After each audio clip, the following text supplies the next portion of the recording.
good morning, and welcome in everyone to day one of the 2026 ITA Division I Men's Indoor Championships.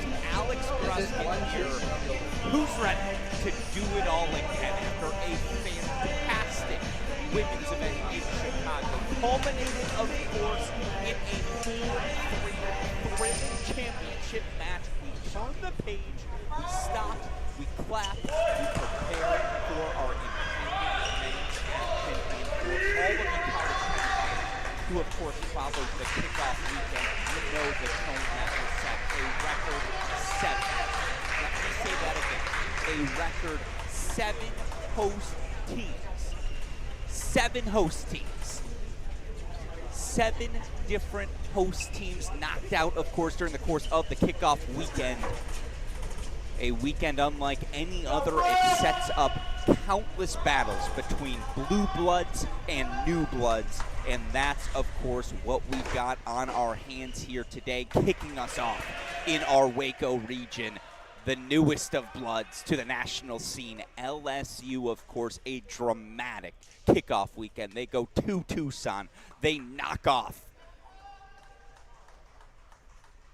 Arizona. They knock off Pepperdine. Missing their #1 freshman, as of course Olaf Pikowski outplaying Baton Rouge Challenger, so he'll be out today. How do they respond as they take on the 4-time defending finalist TCU? Let's roll the balls out and let's say those 4 magic words. Let's play some tennis.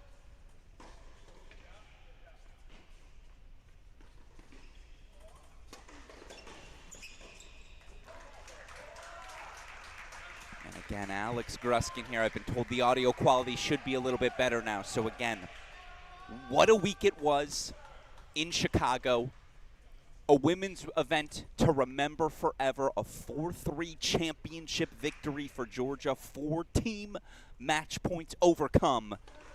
Now we turn the page to the men's action. What have they got for us here this weekend?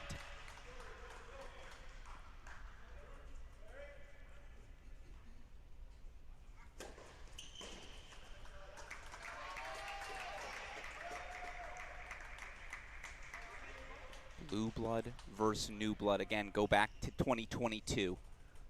Every year since, we've seen TCU compete in the final of this event. Finalists the last 2 years. Champions, of course, in 2022 and 2023.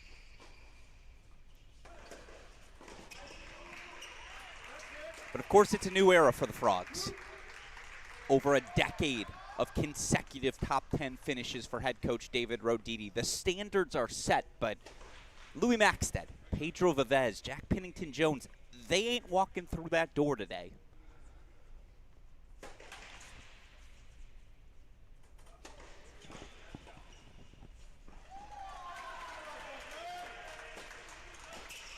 feel like Luke Swan might walk in the door sometime just to come support his Frogs here this weekend. Obviously, Pennington-Jones, quarterfinalist in Dallas. Shout out to the former TCU All-American if he's tuning in. Horned Frogs holding 4-1 love, and again, want to introduce you to the next generation of TCU, a TCU team coming into the week 7-1 overall in play in our last edition of the rankings. They come in at number 5. Familiar face, of course, in Cooper Westendike, the sophomore, partnered with one of those new faces, a late addition, a former top 10 junior in the world, Oliver Bonding, the freshman.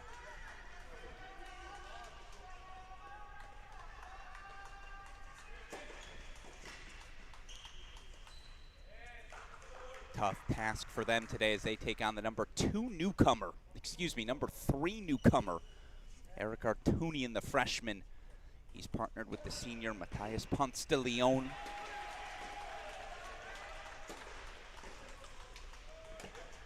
Ponce de Leon serving here on the near side. Now again, they're missing their freshman. No Olaf for LSU today. Also know they switched their entire doubles lineup. They've got some guys dealing with the flu. It's been lingering amongst all of these teams here this week. It's just that time of year.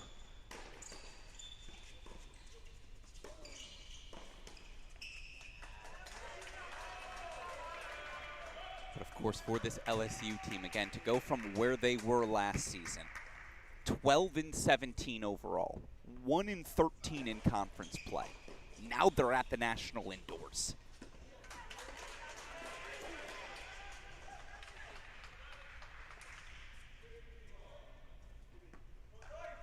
Up to number 17 in the rankings. And Coach Danny Bryan feeling awfully confident about his group.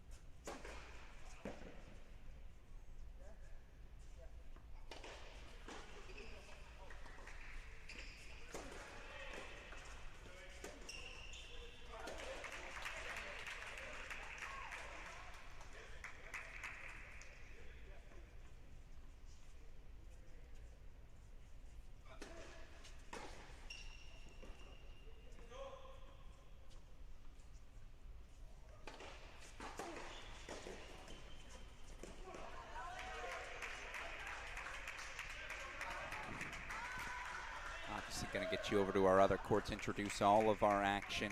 Early break point chances, though, here for the Frogs. 3 sets simultaneously.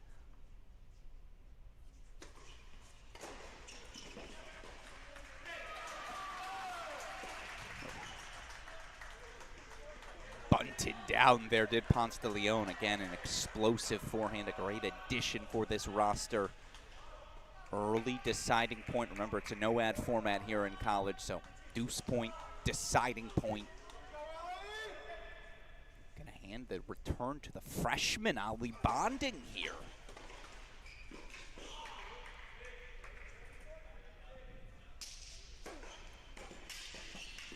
Oh, that's crisp. That's top 5 newcomer Eric Artunian. What an ad for the roster. Sticks the volley. He holds for 1-all. So that's your matchup on 1. Let's go over to court number 2.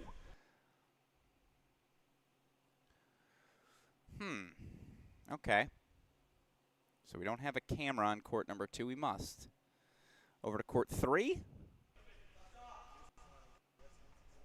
All right, we do have our camera on court number 3. So we'll jump a spot here on court number 3. No, this is the number 2 doubles position. Because that's Duncan Chan returning on the far side. I'd recognize that stance anywhere.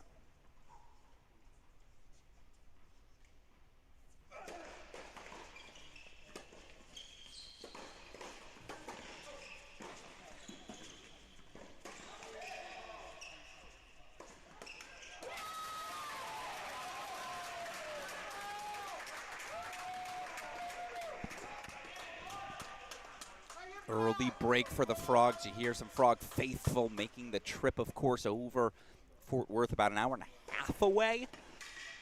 Love that commitment as, of course, they take on Duncan Chan, the junior breakout star of the fall. Partnered, of course, with Cosme Roland DeRavel, the transfer from Old Dominion.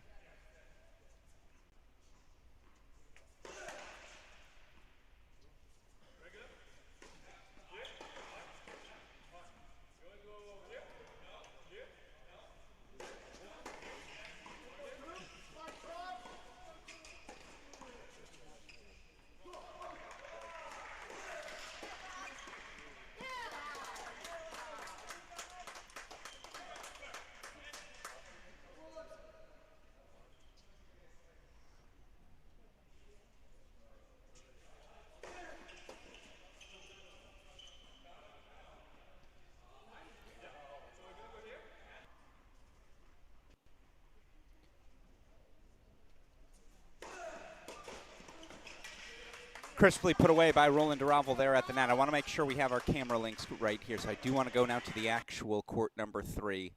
Okay, we got to get our court number 3 right, so we're going to go back over to 2. I can introduce our LSU pairing.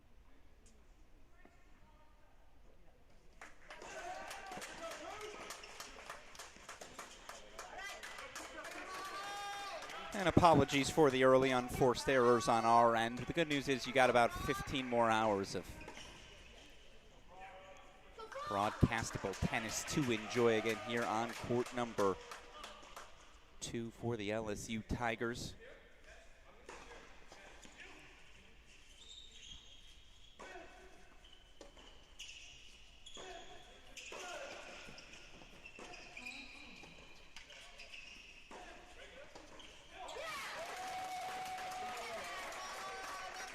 Coleman, the sophomore, partnered here with Rudy Chacon, the junior.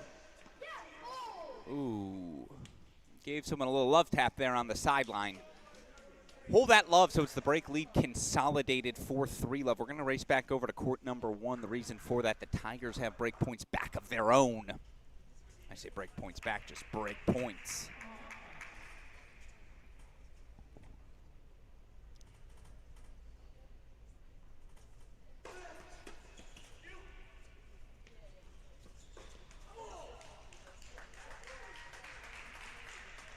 And all right, there is an opening break. Artunian Ponce de Leon, again, leaders up top. I know, especially without Olaf here today, the LSU freshman, again, off playing the Baton Rouge Challenger quarterfinals. Just too good of a pro opportunity to pass up. They knew the deal when they signed him. And we can litigate all of that a little bit later. Unfortunately, changeovers on our top 2 courts. Still waiting on getting our court 3 camera set, but again, as soon as we have that for you, we will bring it to you. In the meantime, we'll go back over, hang out on court number 2.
Yeah, that's the skill set that's allowed him to make that leap. Again, you always saw that's who Duncan Chan wanted to be, and talking to this TCU coaching staff, they just rave about his athleticism. Pound for pound, up there with anyone they've worked with, the Fernleys, the Norries,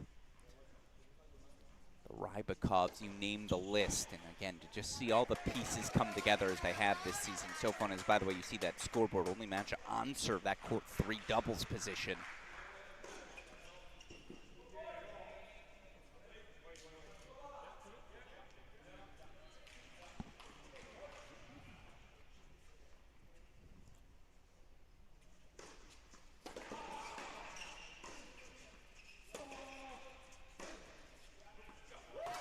Just so much depth, and I don't think he'll mind me saying I shared a treadmill next to Scotty Perlman, the assistant coach for TCU. You see on your screen there, of course, one of the best guys we have in the business, and I could just story time with Scotty could be 15 hours of broadcast, but he talks about this doubles team in a way I've never heard him talk about any doubles team before. He just thinks these two together, thinks they can be the best team in the country come May. That's a big first serve to neutralize anyone.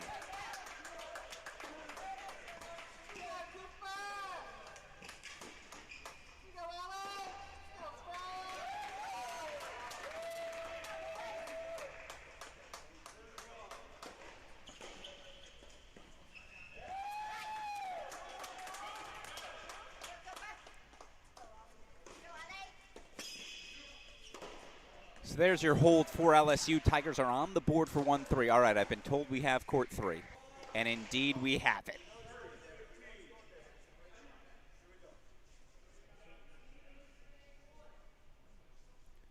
here on court number 3, the junior Philip Appletower, partnered with the sophomore Elber Pedrico.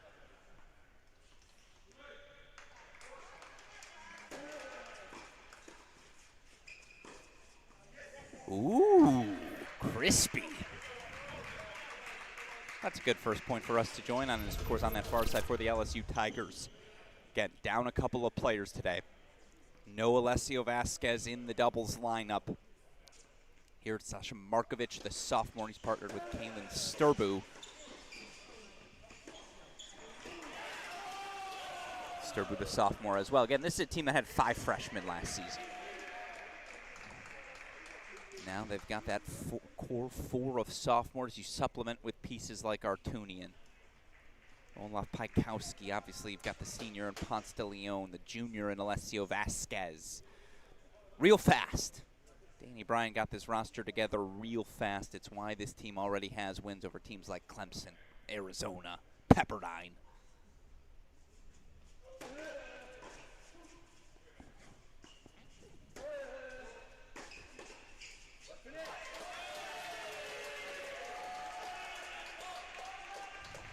And yet they keep doing their thing. I don't know if Pedrico knew the score. Tell you what, it's a hold though, 4-3-2, so they stay on serve here, show you those scores as you got break leads in a couple of places. They're changing ends on 2, so we'll go over, on 1.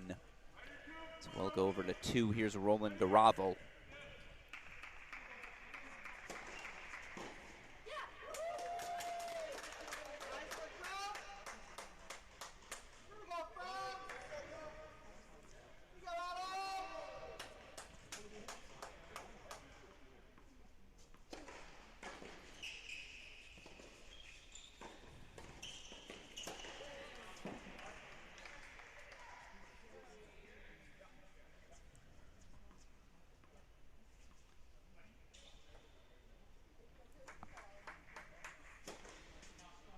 Well, that's why you build the 40-love lead.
It's a little interesting as, by the way, you see on court number 1, LSU holding on to that break lead. It's early scoreboard looking like it's coming down to court 3, right?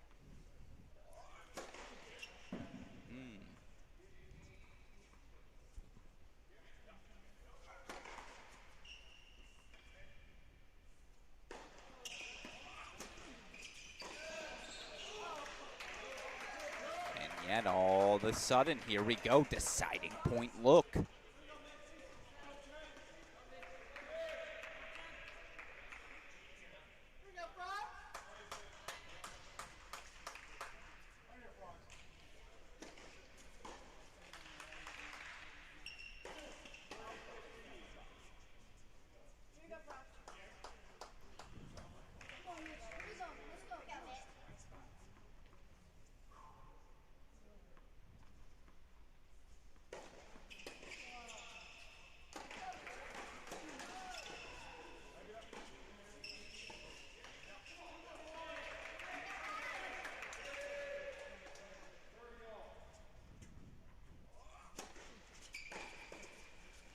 Fool him once, shame on him. Fool him twice.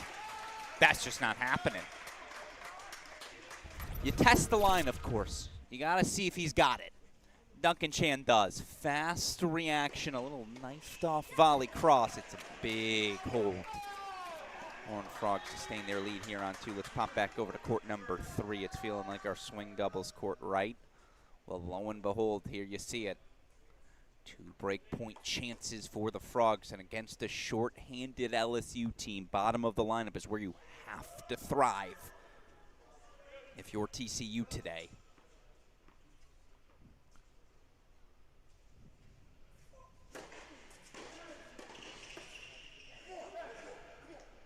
There, of course, you see LSU. He hit that ball back. Our scoreboard would indicate he shouldn't have. Either that or our scoreboard's wrong.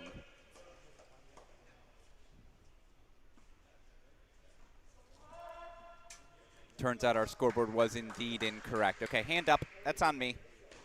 3 all the hold.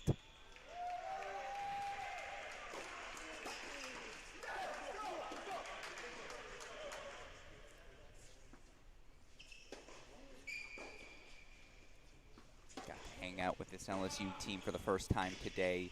They've got an edge to them. I think they know they're playing with house money to start this season, and they're having fun with it.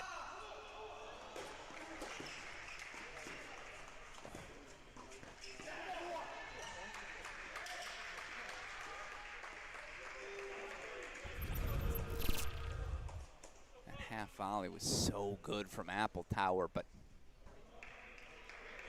all of a sudden a love 30 look. Show you those scores one more time. Again, LSU's got that break at 1, TCU the break at 2.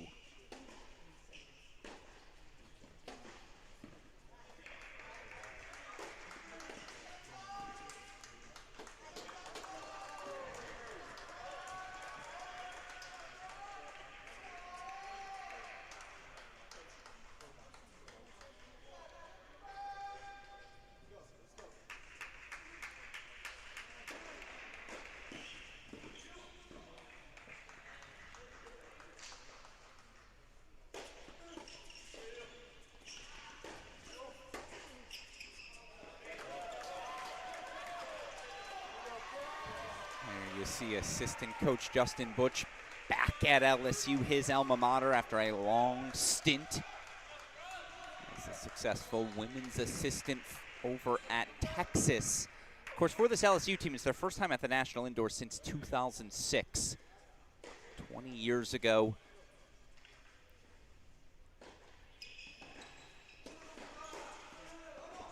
Reason I bring that up is Apple Tower knocks off the ace wide 20 years ago. Head coach now for LSU, Danny Bryan, a junior on the LSU men's tennis team. And to have this team, again, steered by 2 alums of the program, something I know they're really excited about over in Baton Rouge. And then whether it's the rise of this men's team, obviously the women top 8 last season, top 8 to start this season. They're cooking with some gas.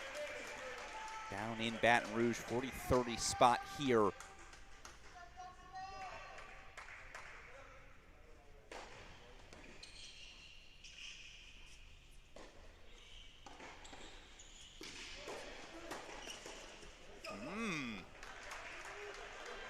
Couple volleys mishandled by Pedrico here. So deciding point coming up, and no shock, they're going to go right back to that ad side.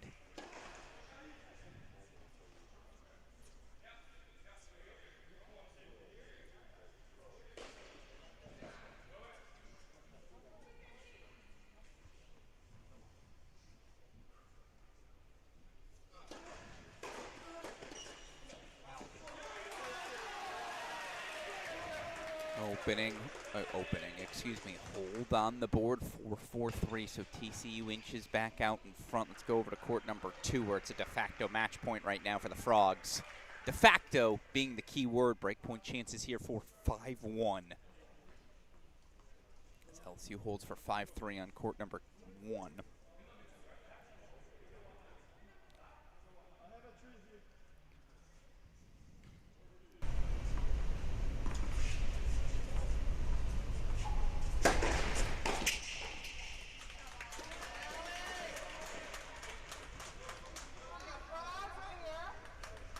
So what, we've had 2 breaks of serve. It's what you expect at the highest level of indoor men's doubles, right? A serve, a first poach, that's about as long of a point as you'll get. volley bonding's going to serve like that, you're just in trouble.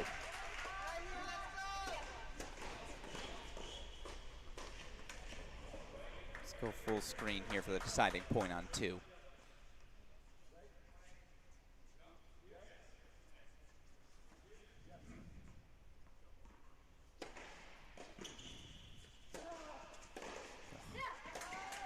It's just how he leans into that return. It's clinical.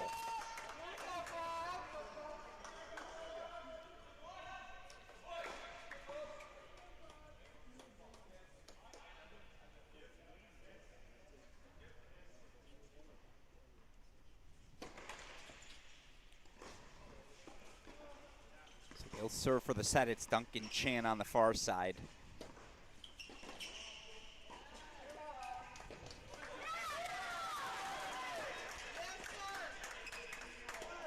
Yep.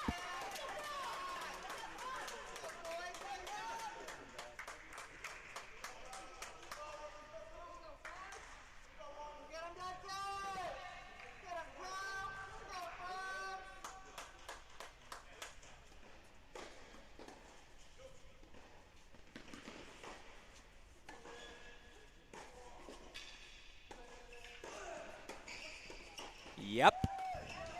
It's not much you can do. Sure, you're sitting there maybe he's thinking, can he take the return earlier? Try to catch it better. That's a first serve coming at you 110, 115 to the body. Perfect position for Roland Duravel to knife off an easy volley. They're 2 points away from grabbing their first set. As of course, Tiger's going to serve for it at 1, so we'll go to the split screen here.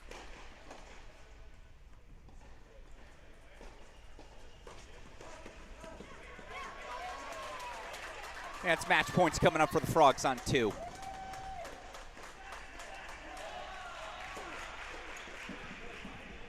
Monteleone serving for that set. A little let cord lucky reminder, we play the let cords here at the collegiate level.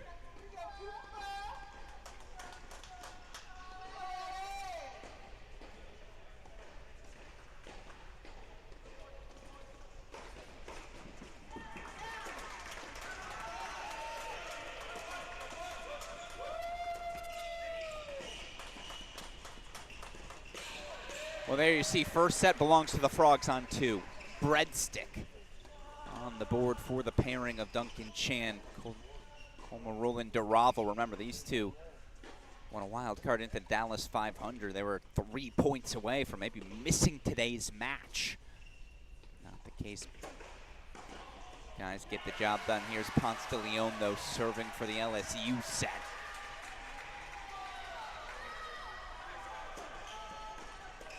Ooh. Little bit of a gift. I gotta take us back to the split screen.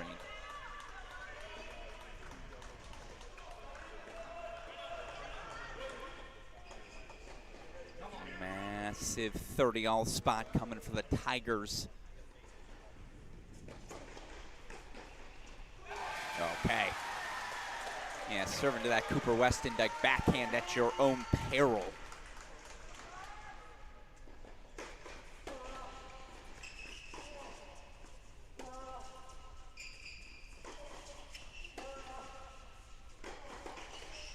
Perfect.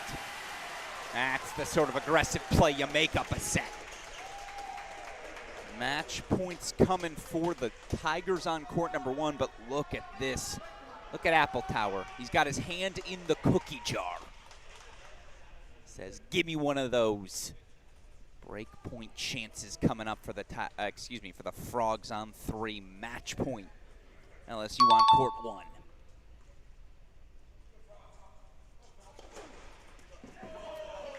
Clinical.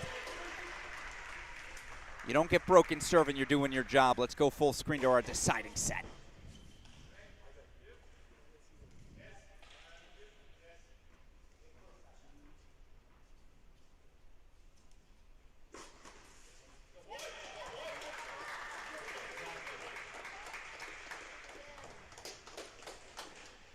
One of those moments you make a mental note of. That's a gift.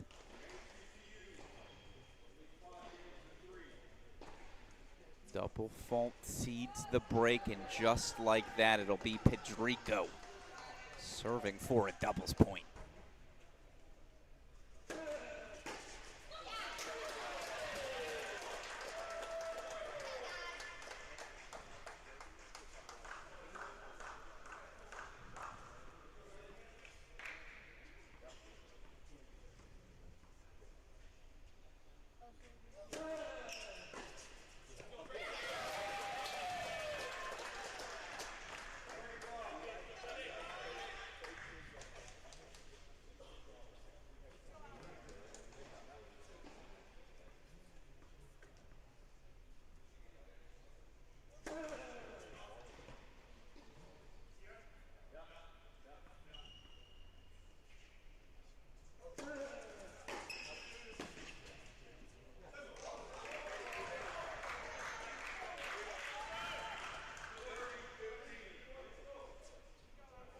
Heck of a return. It almost has to be that good.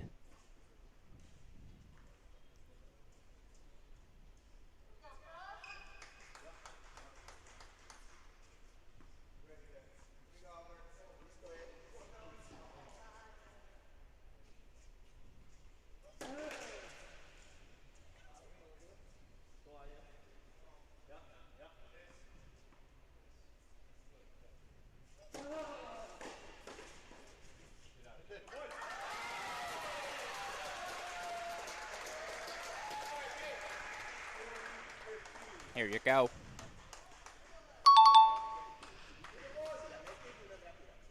Three match points for the Frogs.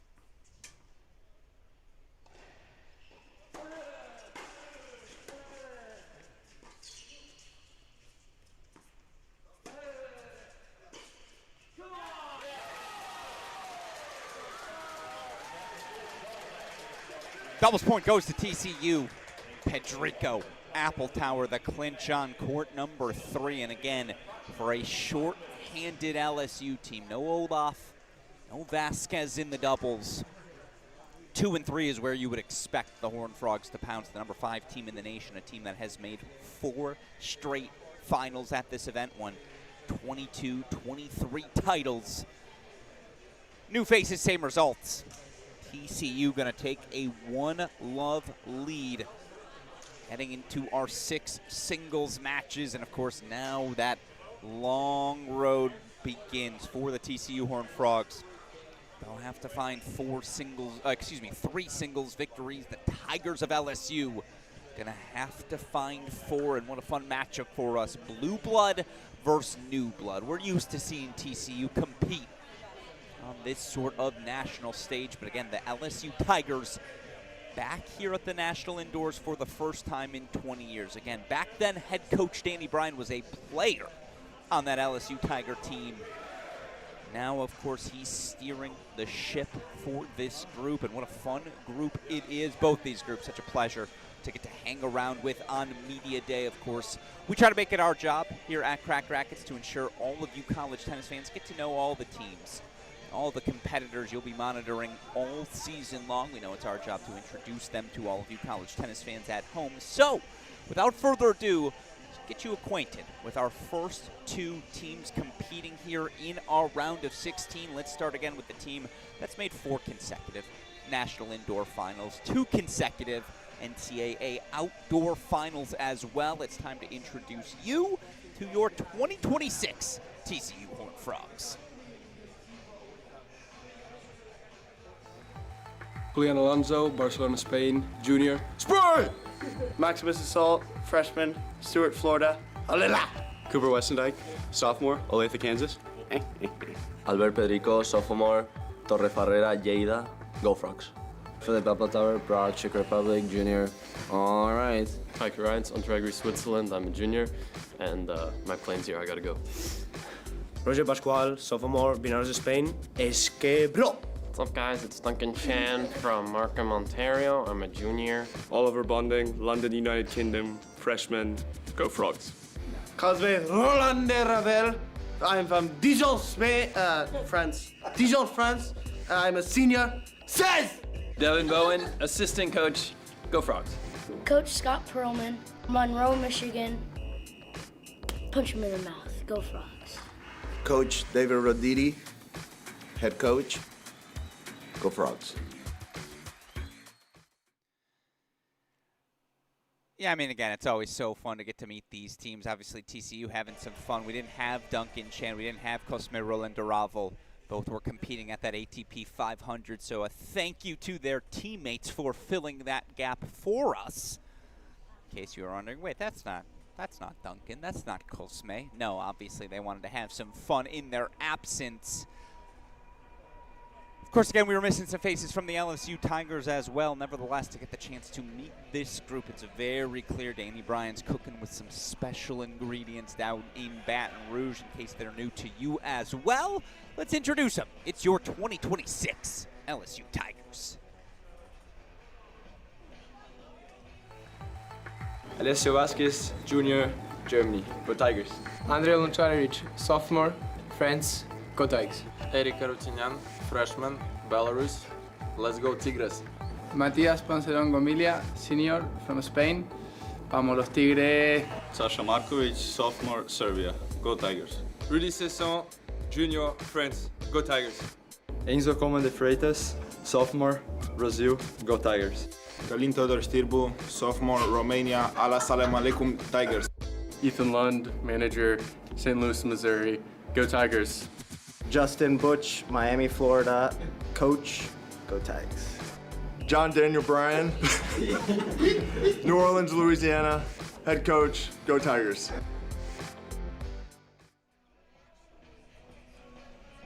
Again, my favorite thing was yesterday watching Coach Bryan saying, okay, I'll give the player intro all of his teammates were requesting, and they all request to give the full Gov name. Said, I'll do that for you. You guys got to promise me you're going to come win tomorrow as well for me. And look, again, they're down 1-love. They're a little short-handed here today, but certainly, again, has to be thrilled with all the winning his team has done here at the start of this 2026 season. In the meantime, in case you didn't see it, show you what our draw looks like here this week. Of course, again, there you see our left side of the draw. That's what we're hanging with here today in Waco, Texas. Texas A&M coming up next. Then we'll have the host Baylor versus UCF. Top seeds defending champs Wake Forest taking on UCSB later tonight. Of course, over in Dallas, you see our SMU region. A ton of good battles on the board. Stanford versus Arizona State. Our active match here this morning. So, again, lots of fun battles across the board. Obviously, they got to change out our scoreboards here. That is Eric Artunian here at the top spot as Olaf Pikowski off playing the Baton Rouge Challenger.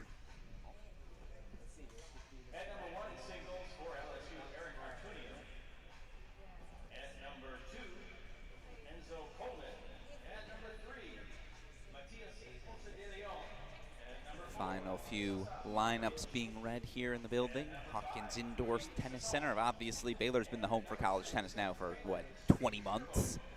2024 individuals, last year's national indoors, last year's outdoor championships in May. Now, here we are back once again, and appreciate again how kind everyone here in Waco has been to all of these teams, every competitor. They just love college tennis. It's a testament to Michael Woodson, his dedication to growing our sport. A thank you to him. Looking forward, obviously, to watching his Bears compete later today. For now, though, let's lock in on the purple. Whether it's TCU Horned Frog purple, LSU Tiger purple, that's what we're here to see. New blood versus blue blood. Team that's made the final the last 4 years, team that hasn't been here in 20 years. Roll the balls out. We'll play some tennis again. No Pikowski. So this is number 4 newcomer in the nation, the freshman Eric Artunian, taking on the Falls breakout star Duncan Chan. Roll the balls out, and once again, let's play some tennis.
So it's an opening break for Duncan Chan.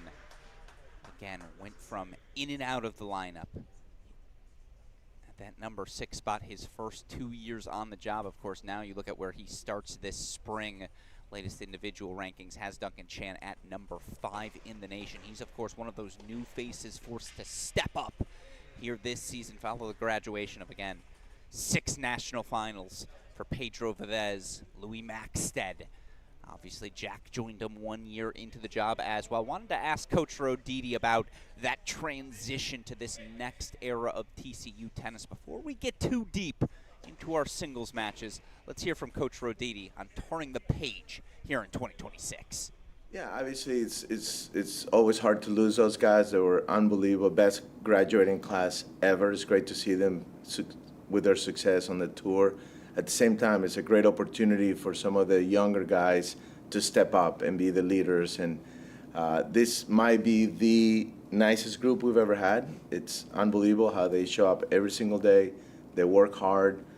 I've already seen improvement from January when we got our butts kicked by Virginia to today. I feel like they've already gotten better, and we'll see. You never know, but I'm just really happy with this group and the attitude that they have on a daily basis. As he should be. 7-1 overall are these TCU Horned Frogs. Wins already this season over Tennessee, Georgia. Beat the Baylor Bears, of course, back on February 5th. All right, so that's your matchup here on court number 1. Again, let's introduce everything here at the start, and then we can lock in. Over to court 2 we go.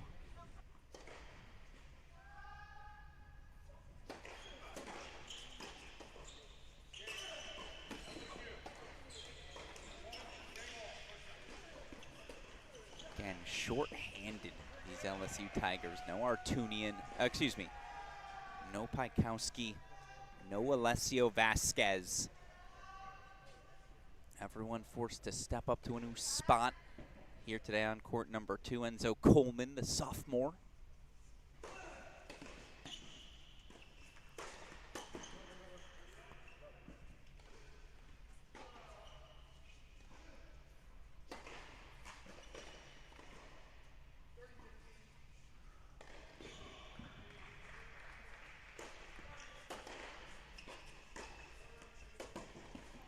Forehand's massive.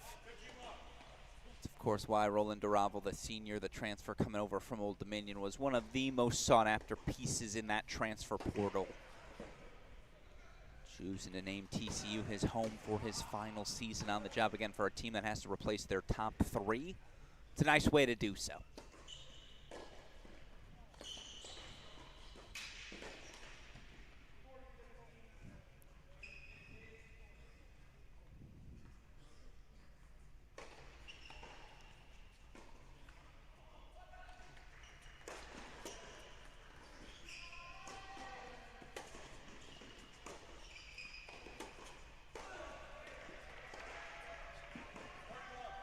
Show you all of our scoreboards here again. 6 singles matches underway. Horned Frogs need 3. LSU Tigers need 4. All of them 2 out of 3 sets. No ad scoring. But if you're watching at 9:49 a.m. Central Time on a Friday, you know the rules of this.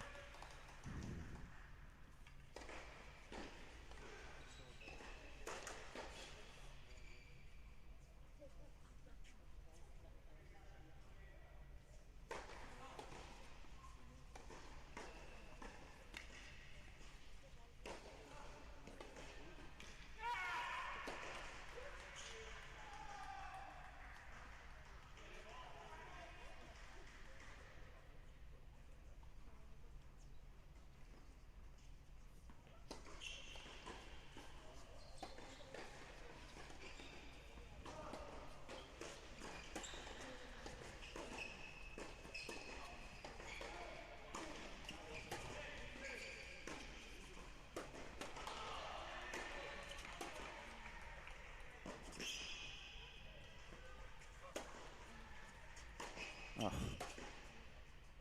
These guys are just smacking forehands. Come on. Heard it uniformly across the board from every coach we spoke with, and I'll try to have you hear from our coaches as frequently as possible today, but asking Danny Bryan, David Roditi, who of course both played college tennis, what's the biggest difference between now when you played? They say it's the depth, it's the level. You see it with your eyes. This sport has never been better than it is today.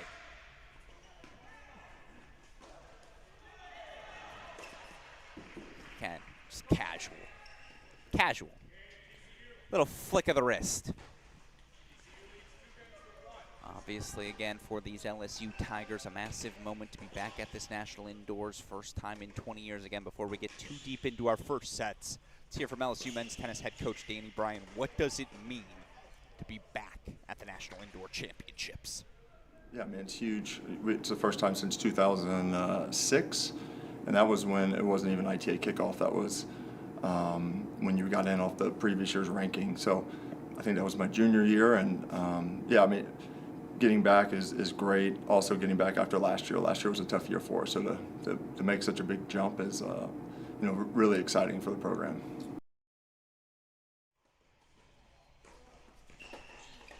Exciting indeed. I think we've got a day of excitement, a week of excitement ahead here at these men's national indoors. How about this? Matias Ponce de Leon, the senior, going to have to step up here today, given the absences in that LSU lineup. Early break to love as he takes on the sophomore Cooper Westendike. Big thing to watch for Cooper, that forehand, it's different. Went to work this summer, rebuilding it with this TCU coaching staff. I know Devin Bowen's really happy with his progress.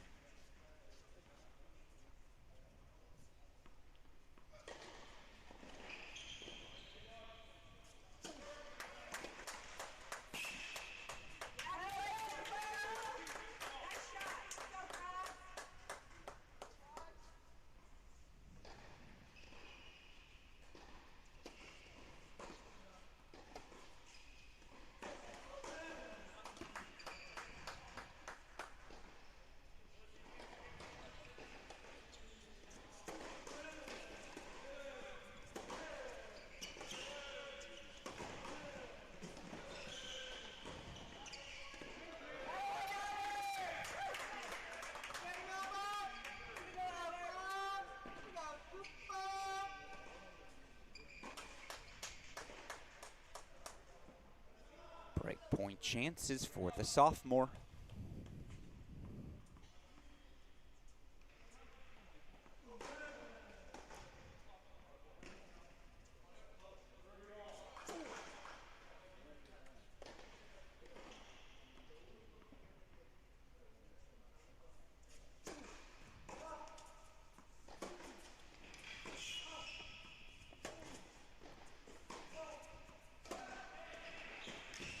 Yeah, it's just downhill. And by the way, again, got to see Ponce de Leon in person.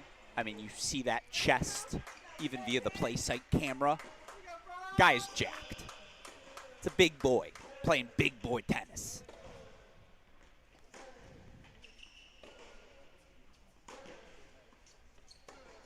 There's analysis I promise you're not going to hear anywhere else. Ponce de Leon deciding point to extend the lead.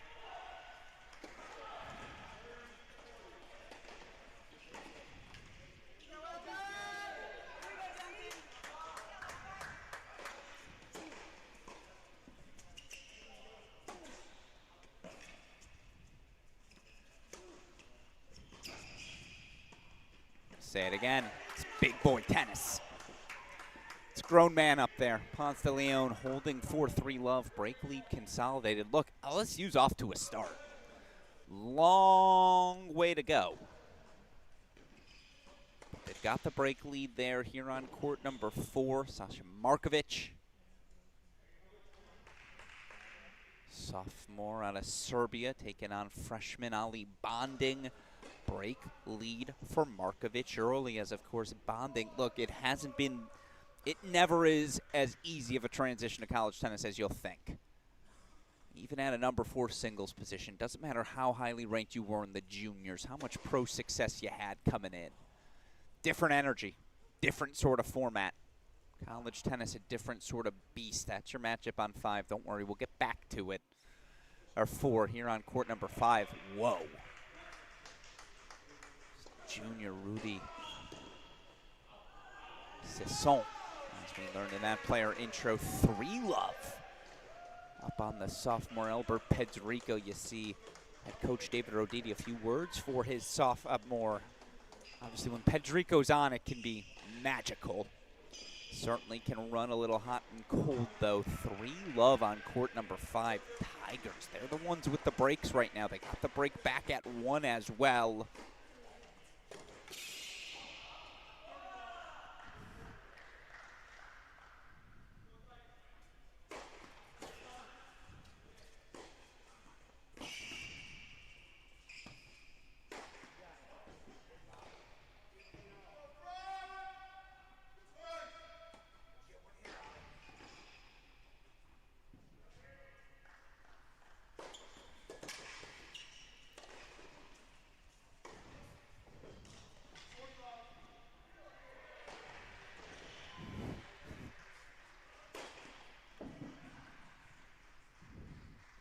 Here it's the sophomore Kalen Sturbu taking on the sophomore Roger Pascual.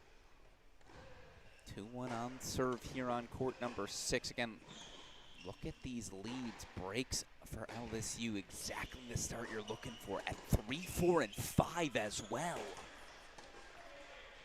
No Vasquez, no Olaf, no problem, at least 10 minutes here into singles.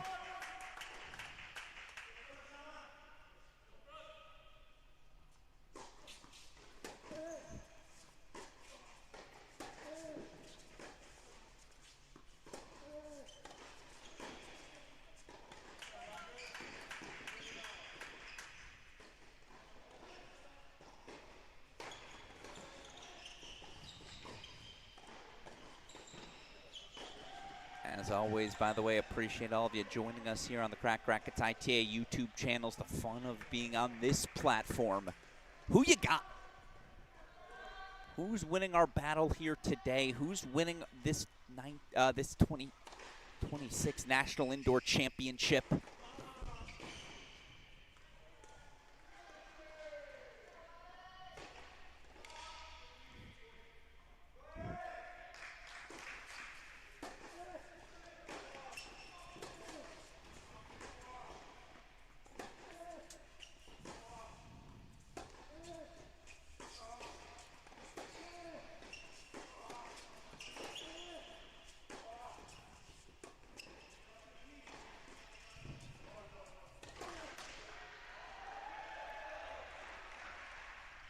All right, game point chances coming up here. Or they call it, what did I miss? 4 love on 5. Stunning.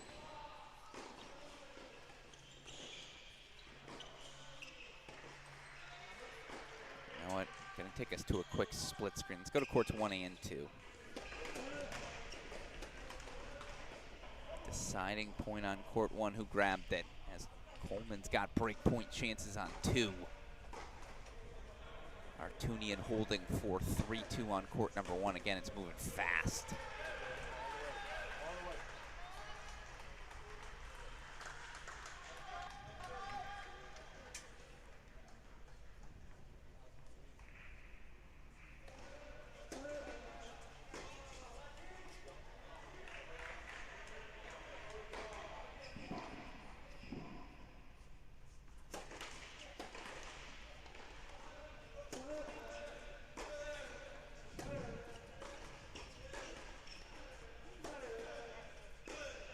All right, Pedrico gets on the board for 1-4. Still trails that early double break.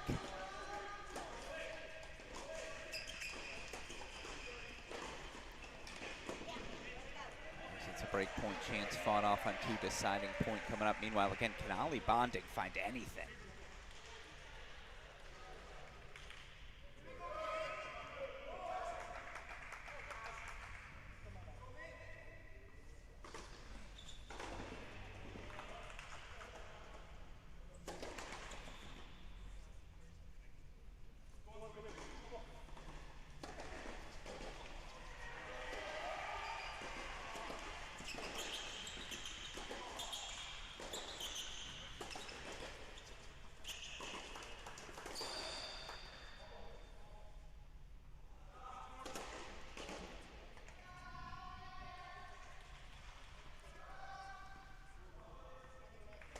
point chances for 4-1 Markovic.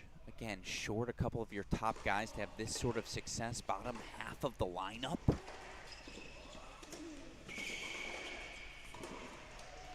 And it's a break on 2 for Coleman as well.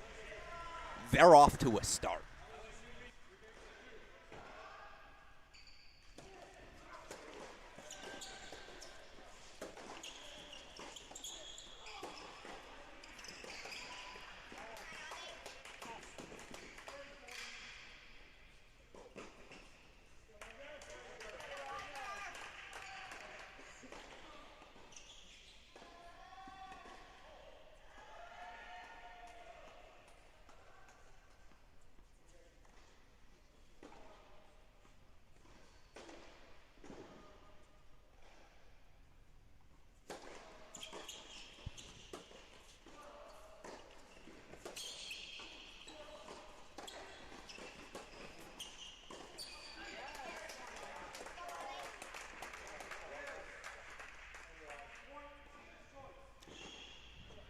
Gotta have it just to settle in, right? Deciding point coming up here on 4.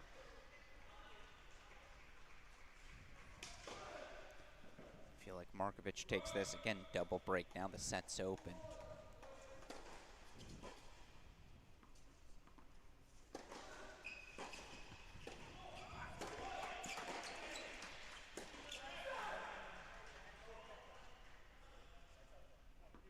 Was a let called? Justin Butch immediately going to the chair to say, no, no. He struck that forehand before anything was called. I think he's correct. It's an error from Bonding. It's a double break lead for the Tigers. Double break. That middle of the lineup's looking awfully daunting, isn't it, if you're a TCU fan? Awfully positive this is exactly the start you were looking for if you're an LSU Tiger. By the way, you talk about starts. LSU Tigers, of course, as I mentioned, 1 win in conference play last season. 12-17 overall to turn things around as quickly as they did. How does that happen?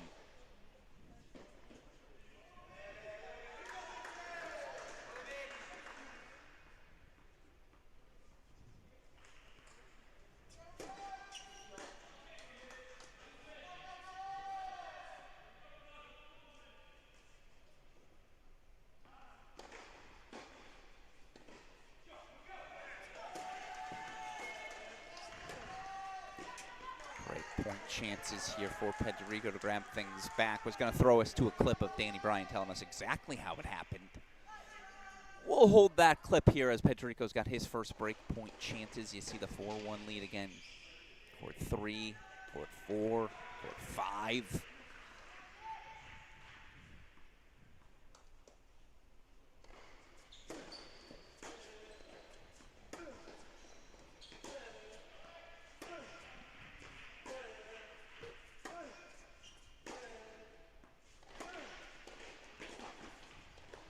That backhand's just a little shove, shovel forward.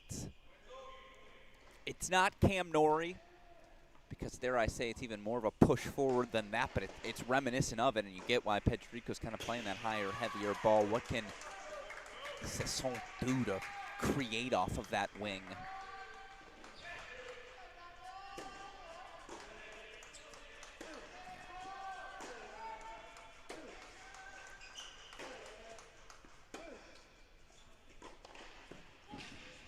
It's a great counter. Backhand line's going to be essential. Sure, like it always is for the lefty. Deciding point coming up.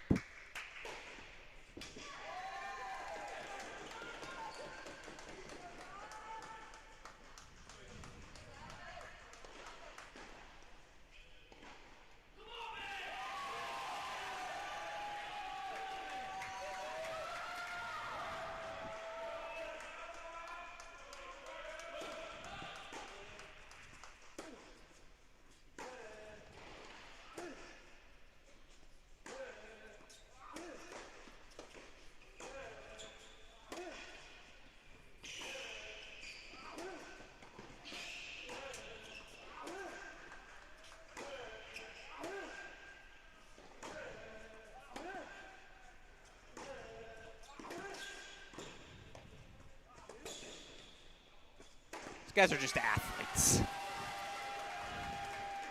The quickness to get around that ball on the outside, that's the Albert Pedrico we see at his best. Gets one of the breaks back, 4-2-4, but again, LSU is off to a start. To get off to this sort of start takes a special sort of turnaround. Let's hear from Coach Brian. What is it exactly that has these Tigers rolling here in 2026? I think, you know, last year we brought in, what do we have? We had 5 freshmen. We had 3 of them come in January, and they actually did pretty well. We had a lot of guys that did well. We were struggling at the top of the lineup for a lot of the season until the end where Alessio really took off. They also just really bought into everything we were doing, and I think that they were on the way of developing, and they've worked hard to get better. And then obviously, when you can bring guys in at the top that can win, that certainly helps as well. But ultimately, like I said, in the SEC, like we were close in a lot of matches. We just weren't able to get the wins, and it's tough when you're playing so many tough teams, and the guys can lose some confidence, and it makes it difficult. But I think they're a tough group, and we knew we had a shot of doing something pretty special at the beginning of the year. Because of the talent we have, but also just like we have some of these guys have been around for a couple of years now. I think they're tough, and they were ready to step up. Step up indeed they have.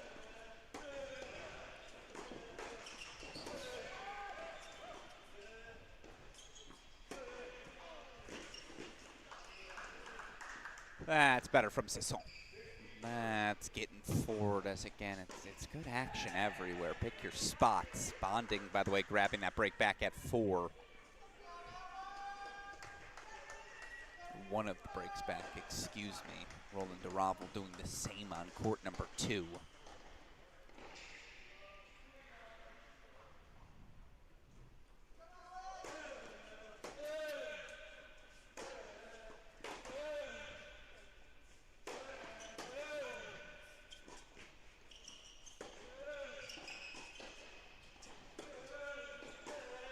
Stop it. Come on.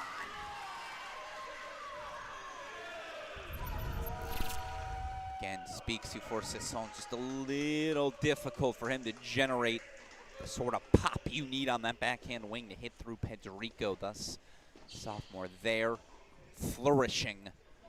Back to 30 all he goes. Ooh, let's race over to 6 for that deciding point.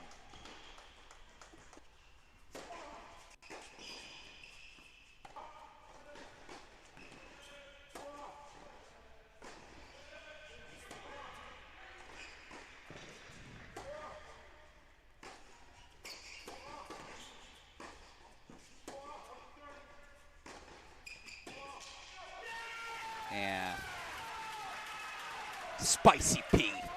That's what they call him down in Fort Worth. It gets a little sizzly. The energy he plays with, certainly. Break point for 4-2. Sisson got the break again on 5. Wow. Hand up on me for missing that one. Let's go back over to 2 as they continue to trade breakpoint opportunities. Business end now of a lot of these first sets, and you see it on your screen. No Olaf Pikowski, the uber-talented freshman. No Alessio Vasquez. No problem right now for LSU. They're hanging with the 4-time finalists at this event, the reigning NCAA finalists.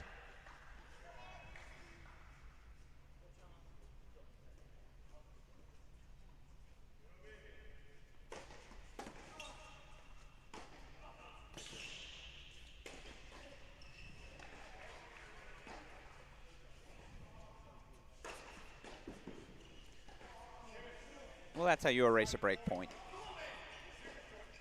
Gotta be nice to always have that in your back pocket.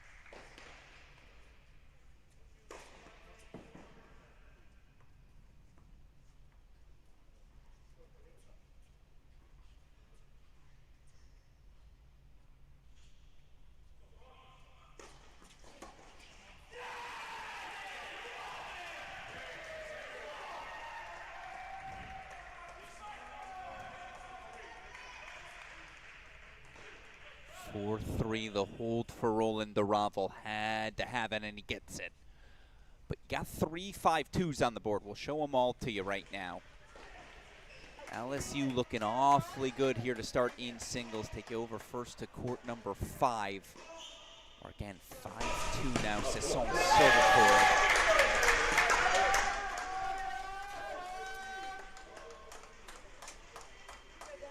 it. 5-2 lead again. Ponce de Leon, 5-2 lead for Sasa Markovic, who grabs that double break right back.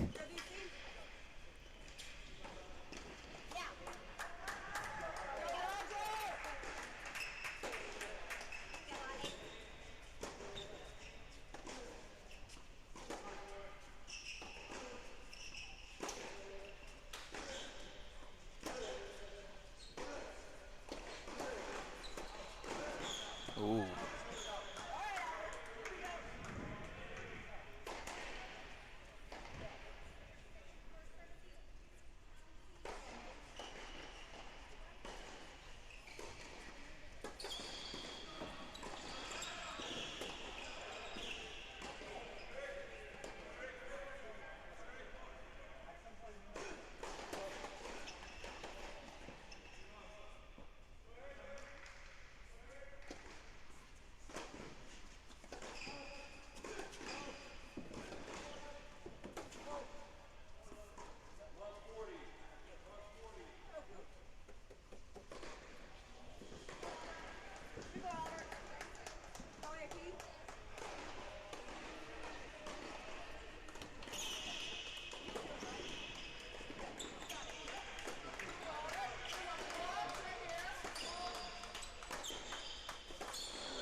Well, that's a new backhand. Dare I say that's a love 40 backhand as well. Love the rip there from Sesson. Why not up 5-2?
And one of those rare moments, I think I do have to stay in the triple box.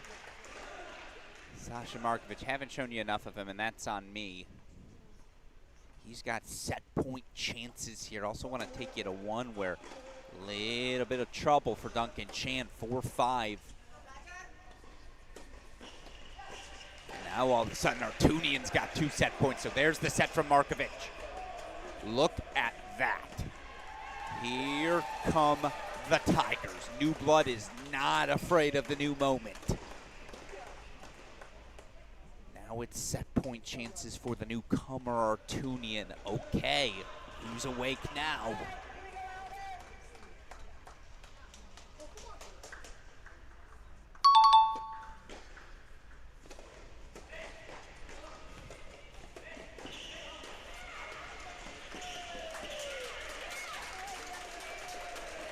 Tidy.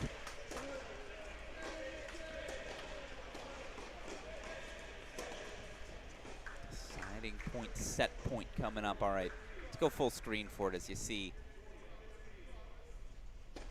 40-15 for Pedrico to get the 4-5 game point chances for Cooper Westendike as well. Just kidding, we've got another set point.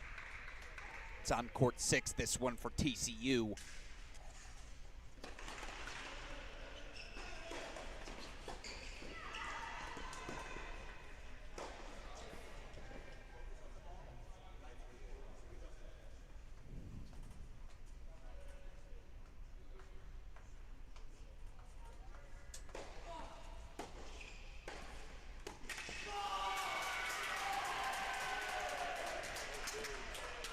There's the roar from the senior leader, Duncan Chan.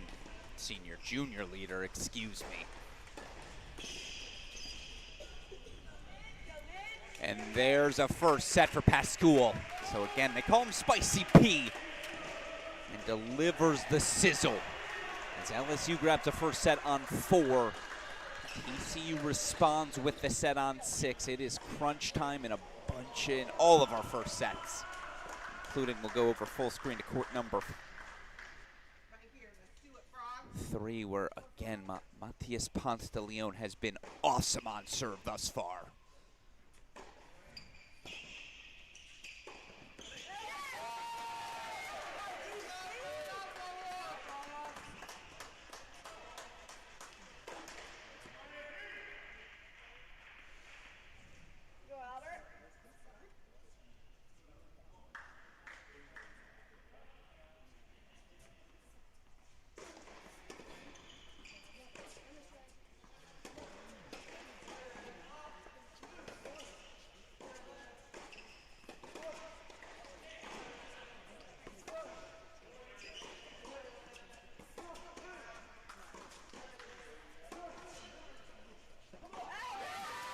No call.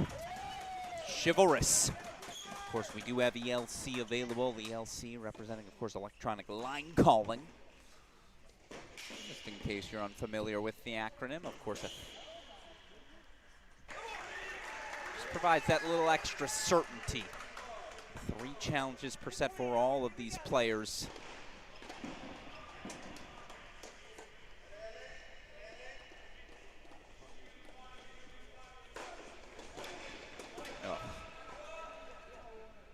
Yeah, we're going to get a challenge. It was really close. I couldn't give you a lean one way definitively or the other. I thought it missed. But this is what we have the challenge system for. Yeah, I agree with the call.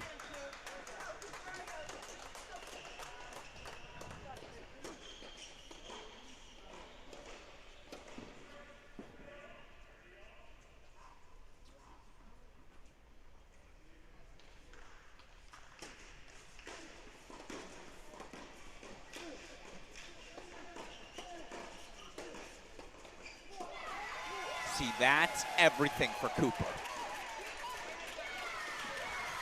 It's not about the backhand line winner. He's been able to do that since he was probably 10 years old. It's the forehand that set it up. Short swing, just way less mechanical. Allows him to play downhill tennis far more fluidly.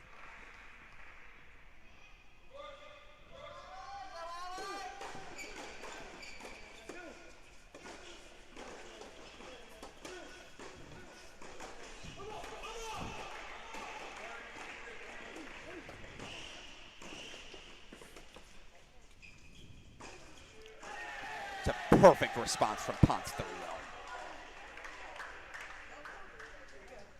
It's grown man tennis on 3. I don't know how else to say it.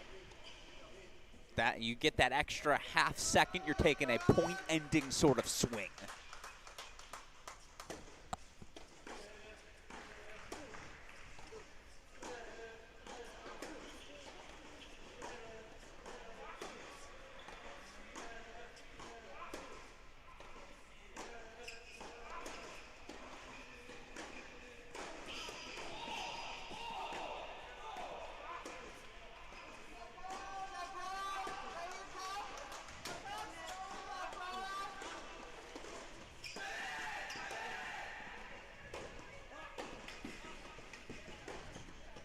That's a nice 1-2 combo. He's playing plenty patient thus far is Pedrico. Sisson is just, again, high and heavy into that backhand, a matchup nightmare. It's really fun on 5. Love the tactics of it all. Meanwhile, set point chances on 3.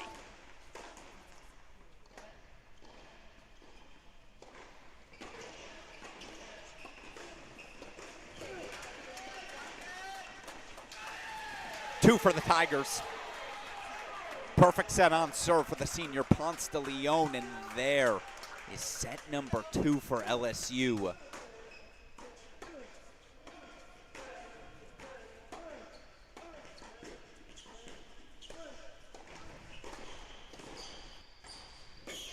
Yeah, it's got to be better than that.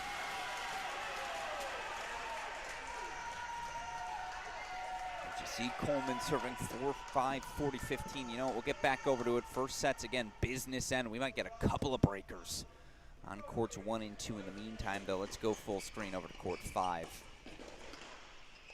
Break point chances for Pedrico.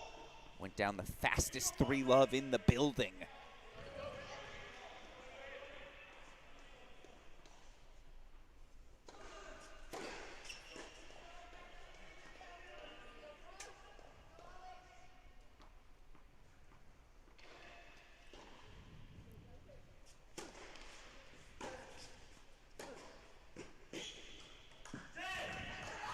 Just won't go away, not ever. That's what they expect. If Albert Pedrico is going to be playing 5 for these TCU Horned Frogs, they're expecting him to win just about every time. Levels things at 5 apiece. So let's show you our 3 remaining opening sets. Doubles point to TCU, 2 first sets for the Tigers, 1 for the Frogs, and again, LSU's without 2 of their top 3 players. No Vasquez, no Olaf. They are right in it with number 5 TCU through our first hour of singles.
Take us to the full screen here. Again, you do see that 15:30 on court 2. I'll keep my eye on that scoreboard. Keep an eye on every scoreboard. Second set's underway.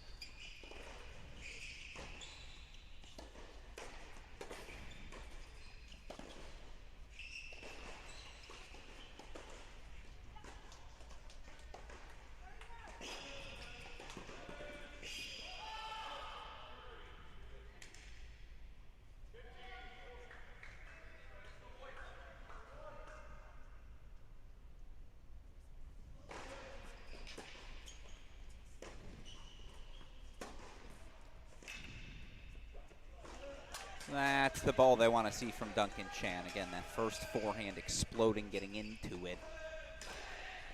I told you I'd keep an eye on the scoreboard. That's what I've done, and look at this. More breakpoint chances at 2 for the LSU sophomore Enzo Coleman de Freitas.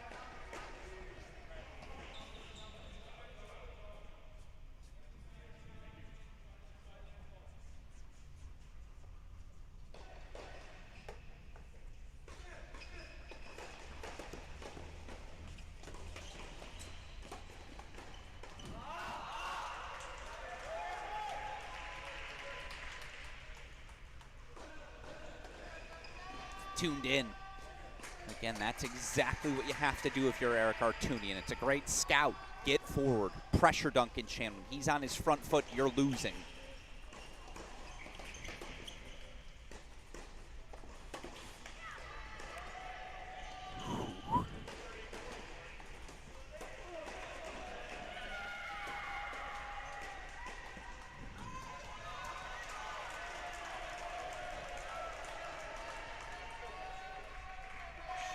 Jen's on court number 1, 2-4 there. Pedrico flipping the script for now up 6-5. And again, first set to TCU on 6. For a team down 2 of their top 3, that's where TCU would expect them to make their move.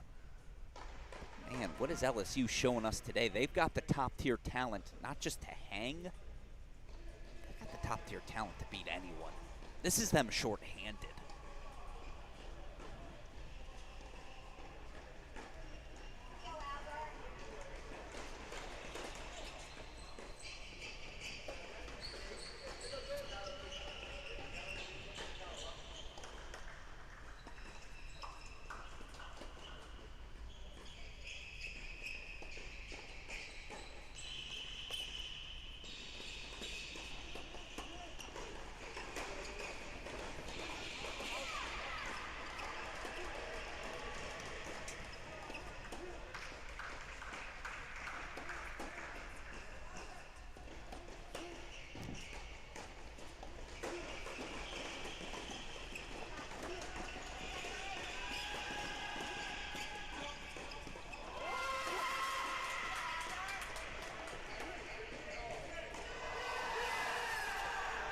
Slugging.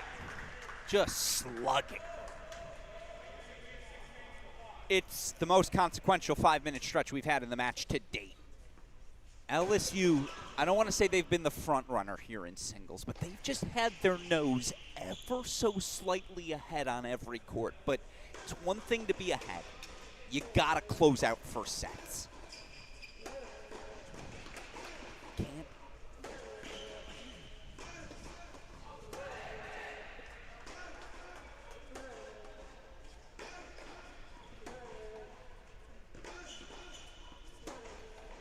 Ugh. Disgusting.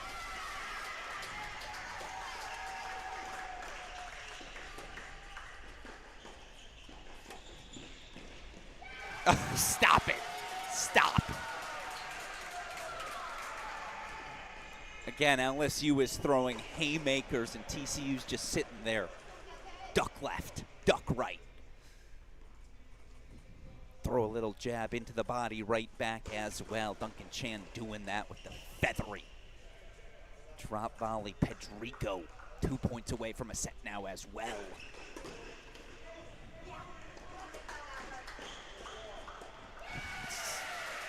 Come on.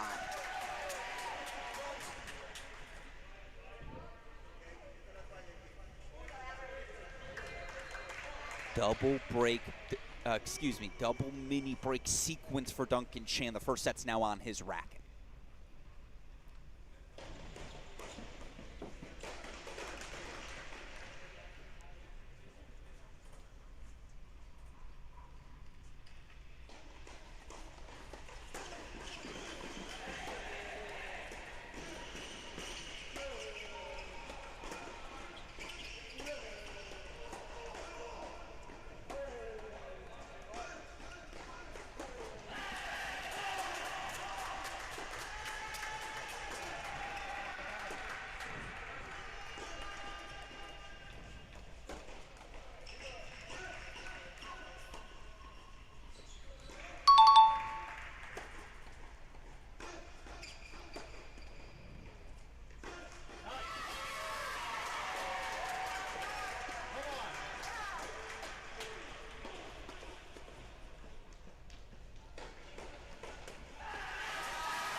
It's unbelievable.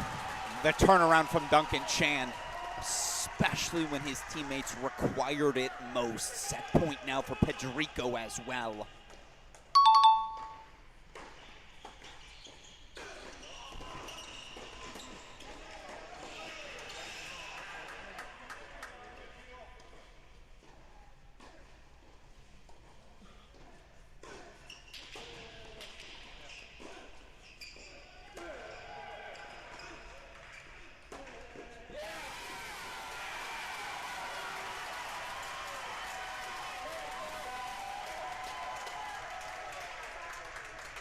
It's why they've made 4 straight finals.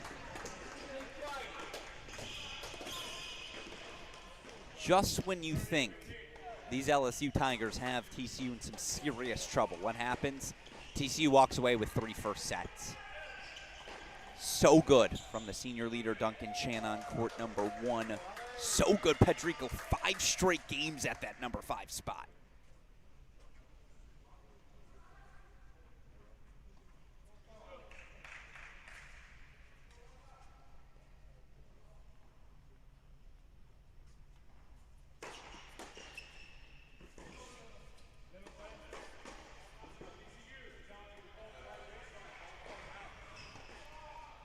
Well, you can't take your challenges with you, so I suppose why not?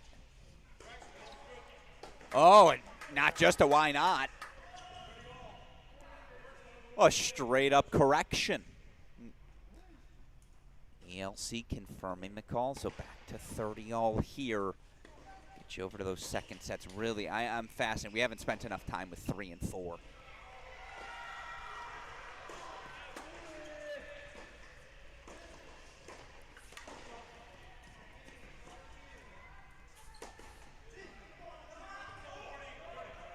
Have to have it. You still feel like even if LSU can walk away with this third first set, that they selling it a little short to their performance here in singles thus far. Nevertheless, they'll take it, right? Enzo Coleman de Freitas, 2 set point chances.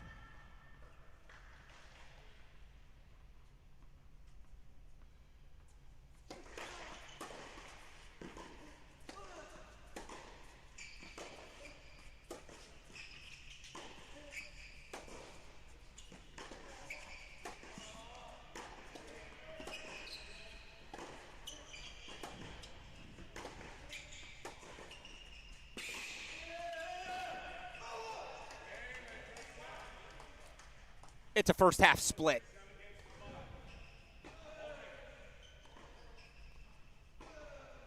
(7-5) set to Enzo Coleman de Freitas at this number 2 spot. They are down 2 of their top 3. It don't matter. 3 first sets apiece. Number 17 LSU. They don't want to just be a flash in the pan.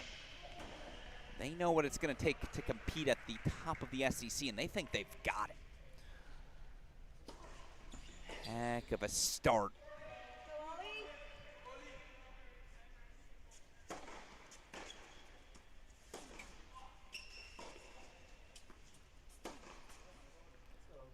And this is a guy who's going to typically be in that 5-6 singles position. Ponce de Leon for LSU. So much firepower.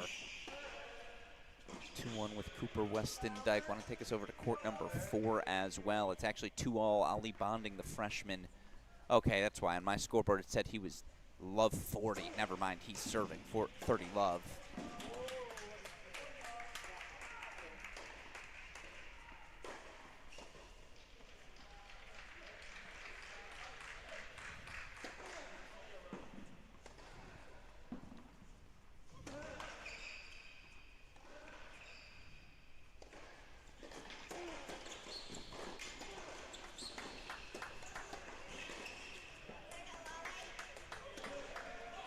By the way, a shout out to my guy, Luca Corintelli, former 2017 champion of this event. Of course, 3-time NCAA champion as well, letting me know. By the way, they're missing Andre Lansarovic as well, a game day scratch out with the flu. I had heard that flu was flying around the team. So they're down 3 of their top 4. And this is what they've got for us here today. Just make that mental note. Yeah, TCU's out in front, but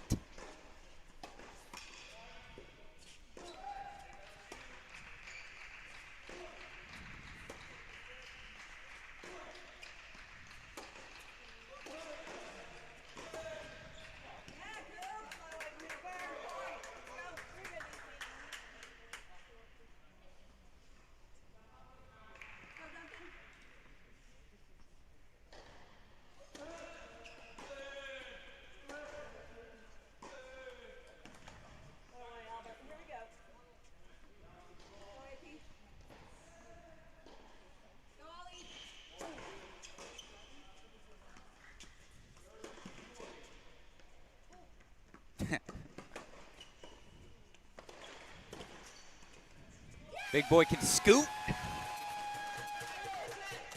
It's real smooth as, again, sometimes you just got to have your racket in the right place. Certainly, again, a little less fluid moving to that backhand, perhaps Ponce de Leon there, but all right, break point chances for Weston Dyke, something he hasn't been able to accomplish so far here today. What's the TCU sophomore got for us?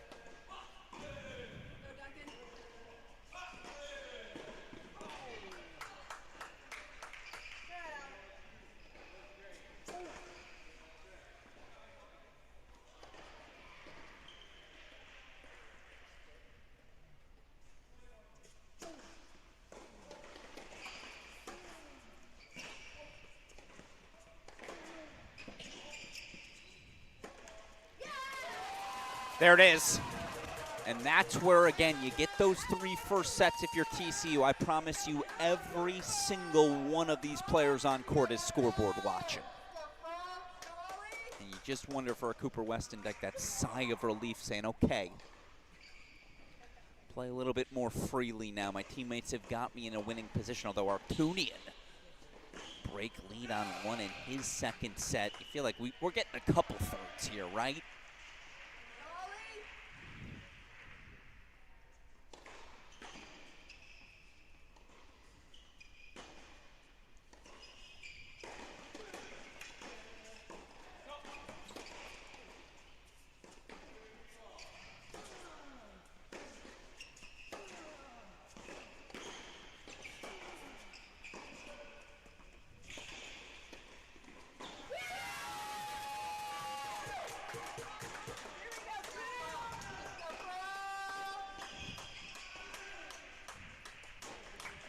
Let's pop over to court 4 again. Want to go check in on that match. Ali Bonding taking on Sasha Markovic.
Is the hold for 3-all. Going to get us over to 6 in a second. A 6-2, 3-2 lead for Roger Pascual.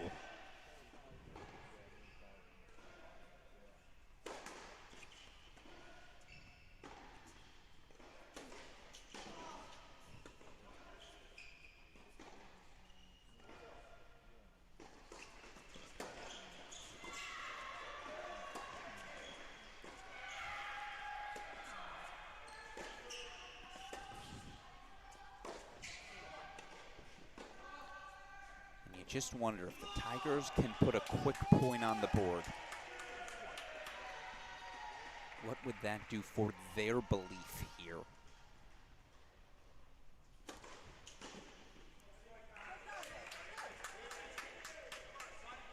Our service marker's wrong, by the way. White and purple today, TCU. Again, purple top, all Tigers.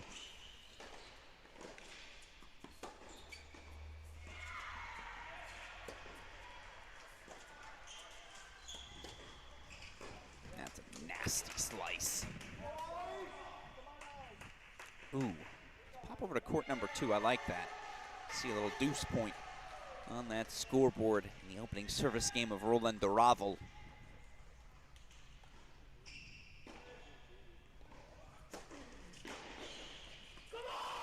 Huge. Don't you miss that passion? It's 10:41 a.m. It's what, a 12.2 decibel rating there out of Cosme Roland Ravel. Puts the hold on the board. Back over to court 4 we go.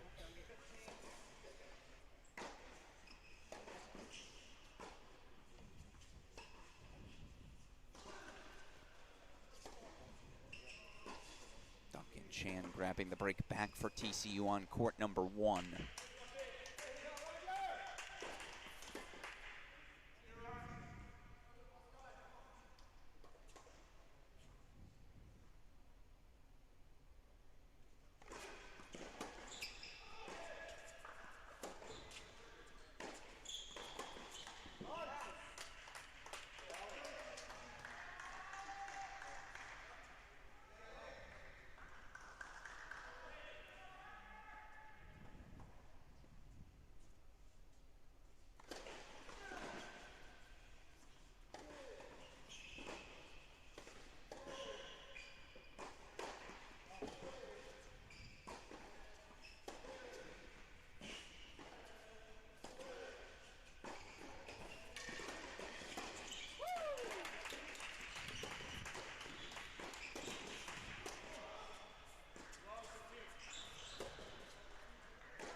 Okay, well,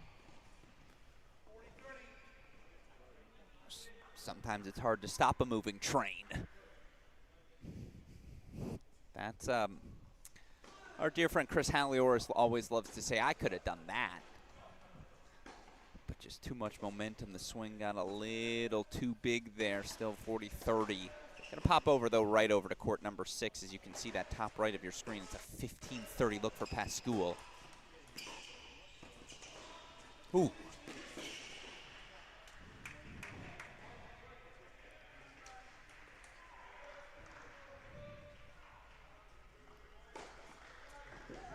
right, it's an Ali bonding ace. He holds 4-4-3 game point chance here for Sturbu. And the big thing, he doesn't, again, you see the scoreboards. LSU's got plenty of paths. Competitive in all of these matches. The key is, again, don't drop anything easy. Can Sturbu just stay in the fight here, stay on court? On the other side, if you're Pascual, put that quick point on the board. 2 love. Totality of the scoreboard pressure starts to add up real fast.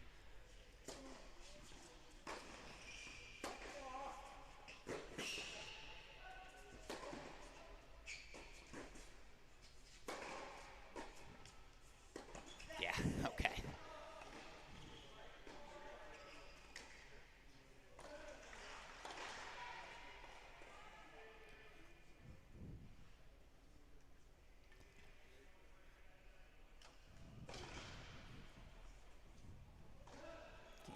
Chances, again, show you that scoreboard as frequently as possible. By the way, still waiting on predictions. Doubles point, 3 first sets to TCU. Match prediction calculator, probably give them 65% chance, maybe 70 at this point to win. What do the people at home tuning in think? Obviously, let us know your thoughts. Appreciate all of you joining us here on the Cracked Racquets ITA YouTube channels.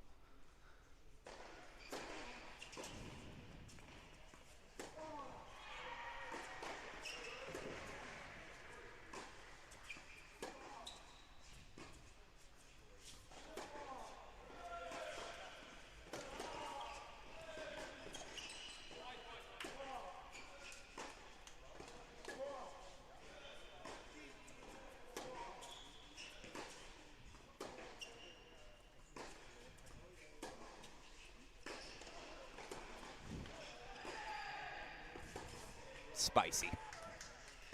I wish I could do anything with the intensity of Roger Pascual.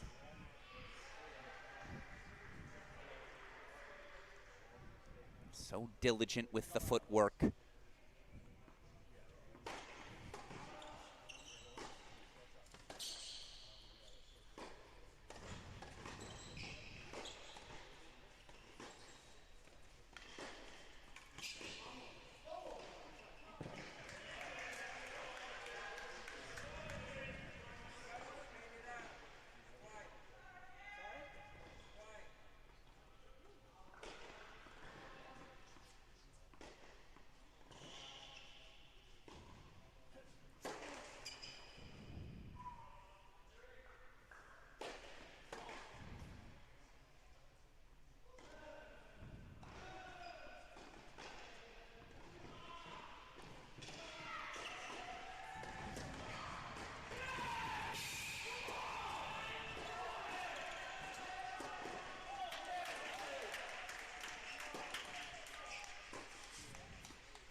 Yeah, come on now.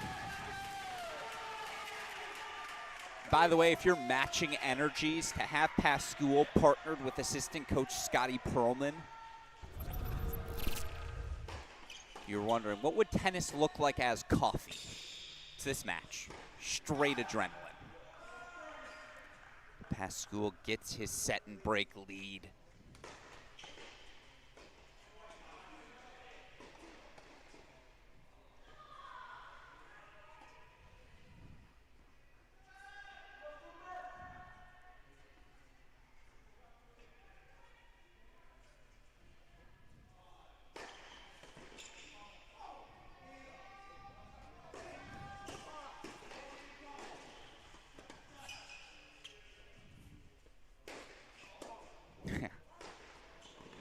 Sure.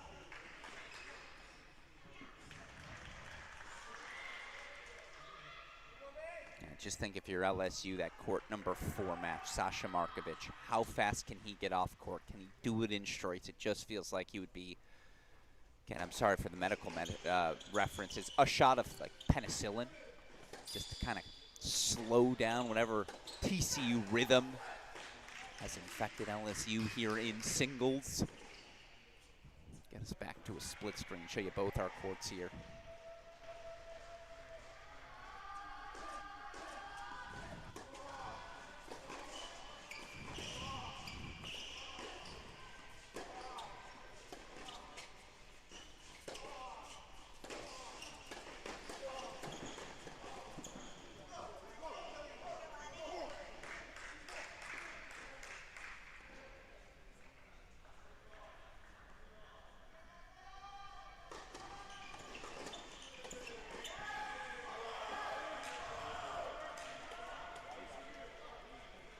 This is a moment. Love 30, and these two courts, by the way, right next to one another here in the Hawkins Indoor Tennis Center, home of Baylor University. Again, our host for opening weekend play for a second consecutive year.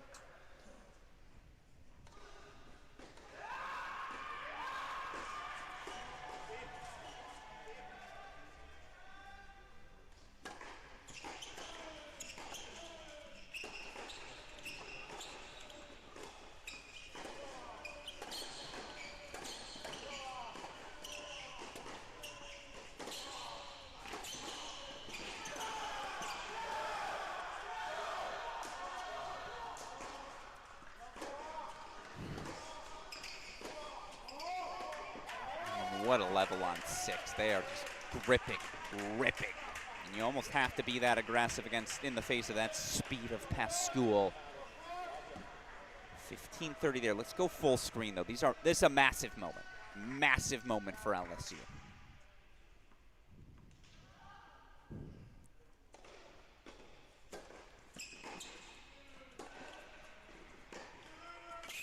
Because that's your break. Sasha Markovic stepping up to the number 4 spot in the absence of 3 different single starters. Again, no Lancarovic, no Pajkowski, no Vasquez.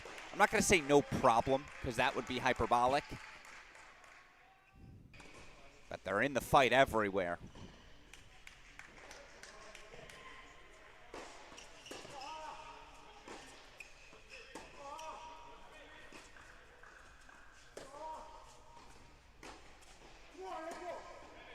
Break point chances to get back on serve. Meanwhile, here's good news if you're a Frog fan. Your pathways seem to be expanding as well.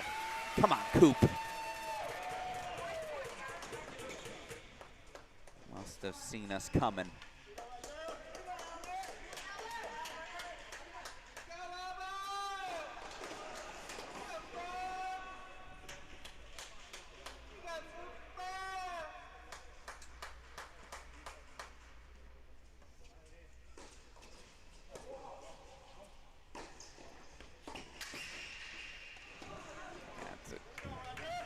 Really well spread forehand from Pascual deep into that outer third. All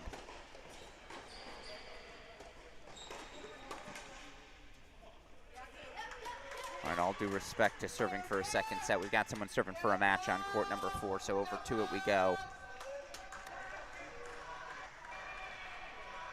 Sophomore Sasha Markovic serving to level the match.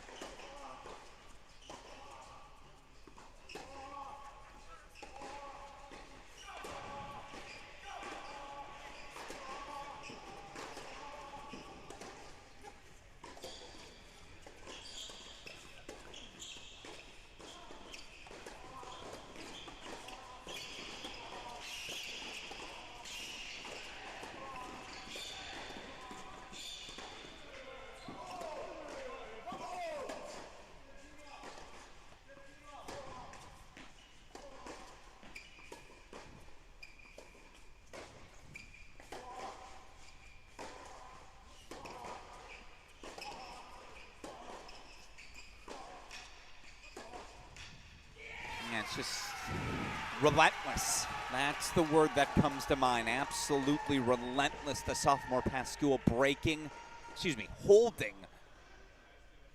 Extending the lead to 6-2, 5-2, closing in. But that's just been the routine today for Sasha Markovic. Again, the sophomore out of Serbia. Performance like this today just leaves all sort of questions for this LSU coaching staff. What do you do with a lineup this talented?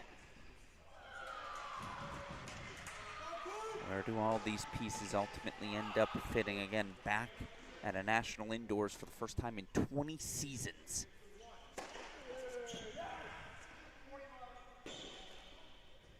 Facing a team that's made 4 consecutive finals, won 2 of the last 4 titles. No fear in the face of Sasha Markovic. He's got 4 match points.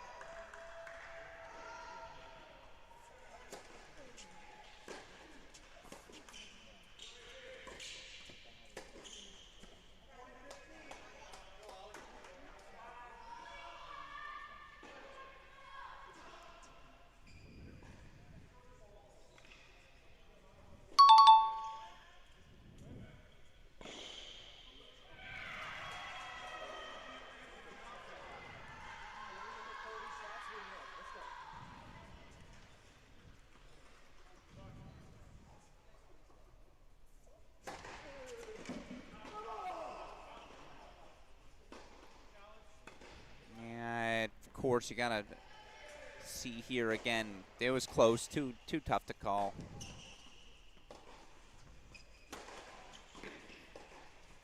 But the call confirmed.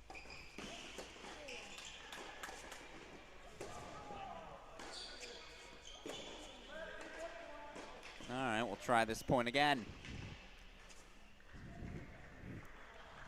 3 more match points for Markovic. Obviously, Pascual closing in as well, so we'll go to a split screen.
They're on the board. And at least for now, things are leveled. How about that performance from the sophomore, Sasha Markovic? 6'2", 6'4", knocks out the freshman Ali Bonding. Full screen we go as now Pascual's 2 points away.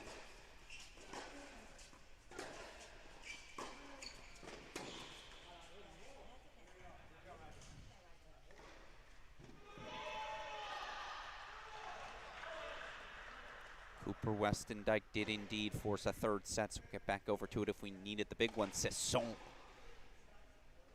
Up a break in the second. It's also a massive deciding point coming up on one, so let's pop over to a quick split screen.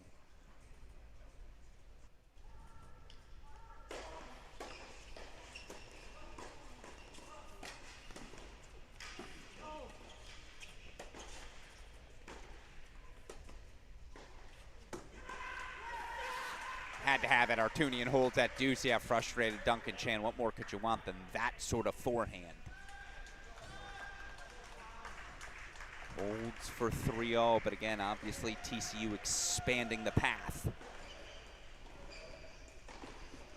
Back full screen, we go to 6.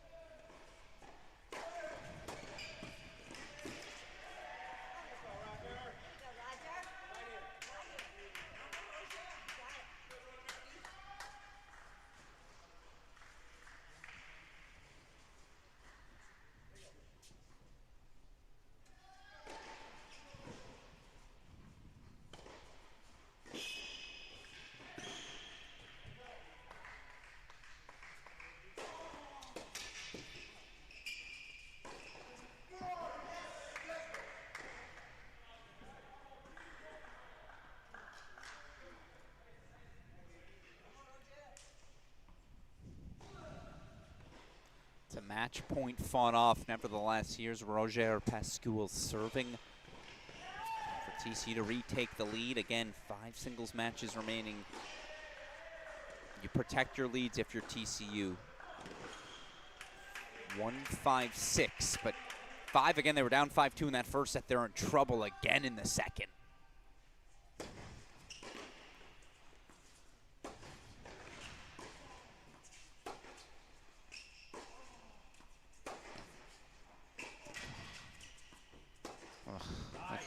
Grossly good.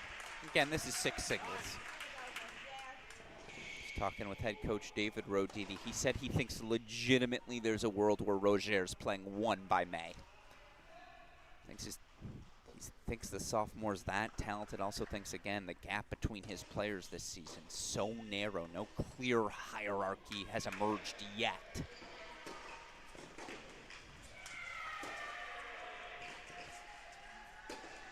Going to be a matter of who's hot at any given moment. And again, this is how Roger is going to strike the ball. You're just in trouble. 2 points away now is the sophomore.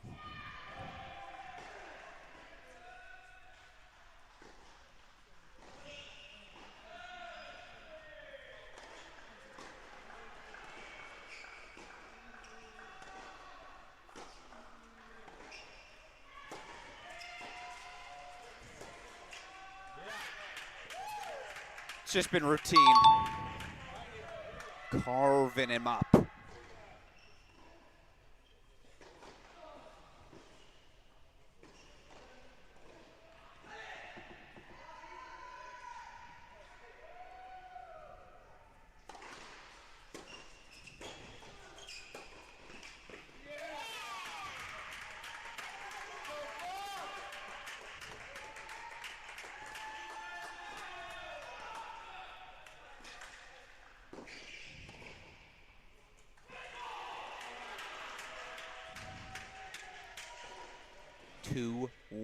TCU. Roger getting the job done. So again, show you where we're at. Third set coming on court 3. Up a break in the second on 5 is Rudy Sesson. Quickly pop over to courts number 1 and 2. Those top 2 courts were, again, right now TCU up a set in 4-3 on 1. You see Coleman Roland Durava will serve now here to force a third. We'll go over to it full screen.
It's just that's been the sort of tennis we've seen from him. It's connecting way better. And maybe this is where you're starting to see, again, an LSU team that's down 3 single starters. 2 of their top 3, 3 of their top 4. Not saying the clock has hit midnight. That's hyperbole. They've been in this fight from the start, but certainly you're starting to see TCU, again, those sets here on 2 and 3, starting to separate a little, right?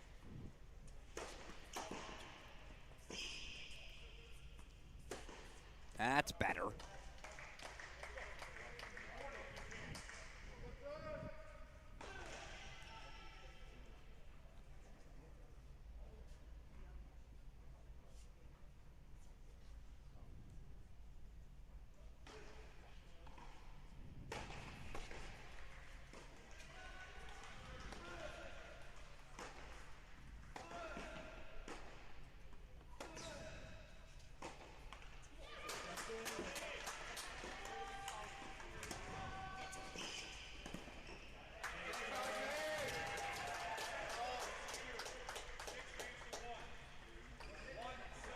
Let's go the distance.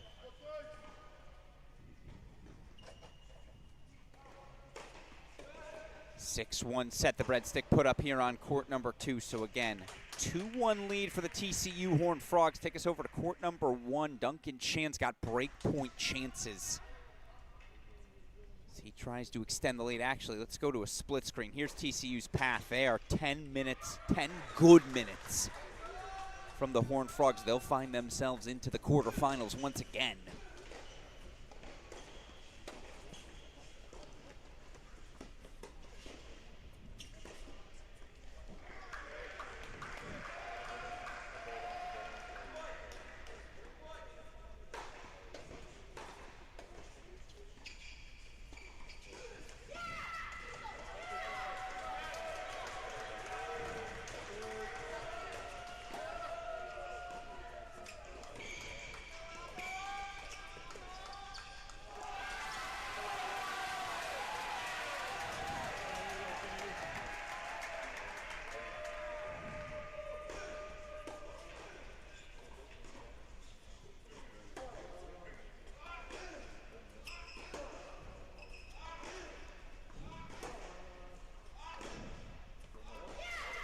So Pedrico grabs the break back.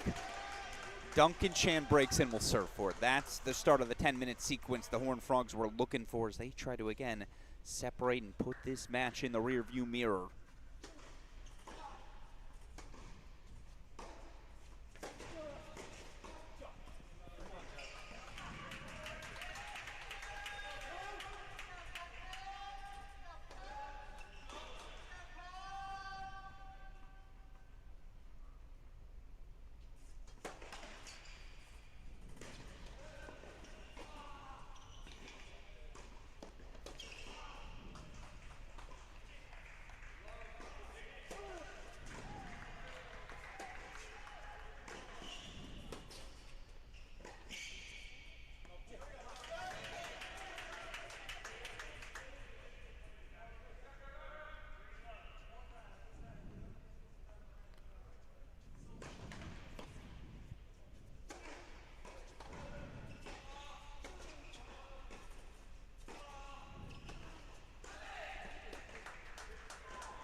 That's disgustingly good.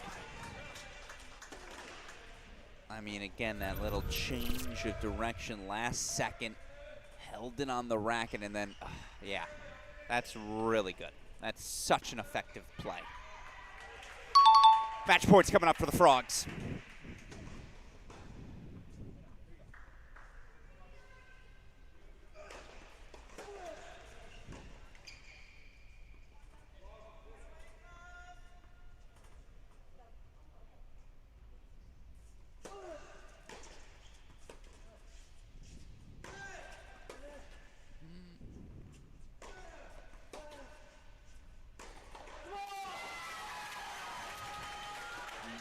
That's a big one for Duncan Chan to kick off his tournament. Hasn't had the best start to the spring, but that's more like it. Number 5 player in the country certainly looked the part today. 6-3, he grabs it over the talented newcomer Eric Artunian. Horned Frogs a point away now from the quarterfinals, and here you see Albert Pedrico. Albert Pedrico's been down a break in these sets for the majority of the match. He turns things on at the end. And now Pedrico, a game away from delivering the TCU victory. Of course, if that wasn't enough, again, we'll show you 3 matches remaining now out on court. Obviously, court 5 going to be the focus of our attention. Third set's on courts 2 and 3 as well. Early break point chances for Roland Duravo. Ponce de Leon does put a hold on the board here on court 3, but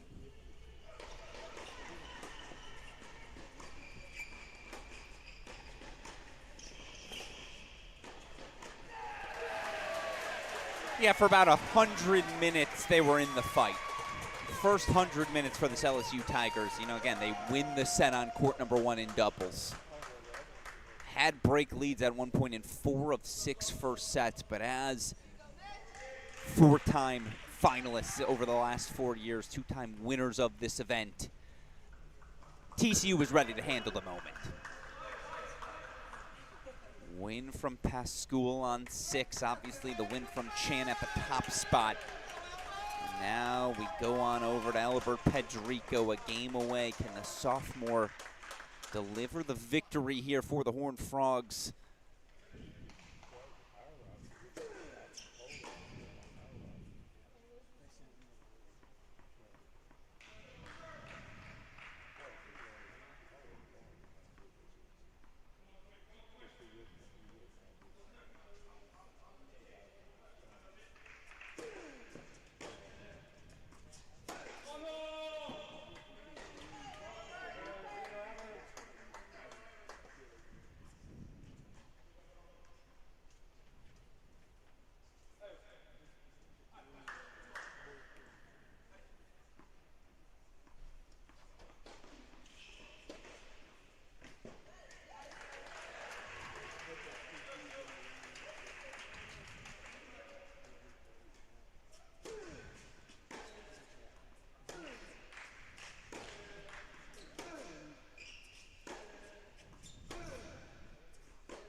Patient, awfully patient with the discipline. And for Sisson, that's what it's gotta be, right? He's not gonna outpower Pedrico, we've learned that much. High and heavy, steady.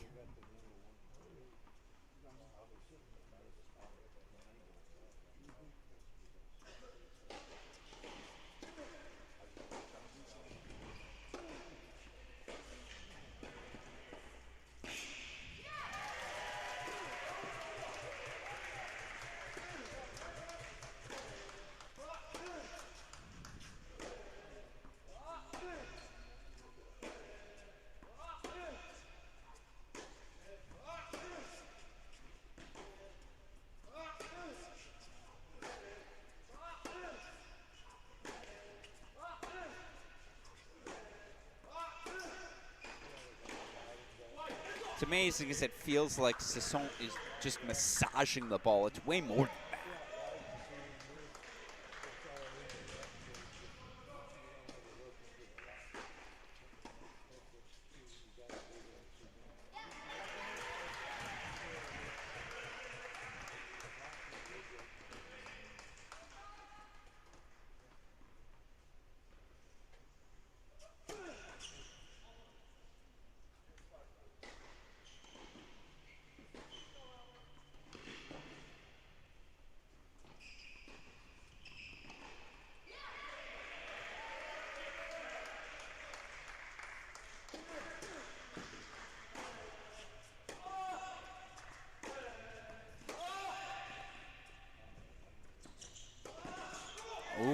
got a little tight with the line there, but yeah, that's just, it's not good enough.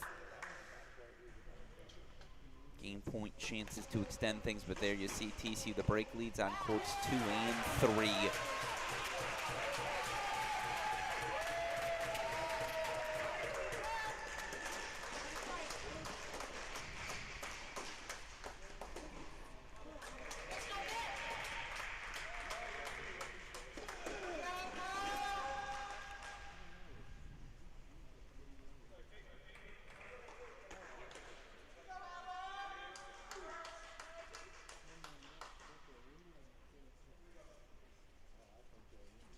Couldn't.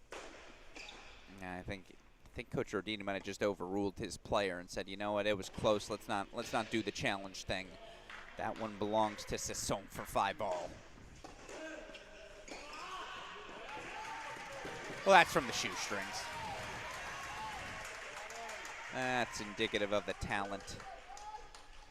So evident every time. Again, Pedrico steps out onto court.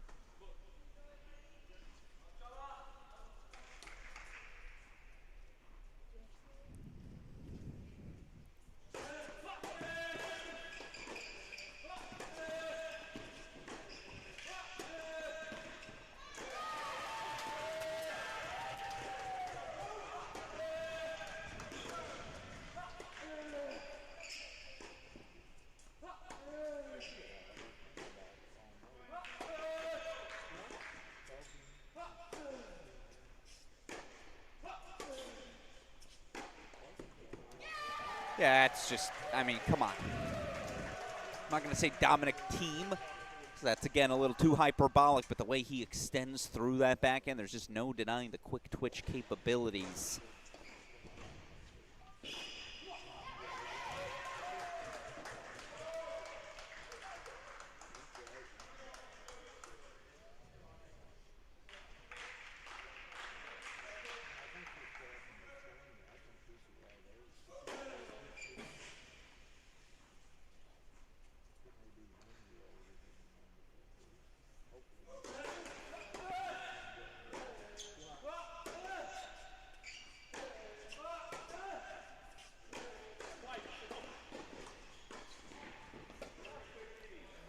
By the way, I want to show you all something because right now over in Dallas, again, Chris Hallior's on the call of the action at that SMU region. It is 3-1 Stanford leads Arizona State, but you see our final 3 matches there. Matsuoka up a break, 3-1 in the third at 4. Nico Gonzik playing his first singles match since September. He's up a 3-2 break in the third at 6. Samir Banerjee forced to retire with injury. That's a team already down Kyle Kang.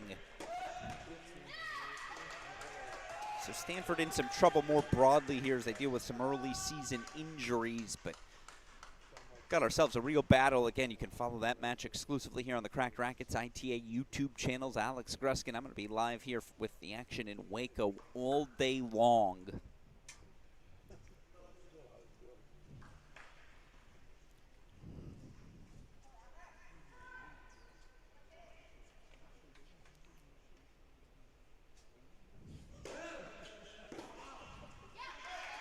As Pedrico holds for 6-5, he's a game away once again. Take it to our other remaining matches. Double break 3-love lead for Roland Duravel on 2. Double break 4-1 lead for Cooper Westendike on 3. It's that old school now race to the finish line. TCU, for the first time today, you feel like a real deep breath. They've got this one in command, in control.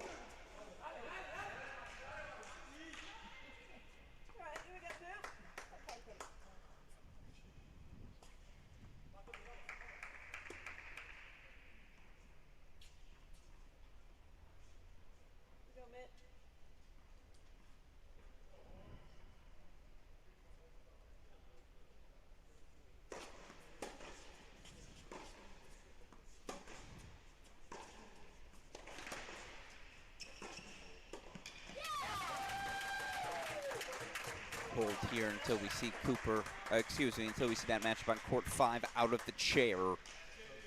This is your reminder, though, and I know I've said it a couple of times, so apology for belaboring the point. But I agree with you, Jeffrey, in the comments. This LSU team's going to be a problem. They're missing 3 of their top 4 singles starters today. And they gave TCU a real run through those first 100 minutes. By the way, the match still isn't over.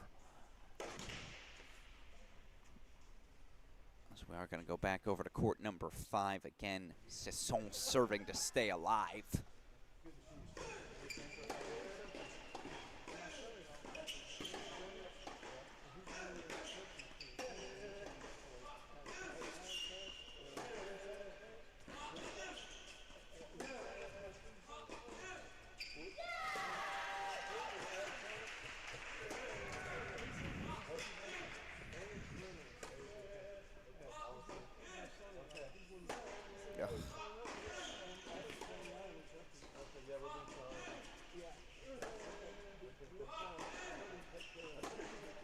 Lung busting. And he just comes up with that. That one was a little Dominic Thiem-esque.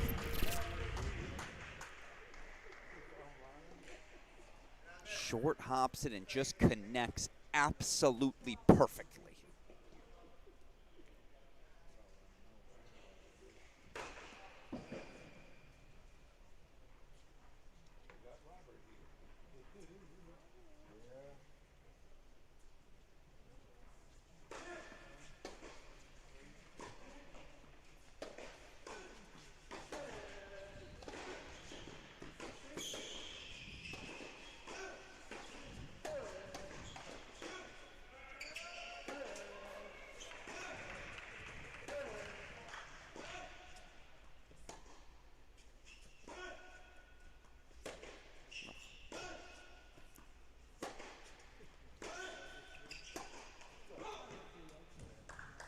Makes such clean contact off that backhand wing, but again, high and heavy. Sisson just staying alive there. Kind of do have to go to a split screen. Here's why. Westendike's 4-1, 40-15.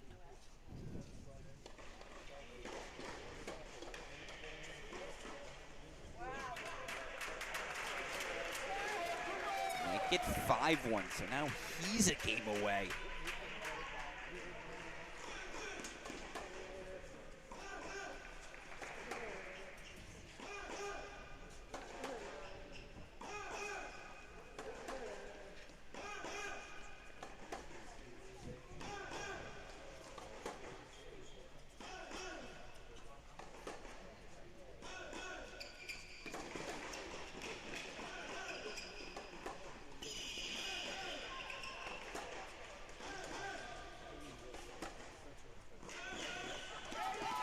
First of all, what movement from Sisson.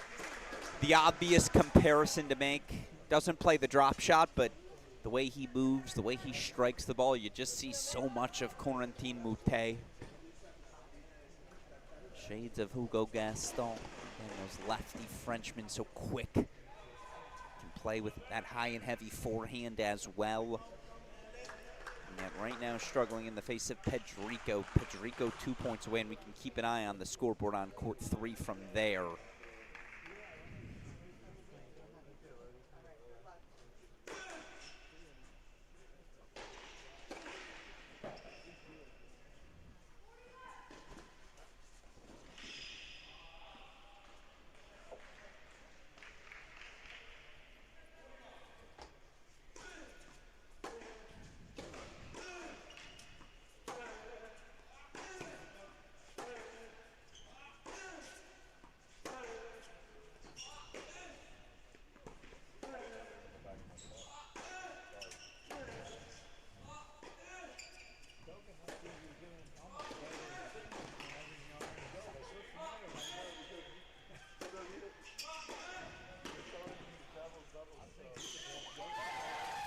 Slicing, dicing, getting forward, downhill, all the things.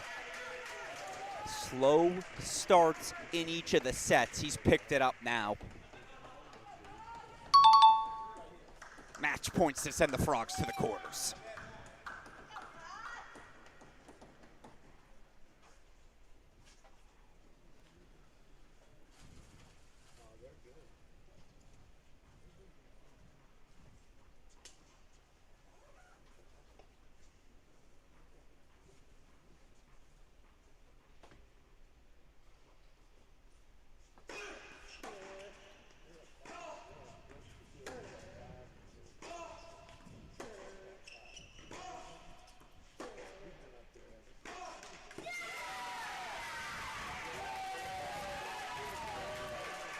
Not going to make a 5th straight final today, but I'll tell you what, they're on the path. It's exactly the start Coach Roditi and Frog fans were looking for. That's just what Pedrico does.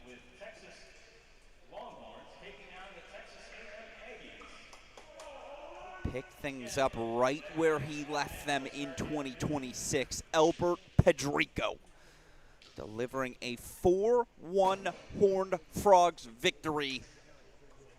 One more time, I'll show you all of our results in this one here in singles. Again, things unfinished on courts 2 and 3. Strong start for the Horned Frogs, though. Courts 1, 5, 6, a couple of straight set victories. And look, anytime you can get out of an opening round match with a doubles point, 3 straight set victories. Cooper up 5-2 in that third. Roland DeRavel up 4-1. Horned Frogs are right where they want to be. Got pushed, certainly. Those first 100 minutes were testy. A moment there where, again, LSU's up breaks in 4 of 6 opening sets.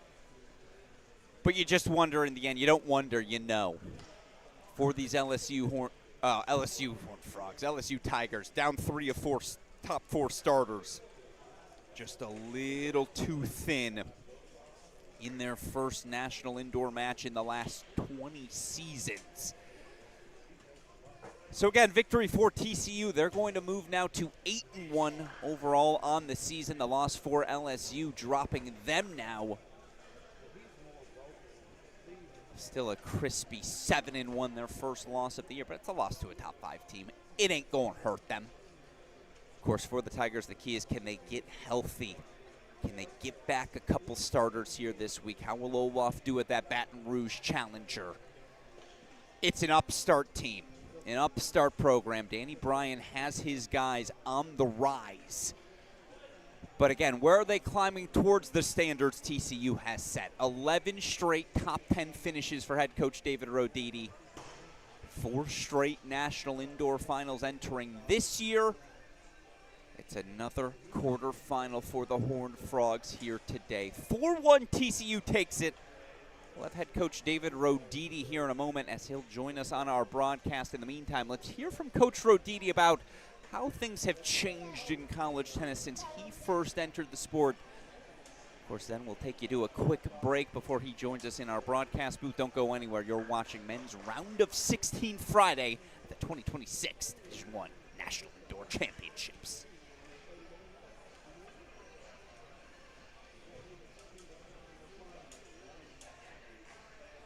Man, I don't even remember that far back. Yeah, back in those days, you had maybe 1 or 2 guys. I remember Johan Hede qualified at the Memphis Open, and he hardly ever lost. And that was like, oh my God, now you have guys missing this tournament because they're playing a professional tournament. So it's just different times. Again, it's the flexibility and what it takes to compete at the highest level and what coaches are willing to do to compete. You're recruiting a different guy. The level is incredible. I think people, if you're in Dallas area and Waco, you need to come to this tournament. To me, it's the best event of the year. It's better than the NCAA tournament, in my opinion. You have unlimited play on it, for sure indoors. There's no weather issues, and you can watch, like one of our fans, Jim Allen. He'll literally show up at 9 in the morning and leave the site at 12 midnight and watch all 4 dual matches back to back. So the level is incredible, then the value that you're getting is incredible, and I hope people can take advantage of that.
And joining us now on our broadcast, fresh off of his team's 4-1 victory over LSU to advance to tomorrow's quarterfinals, it's TCU men's tennis head coach David Roditi. Coach, it is always good to see your smiling face. For me, it means we are officially in indoor season.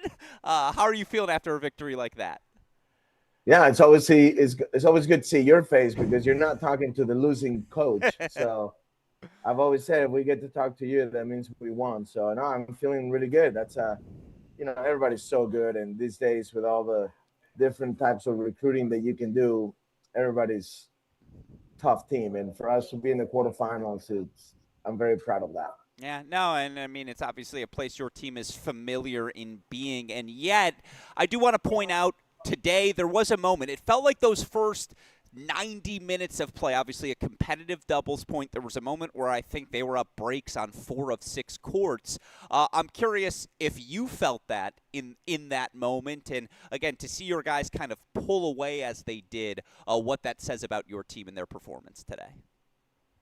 Of course, I felt that. I mean, I think I can tell you every point of every match. I'm hyper aware, and I just thought, one, they came out just firing, and this is an LSU team without 3 of their top 6, so we beat half their lineup, and then those guys at the bottom obviously can play. They're 9 deep, 10 deep, so. Credit to them, credit to their recruiting, both coaches. We go way back. I have a lot of respect for all the coaching staff, and I can't imagine when they get all the players back in that lineup and healthy. They're going to be one of the teams to beat, hands down. What you said at the beginning, yeah, I don't know if we were nervous.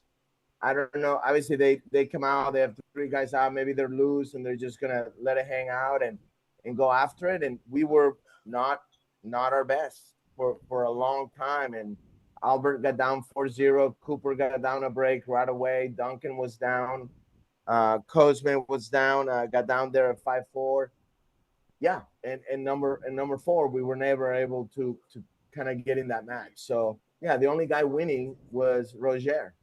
So yes, I was aware, but at the same time, I'm proud. We got to learn that there's a lot to learn there. What can we get off to a better start? And at the same time, really proud of our resilience. And once they come down, they were able to, on paper, win 3 matches in straight sets, which was hard to believe that was the case after the beginning of that match. No, certainly. And again, it's a credit to your guys for, I don't want to say waking up, that feels a little hyperbolic, but getting their acts together there. And you mentioned court number 5. I saw you on that court where Pedrico's down 4-love in about 15 minutes. He was down a break early in set number 2 as well. What was there something tactically you were talking to him about that allowed him to flip the switch there? What'd you see? No, he couldn't even listen. He was in a bad place right from the beginning. He was, it's high level athletics, and it is. I've always said it. To compete is pure suffering, and you got to be ready and willing to suffer and battle for that win, and that's what those great athletes are able to put up with, to suffer through competition. And he wasn't ready to really dig in and earn it. And then once he come down, he got off. I don't know if you noticed, I just left him alone. He thought I was talking too much, but it's just he was making mistake after mistake after mistake against a guy that it's not going to attack you, that it's not going to hurt you. So I was like, hit it down the middle. Just let's see what this guy can do. And he wasn't even in a place to listen. Well, it's a credit to him. Again, able to find 100%. Yeah, whatever 100%. gear he was, and again, get off that court in straight sets. And you mentioned Roger, Duncan as well. And I want to talk about Duncan because after the massive fall he had, it did feel like he kind of slowed down a little bit here to start the spring. People obviously chasing him a little bit more now, going from hunter to hunted. For him to get that sort of straight set victory, fight off 2 set points as he did in that first, just what sort of tone does that set for him now for the rest of this week? No, it's huge. Duncan's obviously playing at a different level than he did a year ago. Really proud of his improvement, his development. Devin Bowen has done an unbelievable job with him, and he's done an unbelievable job. So I thought the win over Devin Vanderhost from Baylor a week ago was huge for his confidence, and it helped him today. He was down the whole first set. He was just fighting and played some horrendous tennis there in some critical moments. I mean, he would tell you. And for him to just put that aside, he was down 4-0 or 4-1 in the tiebreaker, and I think he may have won 6 points or 7 points in a row. That first set gave us a little bit of breathing room, and it gave us, as you would say, if I was listening to your podcast, it gave us a road that you could see, a path. I think you call it a path to victory, and that was a critical first set for the team, and I'm really proud of Duncan for doing that. No, it was so impressive, and again, whether it's him, Roger at 6, I cannot emphasize enough, just taking care of business easily. Your team advances 4-1. It's 11:41 a.m. now Central Time. You're not going to play till tomorrow at noon. You get a full 24-plus hours to prepare for a next match at this tournament, which is not something you have often. How will you and the Frogs use that as you get ready to play whomever it may be, Texas A&M tomorrow? Yeah, same old. Learn from today. What did we do well? What can we do better? Go rest, hydrate, have a good meal. My son is here, Max, so I get to go now on the court and work on his tennis game for a couple hours. So if you want to join us on the outdoor courts, we'll be over there. But it's just, they know they're basically everybody at this level in college. As you know, the levels, you're semi-professional. Professional tennis players, so they know what they need to do. Luckily, we're look healthy, so tomorrow should be an absolute war. We get to play either Texas or Texas A&M, which, as a fan, for all our Frogs out there, that it doesn't get more exciting than that. And they're about to play, so that should be a hell of a match. Yeah, no, looking forward to it. Really liked your son's forehand this morning. Thought he was striking the ball pretty well for pre-9 a.m., Coach. So, yeah, not bad. He's got a good forehand. He's got for a hockey player, he's got probably the best forehand of any hockey player out there. It's so fun to be able to share this with him, and we're having a good time. No, I thought him and Ollie Bonding were striking to get the warm-up going this morning. So that was fun to see, and always fun to watch the Frogs compete. Head coach David. That's a good point. Yeah, head coach. That's a good point. We're not letting Ollie hit with Max before the match, because that was Ollie went 0-2 today, so he's not going to do that tomorrow. All right, we'll have to change up the hitting partners. Fair point by you, but obviously a job well done. Through to another quarterfinal. TCU men's tennis head coach David Roditi. Congratulations to you and the Frogs, and obviously looking forward to watching you compete the rest of the week. Thank you, Alex. I like your office. That looks like a really nice place. I feel like I'm put on time out here in this little cubby, but it doesn't matter. Doesn't matter. You guys do a great job. Oh, you're the best, Alex. Coach. Appreciate it. Thank you. Thank you.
Well, did you miss us? Welcome back in, everyone, as we are ready to rock and roll once more. Round of 16, men's national indoors. Of course, Alex Gruskin here.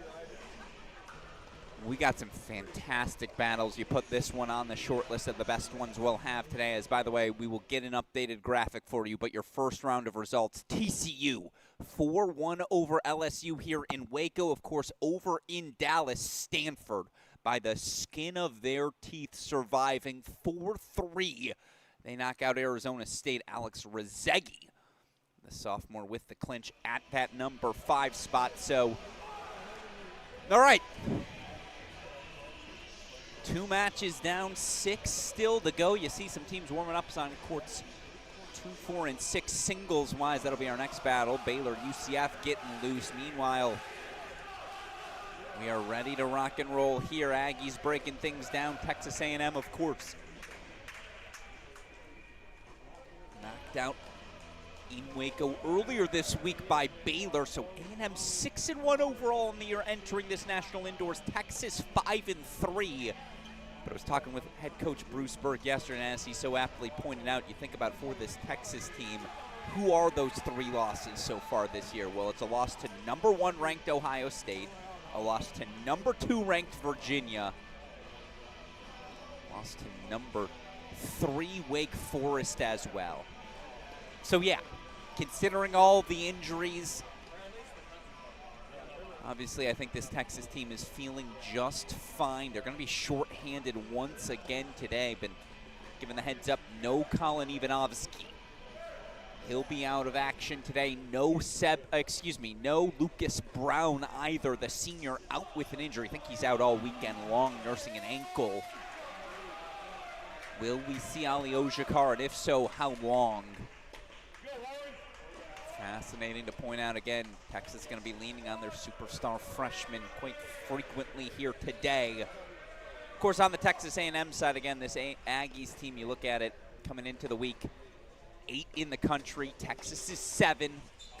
A lot of new faces for the Aggies, right? Some of the core is back, Papa Malamas, Tokats, but you supplement that with pieces like a Kolomansi, like an Alex Frusina. Will we ever see Philip Pyjonka this season? Don't think they're going to have him here this week, but Longhorns, Aggies, officially underway as that action playing out over on court number 2. We're waiting here on court number 1 for the action to get rocking and rolling. I think we're just waiting on our chair. There we see chair going to bring our balls out to our players here on court number 1. A battle between Texas pairing of senior Sebastian Gorsny, freshman Lucas Mariano, taking on the A&M pairing here at the number 1 double spot. Token Tokats, the senior, partnered with sophomore Theo Papamalamas. So now they've got the tennis balls. Flipping coin here on court number 1. Of course, with that, we will be ready to rock and roll. And now I get to say those 4 magical words one more time here as our 12 p.m. Central Time second round of 16 match gets ready to roll. You all know those 4 magic words, folks. Let's play some tennis.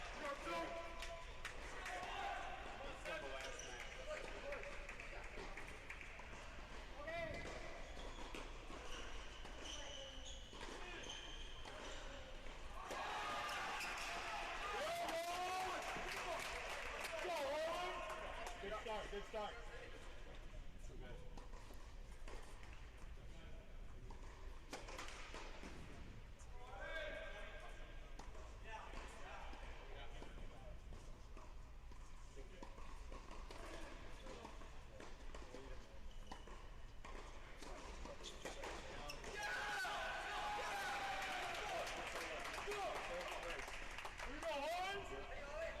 Go 1, 2, 3.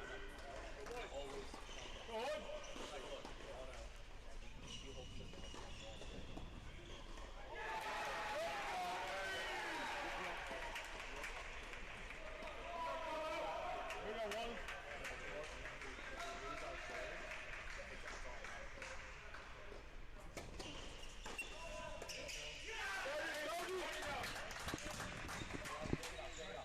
It's a big swing. It's a healthy cut.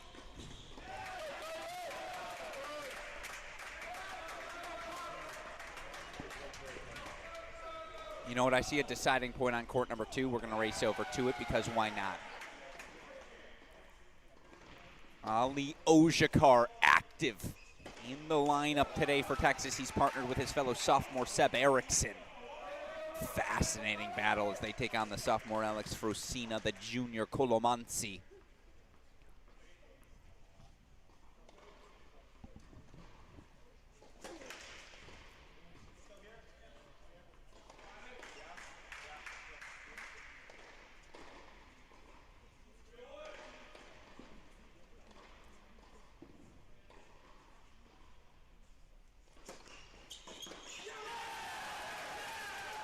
Opening hold for the Longhorns here on court number 2. I love this matchup. Love this battle. Again, things break right. Both of these teams could legitimately bring home a national championship this season. And it's a battle in the round of 16 here at indoor. So we showed you the top 2. Let's go over to court number 3.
Here on court number 4, it's the junior Tiago Pires, partnered with Krish Tiagi, the freshman. They're taking on the Texas pairing of Evan Burnett, Abel Forget.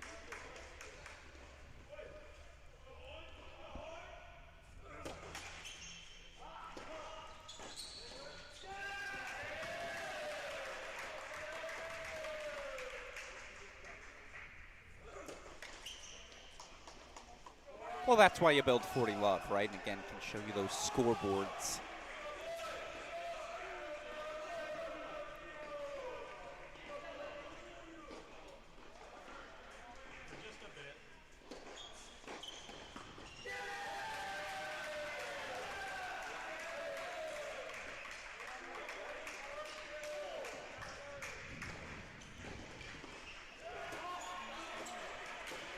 All right. And again, some uber talented freshmen on this Texas roster, whether it is a Forget, Mariano, Ivanovsky. I know they like Duro Palermo as well. Heck, they have to like Generation 3 of the Braswells and Jeremiah too.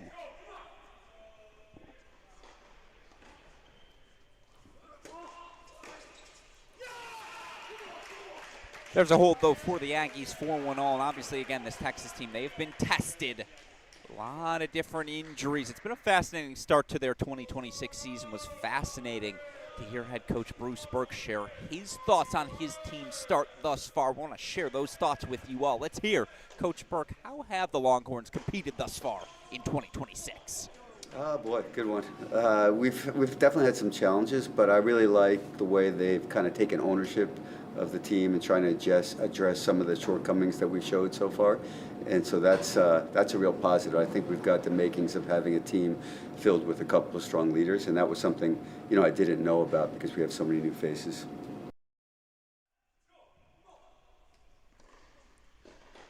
New faces, yet again, that Texas fight remains strong. 1-all, 15-all. Let's go back to court number 2.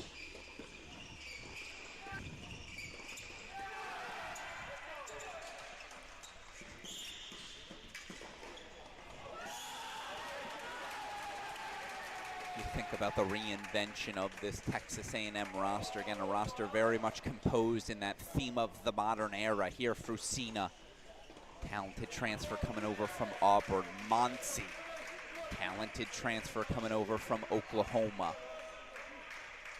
Hogan Tokach, of course, at that #1 spot. He's a talented transfer who came over from Florida. So using all the tools available to them.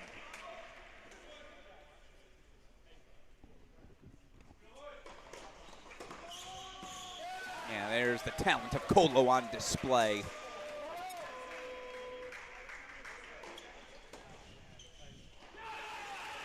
course, got to spend plenty of time with Colo's brother, Cephas Atondo, during his time playing at Illinois. Have not gotten to cover Colo as closely. I know it's another, and again, both Monsies so talented, so fluid as athletes.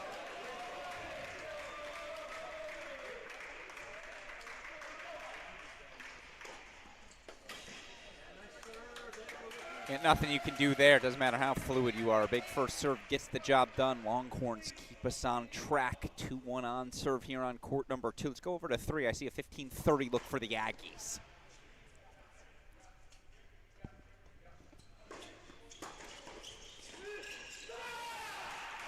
It's a heck of a cut. Of course, injuries to this Texas side. I don't think it's hyperbolic to say they need the doubles point more. Compromised as their singles lineup will be. They still have the talent to put on plenty of fine options, 1 through 6 spots, but again, so many freshmen asked to contribute. If they can just get that 1-love lead, build that confidence.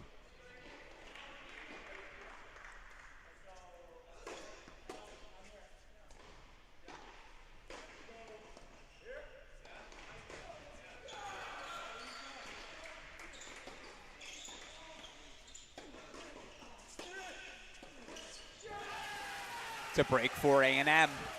That's the start they were looking for. By the way, how about the energy level? Helps that it's the noon match, not our 9 a.m., but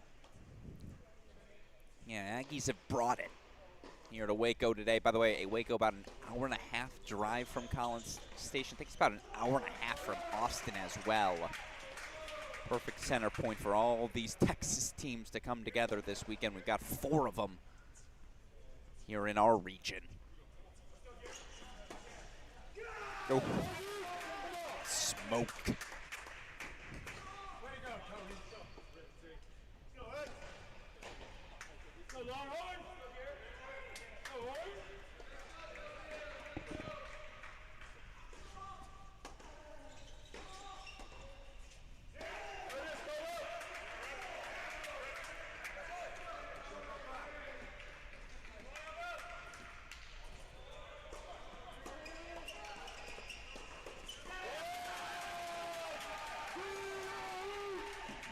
Hold for 2-1, so they stay on serve on 1. On serve still at 2. That break is on court #3, and as we know, it's not a break till you consolidate. So back over we go. By the way, as always, this is that point of the match. Gotta ask all of you tuning in at home, who you got and why? Uber talented, but short-handed Texas team, a Texas A&M team, again, still putting all the pieces together.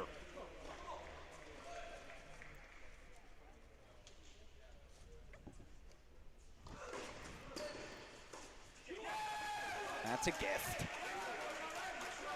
There you see that senior leader, Lucas Brown, on the bench. I know, again, nothing will pain Lucas more than to be forced to sit out what will be his final national indoor championship, just dealing with an ankle injury.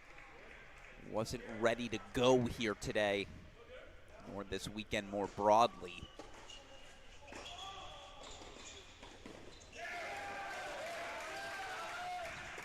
That's a gift. Forget able to just guide that one away.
Here come the break points. Right back come the Longhorns.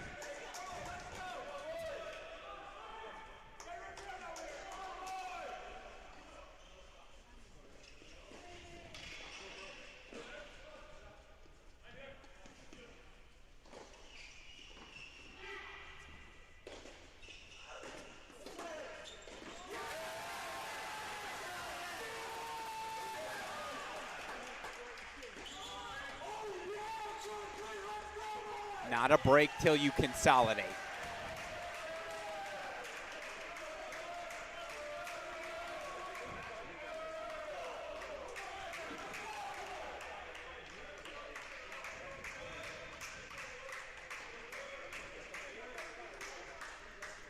Back on serve we go 2-all. Let's go hang out on court number 2. I feel like we've gotten like 2 points of it.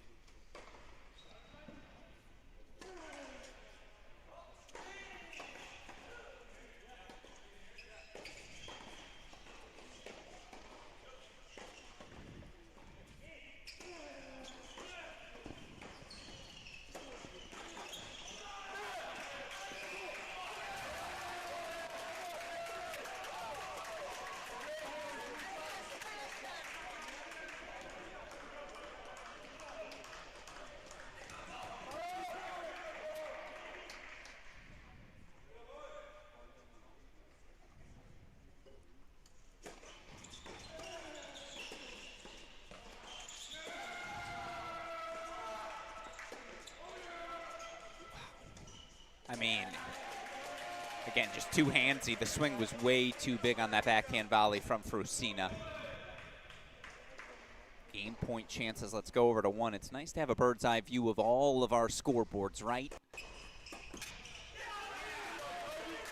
And Togan Tokanch, those hands so firm, obviously, since the moment he walked into college tennis, whether it was him in Narundorn over in Florida. Obviously, it's translated to A&M.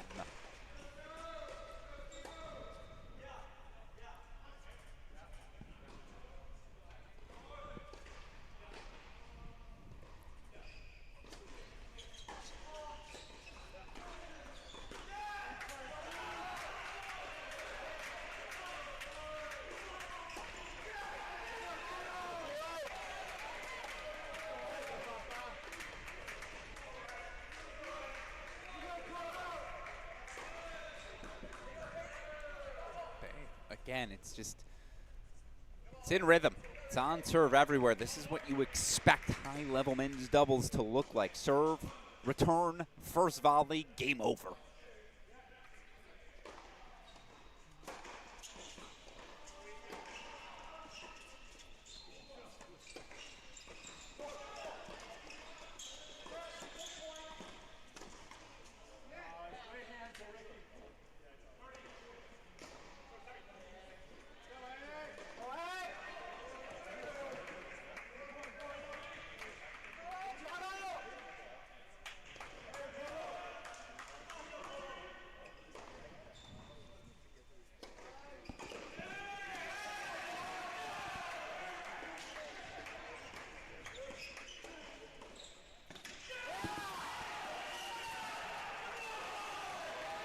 By the way, apologies, I missed it, but you heard that roar. We're going to take you back over to 2. Didn't mean to switch courts. It's a break for A&M there. 3 straight breaks on court 3.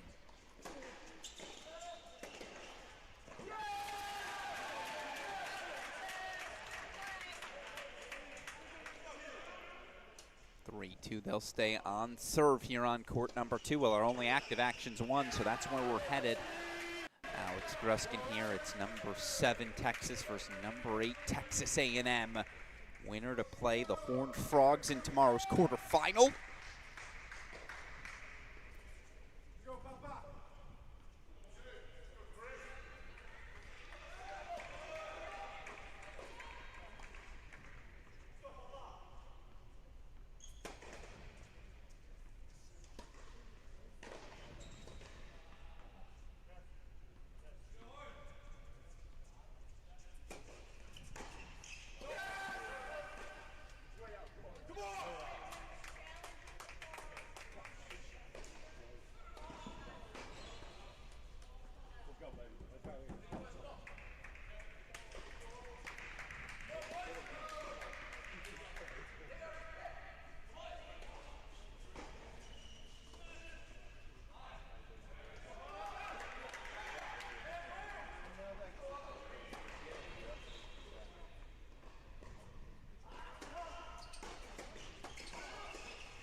Look at this.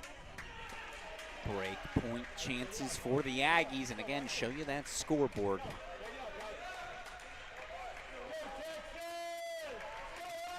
Break point look for the Aggies, not a break point look, but a love 30 look for the Longhorns on court number 2. These are straight up 2 break points.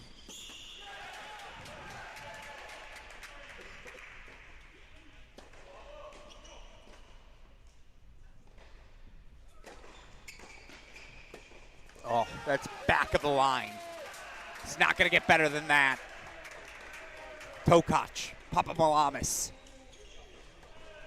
3-2 out in front. Take you over to a little split screen action for the first time. Courts 2 and 3.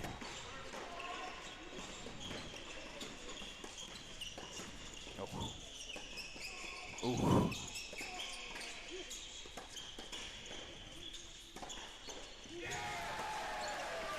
Volleys are crisp.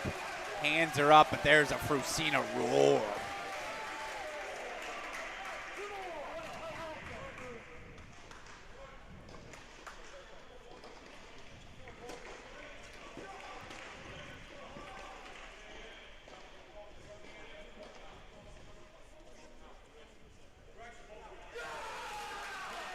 Wow, the challenge proving successful.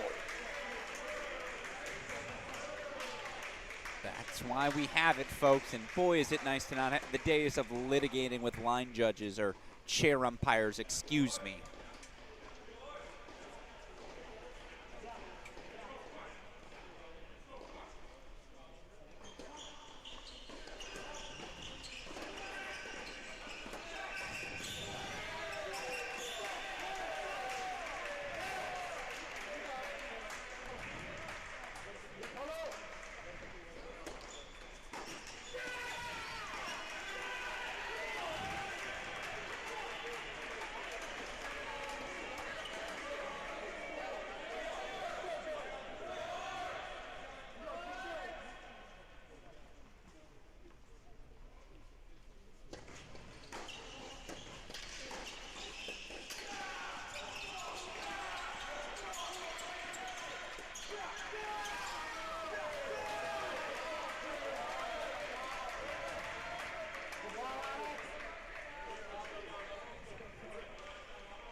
Hold for the Aggies, but again, they've got their breaks, right?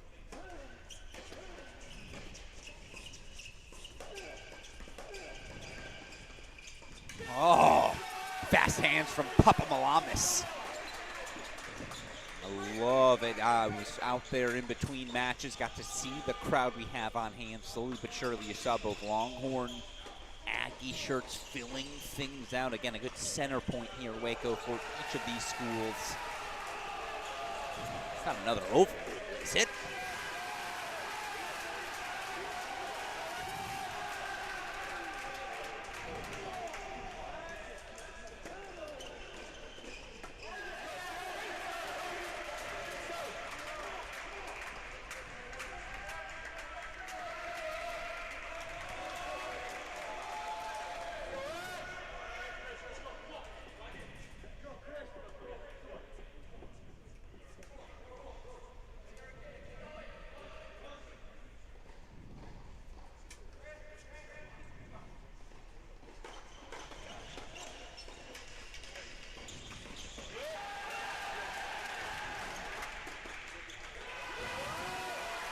Double break 5-2.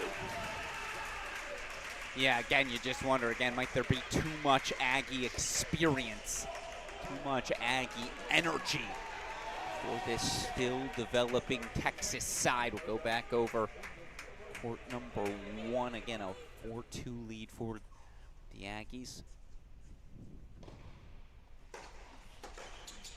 That's a nice ace tee from Lucas Mariano. And I got to say, Mariano was a joy to be around. Just one of those freshman goofballs. There's always going to be one on every roster, right? Mariano was that guy for his team throughout the course of our media day activities.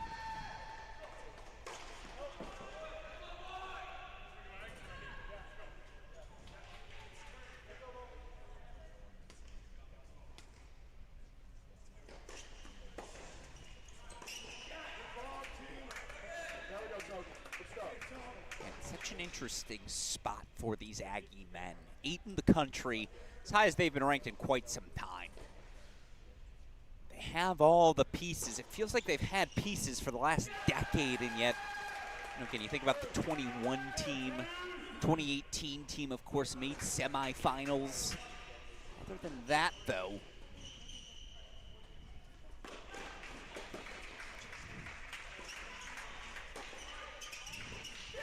you do feel like it's an Aggies team that has left a little bit to be desired. Might this be the season where the results start to match the talent once again? Again, not that the results have been impeachably poor,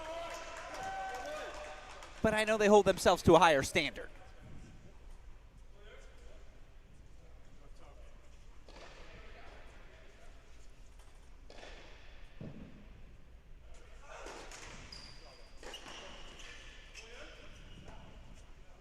Sitting in a split screen, of course, because Aggies could put the close on this doubles point right here.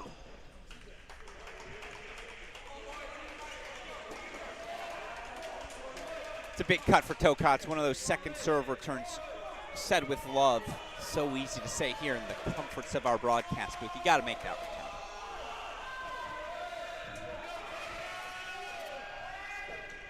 You know, we're going to go over full screen. Let's see again if they can close things out.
First set belongs to the Aggies, and that is a statement made by Tiago Pires Cristiagi.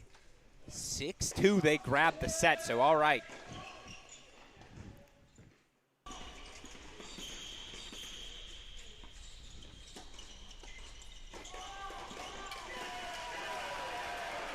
I'll tell you right, it's the right poach there from Ali Ojakar. Execution just not quite crisp enough. We've seen both him and Evan Burnett miss a couple of those. But it does feel like the Longhorns could be off court on court number 2. Won the battle of positioning there, but Aggies have served lights out at the top spot.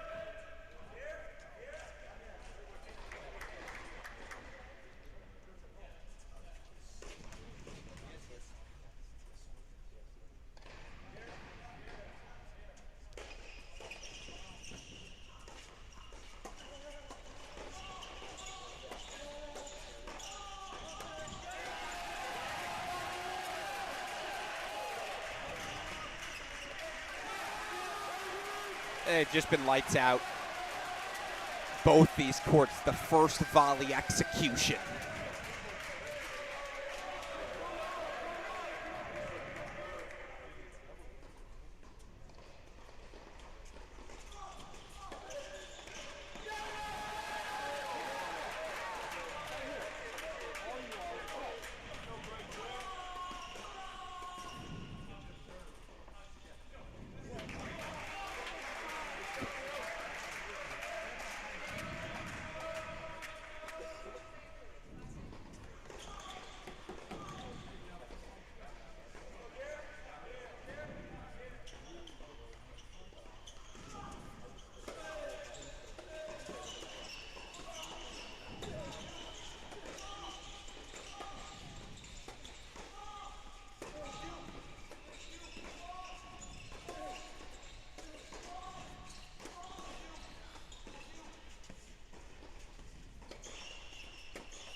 How's that?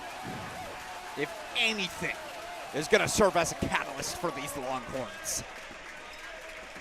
Got to be a point like that now. Some of you may be thinking, I don't understand why Seb Erickson didn't just take an overhead. As, by the way, the hands have gotten so fast. I feel like all of these first volleys could be winners. No, the level's too high. First point Aggies on court number 1. Again, Texas's Ali Ojakar serving for the 6-3 set on court 2 for Texas.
That's a better first poach there from Seb Erickson.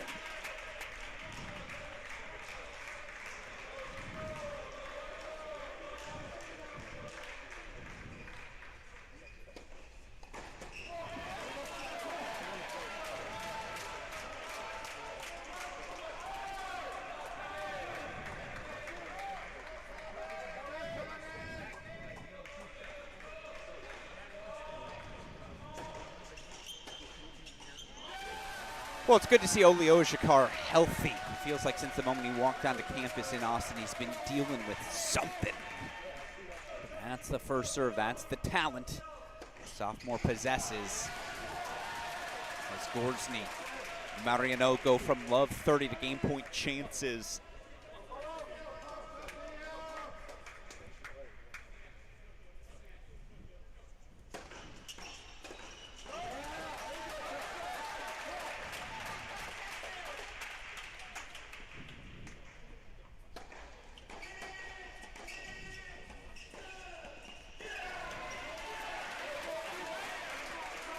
Got double match point situation.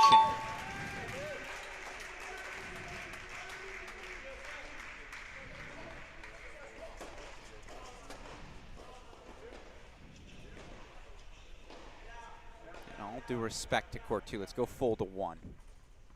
This one's for the doubles point.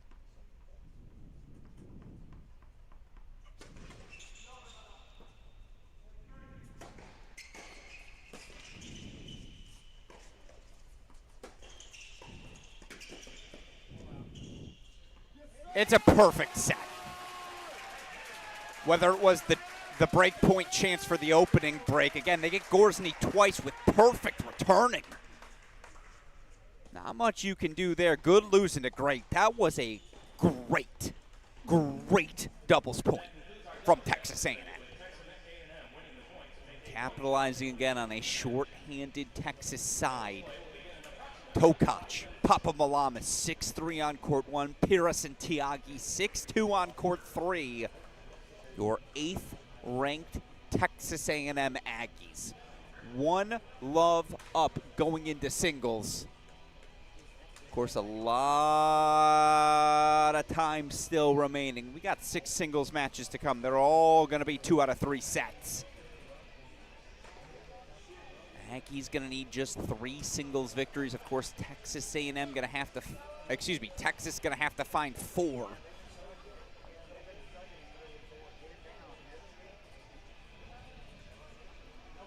So, all right, doubles in the books. Aggies up 1 love, but of course, we know it's our job here at Cracked Rackets to ensure all of you college tennis fans tuning in, you got to get familiar with all the characters, all the players lining these rosters. These are the names we're all going to be glued to over the course of the next 4 months here this spring. So, of course, without further ado, we want to introduce today's competing teams.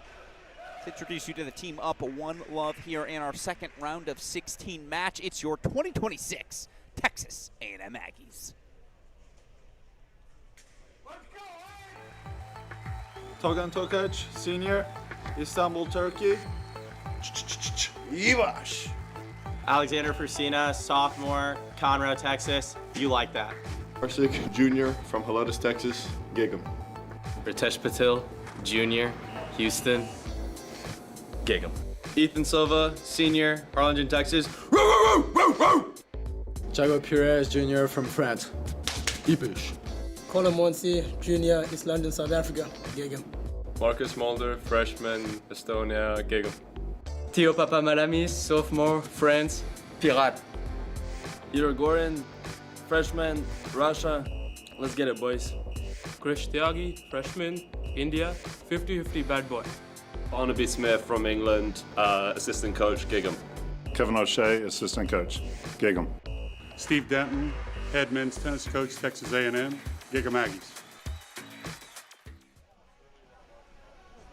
Well, those are your Texas A&M Aggies. Again, fun to see how much fun these teams have with our player intros. Let me tell you, your 2026 Texas Longhorns, they had plenty of fun yesterday on Media Day. I think you're going to see that on display right now. Without further ado, let's get you to your 2026 Texas Longhorns.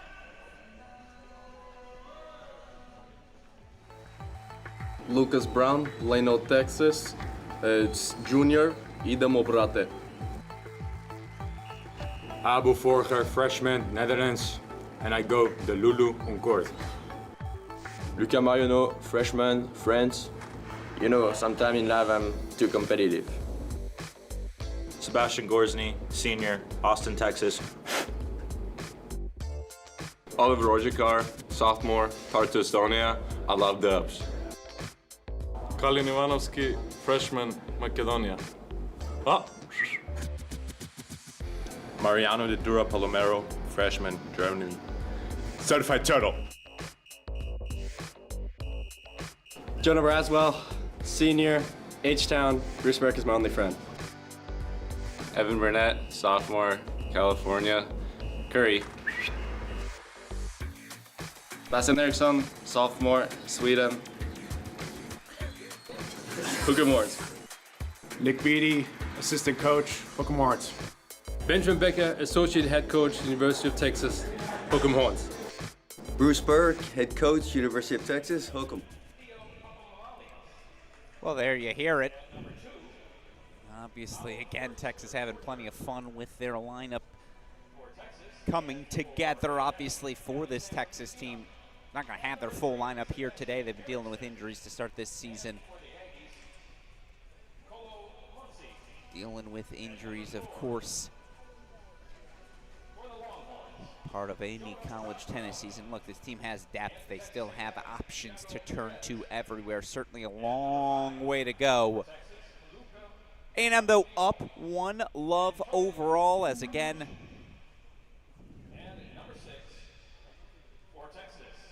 6 singles matches to come here. Obviously for A&M, they're going to need 3. Texas is going to have to find 4. Winner of this one to face TCU tomorrow. Losers, of course, going to face a tricky LSU team that, by the way, is only going to get better with every passing day. Missing 3 of their top 4 today due to injuries, due to the flu, due to players outplaying challengers.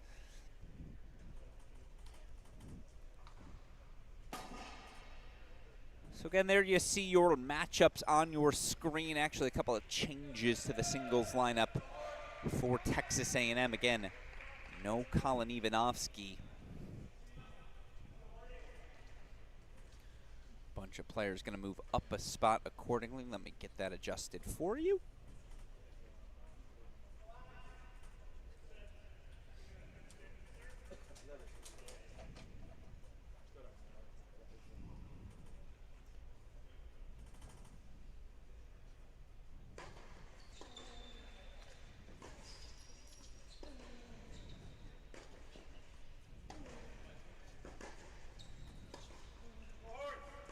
You see, we're rolling back to the baseline. So one more time, let's say those 4 magical words, folks. Let's play some tennis.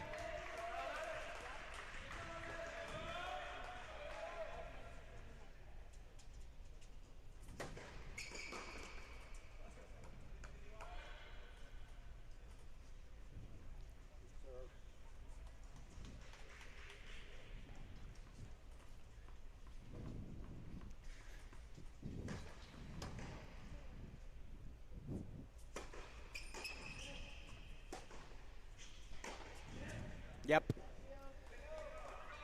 Well, that's a nice start. Again, the battle here, senior Sebastian Gorsny taking on the sophomore Theo Papamalamis.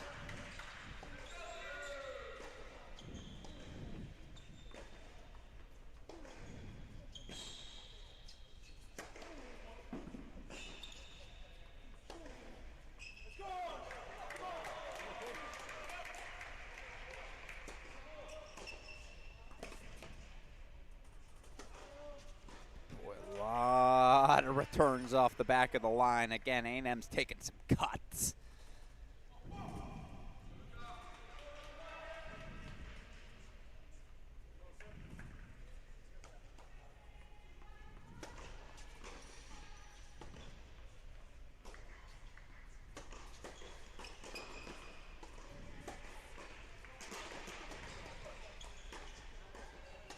All right, we'll get a Seb Gorsny challenge here. I don't know how convinced he is, but why not throw another one? I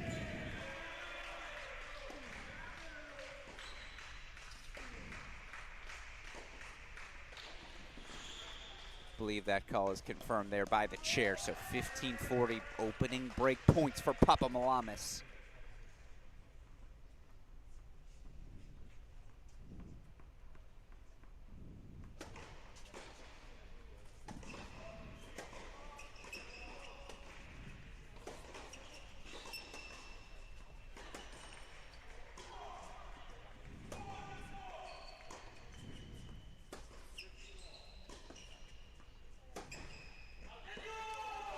Now it's a loose service game from Gorsny to start. So One Love Papamalamis out in front. Of course, again, this Texas A&M team coming into the week 8 in the country.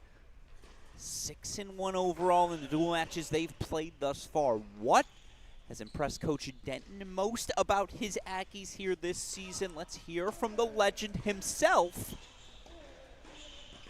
Steve Denton on again. What has allowed these Texas A&M Aggies to pop so far in 2026? Well, I think they just have meshed really well together. You know, that's the part that's hard. You got a bunch of individuals and you try to bring them together as a team, and they've become a team very quickly, and I think that's probably, I would say, the most impressive thing. They're hard workers. A lot of them want to play pro tennis, and, you know, I love that, and obviously we've had a lot of success with guys from before, so they're following in those footsteps. In those footsteps, indeed. Papamalamis, the One Love break lead, will go over to court number 2. I want to introduce all 6 of our singles matches. Hold on. There we go. I don't know why that said 1 doubles. This is indeed court number 2. Abel Forget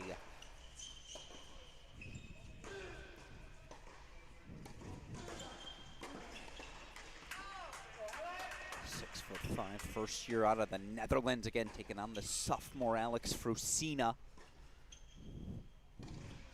Opening hold for Frusina, 4-1 Loves. Over to court number 3 now we go. And this is where, again, no Ivanovsky, no Lucas Brown. So up to that number 2 spot, Sebastian Eriksson. Eriksson's been dealing with some nagging injuries as well, but again, thrust into that number 3 position here today. Tough test. So he's going to take on the junior Colomanzi.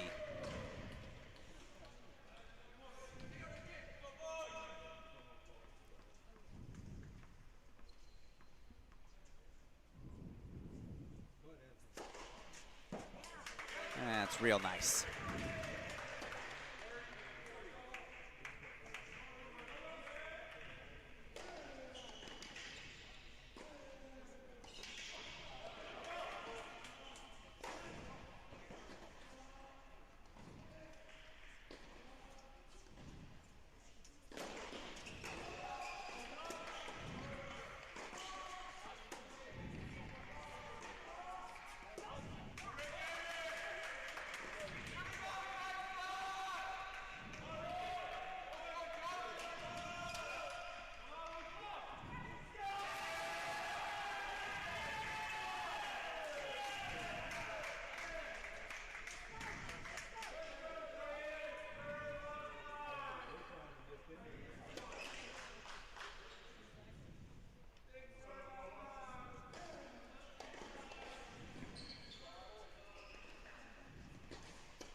Well, Colomanzi sticks around.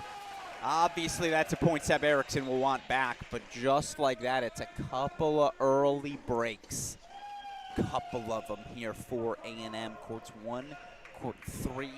What about court number 4? And again, this is where you're starting to feel the absence of Ivanovsky, who's going to be a young piece up top anyways. So Jonah Braswell, the senior, up to the number 4 spot. Honestly, you got to feel pretty good with Jonah there. Against most teams, certainly, but today the matchup is Tiago Pires, the uber-talented junior. Earns himself an opening deciding point.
One love out in front goes Braswell. Again, finally, they get a deciding point early to break their way. That's your matchup on 4. Over to 5 we go.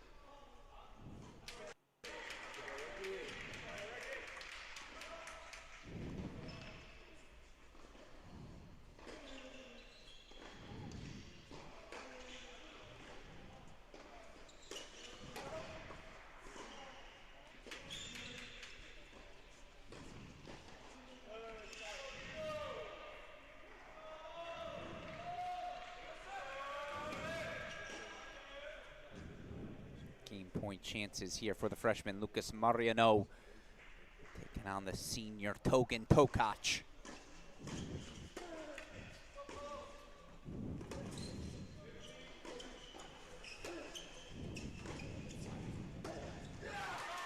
All right, there's a break, there's a hold for Mariano on court number 5, settling in here.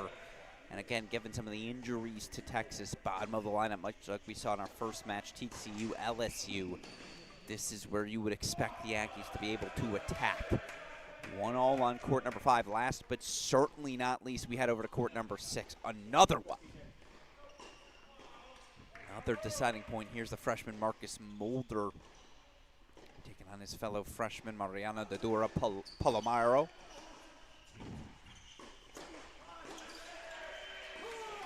Opening hold for Mulder. Oh, they were really excited about the late ad of the man out of Estonia.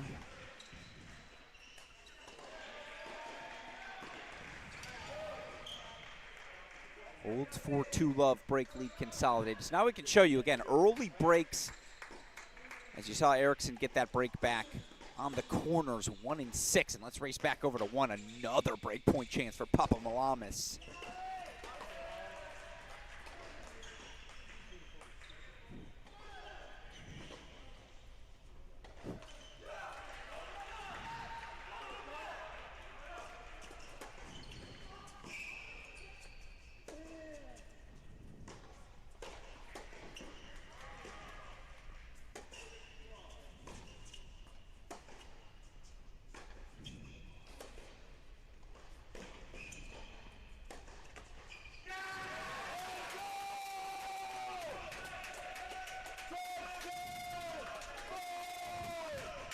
I mean, again, it's the roar.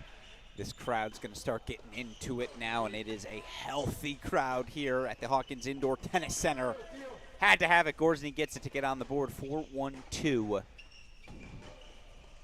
I can't help it. I want to watch court number 6. Dadura Palomero introduced himself as a certified Ninja Turtle. How are we not going to watch a certified Ninja Turtle in action?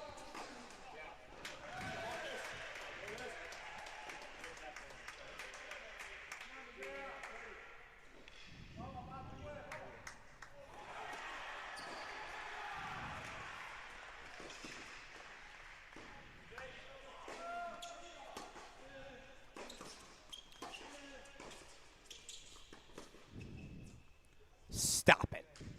That didn't land good, did it?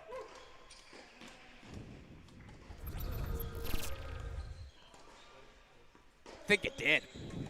Boy, again, we've watched, 3 minutes of Mulder all in.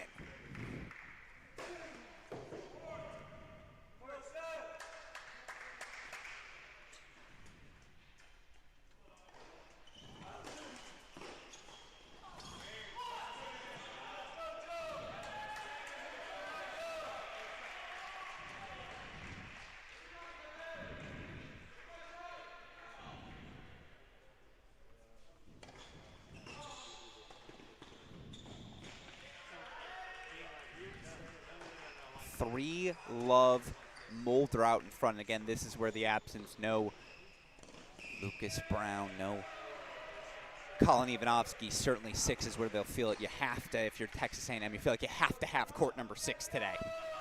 So there's your double break.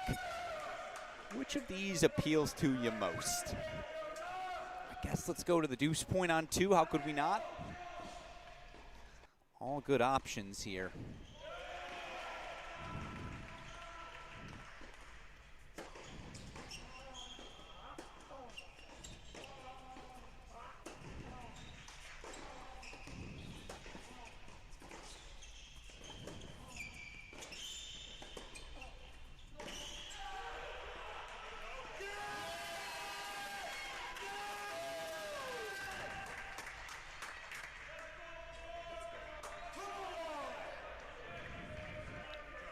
Deciding point goes the way of the spicy. Alex Frusina, so they stay on serve 2-1. Meanwhile, again, it's the depth, the talent everywhere. speaks to the level of college tennis here in 2026, and perhaps no better person to ask to reflect upon those changes in our sport than a lifer in Texas A&M head coach Steve Denton. Let's hear from Coach now. What is the biggest difference in college tennis between where we're at now and, of course, where we were when Coach Denton was lining things up on court? Well, I think in our era, when I played, there were about 17 guys that were in the top 50 in the world at the time. And there was a period of time where there were very few that were in college tennis, and now it's become vogue again for guys to come back to college tennis and recognizing that this is a great pathway to the tour. A lot of young players are just not ready to play yet, and they need more time. And if they'll give some time to it, take the pressure on themselves and continue to develop their game, then they can really get good in the future. And I think that's maybe the biggest thing. And the guys are so much more physical now on tour. It takes a little bit more time maybe to break through. And our guys that we're playing or we're seeing in college tennis now, they're all getting that physicality and working on their games and working on the different parts of their game to help them get ready. And so it's just exciting to see, you know, the success of college tennis, and it kind of take a total turn in the right direction, in my opinion, to be the pathway toward the tour.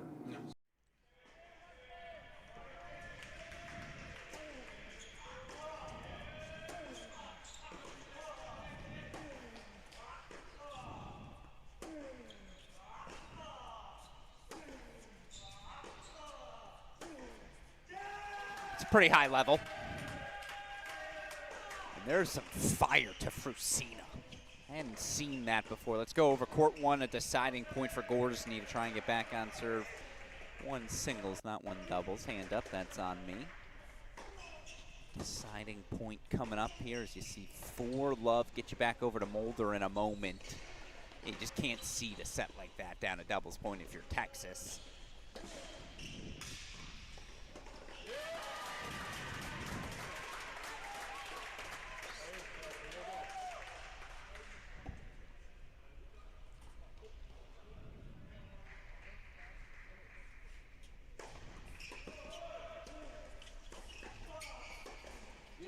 There's Sepp Gorsny.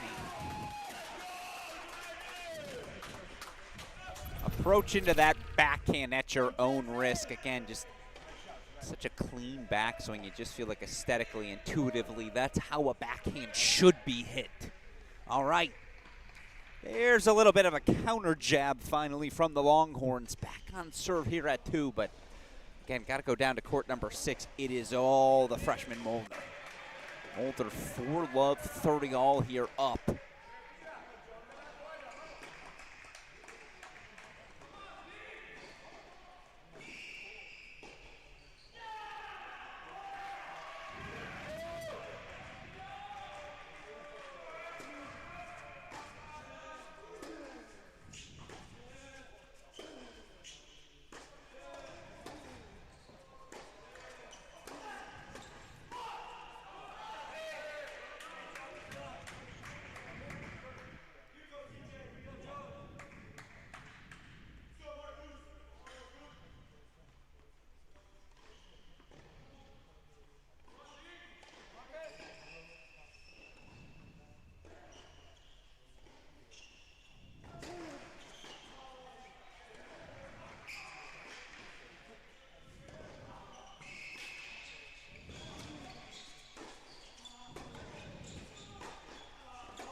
He gets on the board again.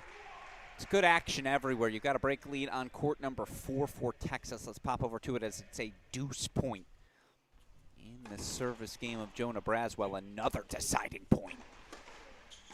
Here in set number 1, Gorsny down love 40 in his service game. Get you over to that in a second. Deciding points everywhere on our scoreboard.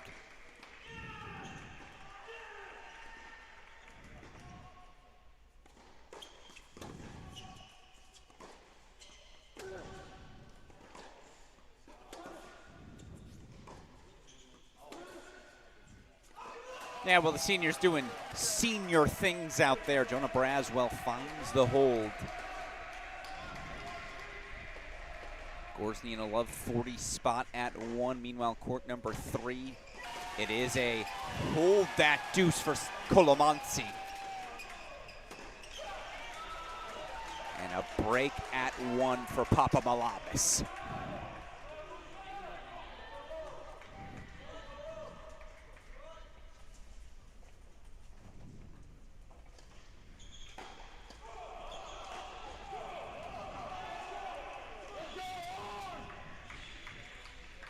So we've got 3 breaks right now, but the 2 lopsided sets. Courts 4 and 6. Jonah Braswell, a 3-love lead for the Longhorns. Court 6 again, it is all right now Mulder.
Another love 30 look for Braswell. You know, let's head over full screen. We go to court number 4. I'll show you our first set score lines.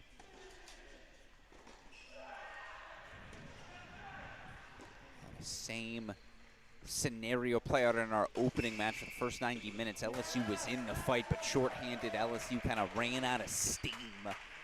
About 100 minutes into our opening match. You wonder for a shorthanded Texas team. Again, are they going to be ready to go the full 3 hours? Needed to overcome this doubles point deficit. What have they got for us?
For love, Braswell out in front again.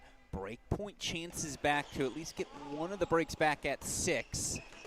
Want to take us over to court number 5. Freshman Lucas Mariano of Texas. Break point chances.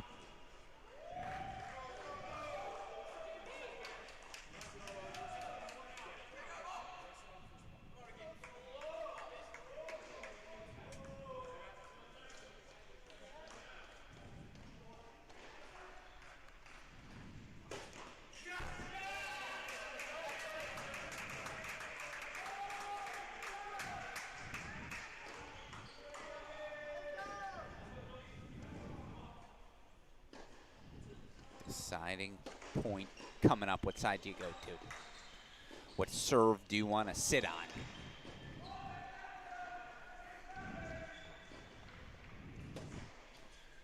Deciding point on court number 3 as well. Take you to it.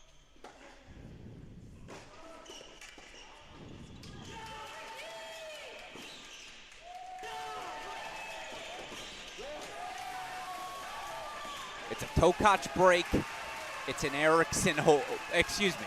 It's a Tokac hold. It's an Erickson hold.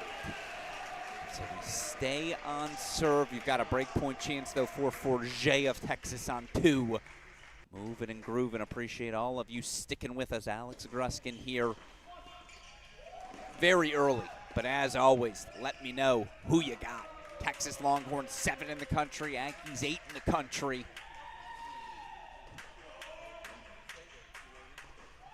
Who can advance to take on TCU in tomorrow's quarterfinal?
Too good.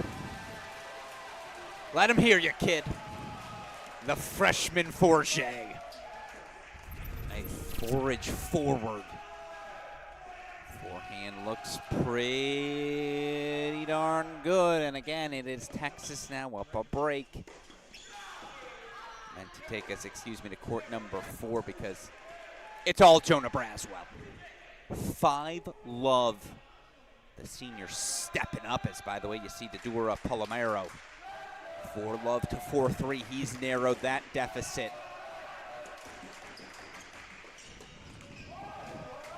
Erickson's got 15-30 on Colomansi. Texas is showing some fight.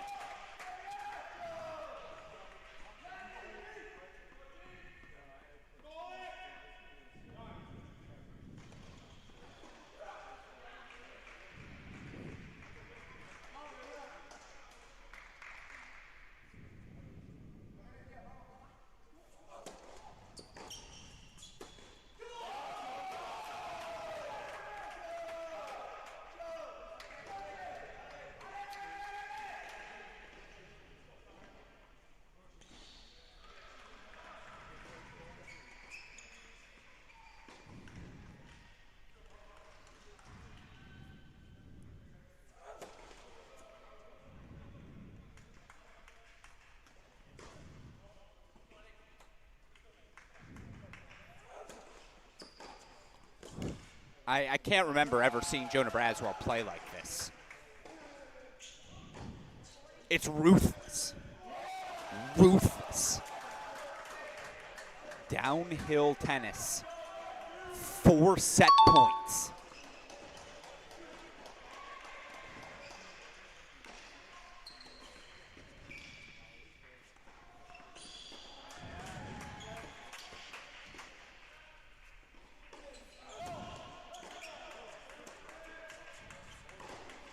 Jeez, a little 1 p.m. bagel. How you like that Asiago with cream cheese?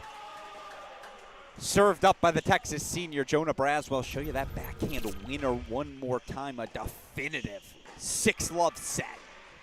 And if you drop doubles, you need something definitive. How's that? All that momentum gone. Perez going to leave the court. Look to reset. More break point chances. Feels like every service game on 3 is going to deuce.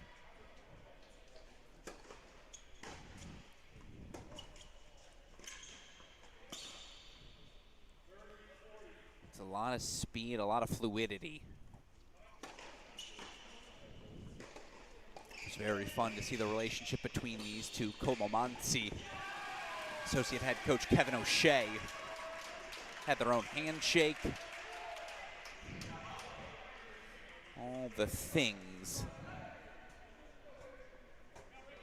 Can they bring that energy here, get them out of this jam at 2-3?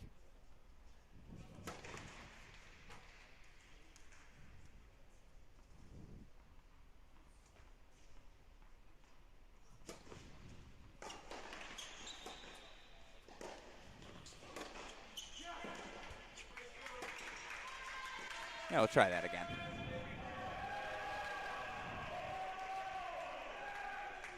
Let called as again that opening set, 6-love to Braswell. The Dura Palomero narrowing the gap at 6. He's found his momentum, but we hold here for the break points. Still 2 more of them for the sophomore Erickson.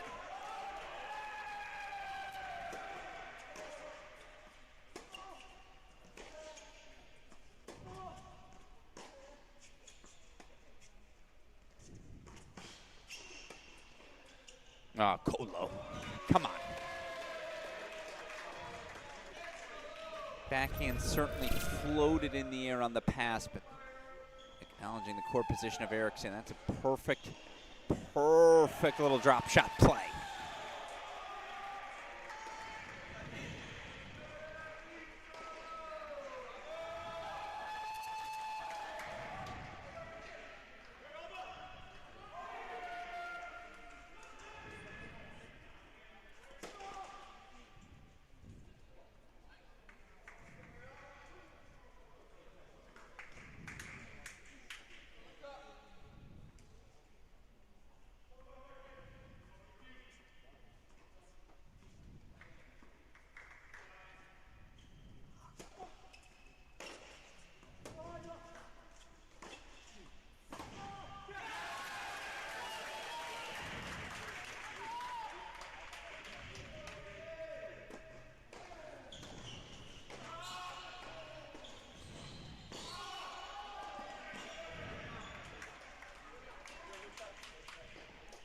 Four, 2, Erickson a lead.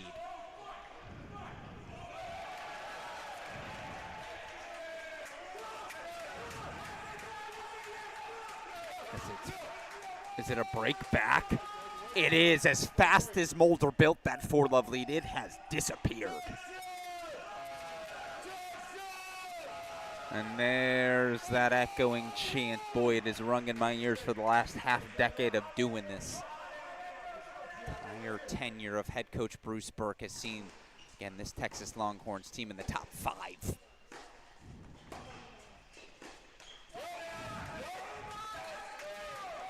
Lucas Brown, the senior, is locked in here with his freshman. And again, Bruce Burke was giving me some grief. I mentioned this on the pod last night, that it felt like these Texas Longhorns really could have won national championships each of the last, 4 seasons. Had they been healthy in 22, semis in 23, finals in 24, semis in 25. Semis, of course, in 2021 as well. They won the damn title in 2019. My joke was that it really does feel like they could have won all of those years. Coach Burke giving me some grief. What, 5 Final Fours isn't enough for you?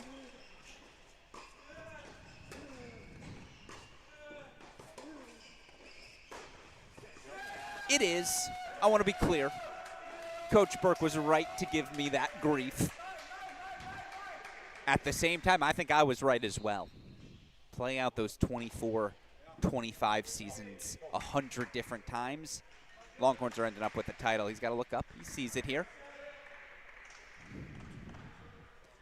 This team certainly as talented as any Longhorn team past. What do they got for us here this season?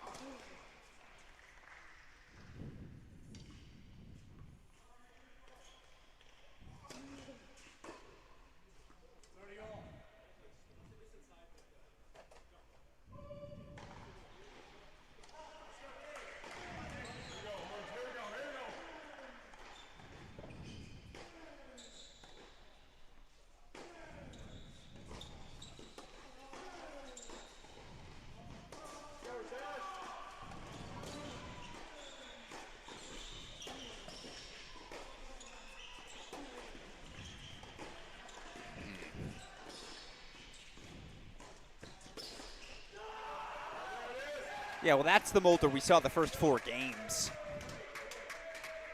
Get the big man Dodora moving.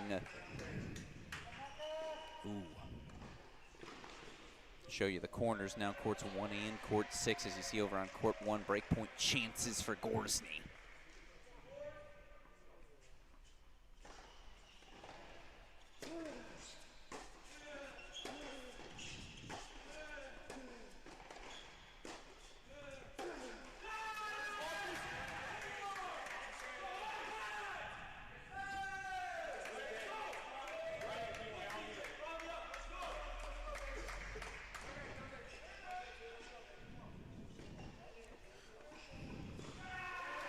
Yeah, there he is. Seb Gorsny, welcome to the match. As it's a break for Mulder. Gorsny delivers, and with it, he's back on serve. We'll go full screen over to it for all. As again, you see it is crunch time now in our first sets. Who's walking away with the momentum? A&M's got to have that set on 6. It's not a they'd like to have it. It's now a gotta have it scenario.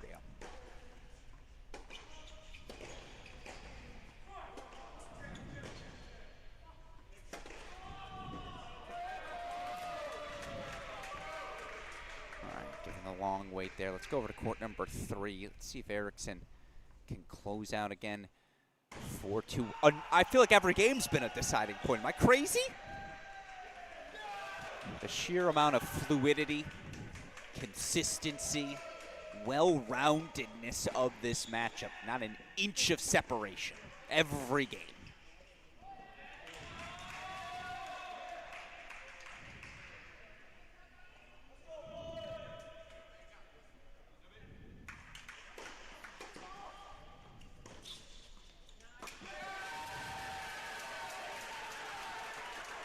Or hot.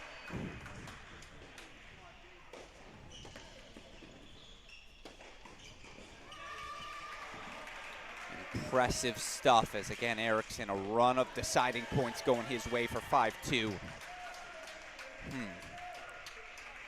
Let's go over to 5. There you see it, Mariano. 15-30. Oh, get you to a split screen. My apologies. Is on court 6 again. Mulder serving for it.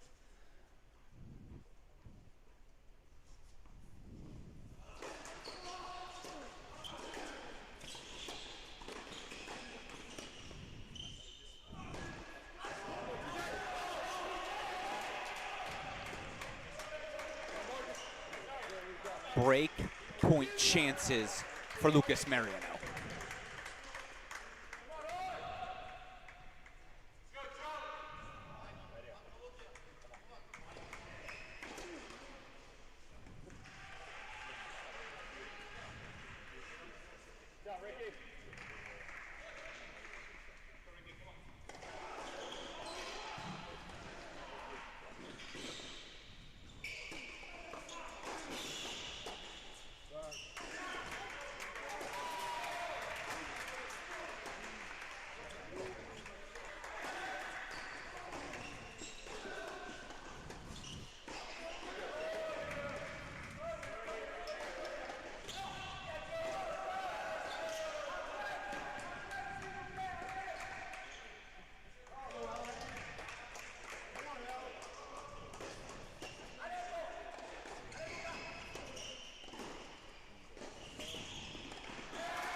just so much pace off the racket of Dodora.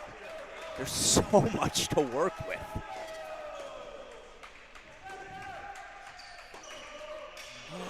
Oh, the let cord luck for Forget. Let him hear you, young man. Smile on the face of Nick Beattie. He's seen it all at this point, but yeah, there's that unbridled freshman passion.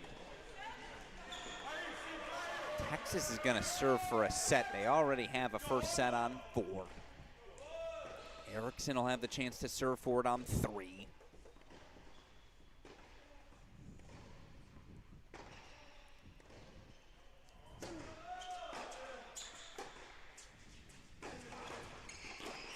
I love this kid's game.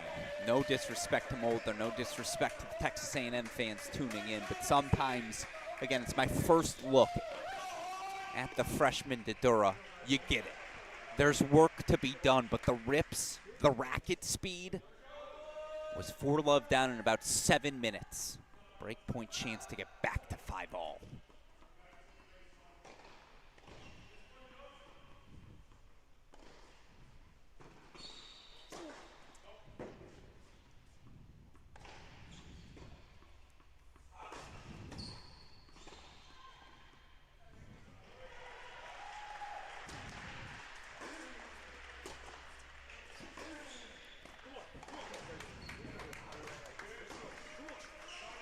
All right, deciding point, set point coming up.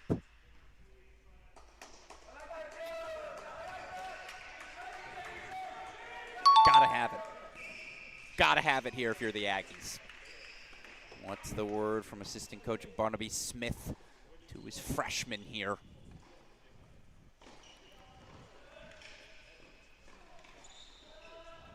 Oh, watch your feet, watch your feet. Ball rolling over. We'll see it here in a second.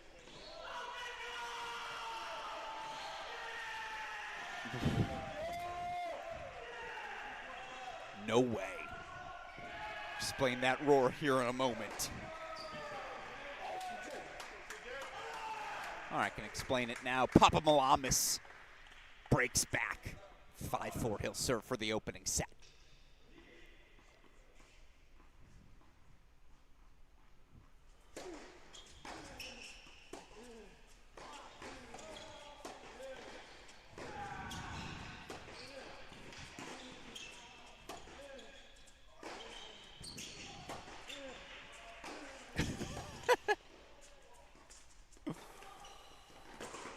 It's just, there's so much racket speed. This is court 6. Come on now. You can't get excited about that. You shouldn't have my sort of job. Again, if this is the level we're rolling with here in 2026, I'm a happy man. Strength everywhere as I'll take you to the split screen. Again, that's 6-love first set for Jonah Braswell, who's down 2-love in the second because of course. Meanwhile, here come the Longhorns. 5-3 up on 3, 5-4 up on 5, serving for first sets 2 and maybe 3 here.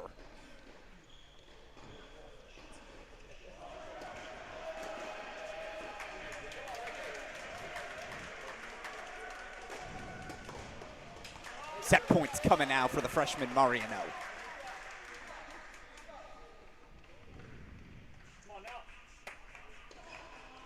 And all that Aggie energy from doubles, it's dissipated. Felt like they were on top of the Longhorns with that collective push.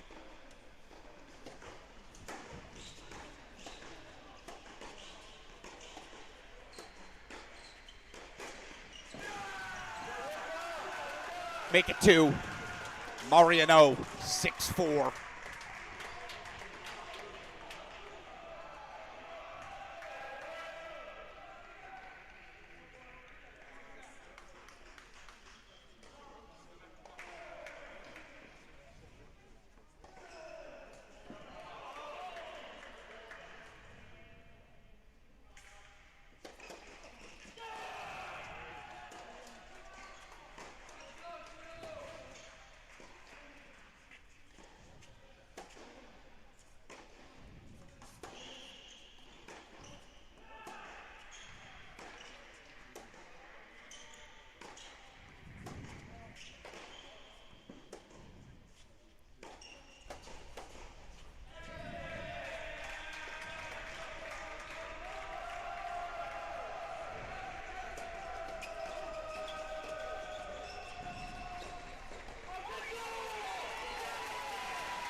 Apologies, only showed you the final point there, but Papa Malamis hoping to be the catalyst here in singles. Third first set in the books. It's the first for the Aggies.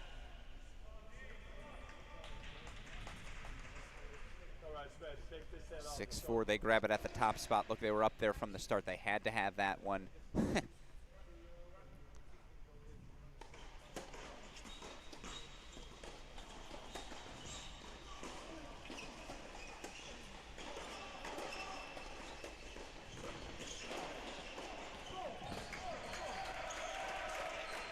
All right, Colo. Oh.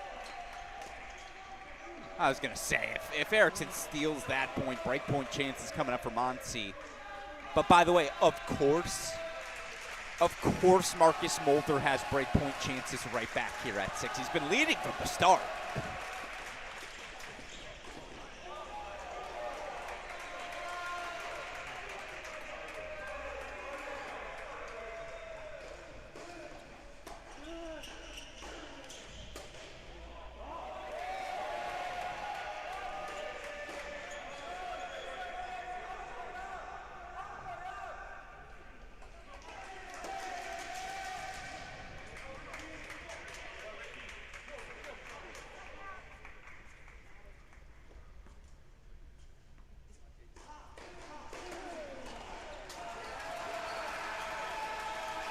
It's unbelievable. This guy, man. 6-5 out in front. Take it back to the split screen. Chance for the Longhorns. Not to seize control of the match, but to grab the momentum.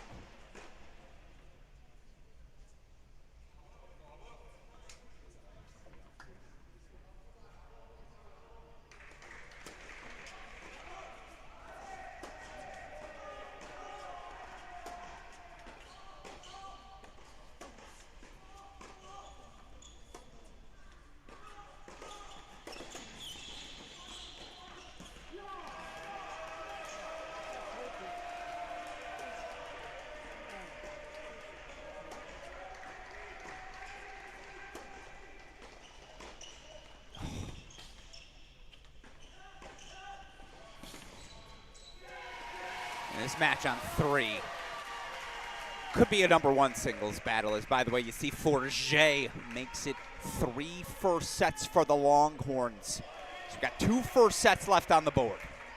Erickson broken back in what has been such a high level on court #3. Every single point it feels like that. Meanwhile, here are your 2 first sets remaining. 6-5, Dodora was down 4-love. He's won 6 of the last 7.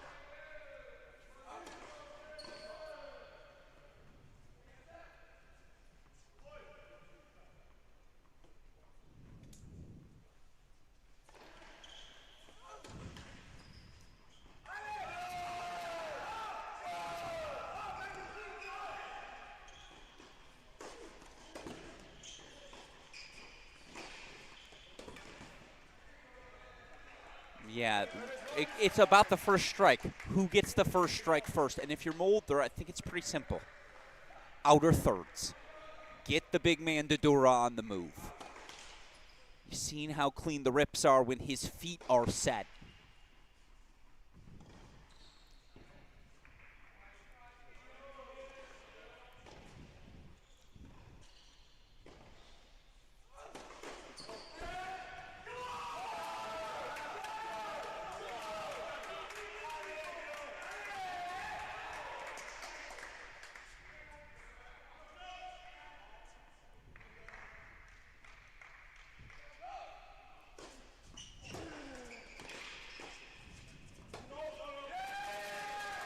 We're going to get a challenge, 100%. It missed, but how do you not challenge?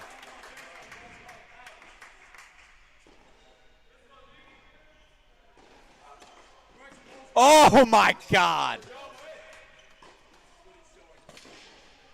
Oh.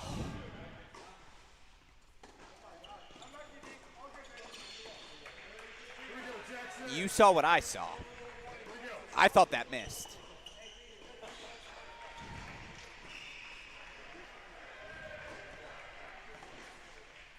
That's a lifeline to Mulder. Can he make the most of it?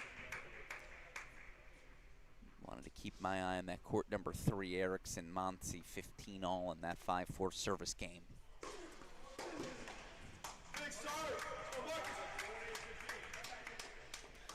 Pivotal sequence here. Most important 10 minutes of the match to date. 3 first sets for Texas, 1 for A&M. Erickson's serve for the first set got broken.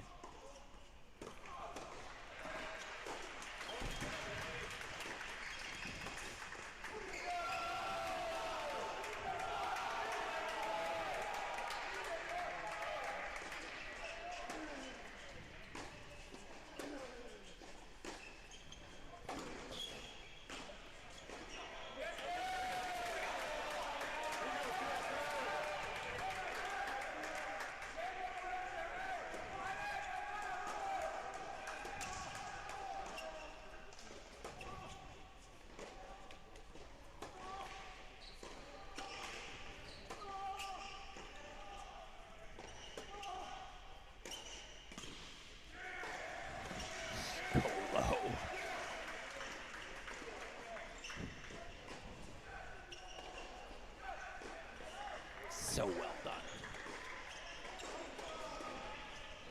Let's go to a breaker on 6. It's the ending we deserve to what has been a fascinating set of tennis.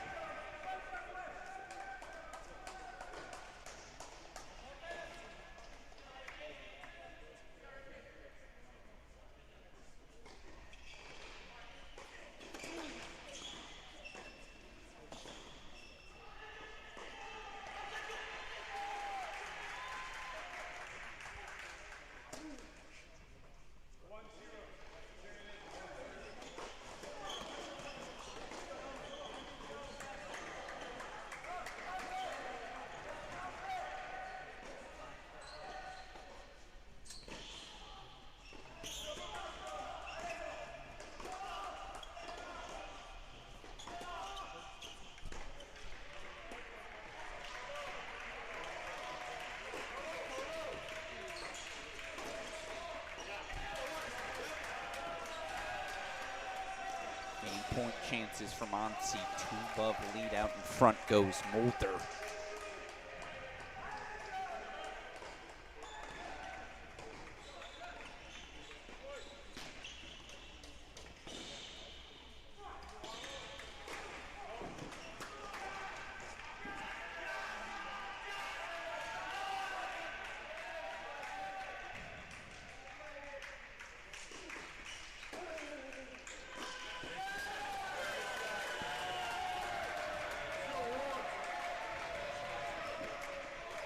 The conversation.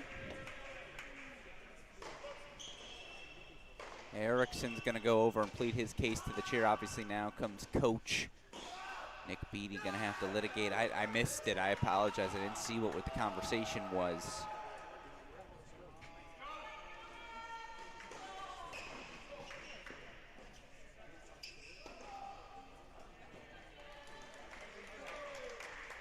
All right, 5 all, sure.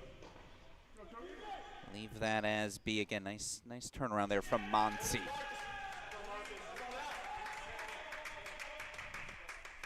Braswell grabbed the break back, so 2 all now, 3-2 he's up. Second set on court number 4. Papa Malamas has been in every Gorsny service game already. A set and a break lead at 1.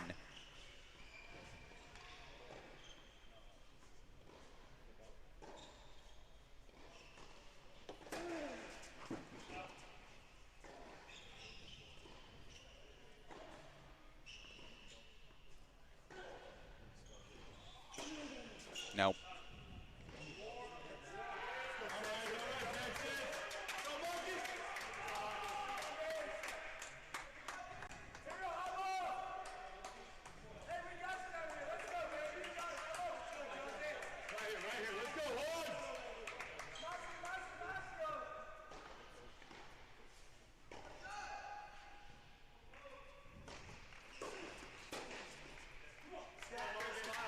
All right. He's been in front from the start here in this set. 5-1 now. The freshman Mulder leads in the tiebreak. We'll keep this in your big screen. Again, final first sets on court number 3. You see the 5-all score line there. I want to take you over to court 4, bottom of your screen. Set and 3-2 lead for Jonah Braswell. In fact, let's go over to that Braswell court as the senior. In theory, again, a guy who's been in NCAA tournaments. You have Jonah Braswell, even with 2 injuries, as your 4. It's a good spot to be if you're head coach Bruce Burke.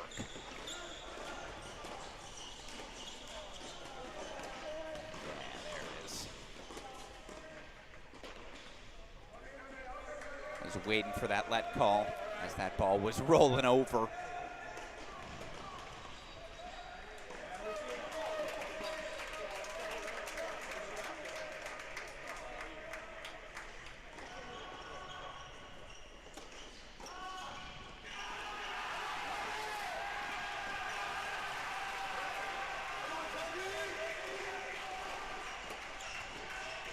Come back to this one. Keep it on our screen, I suppose, for now. Let's go, though, back over again. Mulder, and what is a must-grab set for the Aggies. Oh, come on! Maybe don't attack to the outer thirds. Big boy can scoot.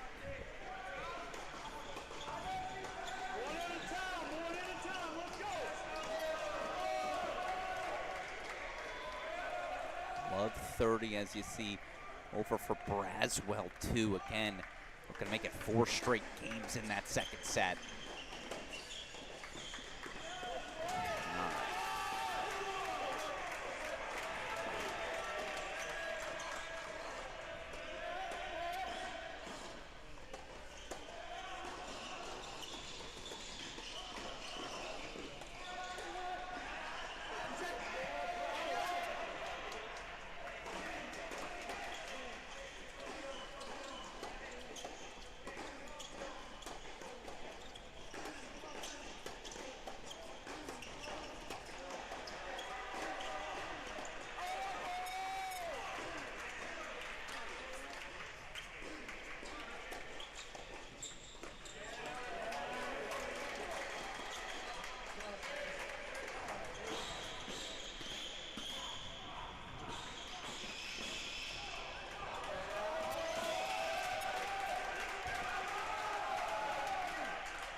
Had to have it, they get it.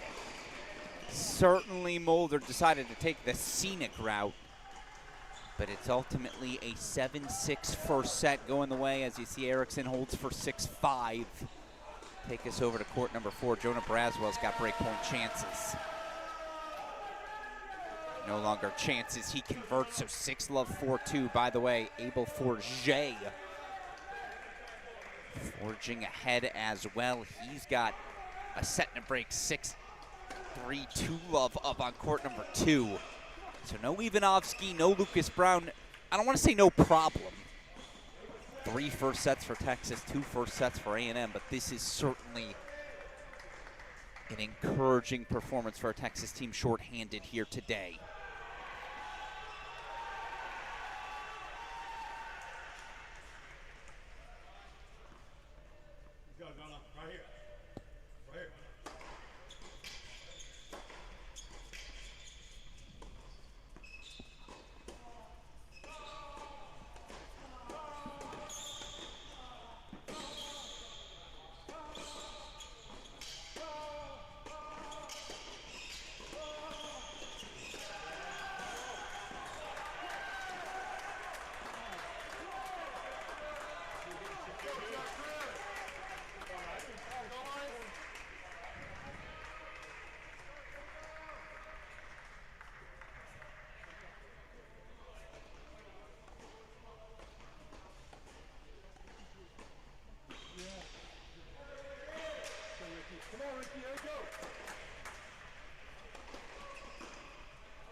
6-love, 3-love as we get us back over to court number 3. My apologies.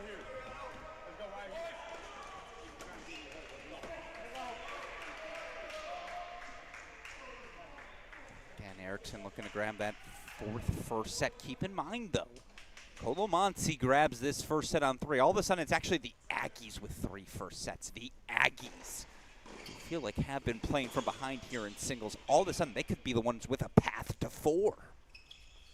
Fascinating.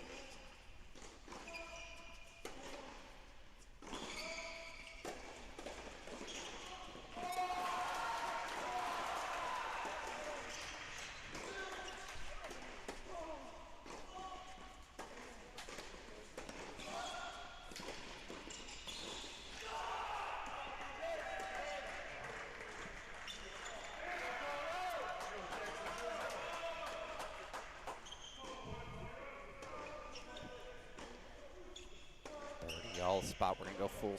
We're gonna put that in the big screen again. Show you courts 2 and 4. Texas set and break leads there.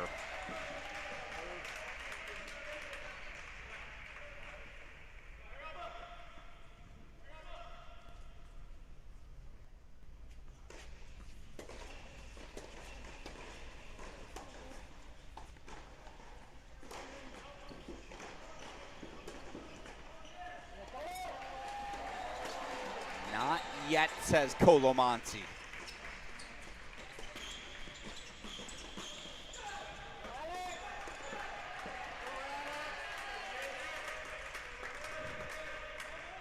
Game point chances to force the tie break.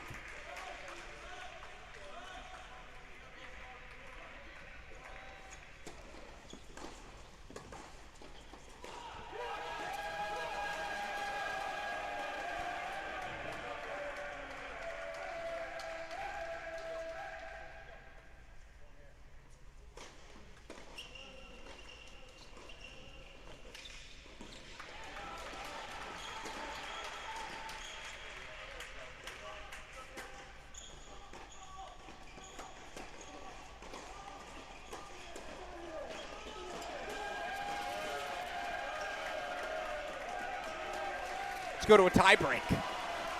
It's your most pivotal moment here of the match. Who's walking away with the momentum? We're about 2 hours into this one. Alex Gruskin here, a doubles point to A&M. They came out with energy, fight, intensity. The short-handed Texas Longhorns down, Colin Ivanovs down, Lucas Brown. They just weren't ready for it. But then came the start of singles. First sets for A&M at 1 and 6. But first sets at 2, 4, and 5 for the Longhorns. This is that swing first set here on court 3. A little left court luck for the Aggies on court number 4.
Pivotal deciding point coming up here at 4. Braswell fights up a break point. What's he got for us here?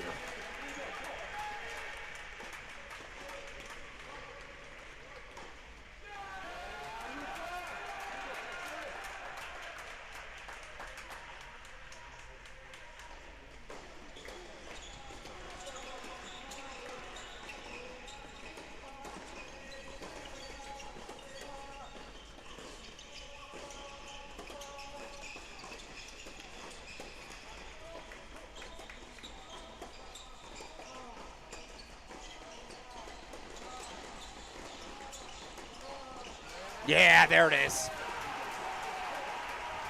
Come on now. Maybe, just maybe, starts an Aggie rally. I mean, look, Tiago Pires has always had the talent. Shows off the execution there.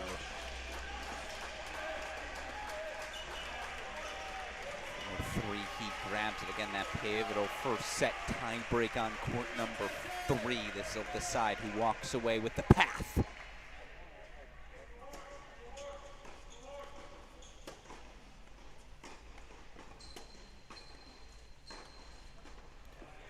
Every time again Colomanzi's been down, he's come bouncing right back.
Oh, right when he seems to get things back on track, Erickson finds the pass. Again, A&M able to get things back on serve on 4. What about court 2 as energy level? I mean, again, cheers on every court. Texas fight, Giga Maggies. This is the energy only seen at the collegiate level in our sport.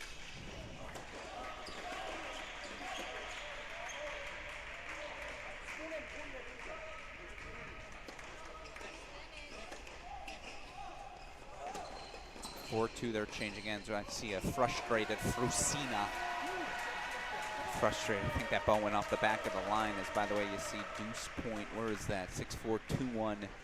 That's on court number 1. A deuce point break point chance for Gorsny. But Braswell's at love 30, so we're not turning away from that.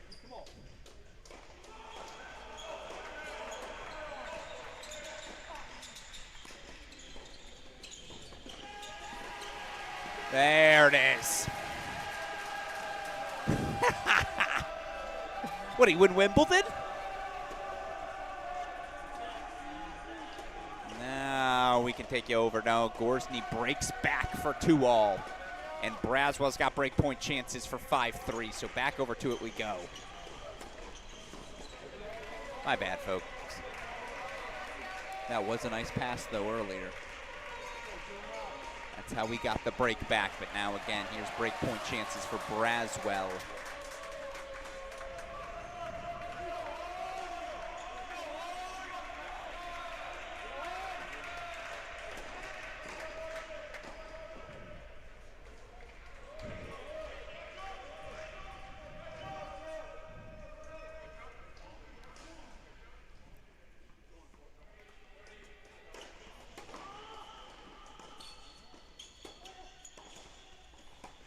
Oh, come on.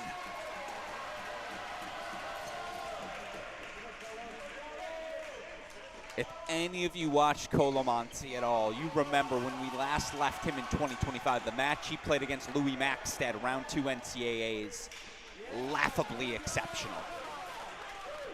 That's the sort of stuff only Montsies can pull off.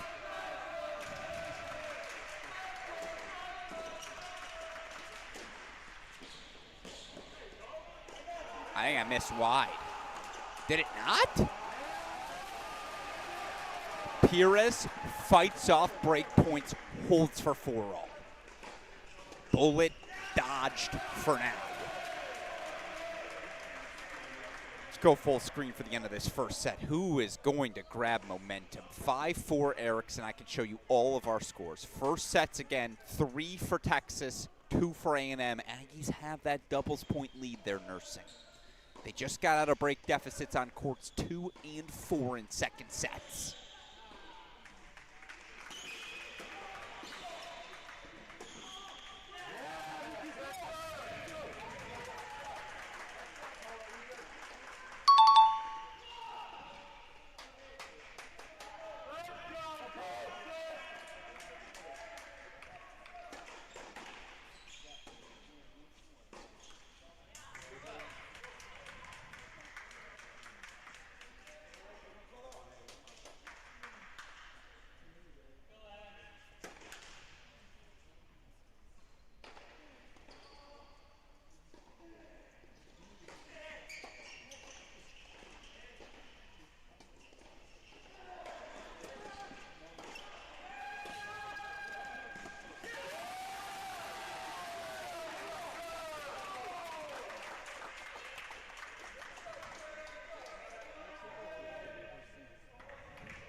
Set it. 6. It goes to Erickson. Absolutely fascinating. So now we can go check in on some second sets. Furthest along, of course, the battle on court number 4, 6 love, 4 all, 30 love.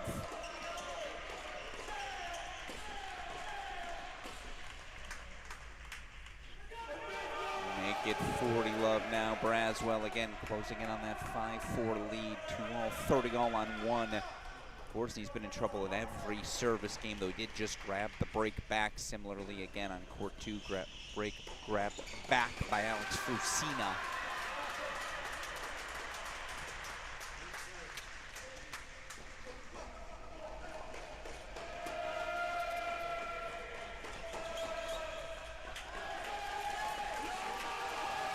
So good.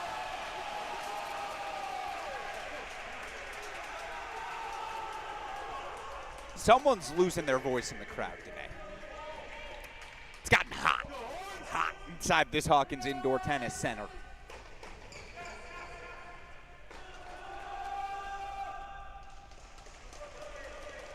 Let's go check in on the top spot again. I feel like we just haven't watched enough of this one.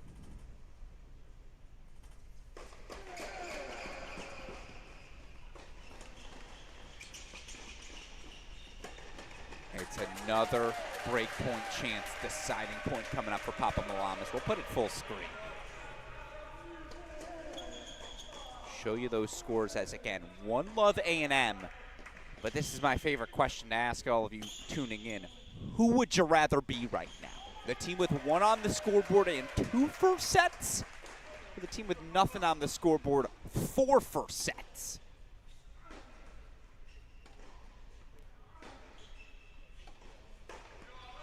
That's ridiculous. A fiery Gorsney.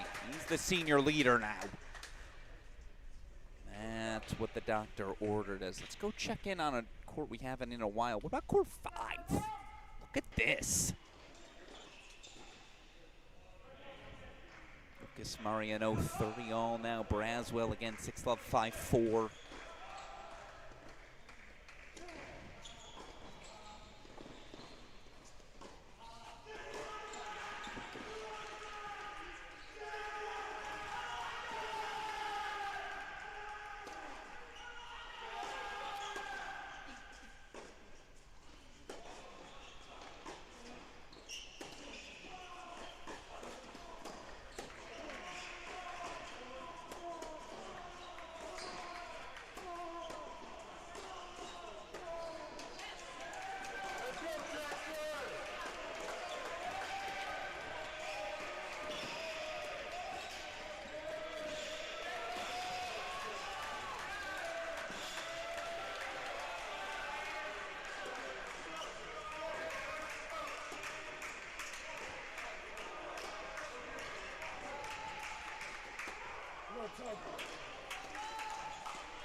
from the senior. Tokac fights off the first break point.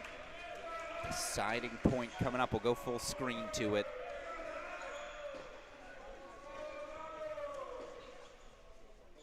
Kolo Monsi working his way back to the court against 7-6 for set to Seb Eriksson.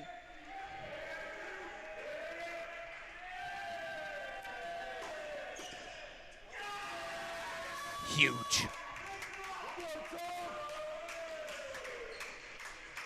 Holds for 4-3.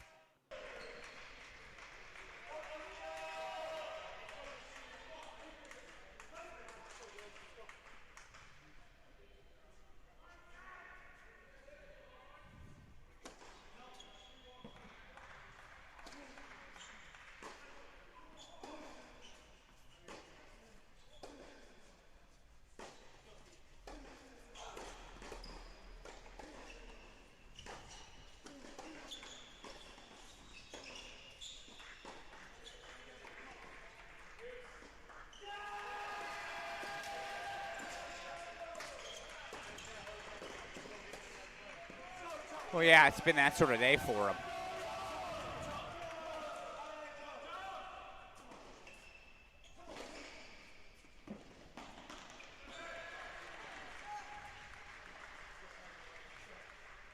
Set and break lead for Marcus Mulder. Was up 4-love on court number 6 in that opening set, though. So again, no lead safe. No lead safe on any of these courts. Nothing definitive. 2+ hours into this one, still anyone's ball game.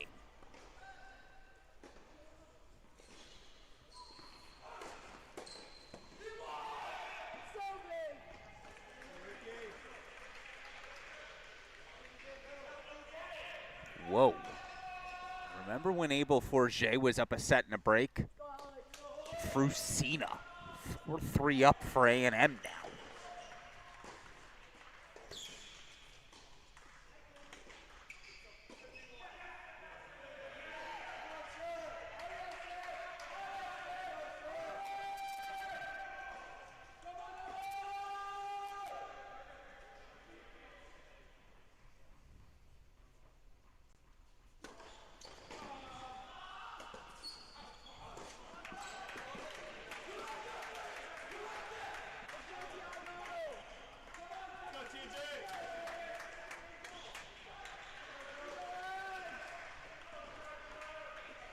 Holds 4-5 all. Back over we go, court number 5.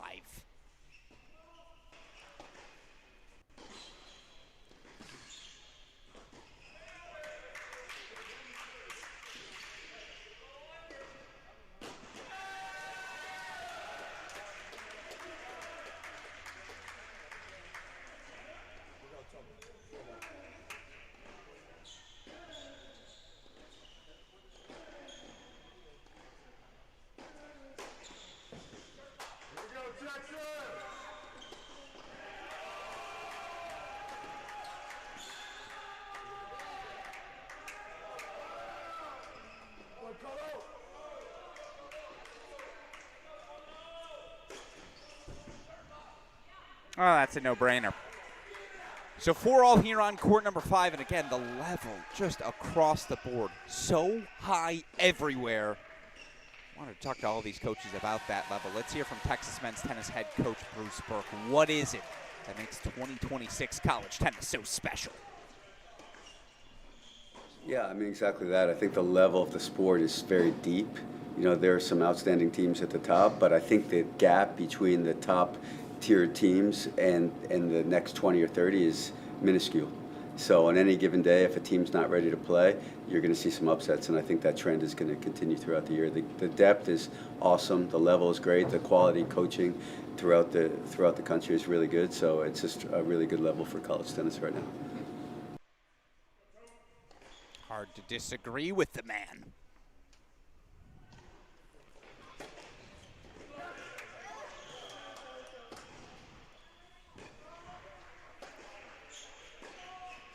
Sorry? What's the discussion?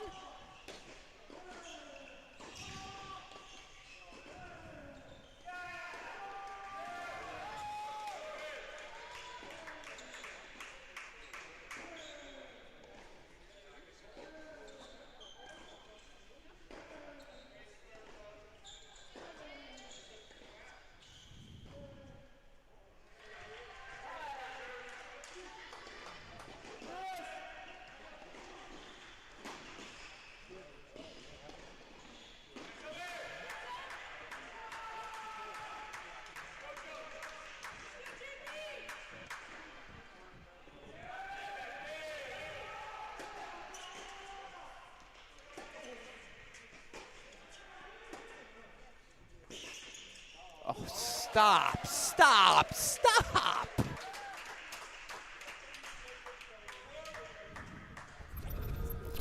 It's just, again, this guy's probably going to end up 7 in the lineup. Maybe.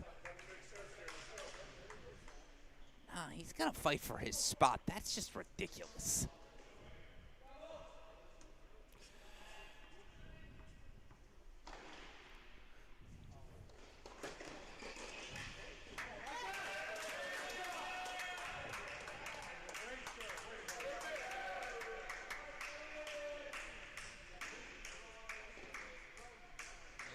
All right, 40-15 here. I want to go back over to court number 2. Fusina trying to consolidate his break lead. Aggies, after dropping 4 first sets, they're going to have to win something in 3 if they want to advance today. Forget breakpoint chances right back.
Had to have it. He gets it. Fusina trying to fire up his side.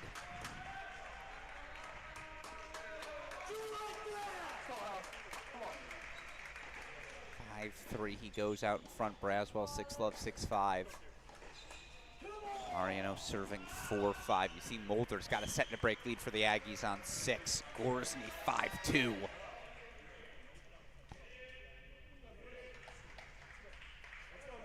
Anyone's ball game. All right, I know, again, come back and see if Fusina can close things out. Let's go over to Braswell.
Here we go.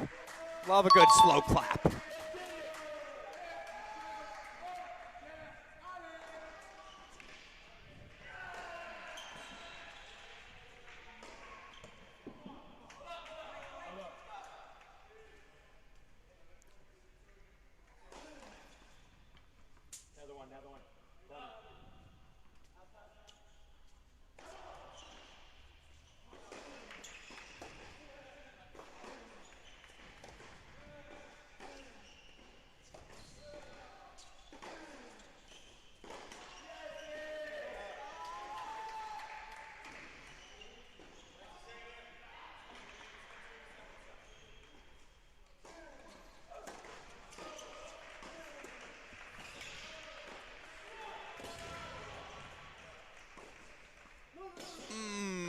He's going to challenge. I thought it missed wide as well. No, he's not even going to challenge. I thought it missed wide as well. Forget holding. To at least ask a question of Frusina. Set and break for Mulder. But again, 2 more match points coming up here for the senior Jonah Braswell.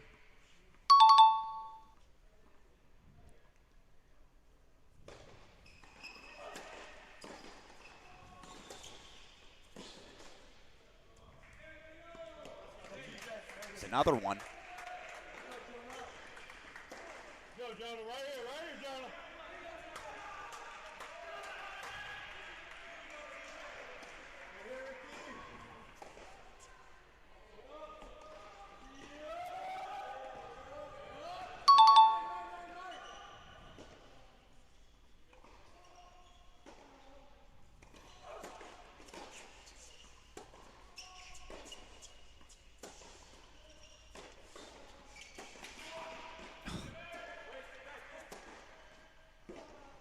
That's not the most kosher. In fairness, the ball came before Pires made contact. I want to be clear. By letter of the law, that's allowed.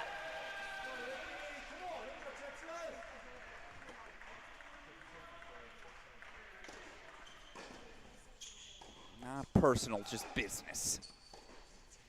Another match point coming up.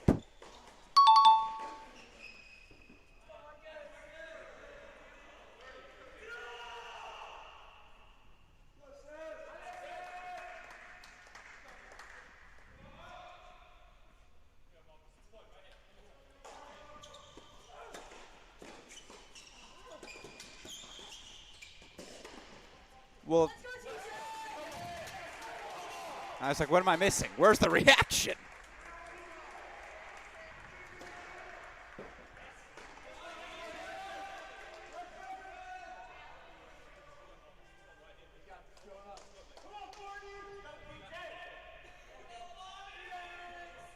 What's the conversation? Not sure what they're waiting on, but by the way, it's a pivotal moment.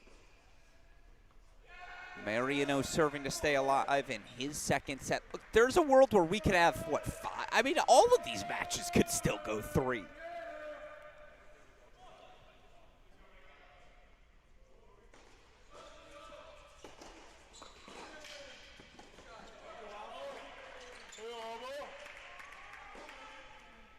Who would you rather be is such a fascinating question right now.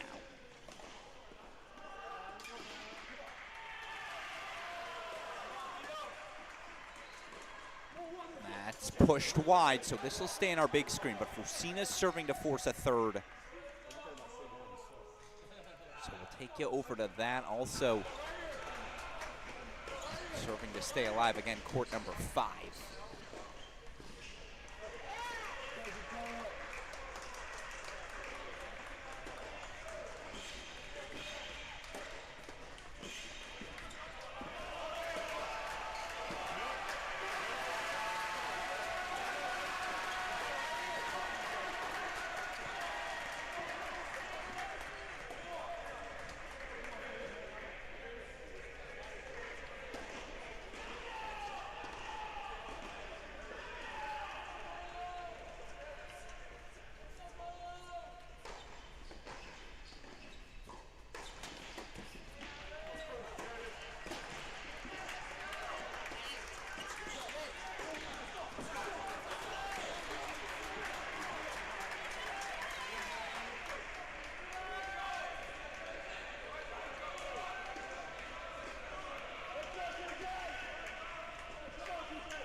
Had to have it again. Jonah Braswell, who's been leading from the start. He had match point chances, wasn't able to convert.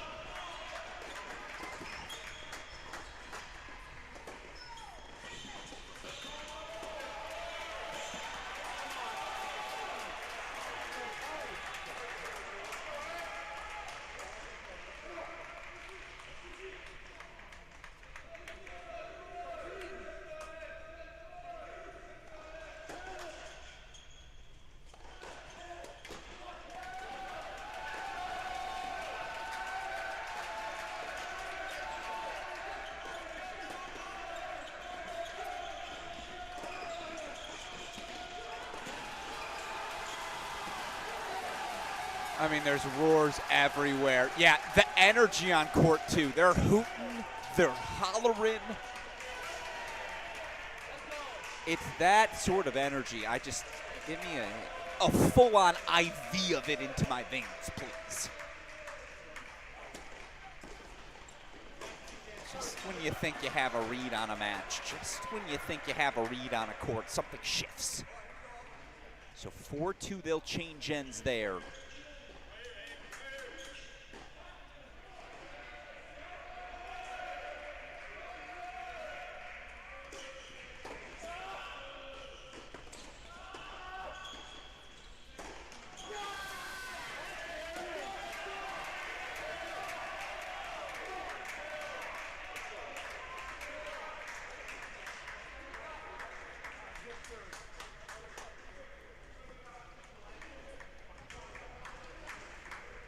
Would help if I went over to our other tiebreak, wouldn't it? Setting 5-2 on 6, setting 5-2 on 6. So I got to keep an eye on that one, don't I? As maybe, just maybe, A&M about to extend their lead to 2-love. 2-all now for Mariano. Tokac is furious with himself. 4-2 still the mini break lead for Pires as he tries to force a third.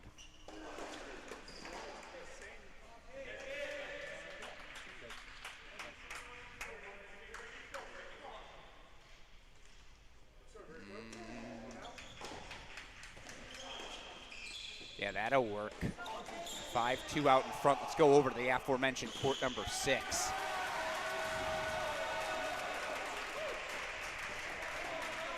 Yeah, again, the ball striking of the big man, Mariano Dodera Palomero, the freshman, there's a lot of talent to work with. It's putting all those pieces together, finding a little more consistency. And right now, Marcus Mulder's just taking it to him. He's been the more consistent of the two. His weapons making Texas freshman uncomfortable. He's 2 points away from making it 2-love Aggies.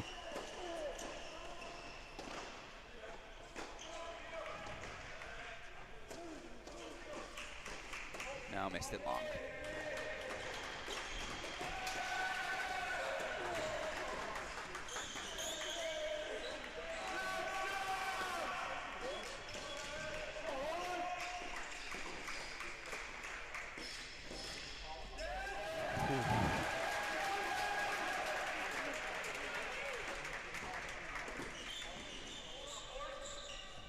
Yeah, don't lose sight. Really like the game of Mulder as well. He's just kept on attacking.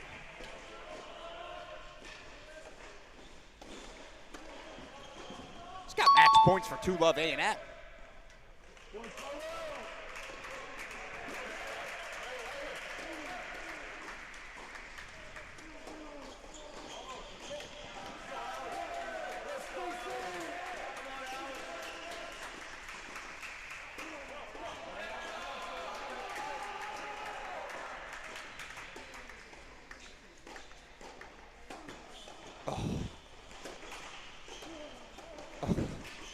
Are you kidding? That's how he saves match point. That's exceptional. For 3-5, Tokac. I mean, I'd have been terrified if I'm on the bench there. I'd be like, please don't throw your racket at me. That was unvarnished energies. By the way, Frusina broke. He'll serve for the second set again on 2. Gorsny forced a third on 1. Anyone's ball game. Honestly, don't know which court to turn to. I guess we're going to go over to 4.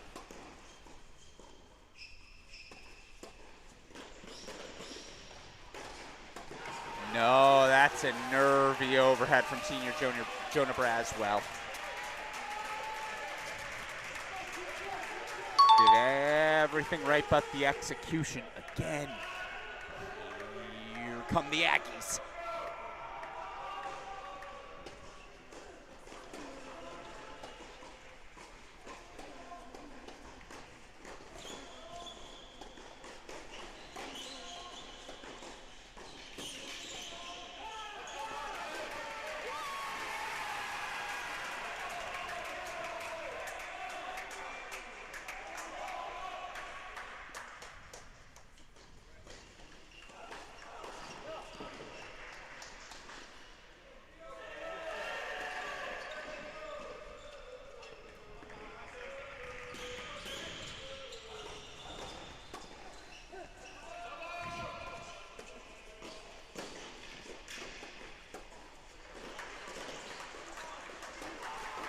Missed overhead, missed the forehand volley.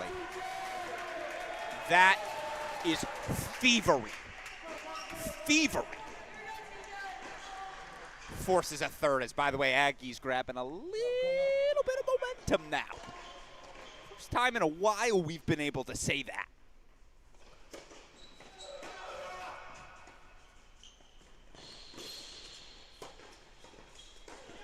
And this is where you just wonder the experience delta. So many freshmen in the lineup. Well, don't look now. Tokac forces a third.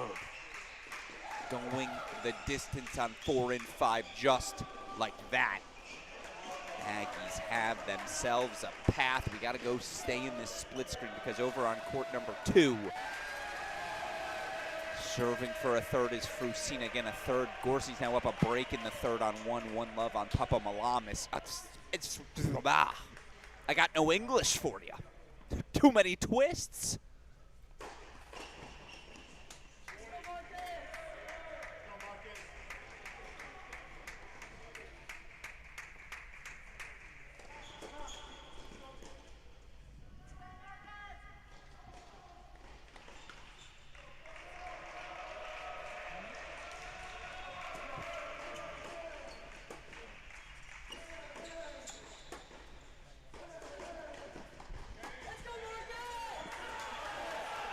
Immediately the challenge, the hand goes up from Frusina.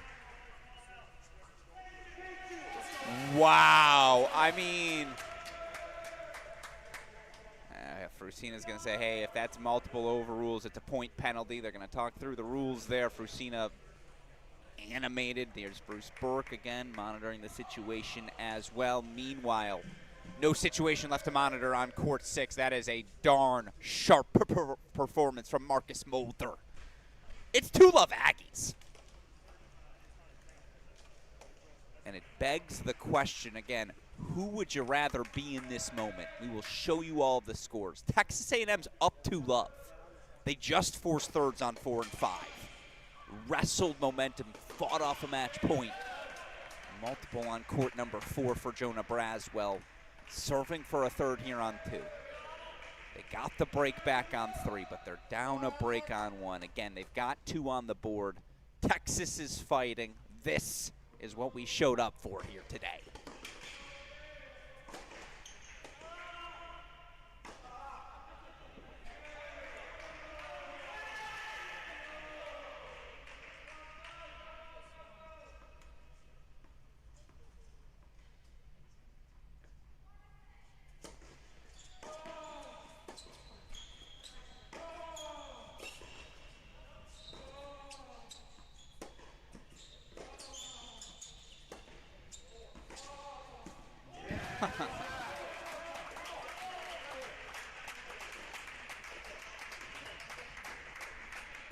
Court 2 is about more than just the tennis, huh?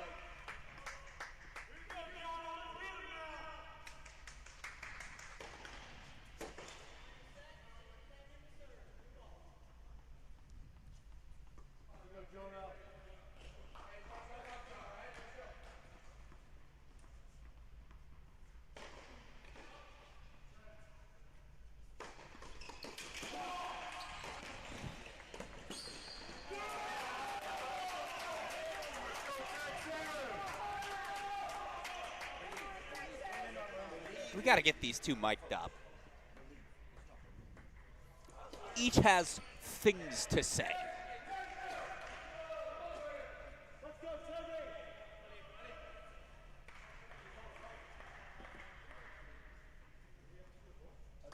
To a tie break we go, and it's not our first tie break we've seen. Obviously, Mulder grabbed that one on 6. Erickson grabbed it on 3. Perez, Tokac, their second set tie breaks again. Clutch stuff. 3-1 in these tie breaks are the Aggies. Of course, they grabbed the doubles point as well. That's proven critical right now.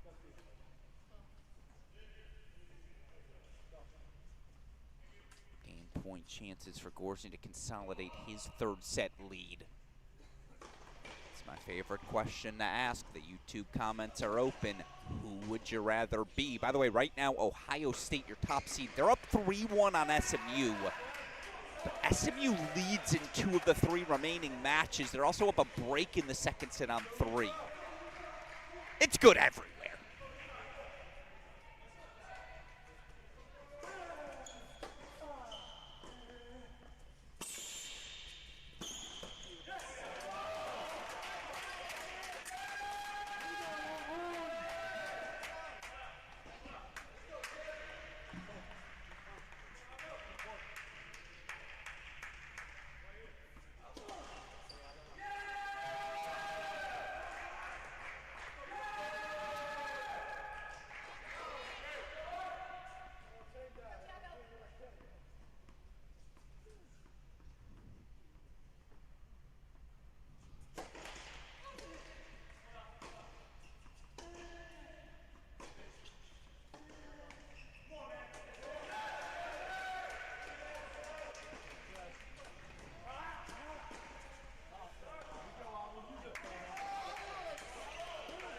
Again, Frusina served for this set twice, was broken twice. I want to show you some scoreboards because Gorsny's up a break in the 3rd. Braswell's got break point chances right away in the 3rd.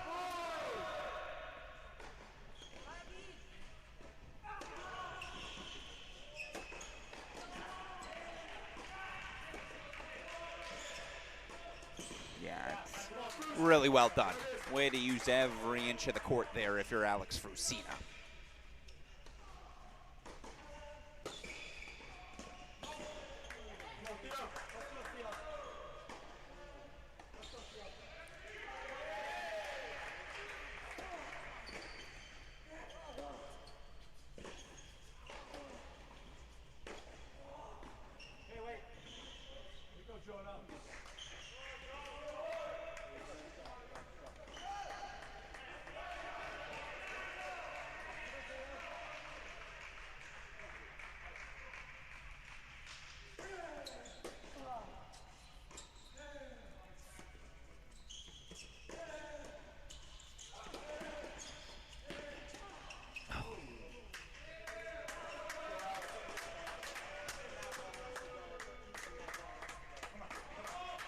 Frusina telling himself to step up, a lot of self-talk.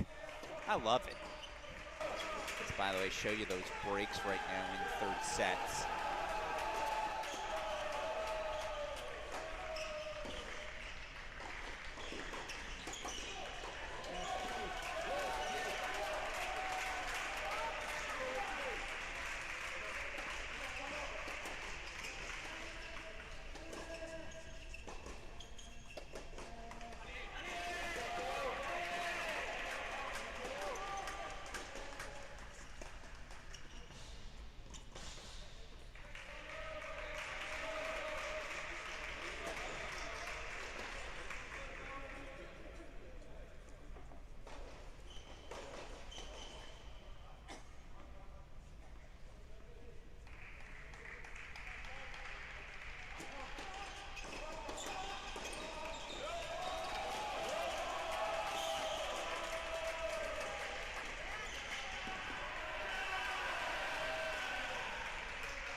Two for Jay on the turn. It's back over to that 30 all spot. It's been a while since we've seen it.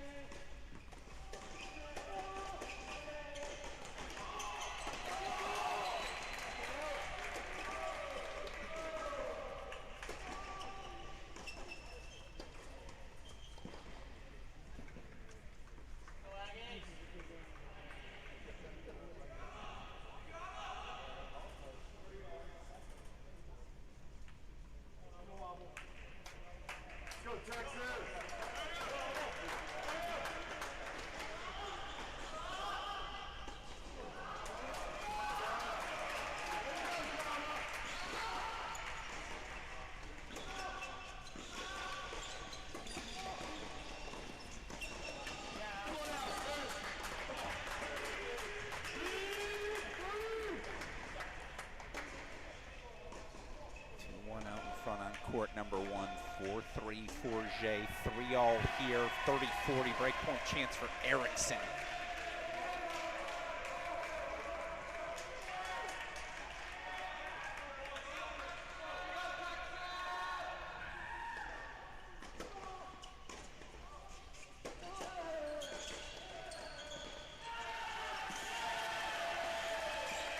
Oh, come on.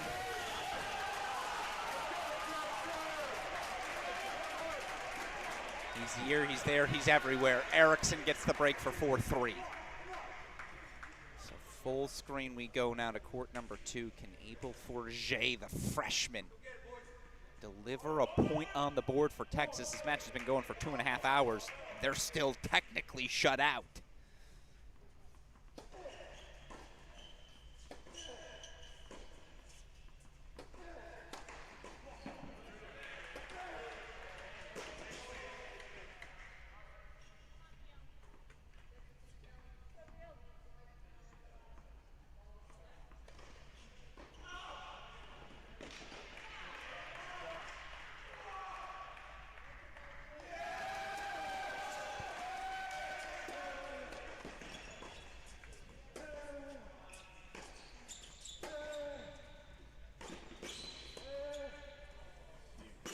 So cheeky. So cheeky. Are you kidding?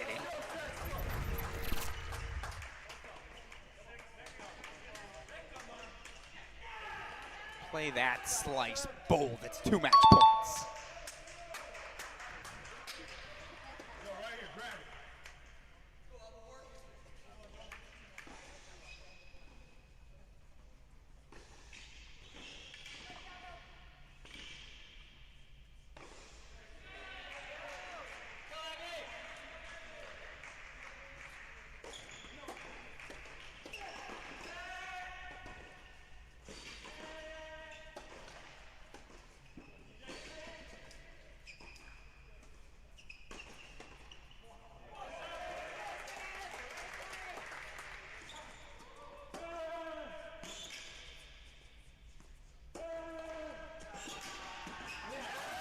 They're on the board.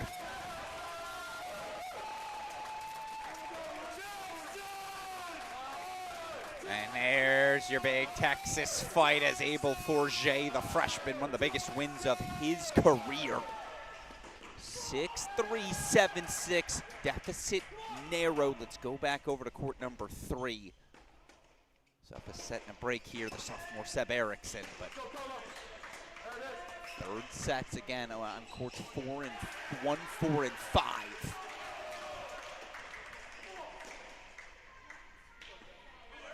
Winner of this advances to take on TCU tomorrow. You fall today, no easier test than LSU in the Concy.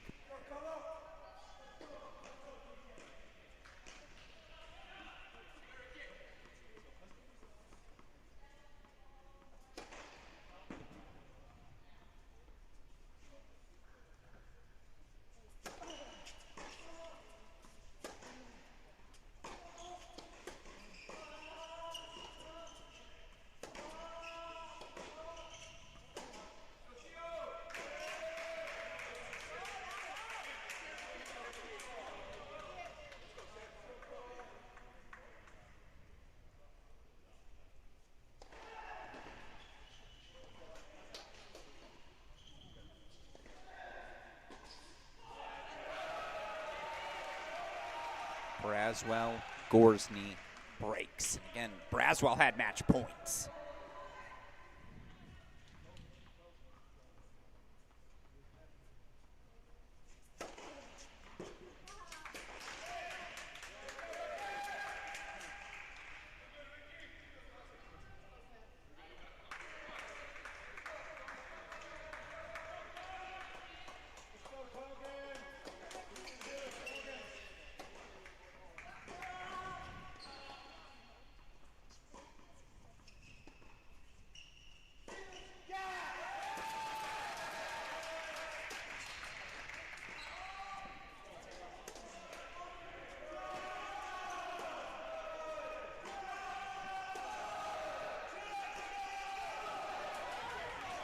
Point chances for 5-3.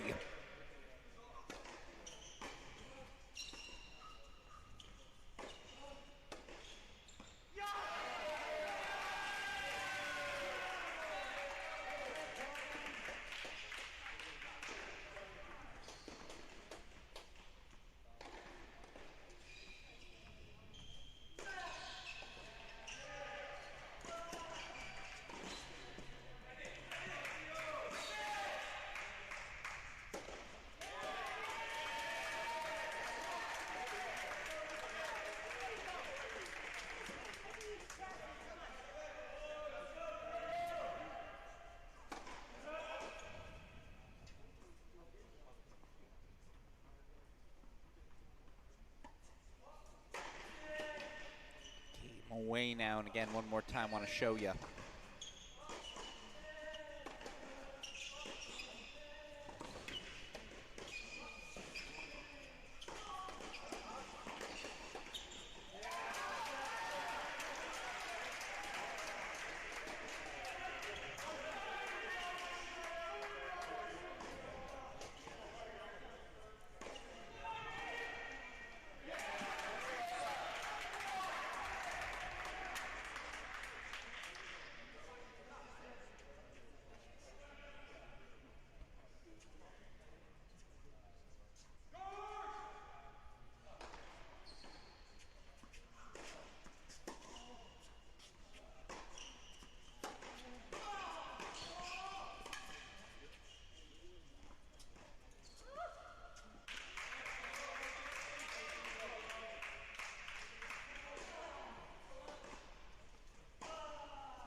Ooh, Gorsny's got to look. Obviously want to get us back over to that. I know we haven't shown you a ton of it. I knew we have third sets.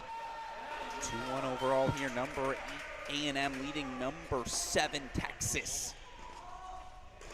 Longhorns lingering, though. You may even want to be the Longhorns at this point.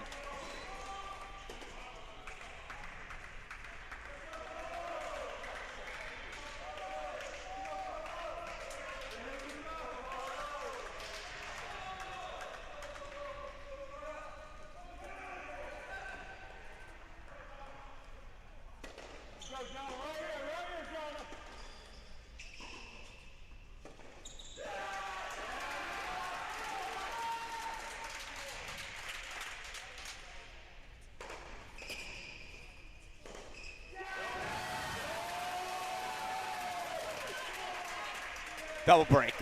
That's really nice from Gorsny because he was down a set and a break for the first hour and a half of that one at one.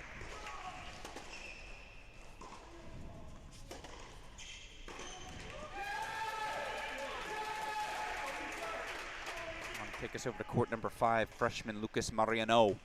Breakpoint chances.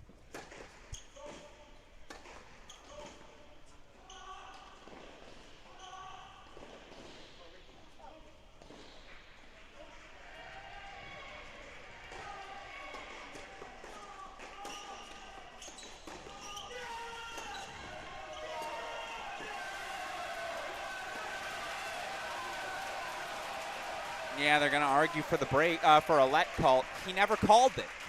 He did not call it. And yes, associate head coach Kevin O'Shea is going to say, hey, that's on you, chair. You got to make that call. No, he did call a delayed let. No. Excuse me, she and the chair did, and now head coach Bruce Burke's going to work his way over. This is going to be a fight.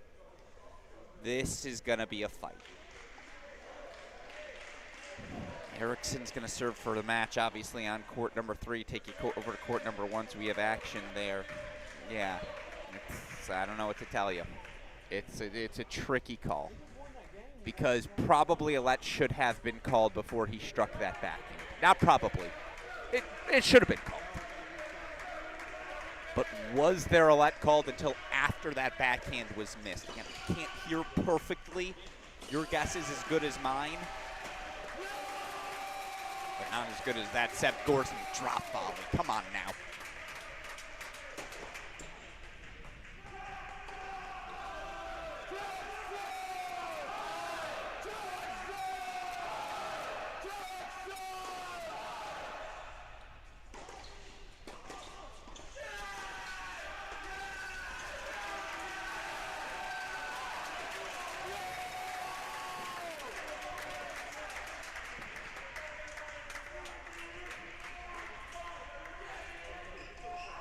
It's a break anyways.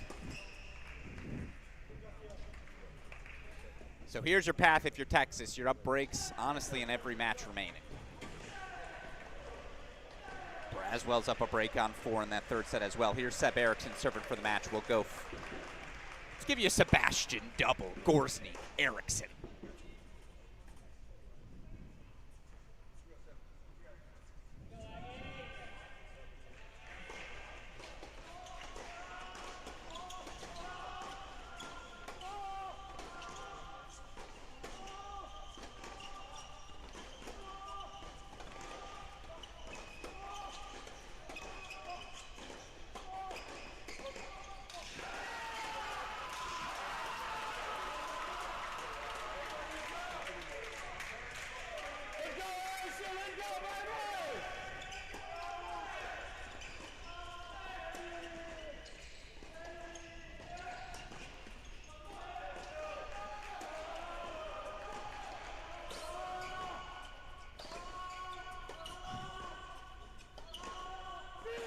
Missed it long.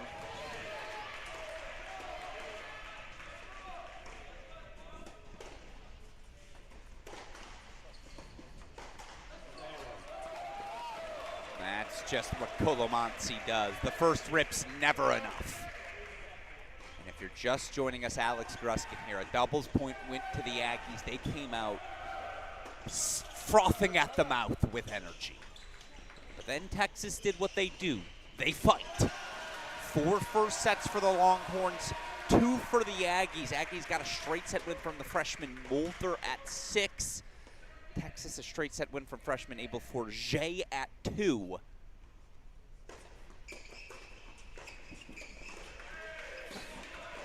Match points, Erickson.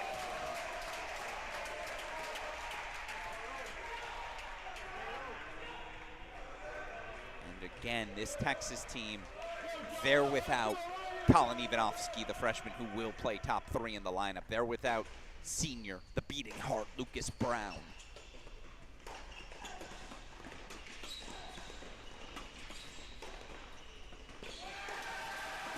Yeah, for the first time in 2 hours, it's level. Sebastian Erickson, 7-6, 6-4. 3 matches remaining. We can show them all on your screen now. Courts 1, 4, and 5 is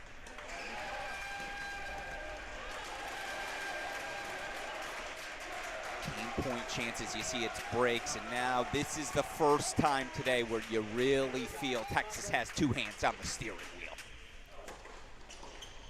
So impressed by the fight of these Longhorns.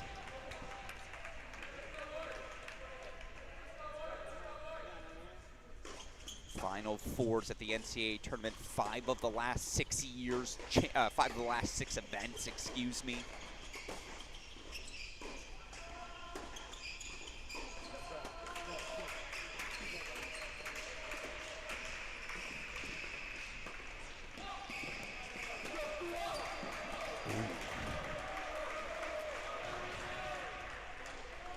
found magic there, did Gorsny.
Over to that deciding point on 5.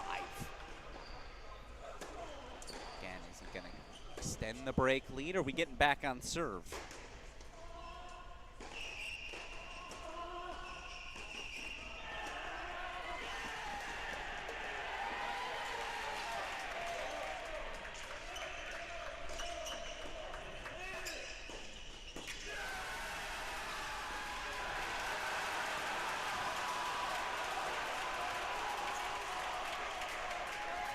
That's what they were looking for. You hear the Longhorns roar.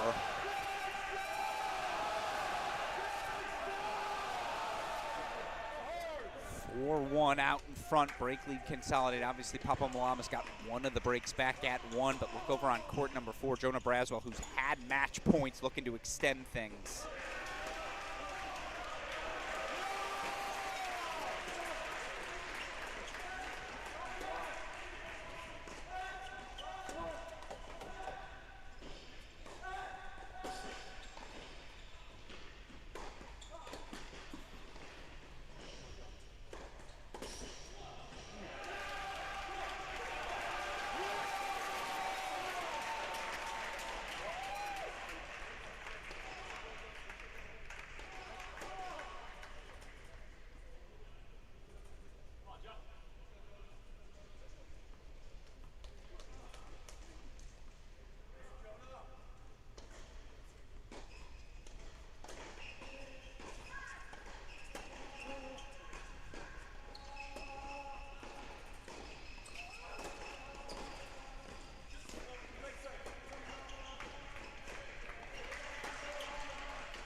All right, deciding point, not a de facto match point.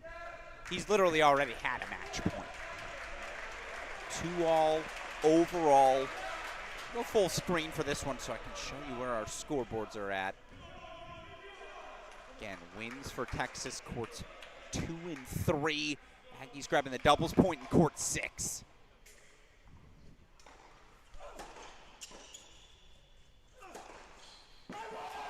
So clutch. If nothing else, Tiago Pires has been so clutch today.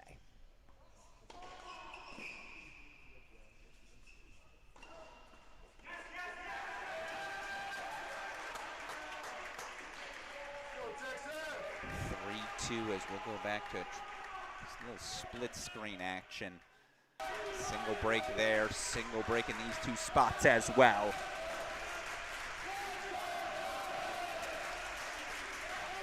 Appreciate the questions, all of you in the chat tuning in. I know you guys have seen Timo. Oh, let's go. Actually, Gorsny's got breakpoint chances. We'll get to that in a second.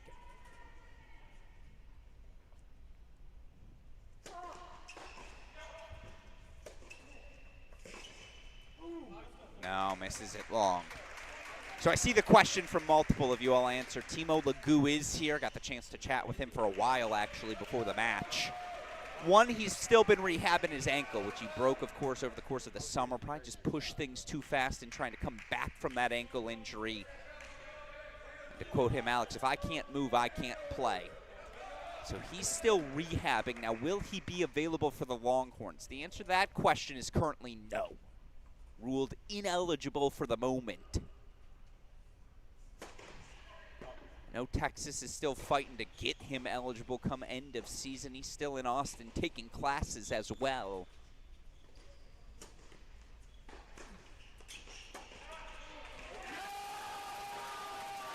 They trade breaks.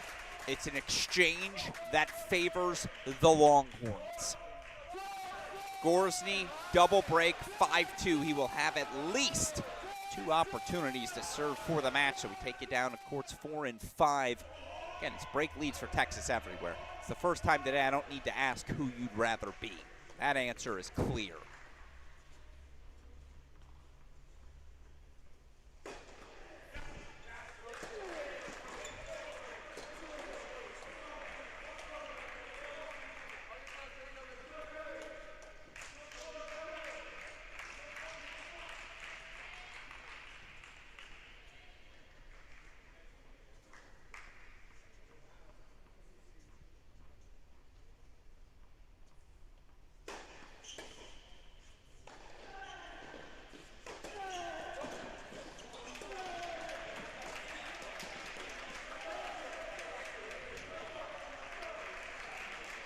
We go back over full screen to court number 1. Gorsny serving for the match.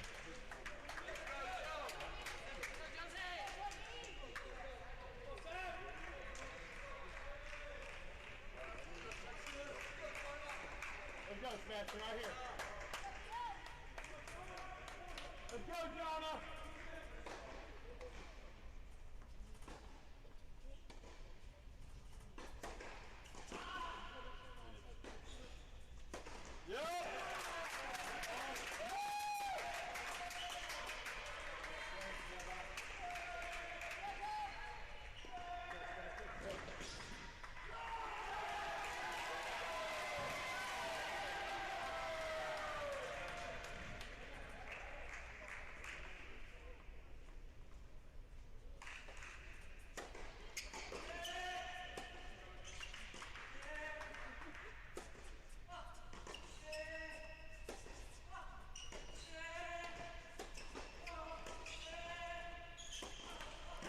All right. Stays alive as, again, 4-2. Mariano, the freshman, up on 5. Braswell, though, facing break points on 4. Remember, he had match points. As he's broken for 3-all, Aggies lingering. And they've got a senior versus freshman at 5. All I'm saying is don't write him off yet, but again, Gorsny can ramp up the pressure here. Fantastic finish to both of our 12 o'clock starts right now over in Dallas. Buckeyes lead SMU 3-2. It comes down to 2 third sets on courts 2 and 3.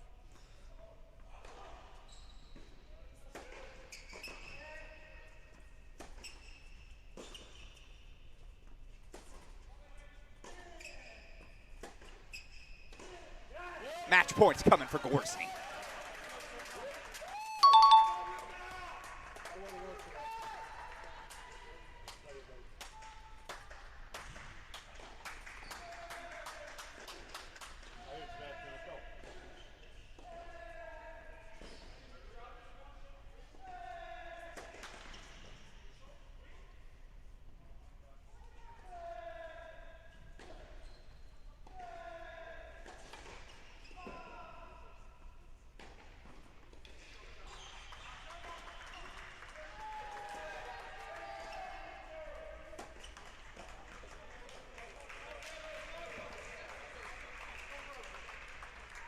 That's why you build 40-15, right?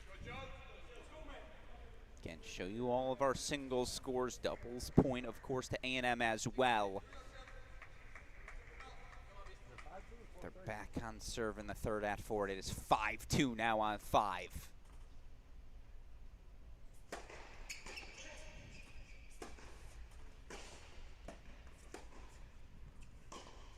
But there it is. If Texas is going to get to another Final Four, it starts with Seb Gorsny at top. It's just time for him to be one of the best players in college tennis, as his talent has always dictated he could be. Longhorns in front for the first time. They're on serve on 4. Can show you our 2 remaining matches. Perez look to take the lead on court number 4, so let's go full screen though to 5. The senior, Togan Tokac, serving to keep the Aggies alive.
Point chances for Tokac to ask that question.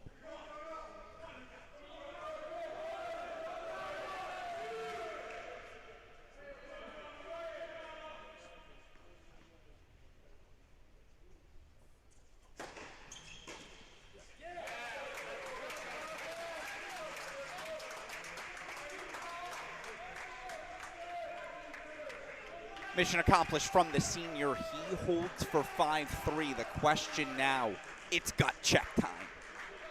Show me your moxie. What is the freshman Lucas Mariano made of?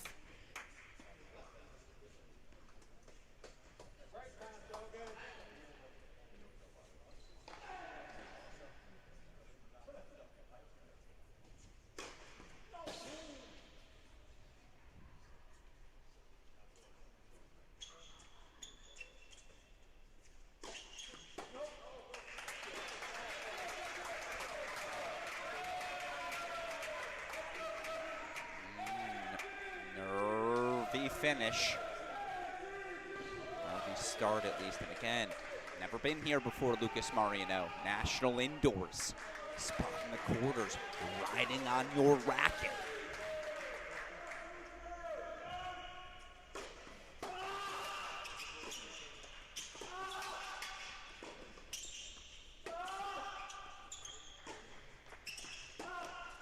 He didn't move. Yeah. I get the frustration.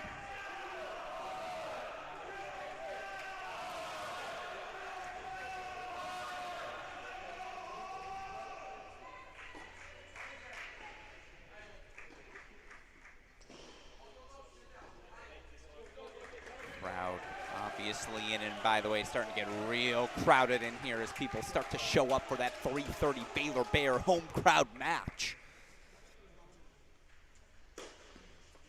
That is Moxie. He was the goofball, but he was also the son with which this team gravitated around on media day. Freshman Lucas Mariano.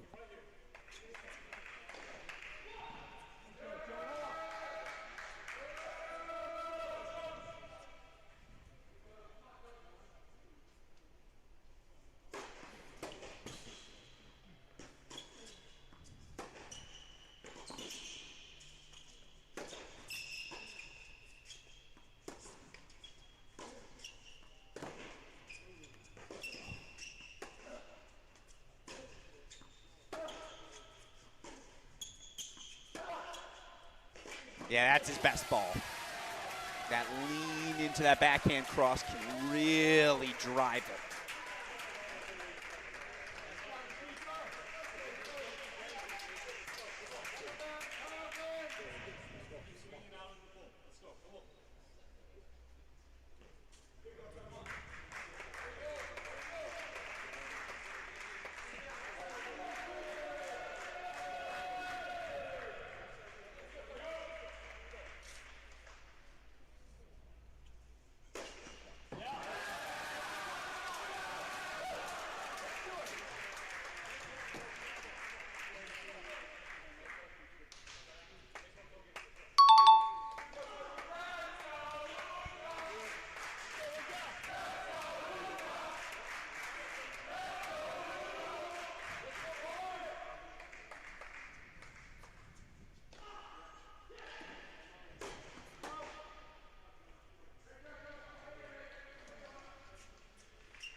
Welcome to Texas, Lucas Mariano. Earned those horns today. And if you didn't know, now you Mariano. The freshman, yeah, they throw it up. Seems to be the rallying cry for these Longhorns today. No Ivanovsky, no Lucas Brown, no problem.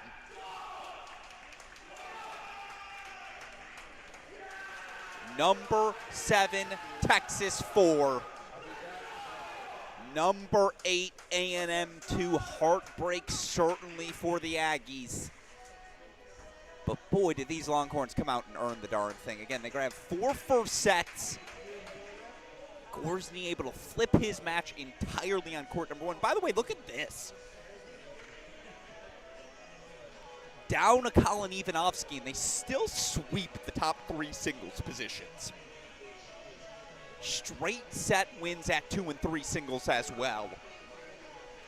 Of course, Jonah Braswell had match points on court number 4, was in a winning position.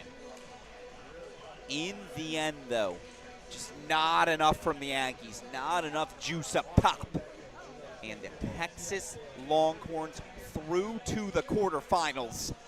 4-2, they knock off Texas A&M.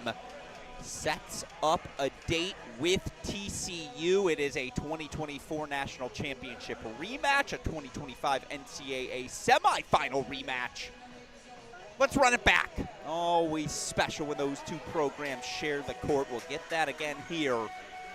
As again, it's Texas 4, A&M 2. Heartbreak for A&M. By the way, it's not going to get any easier. Coming up next, a battle for them in tomorrow's consolation against LSU. It's great matches across the board.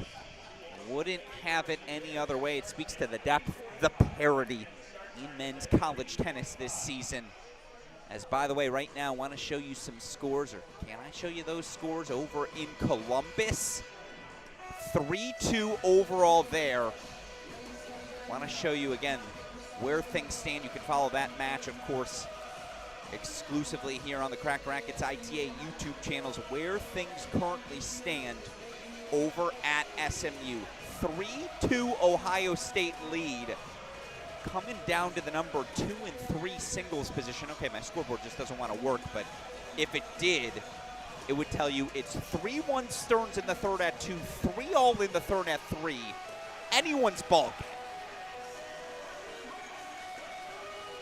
So make sure you pop on over to that feed, and then you come join us in about 30, 45 minutes. We will have action resuming here. Baylor, your 4th seed here in our region, taking on 5th-seeded UCF. Actually, flip that. UCF the 4, Baylor the 5. A little Big 12 battle in Waco. Wouldn't have it any other way. Also, joining us in about 5-10 minutes, be joined by Seb Gorsny, the Texas senior. Help to guide these Longhorns to their 4 points today. It's Texas 4, A&M 3, A&M 2 again. That will do it for our 12 p.m. match. Join us in a moment, as of course we'll be joined by Seb Gorsny. And then come on back as our action continues here. It's a fantastic day of tennis. So today you live for as a person in my position. Round of 16 Friday continues next. It'll be 4th-seeded UCF taking on 5th-seeded Baylor. Don't go anywhere. You're watching the 2026 ITA Men's National Indoor Championships exclusively here on the Crack Rackets YouTube channel.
And joining us now on our broadcast fresh off of his team's 4-2 victory over Texas A&M to advance to tomorrow's quarterfinal, it's Texas senior Sebastian Gorsny. Seb, first of all, congratulations on the win. I don't love that I'm calling you a senior now. It means we're getting old way too fast, but talk me through that victory and, again, what it means to this team to get back to the quarterfinals.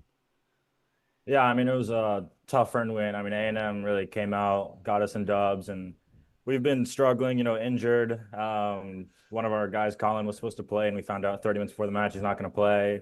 So we're down a man. We're down still Oliver, Ojakar. So we knew it's going to be a battle, and we've lost our 3 biggest matches so far this year. So we were hungry to kind of, we needed to get a win. We haven't really got that big win yet to get us going and give us that confidence. So today was just a battle, a war, and everyone just fought their butt off, and we got the win. We gotta say good catch, my friend. A job well done. I think we're allowed to drop that on a broadcast. Nevertheless, though, I am curious, your match in particular. Felt like Theo was in every one of your service games through the first set and a half there. I'm curious what flipped for you and allowed you to separate as you did down the home stretch.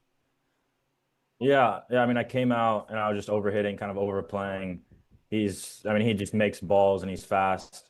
And I was overhitting and he was hitting some winners. I really had no idea what to do or how I should play him. And I kind of broke back twice, but I never could get ahead. And I was down 6-4, 2-0, never up a hold even. And then I think I was down 6-4, 2-0, 4-15, and I just held and got a break and got my momentum going and started serving better, bigger, getting some more free points. And I kind of figured it out that, I can pick my spots where I'm aggressive and then hang in the rallies and out rally him when I have to. So it worked out in the end. No, it worked out extraordinarily well, and it just felt like your team more broadly after dropping that doubles point like you did.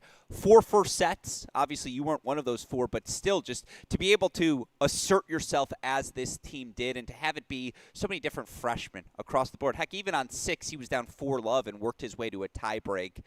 No. I know you're scoreboard watching. We all scoreboard watch. It's impossible. What goes through your head when you see your teammates having that sort of success? What do you think of this freshman class? Yeah, I mean, we got 5 total freshmen, 4 that are playing, I believe.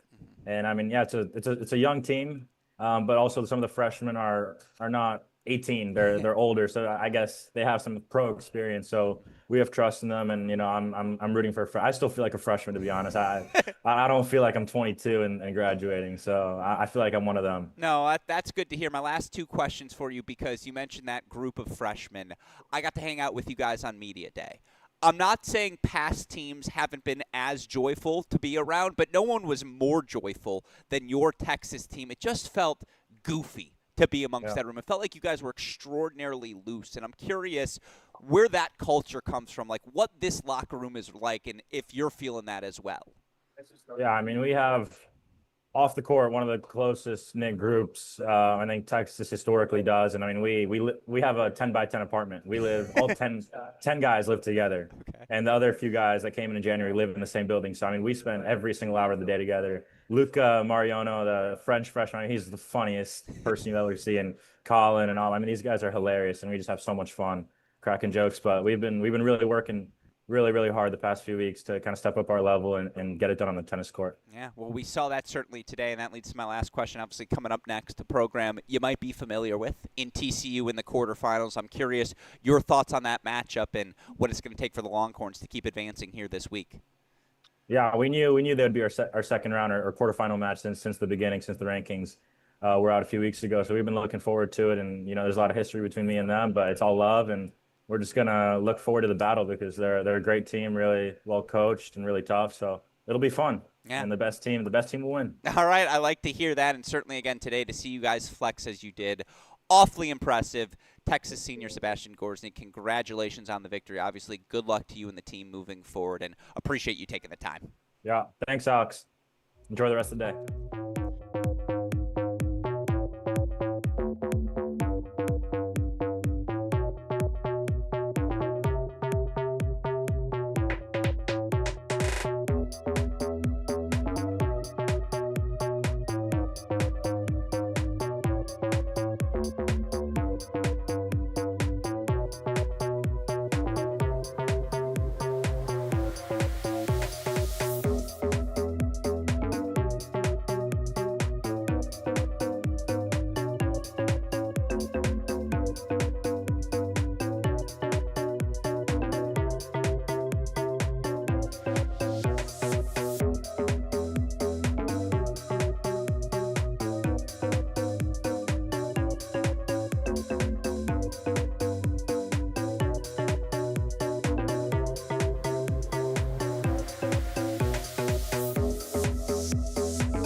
And with that, we say welcome back in, everyone. Well, things decided to heat up at the noon hour here on day one of these 2026 ITA Division I Men's Indoor Championships.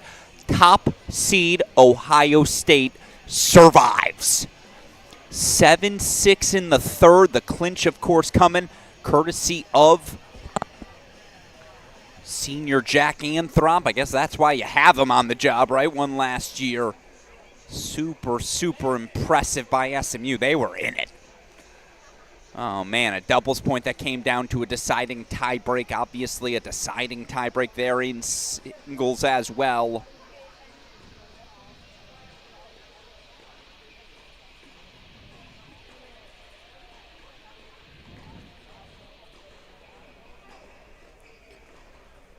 So, okay. TCU, Texas, Ohio State, Stanford. Who's going to join them here in our afternoon shift? That's what we get to find out, as this is going to be a fascinating battle of Big 12 sides. Number 19, Baylor, taking on the upstart UCF Knights. Somehow UCF now up to 9 in the country. That's a testament to what Lloyd Bruce Burgess has already managed to build in his first half decade on the job in Orlando. Run you through all the matchups here as our doubles point gets rocking and rolling. But first it's time to say those magical words one more time, folks, as our action prepares to resume.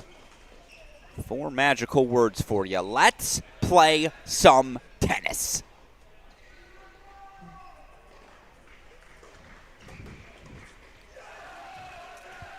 And, of course, if you haven't seen these UCF Knights compete before, again, there is an energy they play with, a chutzpah. The sum is certainly always greater than more than the parts. Again, 23-9 last season, one of the best in program history. 8-0 start for the Knights this year. That includes wins over Florida. Of course, kickoff weekend wins over USC, Oklahoma as well.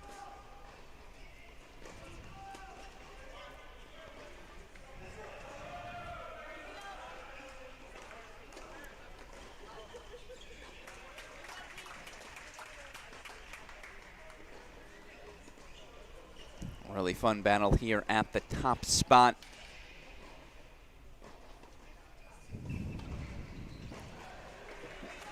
Senior Yassine Delimi partnered with his fellow senior Paul Collin.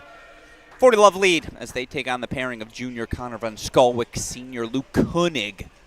Fascinating to see, again, the Baylor Bears continue to play around with their different doubles lineups.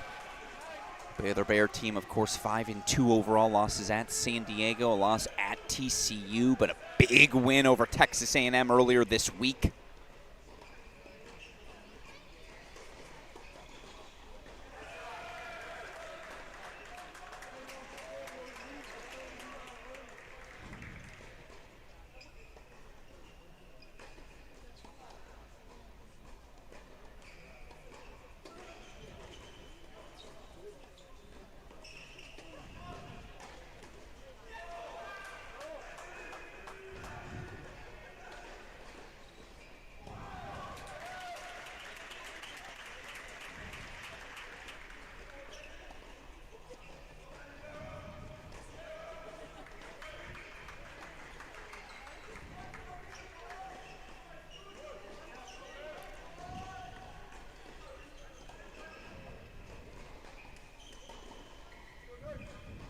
One love here on the top spot. Apologies for keeping you through the lineup. Wanted to make sure everything was set on our end, and it is.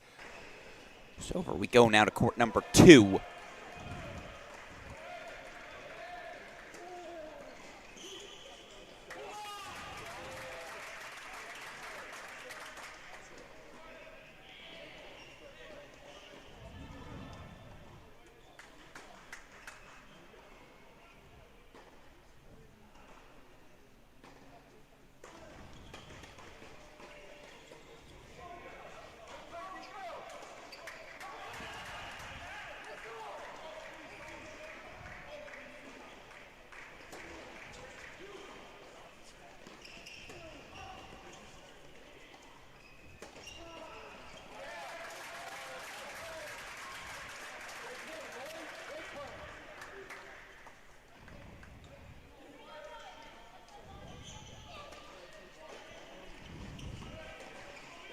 Baylor Bears out in front, 1-0 again here at the number 2 position. Pairing of senior Jambor Veltz, he's partnered with the grad student Alex Carita. Taking on the pairing of senior Mehdi Ben Chacron partnered with the transfer, the junior coming over from Clemson, Wissam Abdurrahman. So that's the scoreboard. 1-0 here on court number 2. Last but not least, over to court number 3.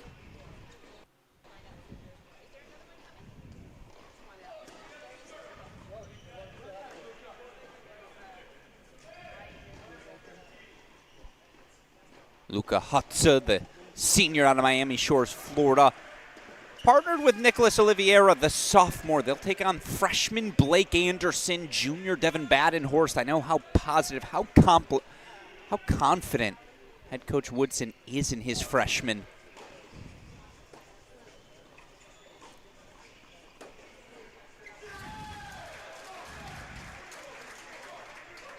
Again, to eject him into the starting lineup here over some of the veteran options on this Baylor roster.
Never going to lack in energy.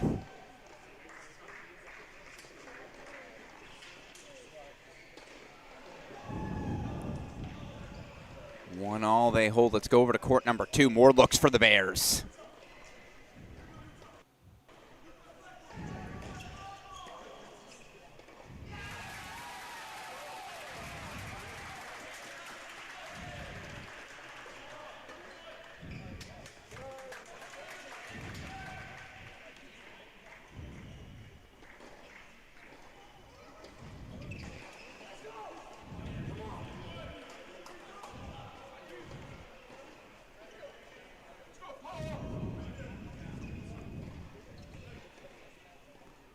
And indeed, the Bears do break 4-2 love.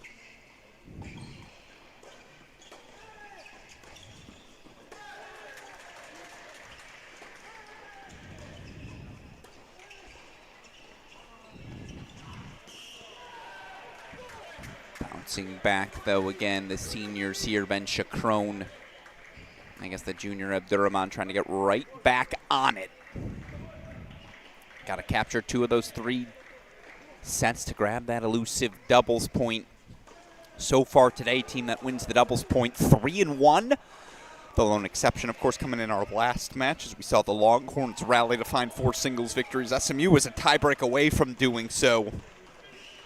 Nevertheless, you saw there that significance of grabbing doubles.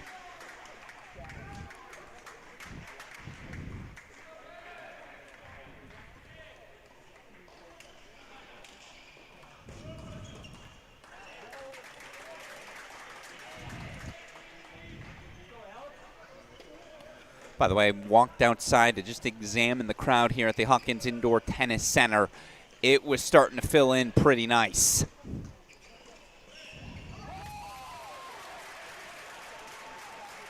Obviously, for these Baylor Bears, the bigger the home crowd, the better.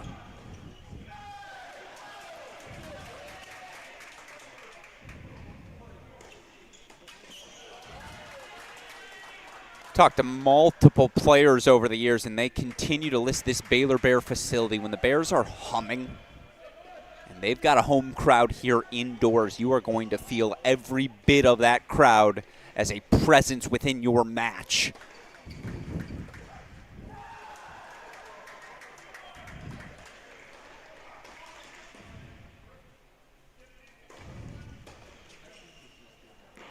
No, it just sailed long off the racket of Ben Chacron.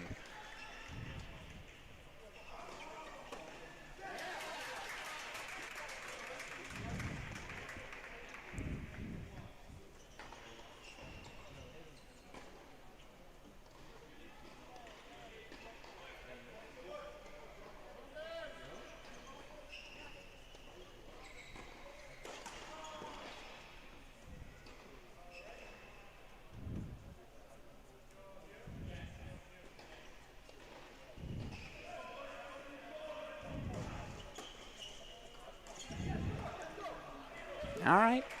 Linger a little longer here in the service game of Carita. Carita the righty, Veltz the lefty.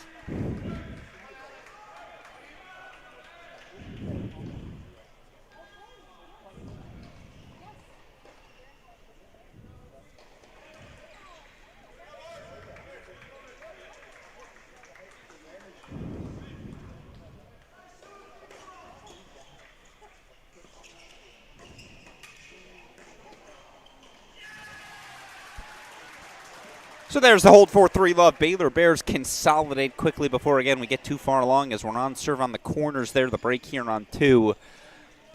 Let's hear from head coach Michael Woodson about what is it that makes this Hawkins indoor tennis facility such a special place for the Bears to compete. Yeah, I mean, the spectators are in a very intimate environment with the players. I think we, we love to be able to interact with the crowds. I think all student athletes do, and it's tight in there. You know, the courts are close together. The stands are right up on top of the players. You know, as a spectator, you really feel like you can make an impact on these student athletes and on these matches, for good or for bad, depending on who you're cheering for. And I think the student athletes really respond. The noise is there. The momentum swings are palpable.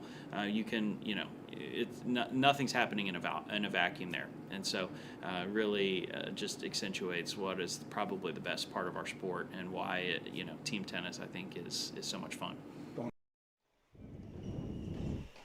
Hard to argue with any of that logic. Yeah, I mean, again, they're just stampeding forward here on court number 2. One more time, show you.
All right, game point chances here. We'll hold with it. Then I do want to obviously go check out those corners.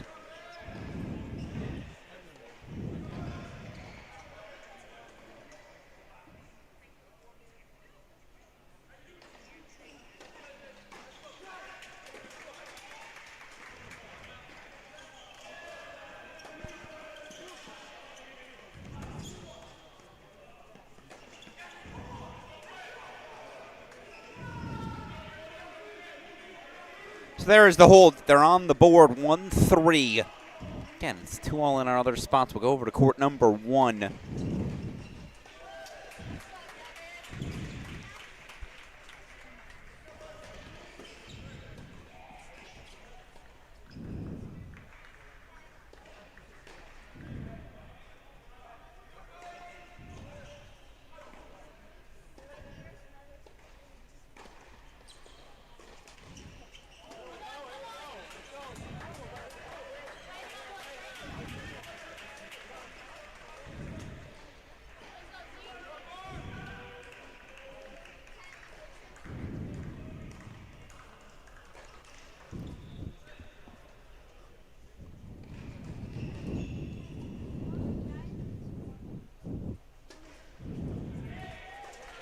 And we'll try that. Well, first of all, yeah, that's so funny. You see Veltz being like, dude, my bad.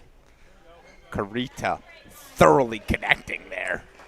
Veltz, excuse me. You see Koenig there apologizing to Van Skalwyk. My bad, dude.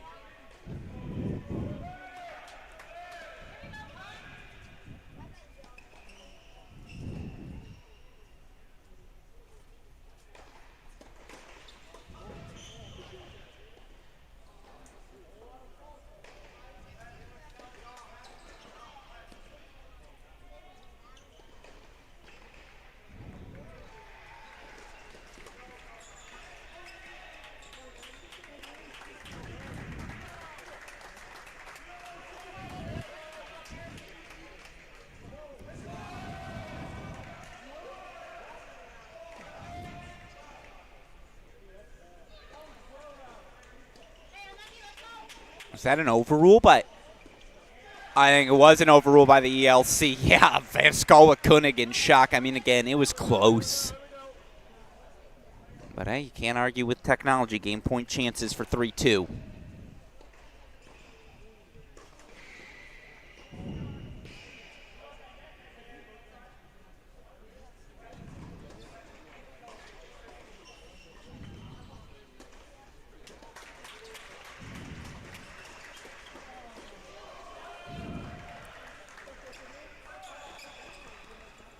All right, so there's the hold 4-3-2. So we stay on serve here at the top spot. On serve on court number 3. Again, Bears with that break on court 2. Let's go over to 3, though. It's a love 30 look for Anderson and Badenhorst.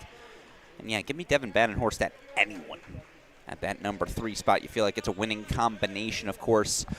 For UCF, they were part of the drama that was the greatest kickoff weekend in modern memory. 7 of the 14 host teams eliminated. 4 top seeds losing their opening round of the region. Of course, this UCF team was able to go on the road, wins over USC, and then from 3-love overall down, the 4-3 dramatic victory over Oklahoma.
Bears break, and now they got their 2 breaks again. Courts 2 and 3. You hear that crowd ready to get behind them as well. I'll show you both of those.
De facto match points now on court number 2. You see it.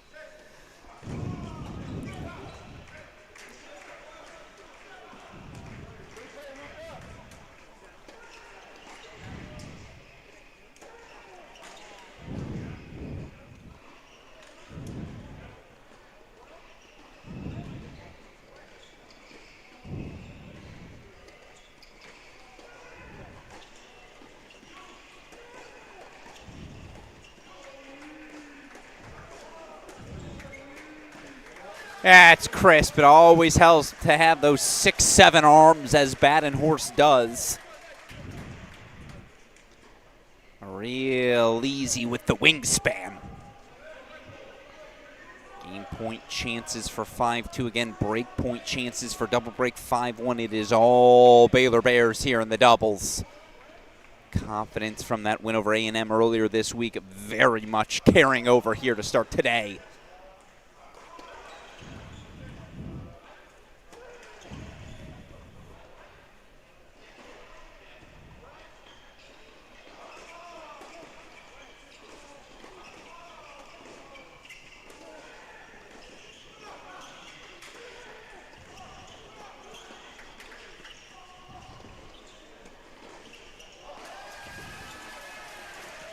Ridiculous. The fast hands may be more impressive than anything else.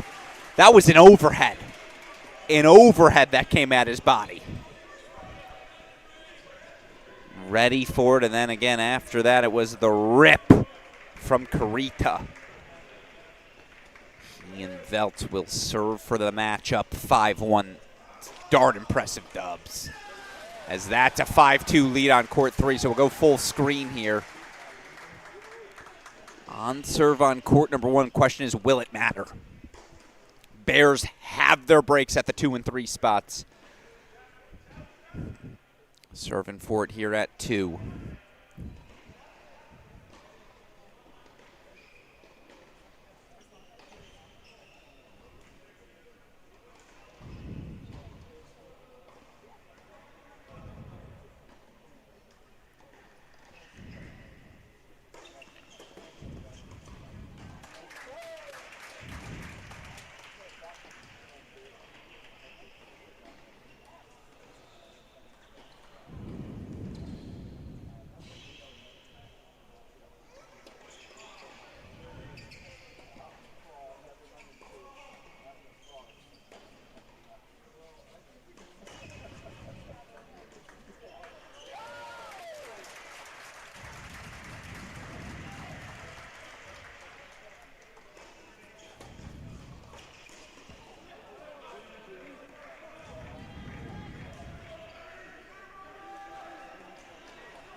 That's better. Question, of course, becomes down a double break too little too late here at the number 2 doubles position. Still, Knight's going to try to linger. The biggest indication that it's a Baylor lead right now is that you really can't hear UCF. And this is a team you always hear roaring, but right now, again, the execution from the Bears it's too crisp.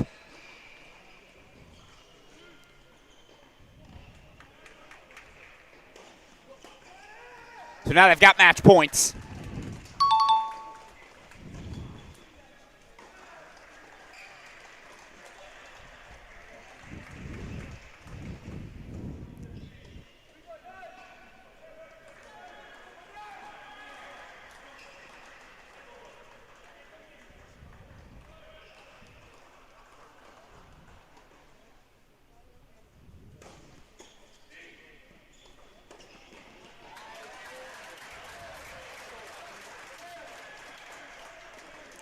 First set belongs to the Bears. That was a dominant performance from Veltsin Karita.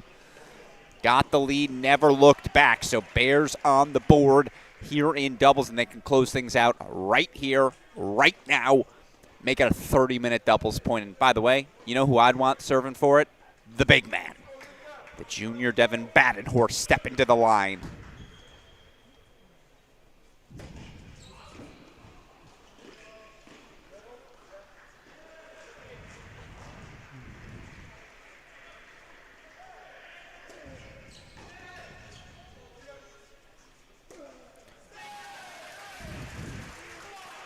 Why go through them when you can go around?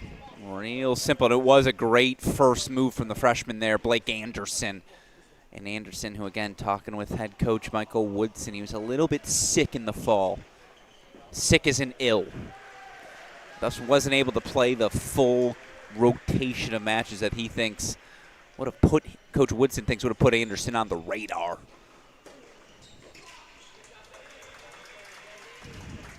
All Anderson has to do there is sit, smile, and offer Badenhorst a high five.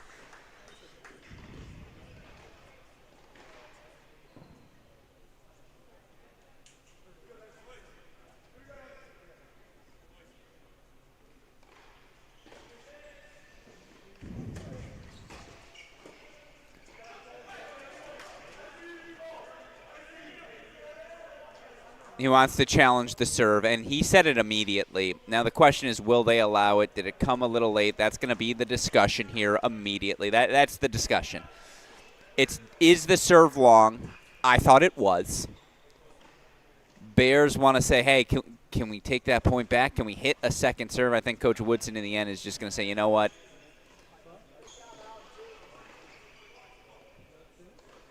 Never mind. Well handled. This is the right outcome.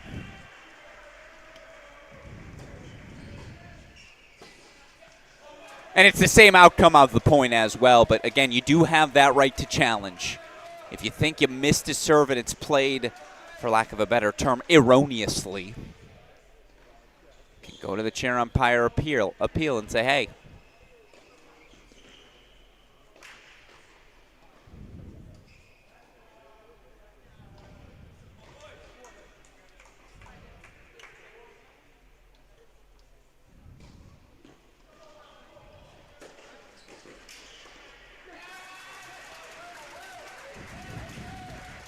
all it did was slow him down temporarily.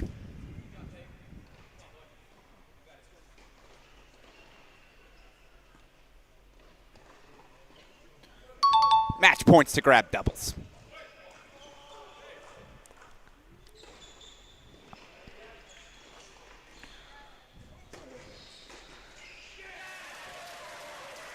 A little Texas two-step from these Baylor Bears.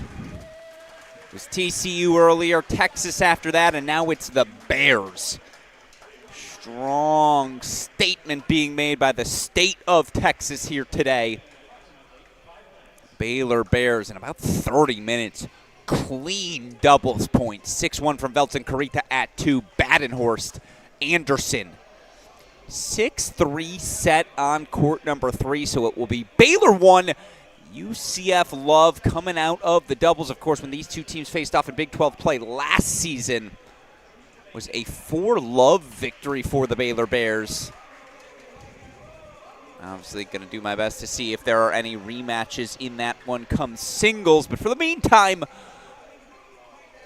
again, want to remind all of you tennis fans tuning in, we know what our job is here at Cracked Racquets. It's to ensure all of you college tennis fans become as familiar as possible with these athletes who, of course, we will be glued in to watching compete over the course of the next 5 months.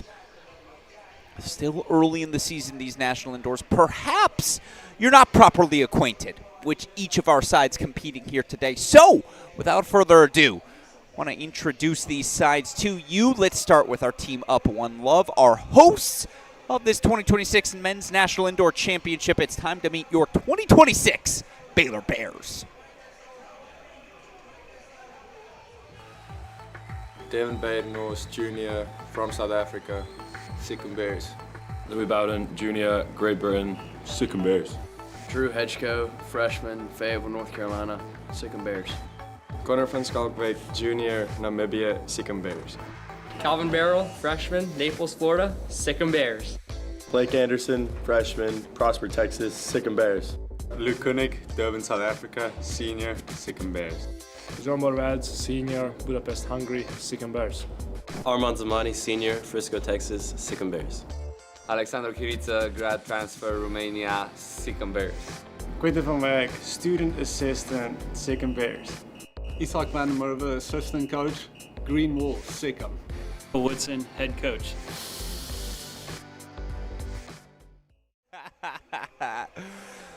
I happened to be there when Coach Woodson recorded that. That was a joke alluding to one of his players did that, and all the players ridiculed that player.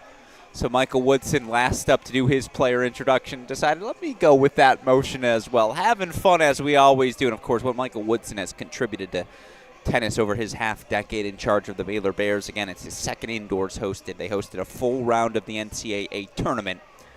This man is dedicated to growing our beloved sport of college tennis. Always immensely grateful for that fact. Of course, always immensely grateful for the time I get to spend with each of these teams. You get to see the energy, the positivity that fuel each of these teams to the successes we see. Can't use that P word, positivity, without describing your 2026 UCF Knights. Always a joy to be around. Let's introduce them to you. It is your 2026 edition of this year's UCF Knights. Yassine Dlimi, senior from Casablanca, Morocco. Go Knights. Mehdi Ben Chakroun from Morocco, 22 years old, senior, Go Nice, Charjan. Paul Collin, senior, San Bartolome, France. That's the way. Luca Hotze, senior, Miami, Florida. Go Knights. Wissam Abderrahman, junior, Paris. Go Knights. Nicolas Oliveira, sophomore from Brazil, Go Knights. Pierre, sophomore, Marseille, France, Go Knights. Pedro Rodriguez from Brazil, freshman, we are the Knights. Kai Luca Ampao, sophomore, London, England. That's the Z-way. Fadi Bidan, freshman, Lebanon, Go Knights. Natalie Hamricker, athletic trainer, Madison, Wisconsin. Go Knights, charge on. Leighton Kronia from Pretoria, South Africa, assistant coach. Go Knights.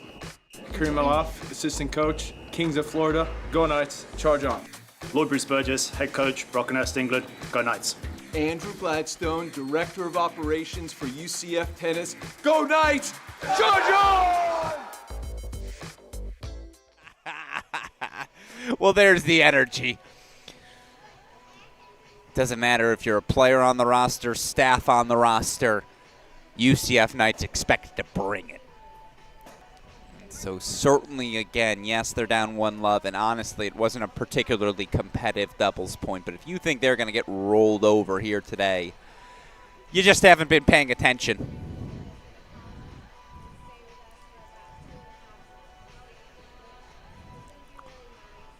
So 1-love here. You hear that music in the air.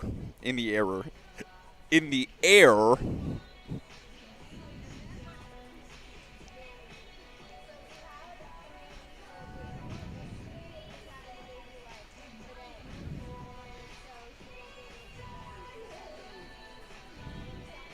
Changes in the singles lineup for each of these players on court number 6.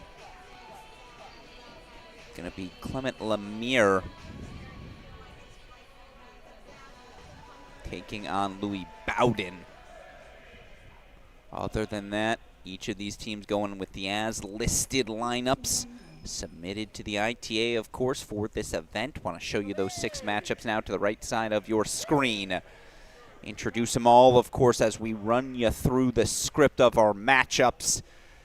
Baylor Bears going to need to find 3 singles victories. UCF Knights going to have to find 4. Here at the top court, this is a rematch. One we saw last season was a 7-6-6-4 win for Baylor junior Devin Badenhorst when he faced off against current UCF senior Yasmin Limi. Last season, they do battle once again here today. It's indoors in Baylor. And now I get to say those 4 magical words one more time today, folks. Let's play some tennis.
To hold that love for Yassine Limi. And again, this UCF team, yes, it's still new blood relative to the broader history of college tennis, but they think they belong in the national conversation at all times now. And again, after a breakout 2025 campaign, worth asking Coach Burgess, hey, what are the expectations now for these UCF Knights? Coach Burgess kind enough to offer us a look at those expectations. Let's hear from the UCF Knights coach on his thoughts what the Knights can accomplish here in 2026.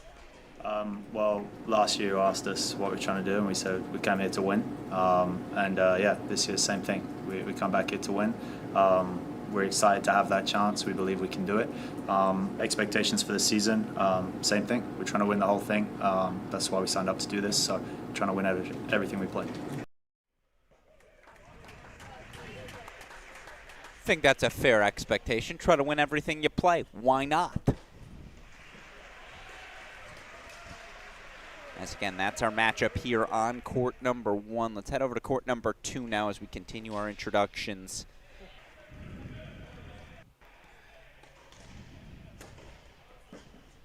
Senior Jambor Veltz here at the number 2 spot today, taking on the junior with some Abdurrahman, the transfer coming over from Clemson.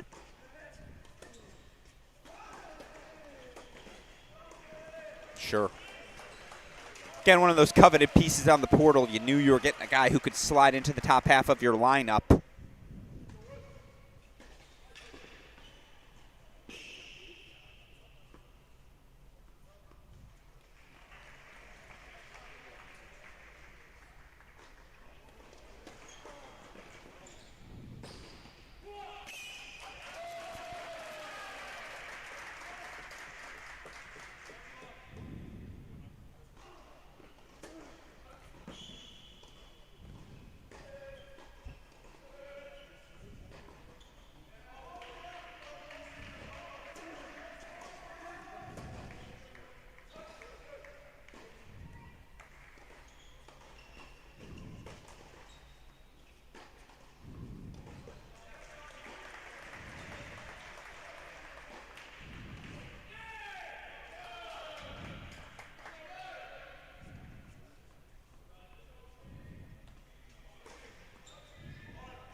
Breakpoint chances early here for Abdurrahman, and again, UCF's going to have to find 4 singles victories. Can you get off to some fast starts? Build yourself a little bit of momentum.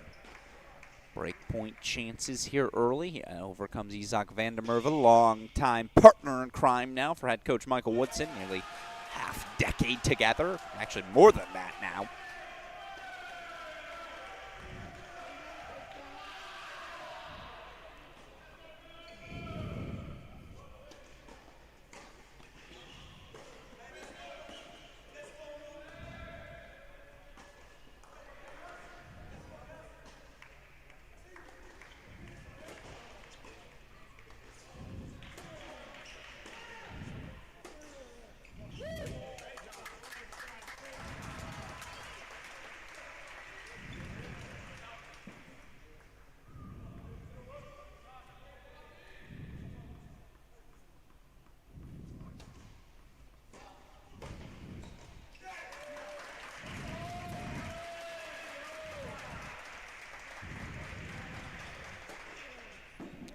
Well, that's how you fight off break points. I like to think that's what Isaac told him. Hey, dude, couple free points, hit an ace. Early deciding point coming up.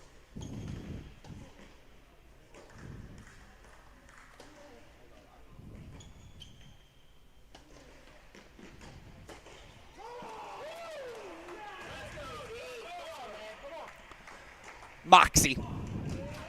It's a hold 4-1 also. Again, want to keep introducing everyone, but what are the expectations for the Baylor Bears? The Baylor Bear team, again, 5-2 overall coming into these national indoors. How have they fared so far this season? Let's hear from Coach Michael Woodson on precisely that. What has he thought about the Bears 2026 to date? Yeah, I've been really impressed with our guys. I feel, that we've been tested from, top teams, really quality programs coming to our facility. We've had the opportunity to play, a lot in different environments, but also at home against best teams. And I think we knew right away, going to San Diego and having that opportunity to compete with a senior-laden, top 10 team, I think we got everything out of it except for the win, and knew exactly what the standard would be and what we would need to do.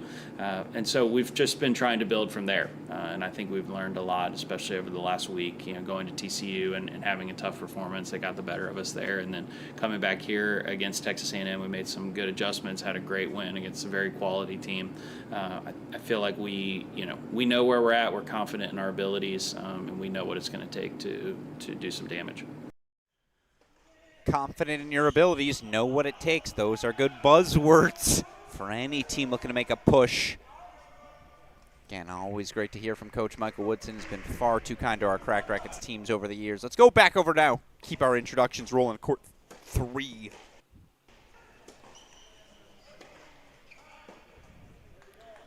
Manny Ben Chacron, the senior, taking on the junior transfer, Connor Van Skalwyk. Again, Van Skalwyk, one of the most coveted pieces on the transfer portal. I know multiple coaches who talked to me said, we think we're getting him. In the end, again, it's Coach Michael Woodson who said, no. He's coming to be a Bear for the next 2 seasons. Van Skalwyk up the early hold, and 30-all look now. Oh! Bend it like Beckham. Come on! I'm going to say it for the first time today. Da-na-na-na-na-na.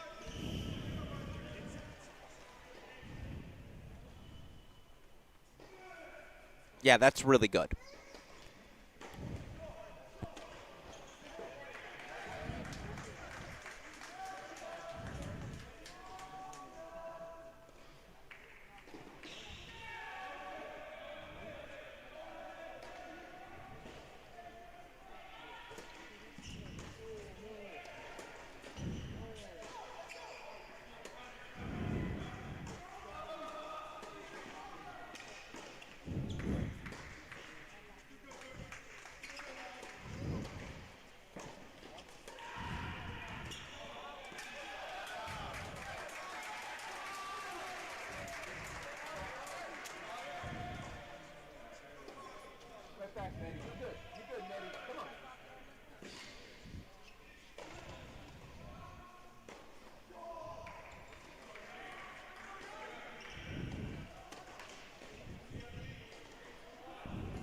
Tula Van Skalwyk does indeed grab the early break here on court number 3. So again, now we showed you those top half of the lineup.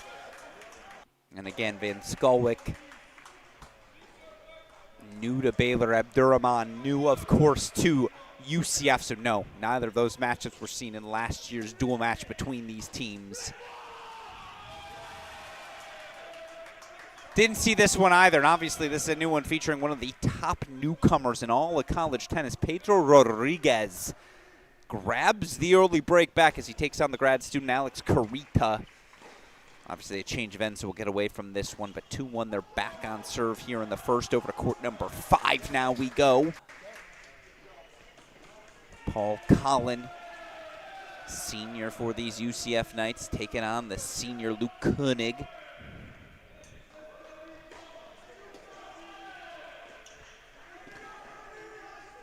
No rematch in this one either.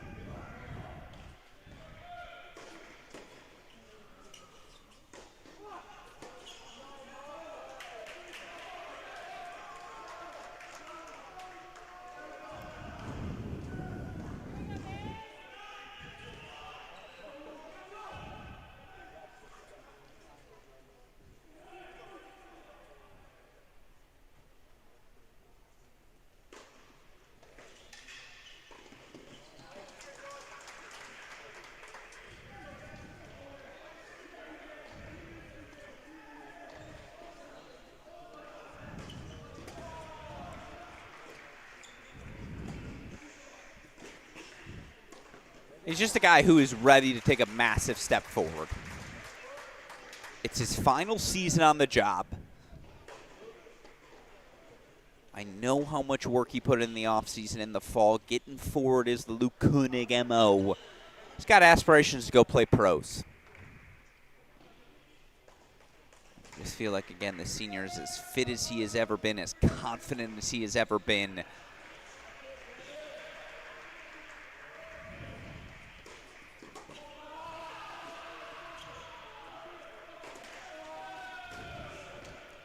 And he's striking the ball better than he ever has. So here we go. 3 early break point chances as the Bears look to establish their tempo here early.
That's awesome. Yeah, that's how you fight off a couple break points. Really well done from the senior Colin. Deciding point coming up.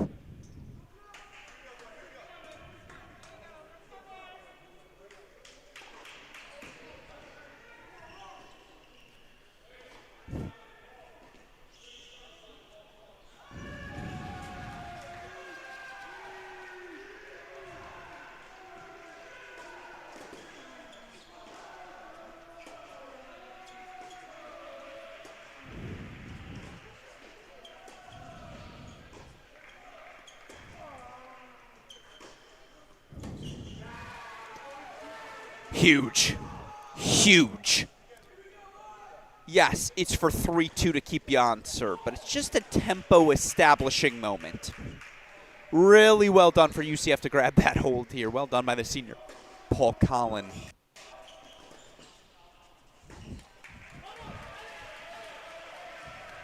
Missed it a hair wide as here on court number 6. New face for these UCF Knights, sophomore Clement Lemiere coming over from Oregon, taking on the junior Louis Bowden.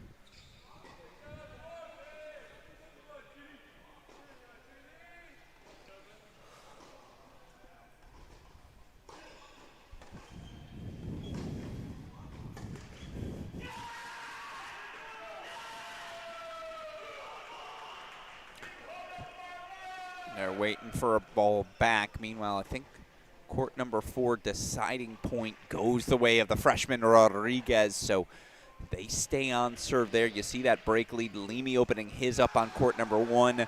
Van Skalwick up on court 3.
Yeah, it's got track meet tennis written all over. This is one of those you feel like, okay, if this match finishes, it's 4-2.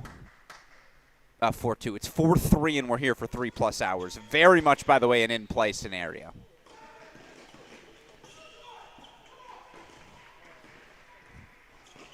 Game point chances here for Louis Bowden to get on the board.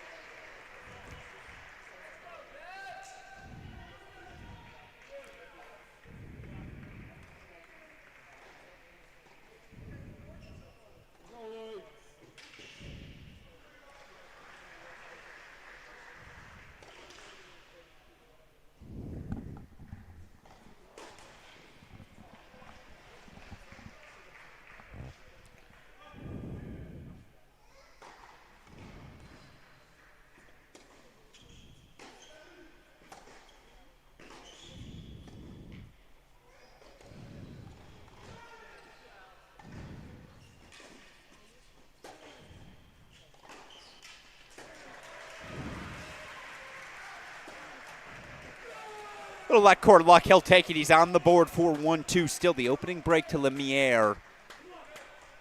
And now we can go scoreboard hunting. We got breaks in a couple of places. Let's go over to court number 1 where you see Badenhorst down a break, but break point chances back.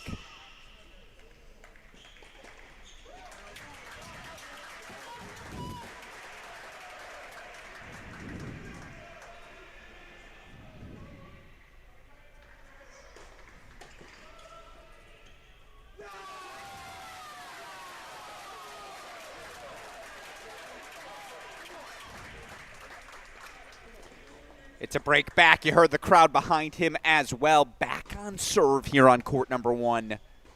Van Skolwick, the break lead. He's out in front. Abdurrahman got the break lead. I want to watch the freshman Rodriguez at 4 because, again, that's a top 10 newcomer in the country. How does he hold his bearings against the 5th year, the grad student, the elder Karita? Fun balance to watch, but so of course they're not active. Let's go to an active court. Let's go over to court number 2. 3-1 break lead for Wissam Abdurrahman. Game point, 30 love here in the 1-3 service game of Baylor senior Jambor Veltz.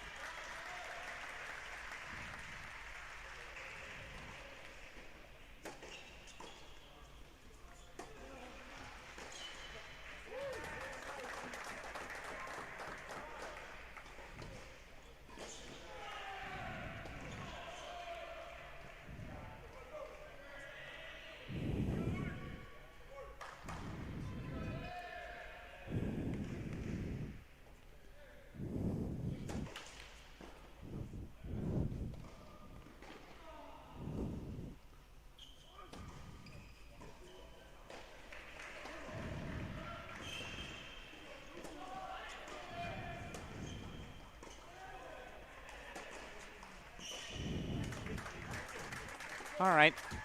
It's a hold for 2-3, keeps it a single break deficit. I mean, again, the only serious separation you've got right now over on court number 3 is a 4-1 Van Skolwick lead, and again, that's still just a single break. Fascinating stuff here early, of course, always waiting for that UCF energy to set in. Those of you who haven't had the chance to watch UCF compete, let's hear from Coach Lloyd Bruce Burgess about what you can expect from the Knights here in 2026. Well, we seem to have a lot of exciting close matches. They've fallen our way a lot, which is lucky. I hope that can continue. But you should always expect our team to fight to the very end. That's what we bring. We never go away. We make it a fight, even when people think maybe we might get rolled over. We're able to keep it close and have a chance at all times, and that's going to continue. That's how we do things here, and you'll see a loud team that plays with energy and fights for one another. That little smile he gave, it was a direct shot at the man behind the camera. You know who that was? It was me. Little smile and wink to say, I know you picked against me once or twice. Certainly I have. We're all guilty of it. Knights, there's nothing the Knights like more than a chip on the shoulder, an excuse to say it's us against the world. As we go over to court number 3 now. Again, Connor Van Skolwyk playing on his own terms. It's a lot of firepower to have at the number 3 singles position.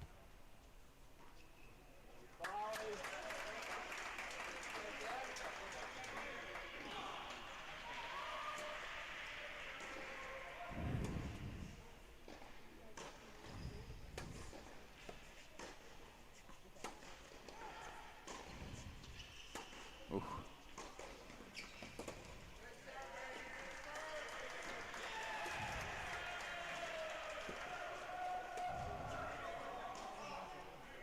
Yeah, missed it wide. Just caught it late. Like that high and heavy ball. Again, how wristy Van Skolwyk plays things there. You feel like if you can get that ball outside of his natural contact point, again, that's when things get a little off, right? You just saw it. The timing was wrong there. It was connected late.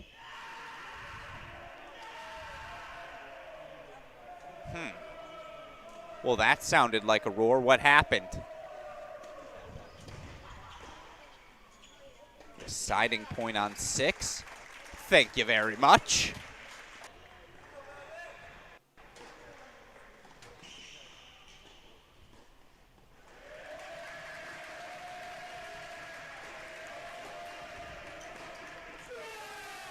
Oh, that's what the roar was.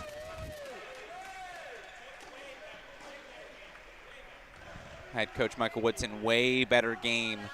The read from the head coach. Yeah, grabs the break back. And by the way, just a quick update, reminder, this is where things stand after our first 4 matches of the day.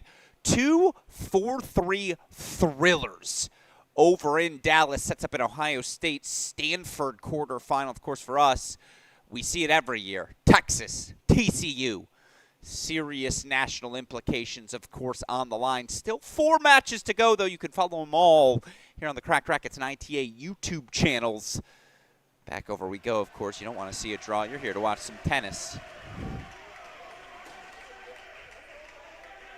And again, Van Skolwyk, dare I say, trying to close out an opening set almost for 130 all. As that overhand definitively put away.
Well, again, another de facto set point coming up in the deciding point. By the way, heck of a hold from Luke Koenig to get to 4-all. Badenhorst from the early breakdown there. You see it 4-3. Going to try and flash this scoreboard, so you got the update as much as possible. It's both the burden and blessing of college tennis. There's always something happening, but there's also always something else happening.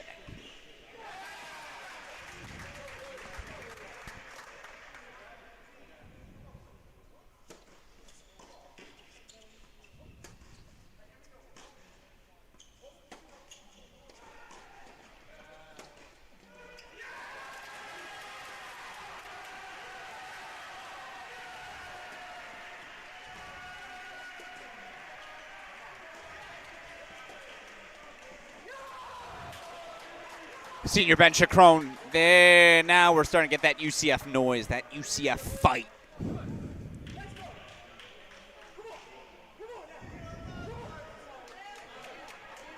Love 30 to Koenig. hop over to it.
Well, again, going to celebrate so that this Hawkins crowd knows, let's get into this. You got to remember, it's college tennis, not the pros. Rowdiness from fans, to a point, encouraged. Dare I say, even incentivized. Koenig going to serve for an opening set. Baylor Bears making move. Let's go back over to the court number 1. By the way, you see Velt's 3 straight games as he's now back up on serve 4-3. I'm telling you, I'm just saying. There is a long way to go. And the moment you write out off UCF is when they come back and sting you. But there is just a poise about this Baylor Bear team. I've gotten the chance to spend a lot of time with them, whether it was back in November, here obviously this weekend as well. This group is just ready.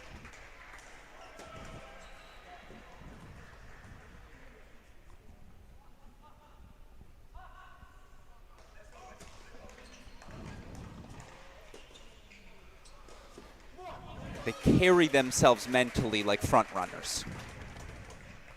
And to have this final opportunity of the 2-year stretch, again, all these national events at home, they want to put on a show this weekend. Badenhorst holds for 5-3. I will keep an eye, of course, on his scoreboard as we go back over to 5, where Koenig serving and grabs the first point as the Baylor senior.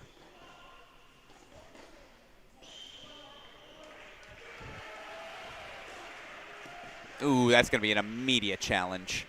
I think that's going to get overruled.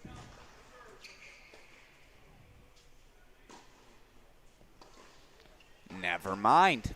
That's why you don't speak out of pocket. That won't happen again. My apologies.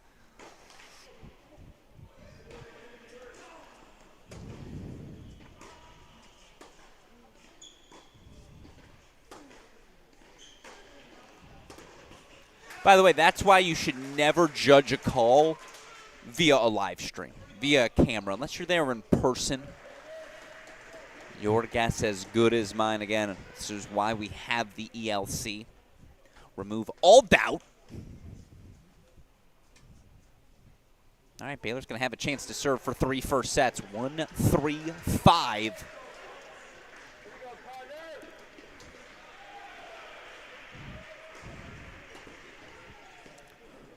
Ooh, yeah, it's an immediate challenge. I mean, again, who knows?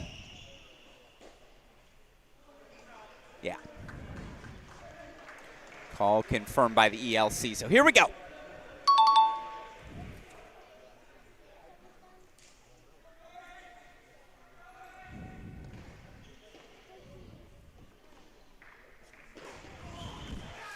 That'll work.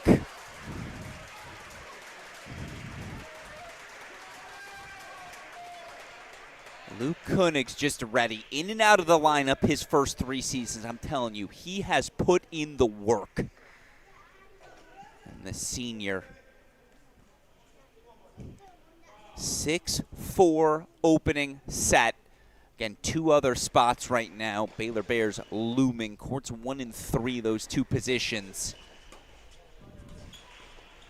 5-2 Van Skolwick will have the opportunity to serve for it right now, though. Again, serving on that far side, 2-5 is Ben Chacrone. It's a good rip from Badenhorst. Sort of rip you can take up 5'3", 1530. The sort of rip the 6'7" junior's going to have to execute to be the best version of himself.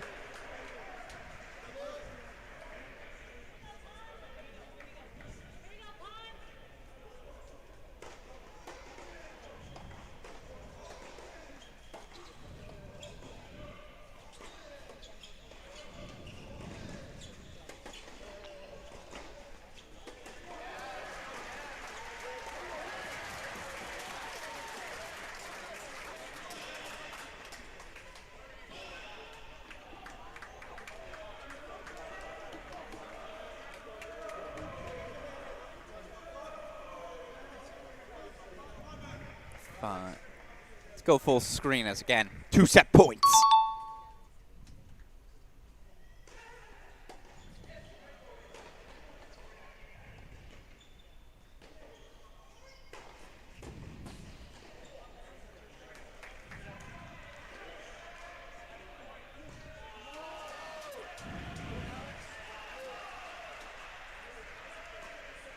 Long discussion, and I think it's just about the pace of play. Badenhorst is saying, let's get after it. No. I'm not sure what that discussion was about. It's all right. Deciding point, set point coming up.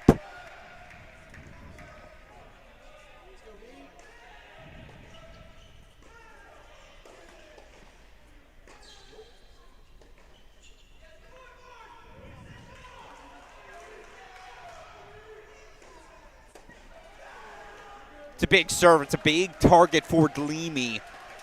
He at least asks a question. Still, Badenhorst will serve for it after the change of ends. 5-4. It is time for us to go back over to court number 3. I can show you all those scores, of course, as well.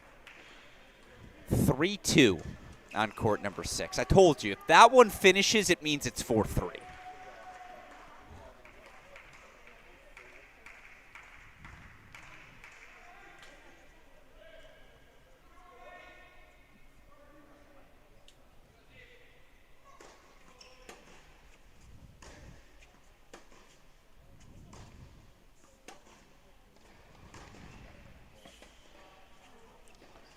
Forehand to forehand, that Benchacrone ball can be so explosive.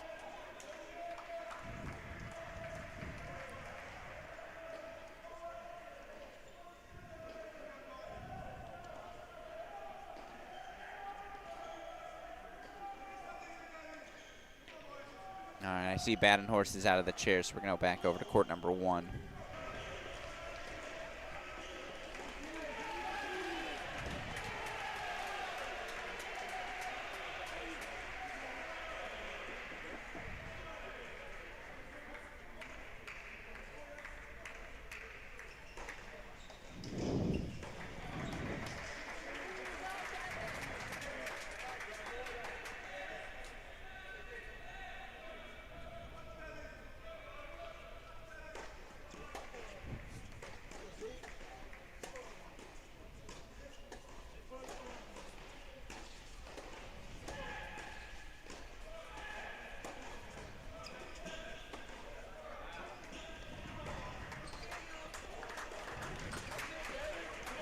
Yeah, it's got to be nice to just be able to rain serves downhill.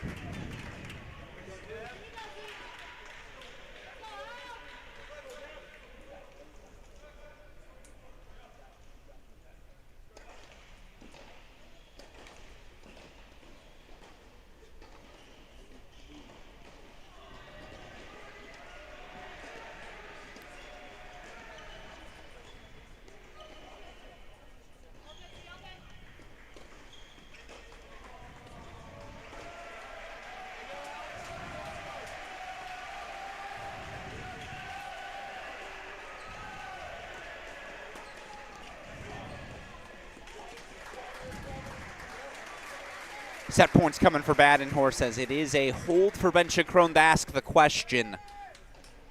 Let's do this, because we do have another one we got to get to as well.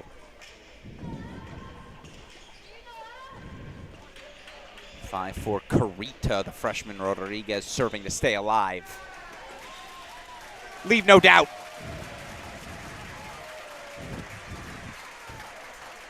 pair of South Africans on the roster, Badenhorst, Koenig. First set's on the board for the Bears. Little split screen action now. We'll try things again on court number 4. 5-4-15 all there. Again, serving for his set, the junior transfer, Connor Van Schalwick.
That is a big backswing required for the forehand of Pedro Rodriguez. You just want her indoors. Is he going to have enough time to execute with that ball right now? The answer is no. Not in the face of the Carita power. All right, that's a heck of a pass there from Ben Chacron, but here we go. Chance for a third first set to create a path.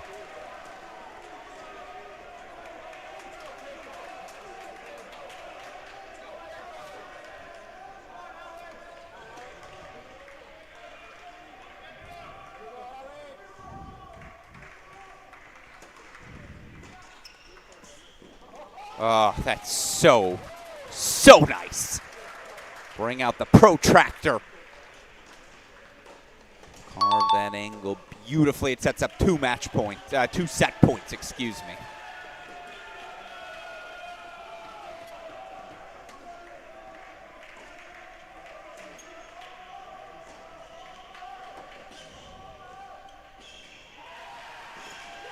That's so good.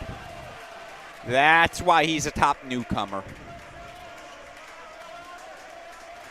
Highway robbery there on court 4 to stay alive in the set.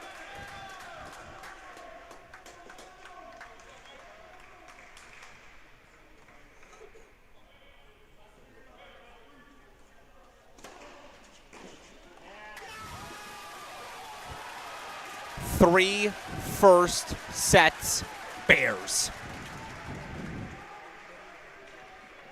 They've got a path. 1, 3, 5. Although you see Paul Collin already breakpoint chances in that second set. What about here? Here's another set point for Carita.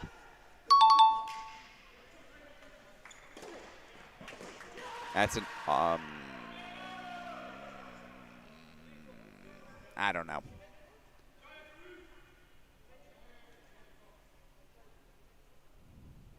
Yeah, 100%.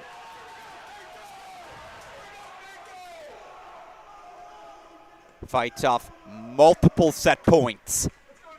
And so show you our, again, we spent a lot of time with the odds. Let's go hang out with the evens. Where things currently stand, this is Wissam Abdurrahman serving for an opening set for UCF, 4-3. They've traded countless breaks on 6. Oh, we've reached the yelling hour here in Hawkins. Okay.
Oh, almost guessed right.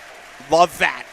Love that he held his ground. Be the way, bottom right of your screen, I am going to pop over to court number 1. Here's why. Cannot see the big man, Devin Badenhorst, to set in a break lead. Badenhorst, is he challenging something? What's the discussion here? I don't know. But he's break point fought off. He's got 2 more. Appreciate all of you joining us again. Baylor Bears dominant in doubles.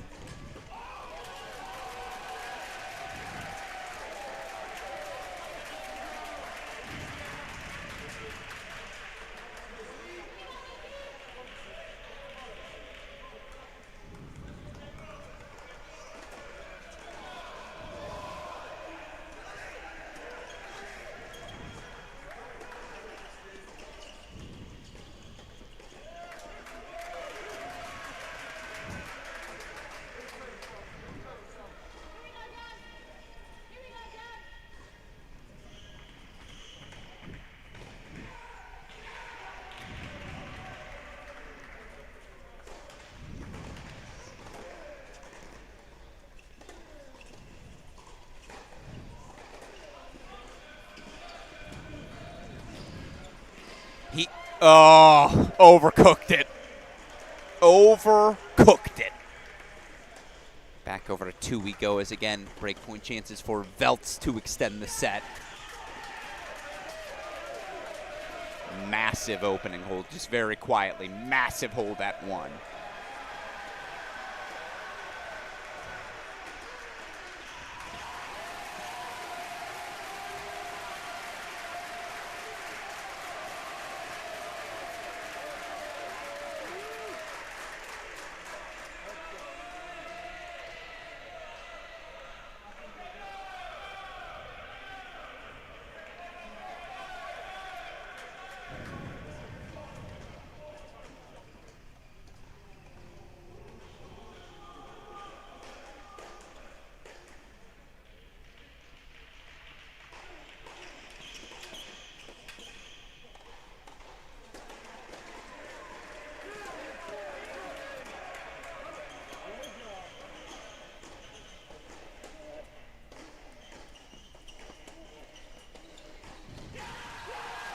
From set points down to almost breaking our mic here with that roar. Rodriguez, 6-5 will serve for a must-have set.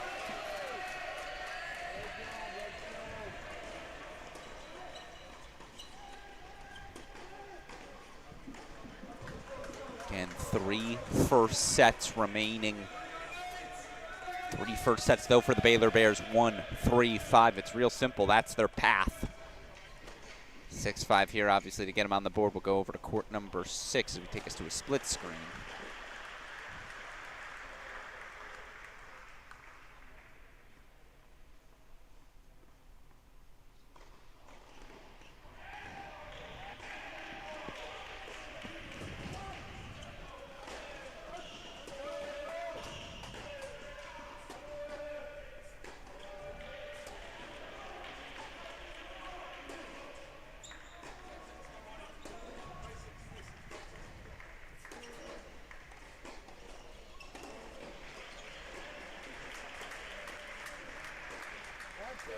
Holds for 5-4. You grab any of these, it's that insurance first set for Baylor Bears. Can create the separation they're looking for. That's a big serve from Veltz.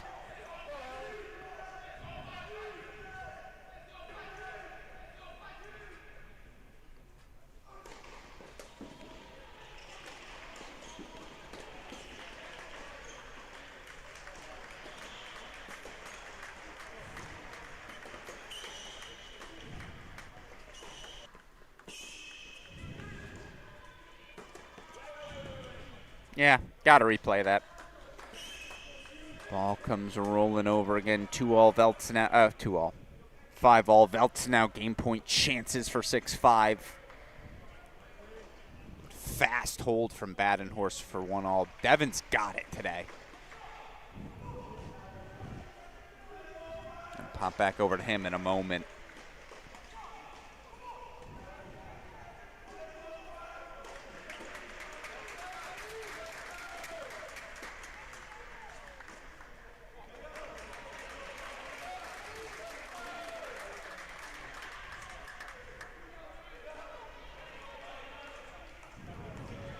Veltz puts the hold on the board for 6-5.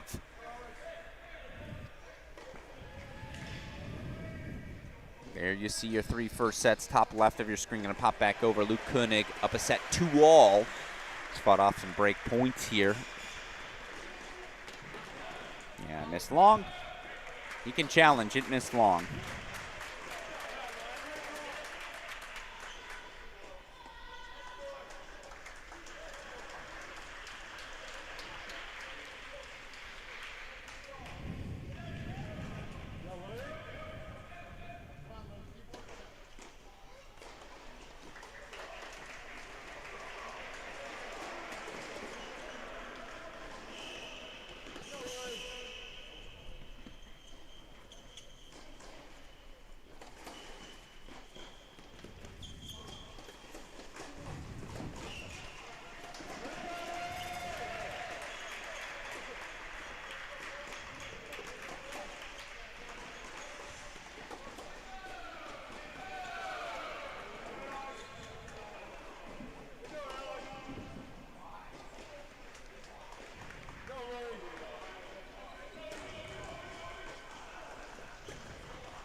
Break point chances for Badenhorst, and I think we have a challenge.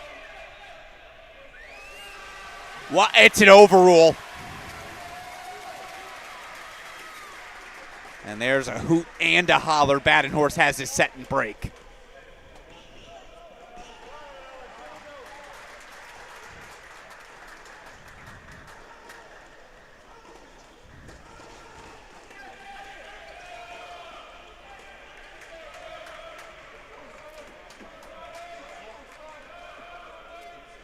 Pick your spots. Veltz, set points.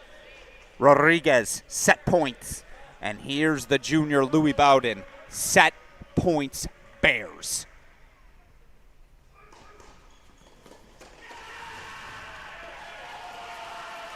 Had to get it. That Aurora is Rodriguez as he gets the break, and with it, it's an opening set for UCF. Something perhaps for them to rally around. I think we're getting a challenge here on 6.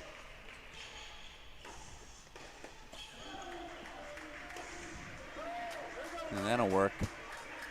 Again, Wissam Abdurum served for the opening set.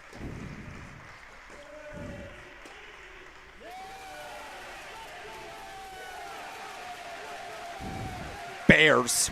That's all there is to say. Sick 'em left, sick 'em right. That's what they're doing tonight. So impressed by this start we've seen. Again, it's been a while since we've seen a Bear team flex like this on the national stage. 4 first sets for the Bears. And break points on 5.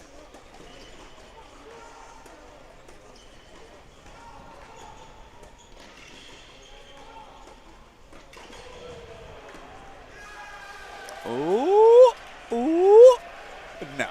Yeah, look.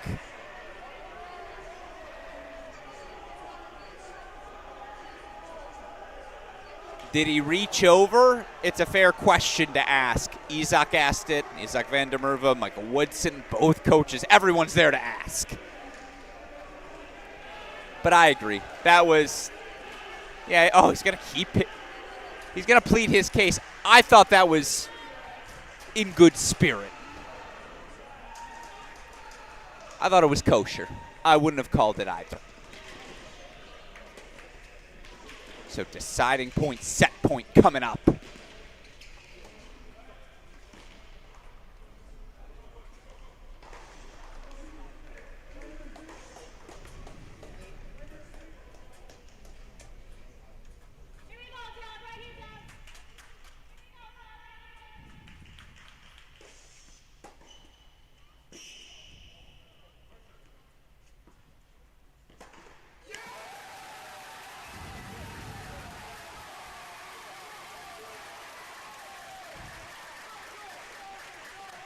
Been a while since I've heard Hawkins roar like this.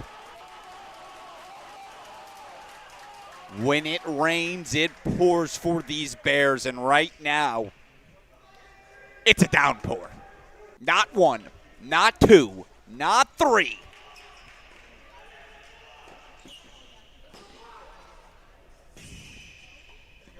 Not four, five. 5 first sets.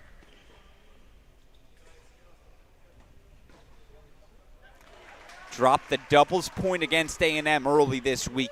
Whatever Coach Woodson said after that worked. They won 6 first sets against the Aggies on Monday. 5 today against UCF. But of course, back against the wall, that is when these UCF Knights are most dangerous.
And just keeps foraying forward.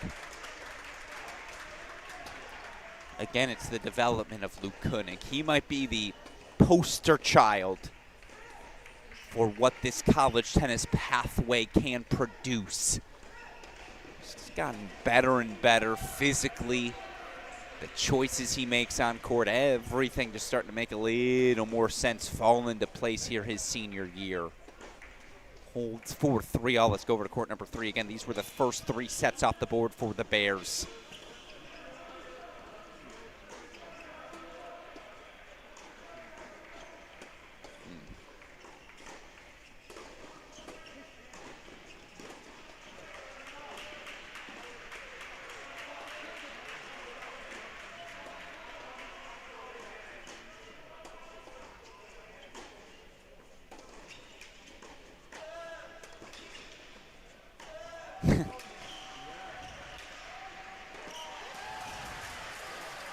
That's an awesome point.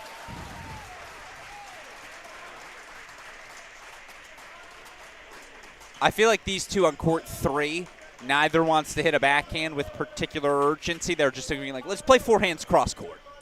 Me versus you, winner deserves it. Then Skolwick there saying, no, no, I'll open things up.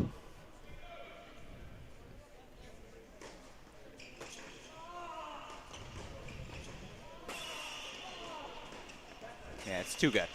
Way too good there from Paul Collin. Where's that been? And you just wonder if this sport had timeouts. I mean, we have changeovers, but this is the spot where Lloyd Bruce Burgess calls a 30-second timeout, brings his team in and says, guys, it's now or never. Message received by the senior Collin.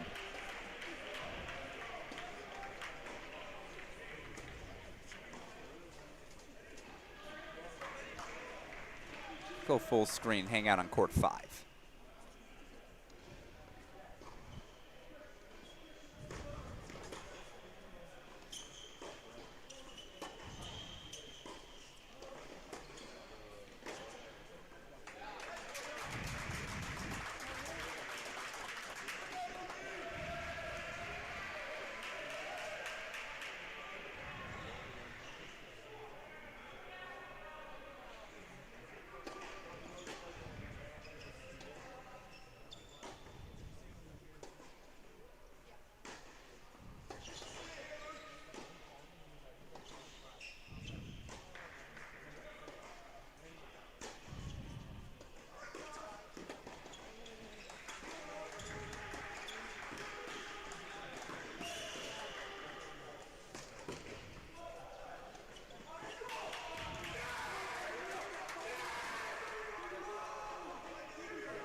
Quite the roar.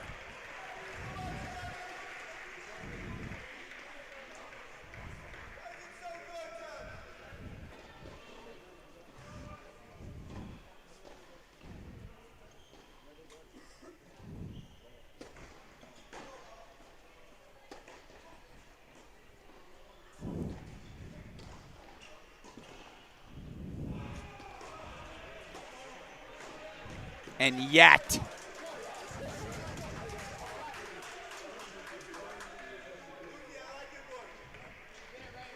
dipped well at the feet.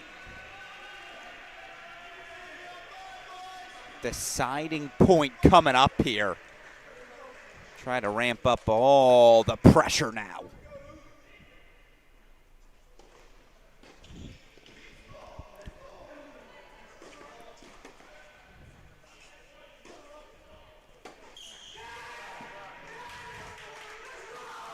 Yeah, that's the energy. That's the enthusiasm, the unrelenting passion you expect out of these UCF Knights. Holds for 4-3 to keep us on serve in the second set. Badenhorst, a little trouble in his service game, 30-all. Meanwhile, 30-all in the service game of Ben Chacron as well.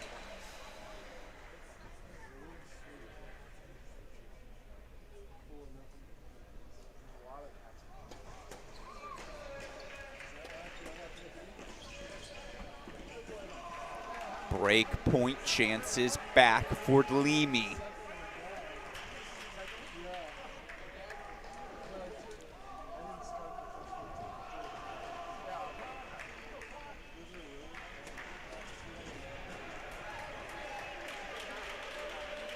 It's a break point fought off by Ben Chacron.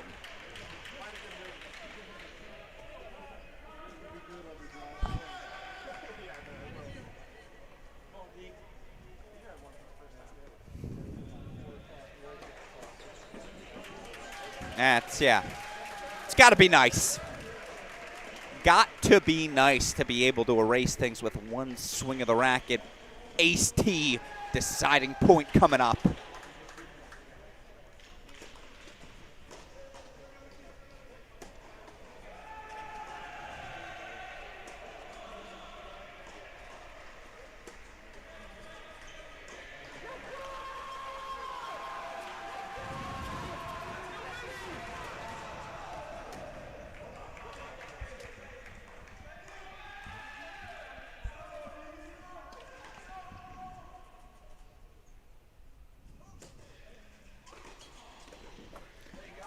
That's what they've been working on. If you got it, use it. 6'7". That's Badenhorst using that side, the serve and volley. 4-2 out in front. But again, that's a big swing. 2 deciding points to fight off break points. Now here's the problem. It's the totality. You just wonder, a doubles point, 5 first sets down. Is it too big of a deficit? We saw the Georgia women overcoming in the semifinals against Auburn just last week in Chicago.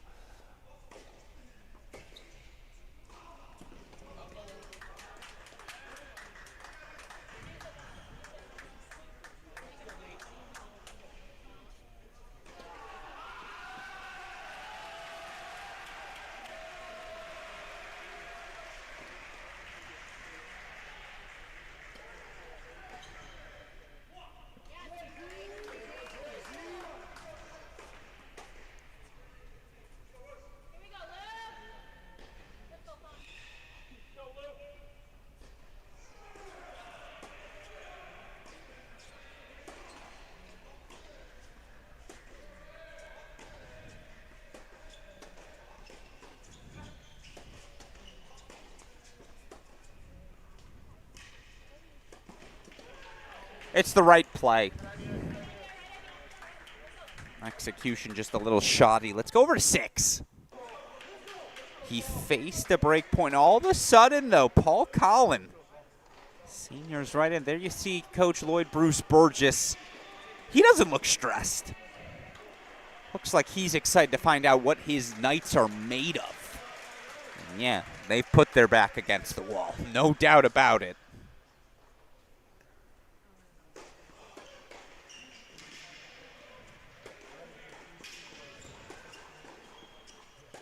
It's great coverage. Sometimes great just looks to exceptional.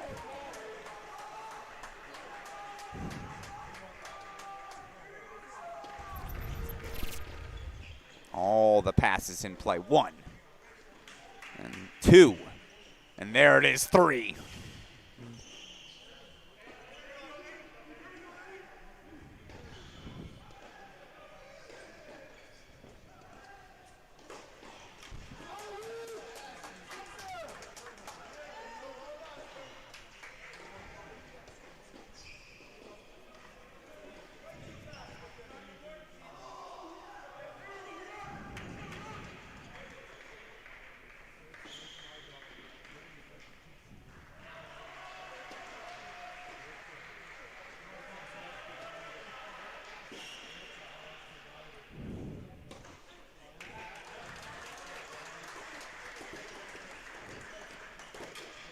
Keeps trusting it. That's what the college experience is about. Build trust. Build trust in your skills. Doesn't matter if it's on a tennis court or elsewhere. That's the sort of confidence certainly Koenig's looking for, as again holds for 4-all. Badenhorst that set and break lead. They're on serve and Skolwick. Ben Chacron in their second set as well. Again, setting a break for Baylor at 6. So they got options.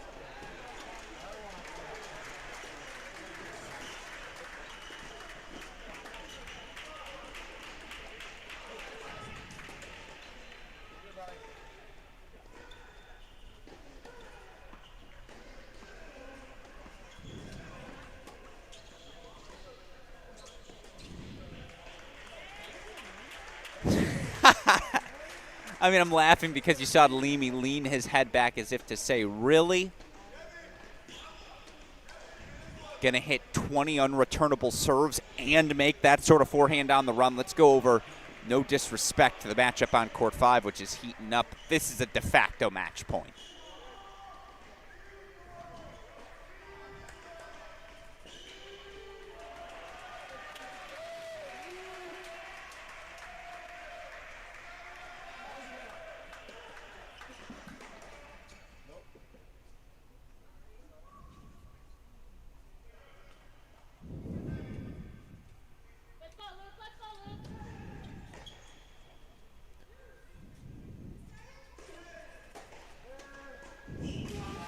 He'll serve for it. not just one opportunity either. That is an upperclassman making the leap. This is the sort of performance Michael Woodson's been waiting for. He's always had the weapons, always had the size, always had the traits on paper. Paper's turning into reality. As again, 1, 3, 5. It's the clearest path.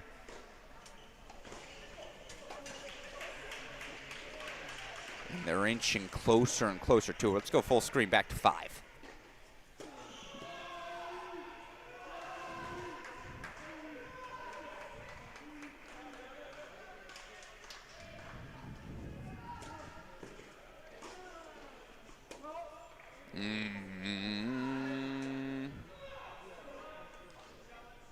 I think we're going to get a challenge, because why not? Oh, no.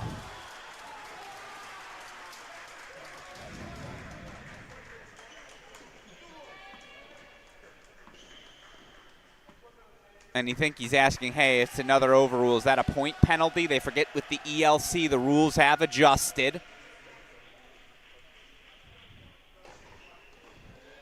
It's not as simple as point second, third overrule, etc. If it is a second or third overrule, I was told second overrule is where a point penalty comes. Why is that relevant? Because not only would the overrule lead to 15-40, but then that point penalty assessed, it would just be the break. So this is a critical decision, and you see our head official, Richard, last name unknown, but that's my guy walking over. And there's the official ruling, and you don't even get an argument from head coach Lloyd Bruce Burgess. The ruling's been made. The break's been secured. Koenig will serve for the match. As Badenhorst serving now to give him the 2-love lead. Wow. Bowden's got a set in 3-love as well. Again, call them.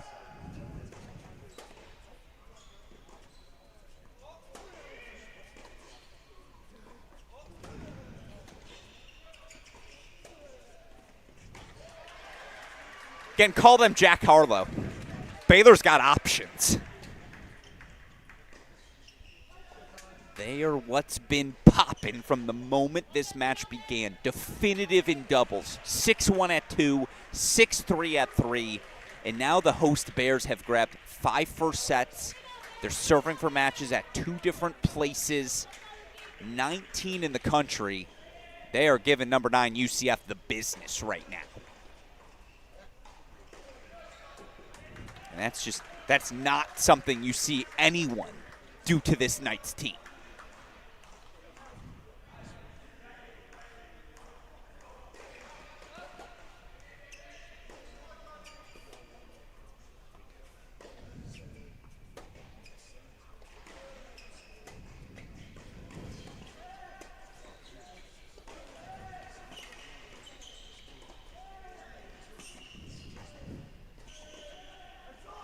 Okay. Something. Want to make sure we don't miss anything on 5, so going back to it, it is not 15-30. It is very much 6-4, 5-4, love 15. Our scoreboard should update here in a moment.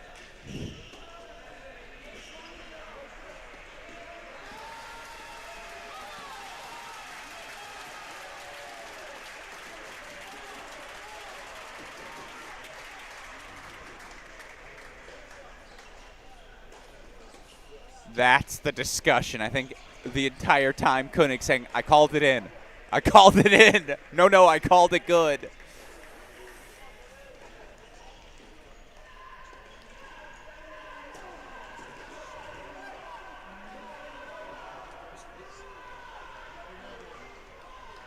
All right, breakpoint chances on 1.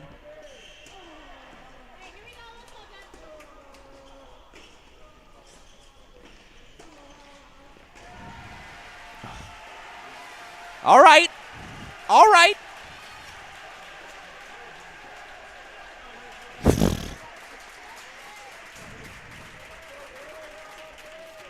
A great pass on court number 5 from Paul Collin. Let me tell you, though, that's how you finish an overhead. Break point still 2 of them on 1.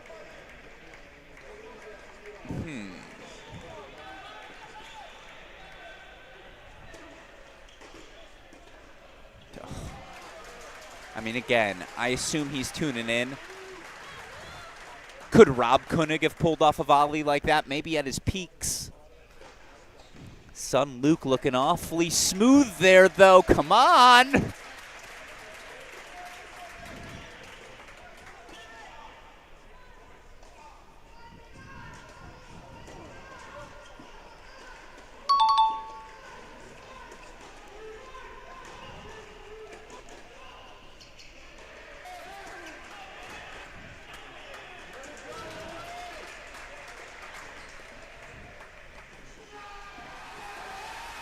Two love Bears. Now that's what the Bears need out of Devin Badenhorst this season. If that's who the junior's going to be, that ceiling, raise it another level. 6'4", 6'2".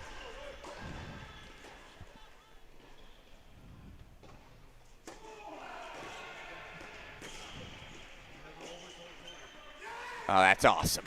I mean, I thought that ball was going back tarp as well off his racket, but that's the top spin generated. It's 2 break points, and they need it to stay alive. As, again, show you those scoreboards. Pick your spot. Set and break on 3. Set and break on 5. Set and 5 love on 6.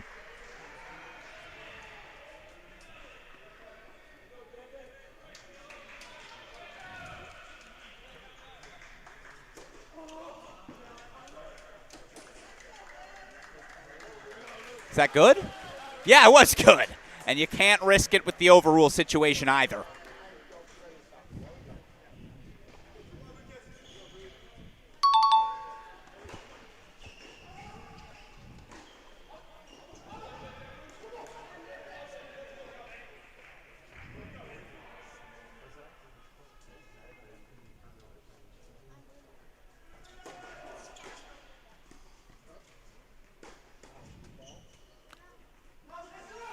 Okay.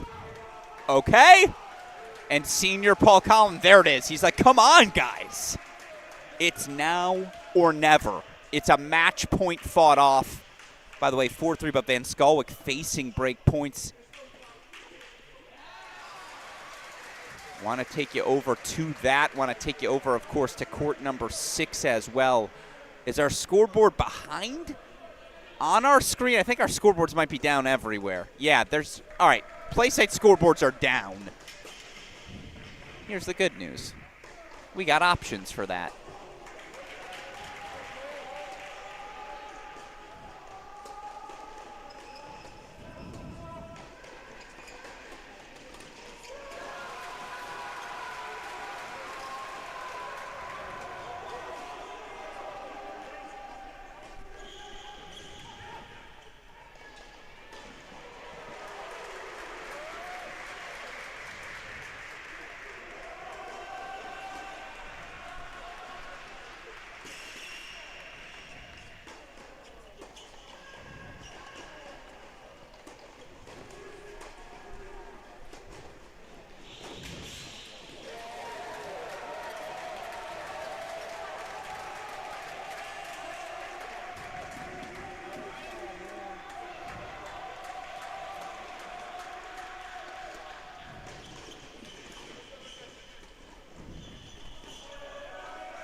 Get us back to our scoreboards here. As you see, they are back active. Huge hold from Colin Ben-Shacron inching out in front. I told you. Write them off at your own peril. Bowden obviously going to serve for the match here now. But all of a sudden, UCF's got a glimmer of hope. Let's go full screen here to 6.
Yeah, match points coming. Apologies. I know our scoreboard's down here. I know they're working to fix them.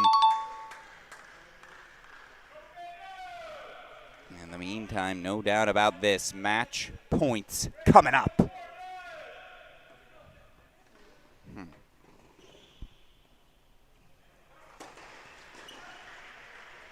All right, so I was wrong. Turns out it's not going to be 4-3 if this finishes. Junior Louis Bowden had other plans. A great move by head coach Michael Woodson. Changed up his lineup. Opted to the junior here on court number 6. 3 Love Bears a point away. And again, they got a couple different options. Want to take you to them right now. First set's on courts 2, 5, and 6, still all in play. Excuse me. Courts 2, 3, and 4, all still in play. Let's go over, though, to court number 5 now. Serving 5-6 here, Luke Koenig. Obviously had himself a chance to serve for the match, was unable to close things out.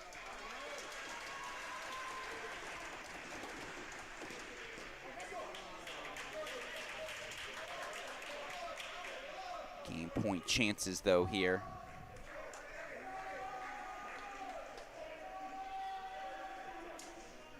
If I could hide the scoreboard, obviously the incorrect one, I would. That one on the bottom of your screen, that's the accurate one.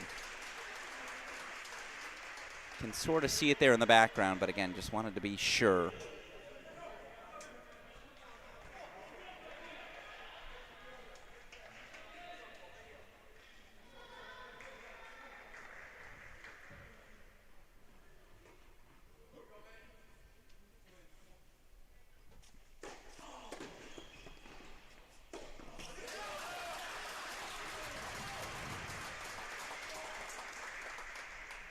Let's go to a tie break. 1st to 7, of course, win by 2. Show you all those scoreboards here. And again, it's bothering me. Too many scoreboards on our screen. It's a little cluttered. Here we go. They take this tie break. Baylor Bears are going to the quarterfinals.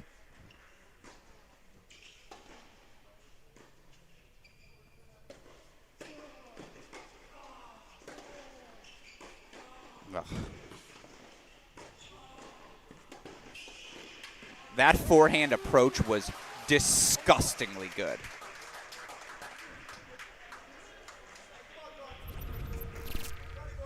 And honestly, it was the ball line that set everything up.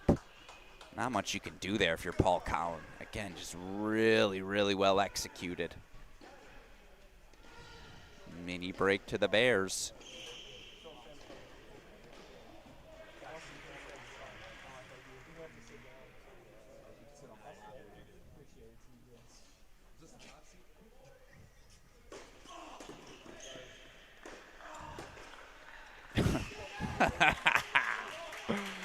Oh, these guys are athletes.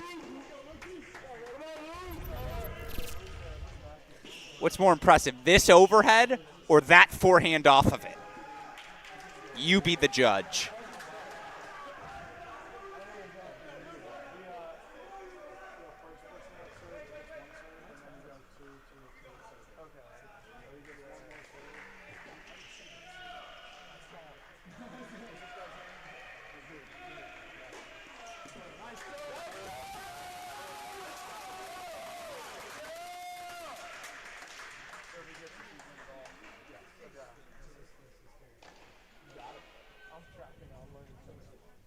And Skolwick did hold for 5-all.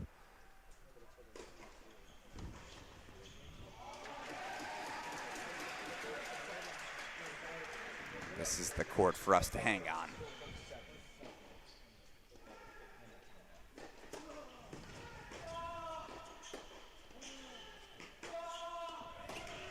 That's, yeah. Yeah. That forehand line. You see it now. You got to cover it.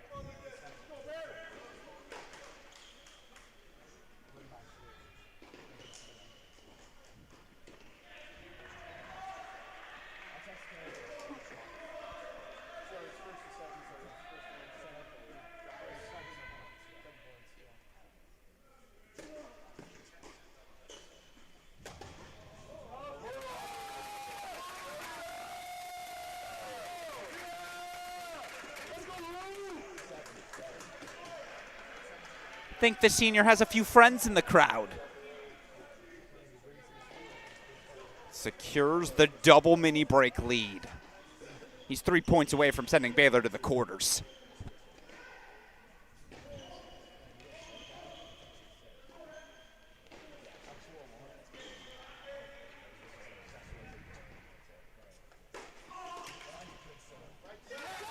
Unimpeachably good.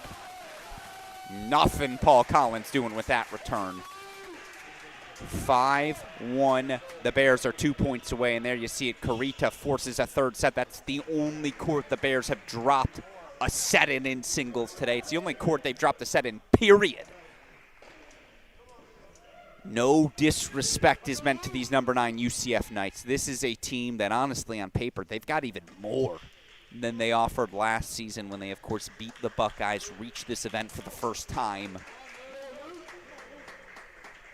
But today's not about UCF. Today is a testament to these Baylor Bears. There's just an experience up and down the lineup. Everyone's been a part of the action before, and today they were ready.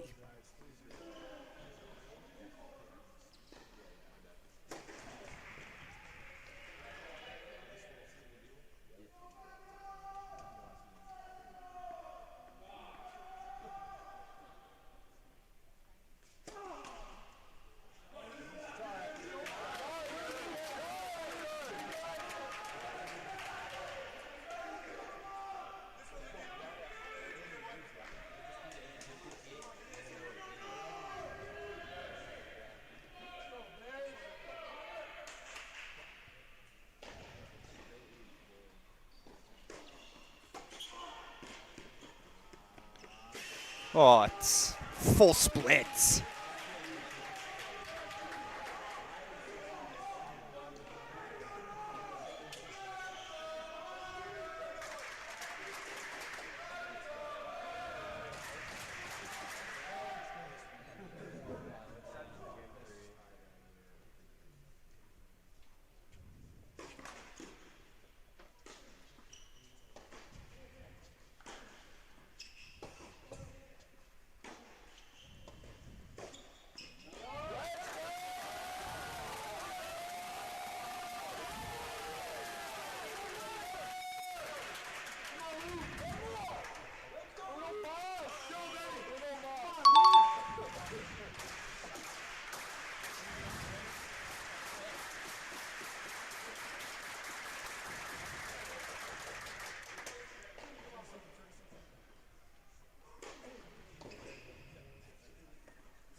Yeah, I mean, call him Cool Hand Luke. Calm, collected, the senior delivers. Little discussion after the fact. I mean, again, that seemed pretty civil. Gets competitive out here. And after serving for the match but being broken, to bounce back as he did, there was no doubt Luke Koenig delivers. That is a sound performance from the Baylor Bear. I'll be honest, it's the best performance I've seen from them since 2022.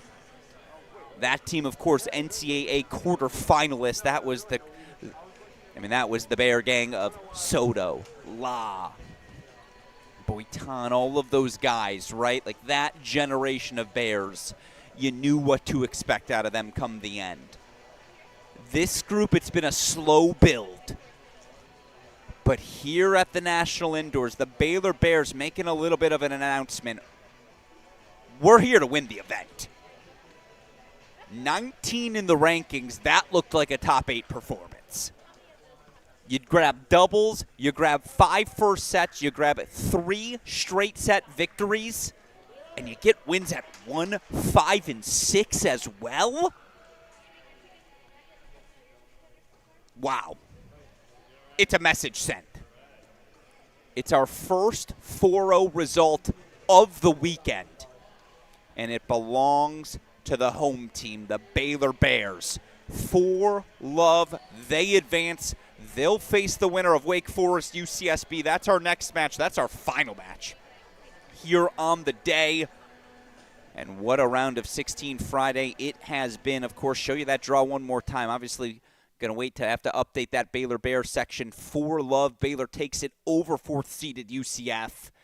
Of course, right now over in Dallas, Virginia. 1 love up on Clemson. They also grabbed 4 first sets in singles as well. So again, Virginia in control.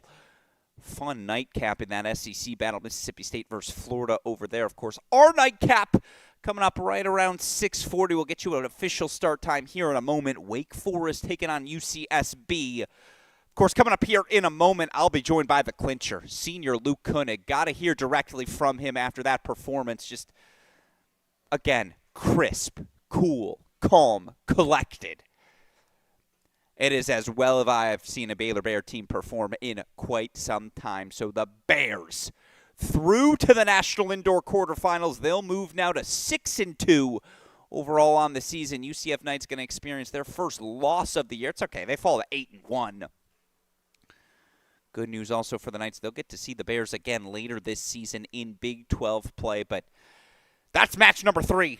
Now officially in the books. 3 of our quarterfinalists established here in Waco. Who will be the final team to join them? That will be one of our questions still left to answer here this evening. Of course, I've got a couple of questions as well, again, for the clinching senior Luke Koenig. He'll join us in a moment, so don't go anywhere. You're watching the 2026 ITA Division I Men's National Team Indoor Championships exclusively here on the Cracked Racquets and ITA YouTube channels.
And joining us now on our broadcast fresh off of his clinching victory to send Baylor to the quarterfinals for love over UCF, it's senior Luke Koenig joining us. Luke, first of all, congratulations on the victory. Just talk me through that final clinching moment. To be able to do that your senior year in front of a home crowd, what does that moment mean to you?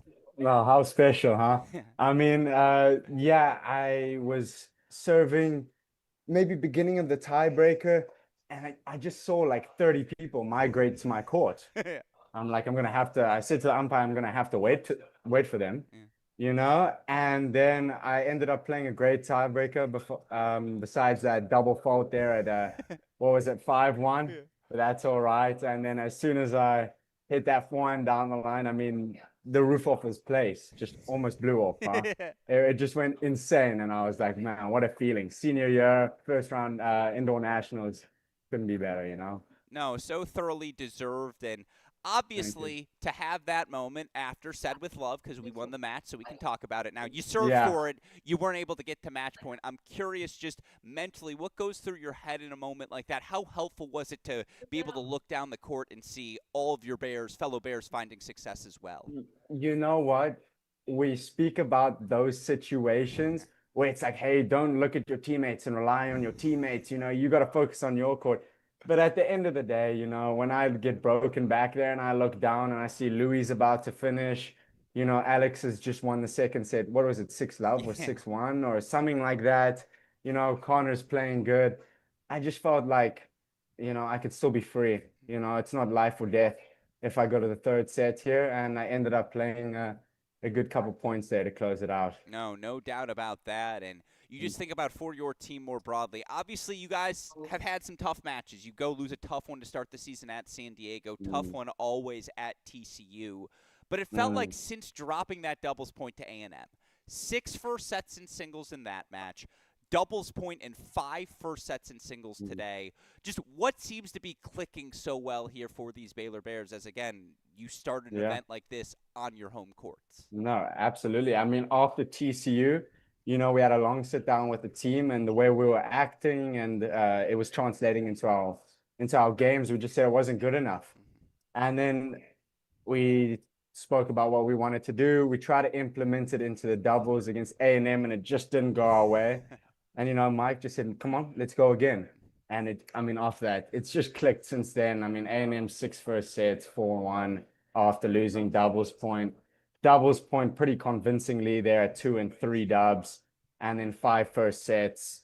The one set we lost, the guy won the second set 6-love. I mean, you know, that's where you want to be, and I think we're all in such a great mental space. I'm curious, when you have a crowd like this humming, like just how big of it, I mean, again, it seems pretty obvious, but just how big of an advantage is it for you out there when you get to play in front of a Hawkins that sounds like that? Oh, a huge advantage. I mean, you're hitting a serve at 3-all in the first set, hit an ace, 15-love. I mean, the crowd's going nuts. I mean, almost for no reason. You know what I mean? But it's getting in that guy's head. It's like, man, I have to deal with this for 2 hours. It's only energizing me more. So, I mean, it pumps you up so much, and it puts you in such a good mood. No, absolutely. And again, obviously, you get to play another match here, quarterfinals tomorrow, whether it be against a Wake Forest, a UCSB. I'm curious, are you someone who's going to stick around, watch a match like that? Are you going to go get the massage and relax? What does these next 24 hours look like for you, the Bears, as you prepare for, obviously, a massive quarterfinal encounter? No, I probably won't go watch, but I might follow the scores on my phone, but you know, I'm going to go stretch. Well, the team will hit the ice bath now. We'll get some good food in us. Lots of sleep. Do you know what time we play tomorrow morning? 3:30 p.m. actually. 3:30, so same match. Can have a decent sleep in. You know, we don't have to be up at the crack of dawn. It's not like we got the 9 a.m.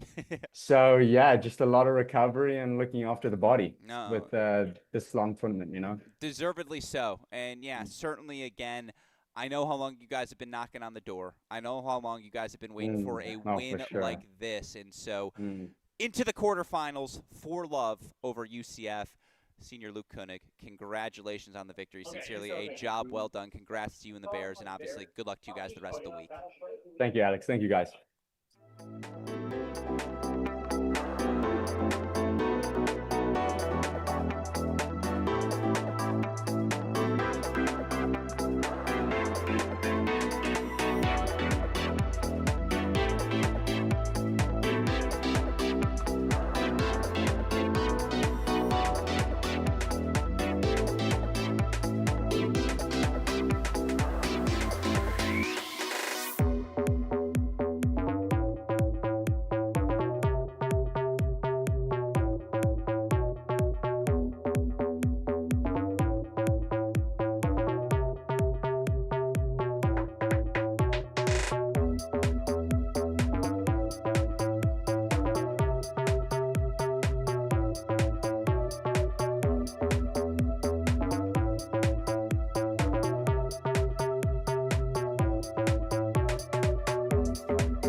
right, well, welcome back in, everyone, to our final match of our Round of 16 Friday here at the Waco region of the 2026 ITA Division I Men's National Team Indoor Champions. Of course, 3 of our 4 quarterfinal spots handed out here in Waco. 6 total spots handed out already. It's time for our final battle of the evening. It features your top seed here in the region, the defending indoor, defending outdoor champions, the Wake Forest Demon Deacons. Looking for national indoor title number 3 in the tenure of head coach Tony Bresky. Plenty of new faces to this Wake Forest lineup, but they still have national championship aspirations. And it starts here at the top spot. DK Suresh, Andrew Delgado, taking on the UCSB pairing of Conrad Brown and Dominique Roland for the last time tonight. Let's say it. Let's play some tennis.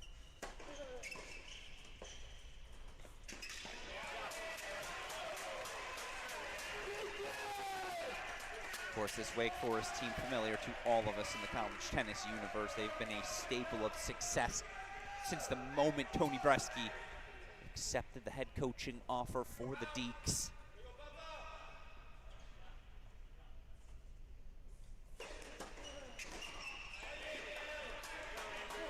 Obviously a fascinating battle for them today as they take on a UCSB team who pulled off one of the biggest wins in program history. They qualified for the national indoors with a 4-1 victory. 4-1 at UCLA during the kickoff weekend. Their first time advancing to these national indoor championships.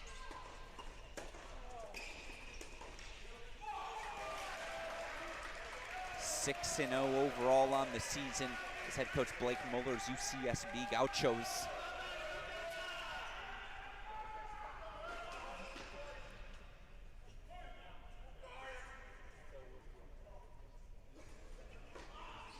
Winning records in every season on the job. Big West titles all those years as well. It's a massive moment for this program. A massive moment, too, as well for college tennis. So cool to see new faces, new blood incorporated into this national event. A lot of talents that spread out for the UCSB side along their roster. Of course, here at the number 1 spot, again, Dominique Roland, the senior, the transfer who came over from Arizona. He's partnered with the senior Conrad Brown.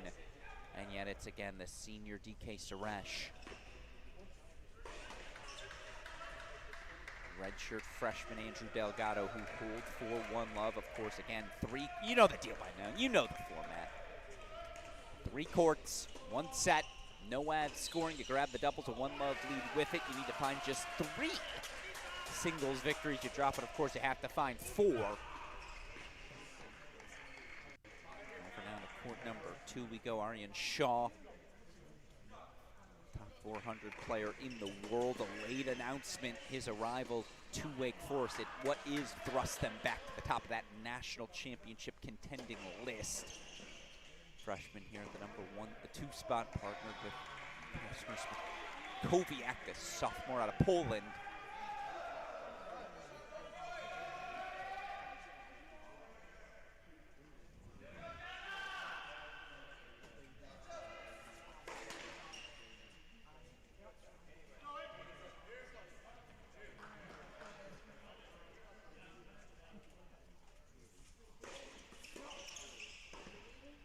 So deciding point coming up here, opening service game for Miguel Avendano and Luca Lu. Lu, the senior out of Brazil, Avendano, junior out of Spain, the transfer coming over from Louisville. And here's your deciding point chance. They say, yeah, let's go right back to Aryan Shaw. Let's make him see.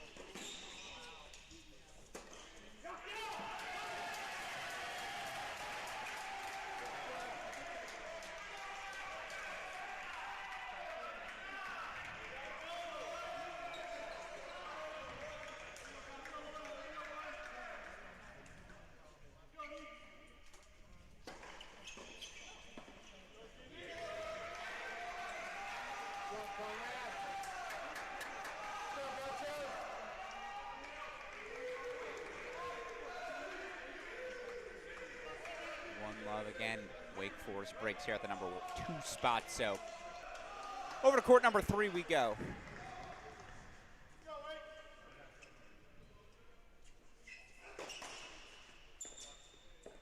Opening hold for UCSB pairing of Lorenzo Brunkow, Diego Moraes. Moraes, the senior transfer from Georgia State. Brunkow, freshman out of Topanga, California.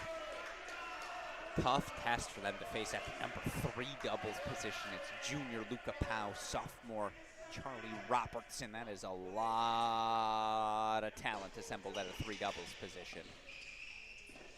The junior Pau serving on that far side.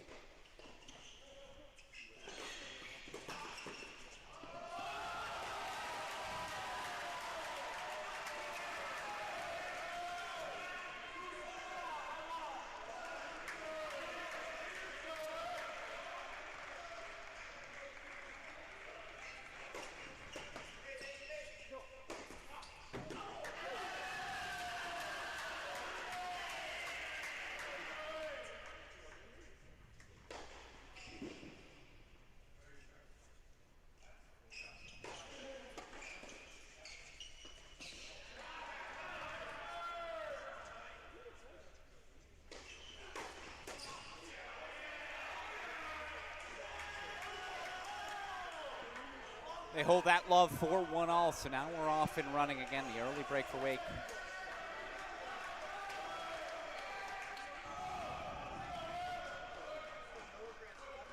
You see it on court number 2. We'll head back over to it. You just wonder, will there be any sticker shock for this UCSB team? What do I mean by that? Well, not every day you face the defending NCAA champs.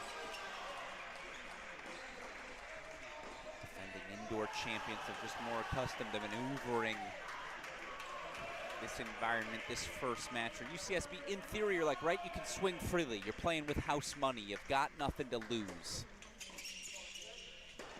So much easier said than done.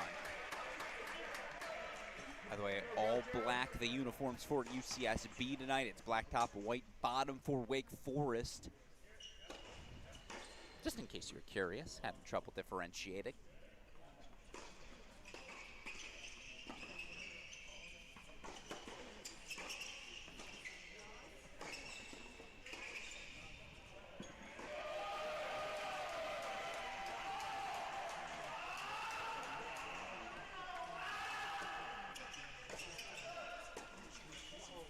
That's better. That's routine. That's catching him with the hand in the cookie jar.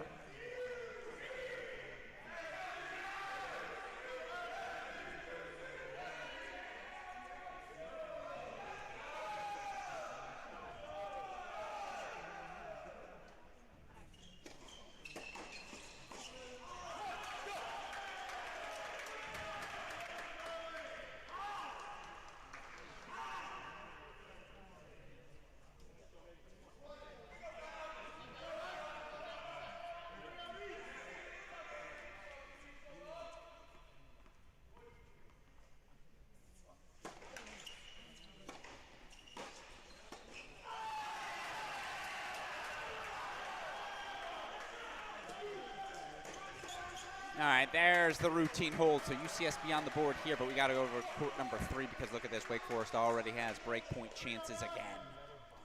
This time, 4 of them.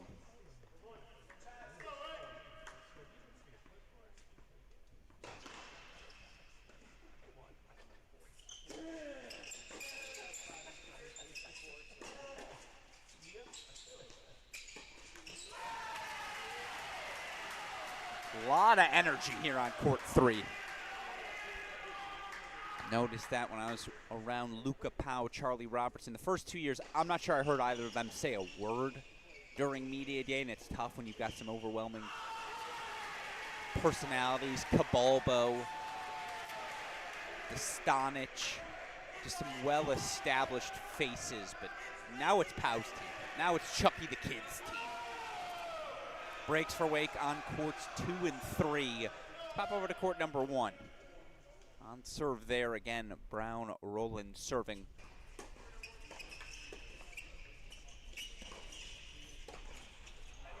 That'll work. You got to take the net. have to establish some court position here.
Oh, again, so much length to work with for DK Suresh closing there. I love that he pinched towards the center.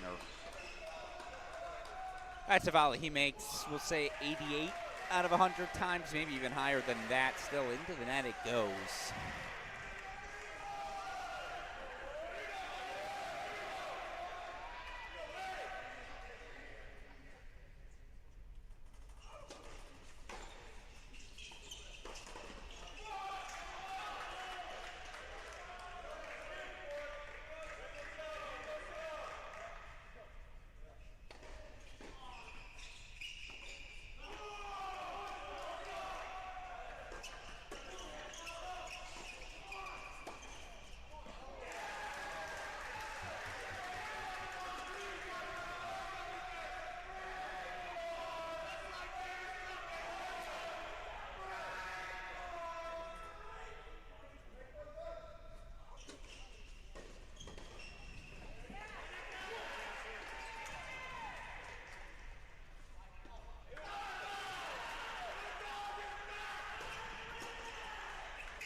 Holds for 2-all again, though.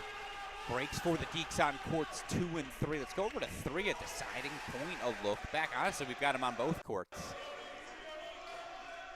So we'll take you to a split screen here. Double deciding point action.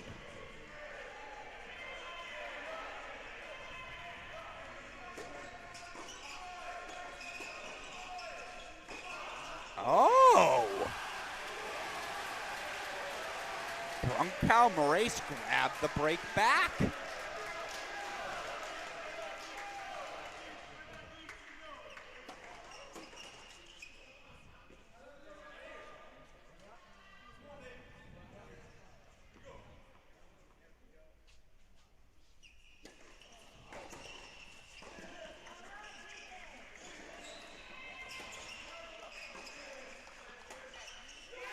Write them off at your own peril. Sticker shock's worn off. Breaks back on both courts for UCSB.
court number 2. They've got 15-30 on 3 as well.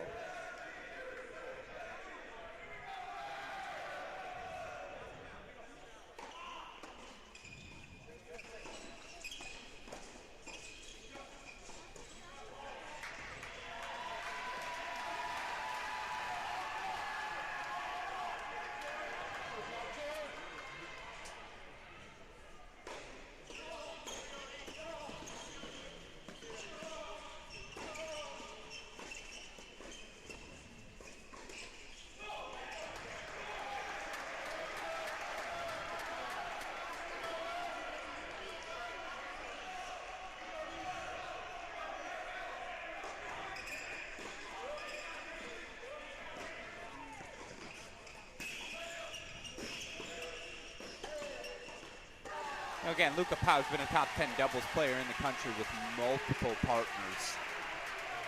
Shocking no one to see him and Charlie Robertson finding success at that 3 spot.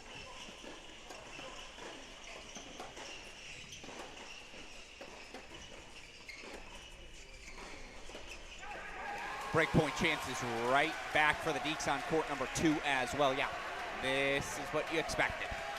This sort of pace, this rhythm, they just jump on you. They can get aggressive. You see Brian Baker active, the associate head coach in his coaching.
Front 3-2 here, my apologies. Let's go over to court number 3. On serve, still on 1. Breaks on 2 and 3. They've traded breaks, but back out in front again. Wake Forest in control on both courts.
Hmm. 40-30 hold for Wake Forest, but again, they have had some chances, UCSB. They're holding tough here early.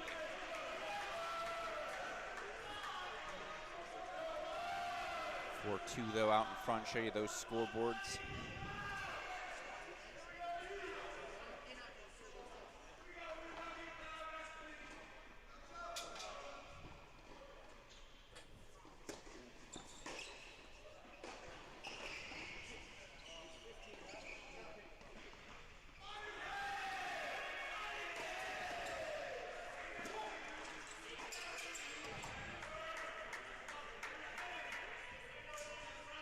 We gonna get a challenge?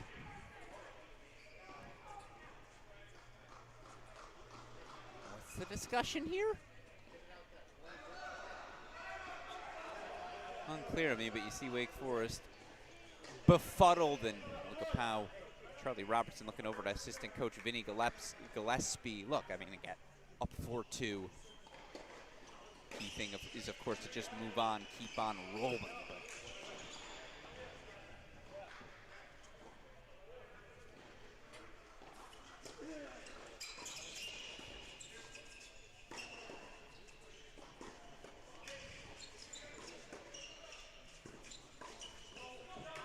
But that'll work real smooth. Again, Alex Gruskin here. If you're just joining us, UCSB, the epitome of what was the wackiest kickoff weekend in men's college tennis history. 7 of our 14 host teams, 7, half, eliminated in the kickoff weekend. You could argue, again, you could make a field of teams not here. Not saying it would be as impressive, but here's my I'll put it on the record. Some team not at this event is certainly making the Sweet 16. I was going to say a team not here is going to make the Elite 8. I'm not ready to go that far. But yeah, someone not here, multiple teams not here will make the Sweet 16.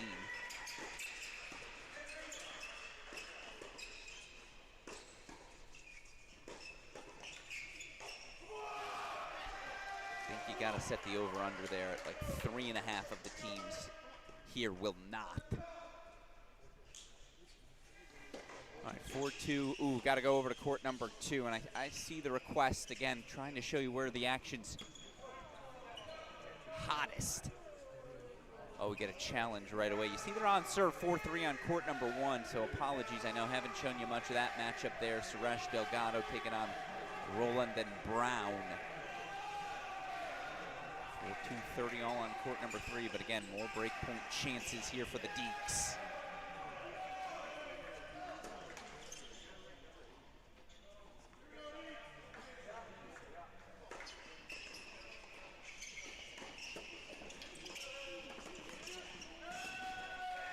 Five-2.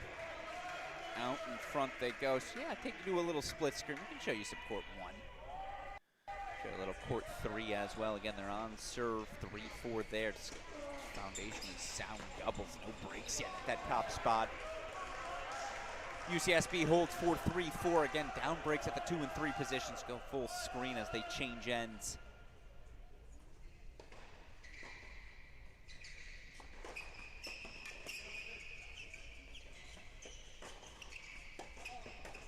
Yeah, it's crisp.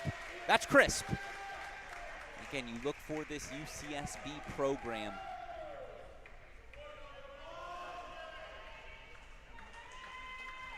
Played elite ball over the last decade.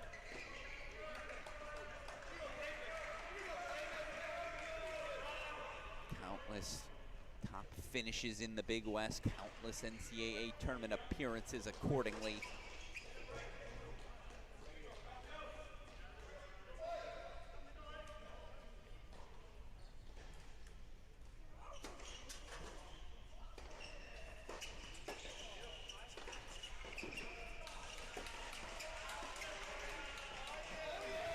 Not bad. Let's go back over to, we got to go to court number 2. Wake Forest serving for it. Ryan Shaw serving here, 5-2, love 15.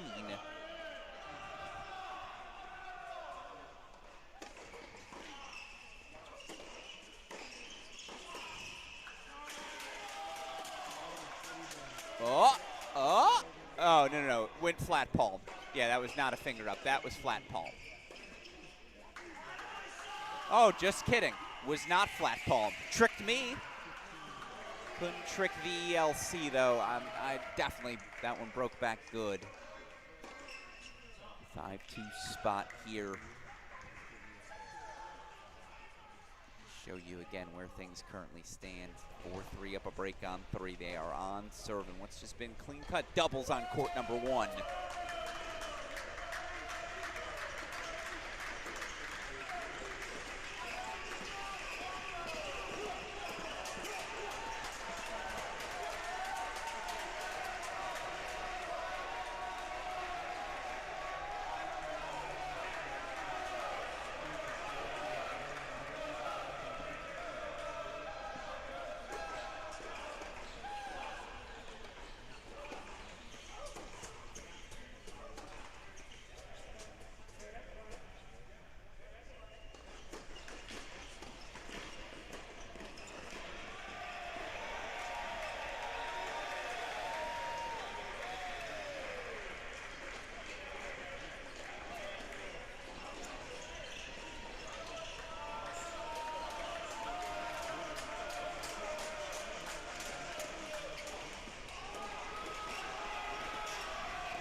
First set belongs to the Deeks. Yeah, defending champions looking the part. 6-2. Never in doubt at that number 2 position. So again, Deeks grab the first on court 2. 4 all on court number 1.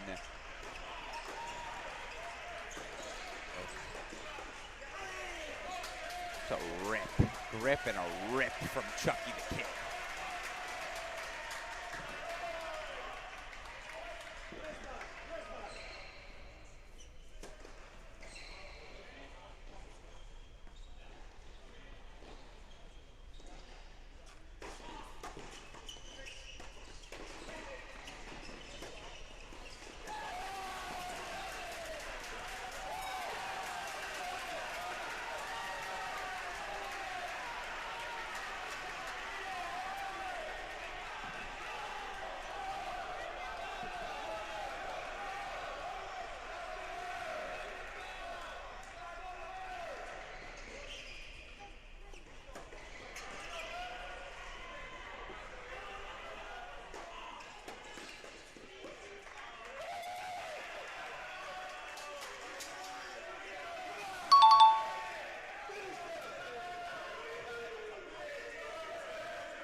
Match points coming out for the Deeks. It's just been smooth.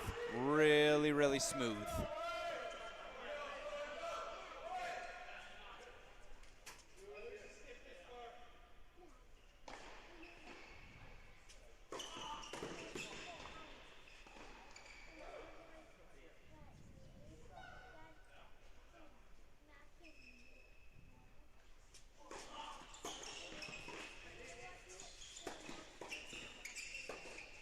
Well, it might have been a kindness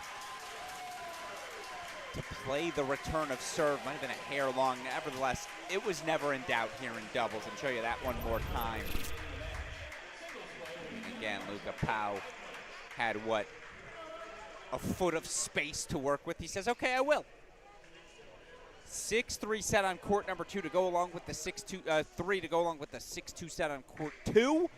It's a doubles point on the board for your defending champion, Wake Forest. And with that, Wake Forest going to need just 3 singles victories here tonight to advance to a quarterfinal date with Baylor. Of course, UCSB going to have to find 4 singles victories. All I'm saying, though, do not count UCSB out. If you're doing so at your own peril. A UCSB team that, of course, over the course of kickoff weekend went on the road to earn that 4-1 win over UCLA. It was one of the defining upsets in what was a weekend defined by upsets. As 7 seeds were knocked out, 4 top seeds knocked out in their opening round. UCSB did grab the doubles point on that day, unable to do so here today. But again, I'm not ready to write them off yet. None of y'all should either. Stick with us, of course. We'll have singles action coming up in a moment. Deke's going to have to find 3 singles victories, UCSB 4. In the meantime, lot of new faces across each of these rosters. Again, some of you may know Wake Forest are the defending champs. Do you know the new additions to the Wake Forest lineup? I want to introduce them all to you here today. Without further ado, let's introduce the defending champs. It's your 2026 Wake Forest Demon Deacons. Joaquin Guilleme, Managua, Nicaragua, sophomore. Go Deeks. Troy Robertson, Scotland, sophomore, Forest. Aryan Shah, Ahmedabad, India, freshman. Go Deeks. Dominic Masechuk, Queens, New York, freshman. Go Deeks. Al Jr., Solihull, England. Go Deeks. Mies Rothkering, Netherlands, freshman, Go Deeks. DK Suresh, Chennai, India, senior. Go Deeks. Kacper Paweł Gabriel Szymkowiak, Wrocław, Poland, sophomore. Here we go, Wake. Andrew Delgado, High Point, North Carolina, redshirt freshman, Dale Wake. Ariel Zauber, Great Neck, New York, sophomore. Here we go, Deeks. Cornelius Shalmi, Princeton, New Jersey, sophomore. Here we go, Deeks. Addy Vias, sophomore, Mount Vernon, New York. Go Deeks. Vinny Gillespie, assistant coach, Forest. Brian Baker, associate head coach. Go Deeks. Tony Brusky, Winston-Salem, North Carolina, head coach. Go Deeks. Little under the weather, Coach Bresky entering this National Indoor Championship. You hear it in the voice, but again, he's used that voice as successfully as any college men's tennis head coach over the last 25 seasons, whether it was as an assistant building up UVA, getting them to where they are today. Of course, his lone year at Cornell, they were conference champions, and now 2 national championships, of course, brought back to Wake Forest. Defending champs look the part. They're up 1-love, but again, it's one of the best stories we've had in college tennis so far this season. UCSB clinching their first ever spot at these National Indoor Championships. Perhaps you're unfamiliar with the Gauchos accordingly, so let's introduce you to their cast of characters. It's your 2026 UCSB men's tennis team. Carson Lee, Jr. from Fullerton, California. Let's go UCSB. Mel from the Czech Republic, freshman. Let's go Gauchos. You, senior from Brazil. Go Gauchos. Diogo Moraes from Lisbon, Portugal. I'm a senior, and go Gentlemen. Conrad Brown, senior from Newport Beach. Gauchos! Sam Rappaport, Laguna Beach, junior. Let's go Santa Barbara. Charlie Underwood, sophomore, Montero, California. Go Chos. Lorenzo Branco from Los Angeles, California. I'm a freshman, and let's go Gentlemen. Matei Gavea from Cluj-Napoca, Romania. I'm a sophomore. Go Chos, go boys. Mario Garcia, sophomore, Tijuana, Mexico. Go Chos. Dominic Rowland, I'm a senior from Los Angeles, California. Go Gauchos. Miguel Avendaño, junior from Madrid, Spain. Go Gauchos. Jeff Crosby, volunteer assistant coach, 20 years, Miramani High School. Go Chos. Ryan Brown, assistant coach, Manhattan Beach, California. Sorry! Blake Muller, head coach from Santa Barbara, California. Ole, ole, ole, ole! Gauchos! Gauchos!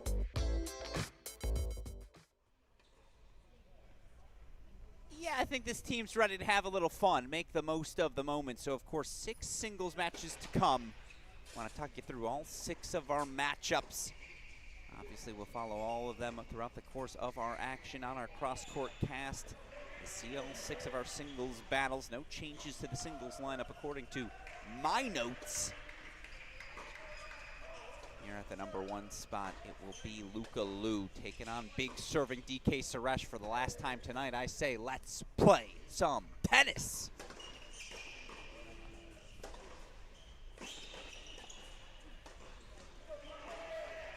Of course, DK Suresh, biggest moment of his career to date. Representing India. Suresh winning all 3 matches he plays against the Netherlands. DK leading Team India to a victory over the higher ranked Netherlands side.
see you, Luca Liu. Of course, UCSB kind of announced their presence. They were going to be a team to be trifled with. Not to be trifled with, I suppose, with the results in the fall. Luca Liu, a massive part of that. 79 in the country. The Gaucho senior again, he's taking on the current.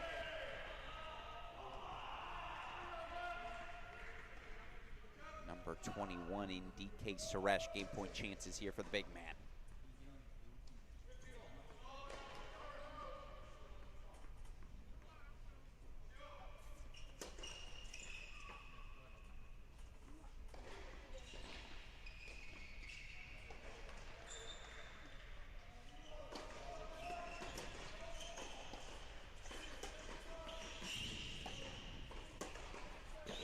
Opening hold for Suresh here on court number 1. And again, I want to get you to all 6 of our courts, but it's our job to get you familiar with each of these sides. And in case you've never seen these Gauchos compete before, let's hear from head coach Blake Muller. What is it about these Gauchos that make them special? I think we're going to compete hard. I think every coach is going to say that, but I think our team, yeah, for sure, they're going to compete to the very last ball. They're going to compete every point. They're not going to back down. I think, a lot of people talk about, talent at a couple spots, but I think, our team, it's across the board. We're all ready to play, and they're all, talent level is there to compete, so we're excited. As he certainly should be. Again, it's not every year you make a national indoor championship. Accordingly, Coach very excited for his guys to be exposed to this level, not just here tonight, but all 3 matches they will make the most of, maybe 4, who knows how things might break for them. Yeah, every so often you're just reminded, this DK Suresh guy is pretty good at tennis. So we head on over to court number 2 again. Want to introduce everything. Another guy who had a massive fall for the Gauchos, the Arizona transfer, Dominic Roland. Roland 31 in the country after the massive fall he put together.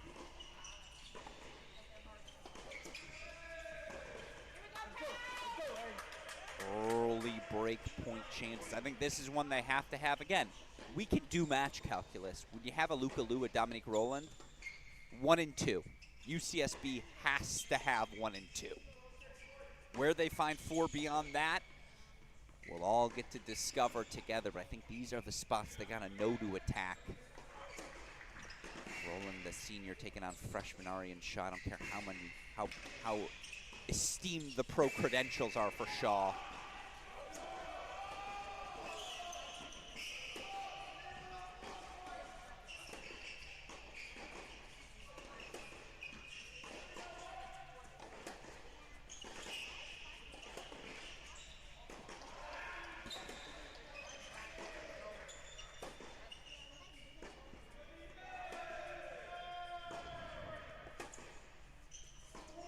First national indoor is a different sort of beast. And so it is an opening break for Roland. Okay, we see it. You make a mental note, a long way to go in this one. Way too soon to make any sort of definitive prediction. It's way too soon for me to do so as we head on over to court number 3. Bang, boom, pow. 1 love lead for Pow. Scoreboard would certainly indicate. Oh, no. Is this an injury timeout? I see a trainer out already. That's concerning. Is it a wrist that's being looked at? Something got taped funkily. Coach doesn't seem too concerned, right? You feel like if he was, he would be lingering right next to that bench with Luca Pau. So, all right, just make a mental note. Certainly, if the Deeks are going to defend their title, bring home a 3rd national indoor championship, they have to have the junior Pau. 1 love up for the juniors. Again, he takes on UCSB's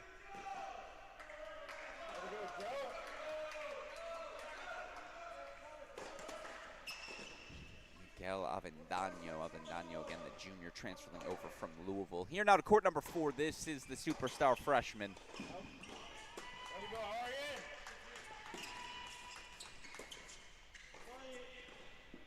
We got two former world junior #1s entering college tennis this season. One we just saw compete in what was a 4-0 Virginia victory over Clemson. That's Andrea Santamarta. Here it's Miss Rotkering. Fresh after qualifying for the ATP 500 main draw in Rotterdam. Rotkering back competing now at the #4 spot.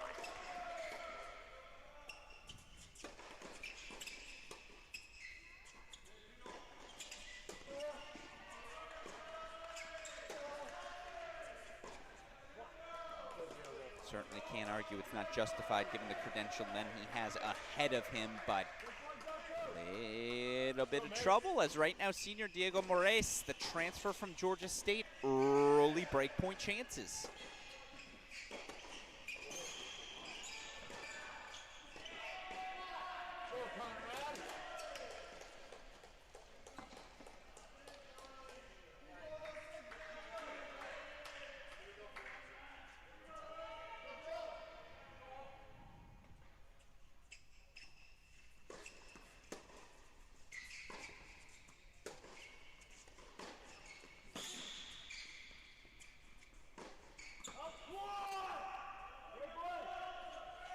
It's an opening break for Moraes. Out in front he goes, early break to love. In the meantime, obviously, you look for head coach Tony Bresky here on court #4, or in between courts 4 and 6. He's got a talented group, a young group, a group still trying to find their footing, find their identity, but a talented group. Wanted to ask Coach Bresky so far through this season, a season that sees the Deacs 6-1 overall. What's impressed him most about his Wake Forest squad? Yeah, we haven't played a ton. It's been a tough schedule, though, in that, you know, we started out with 2 futures at our place back-to-back, and then 2 tough road matches at Tennessee, well, 3 at Tennessee, at Texas, at Ohio State. So, you know, those will get the young guys, you know, they'll open their eyes real quick when it comes to playing on the road in college tennis. So I think for me, it's just, you know, their maturation, their learning. Obviously lost a tough one at Ohio State, and we had a great week of practice from that. And, you know, I'm very excited to see how we do this week.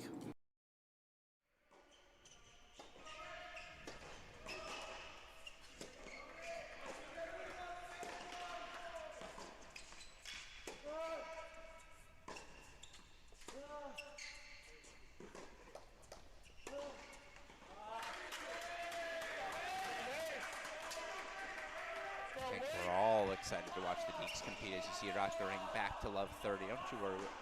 Actually, you know what? I want to stay. I want to watch more Mies.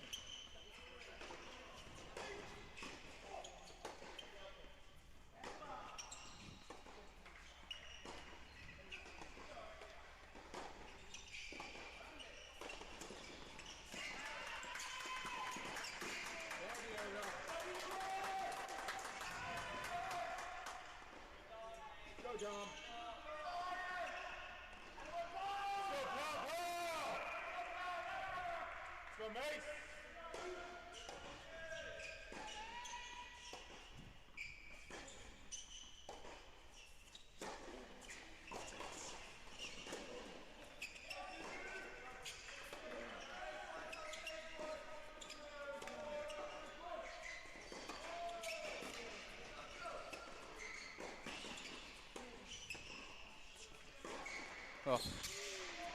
Yeah, that's world #1 junior type stuff. Oh, just someday. Someday I'll accelerate into a forehand like that. Breakpoint chances coming up as, by the way, don't sleep on these gauchos. Gotta break at 2. Gotta break at 4. They've got breakpoint chances at 6.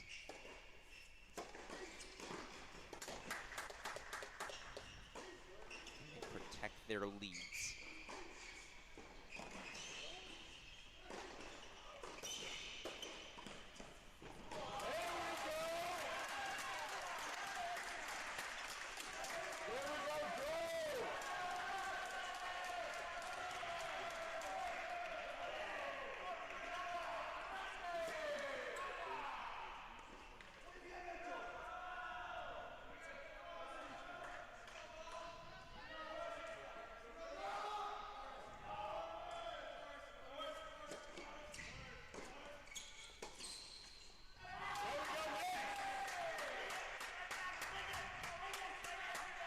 Pickering grabs the break back. We race over to court number 6. I know it's out of order, but I see a deciding point there, 1-all deuce.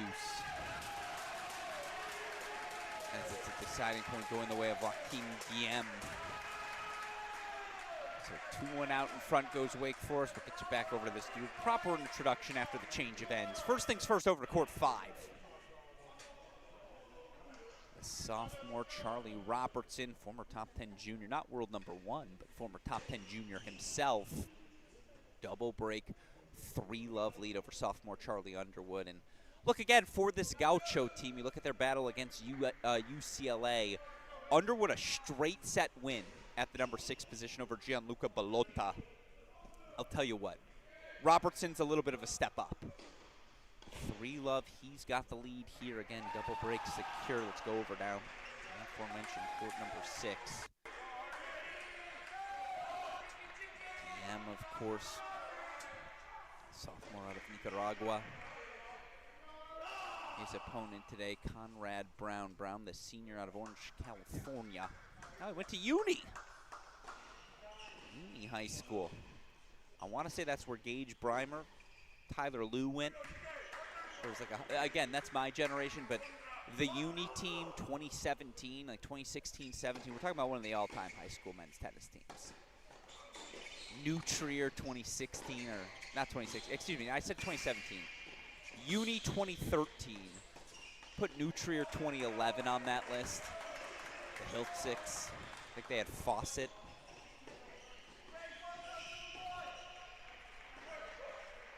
I'm not going to do a genesis of the best high school tennis teams of all time, I promise, but 2-1 here on court number 6.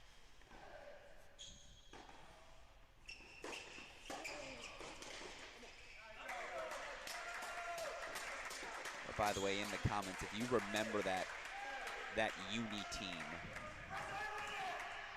if you were a part of that Uni team, let us know.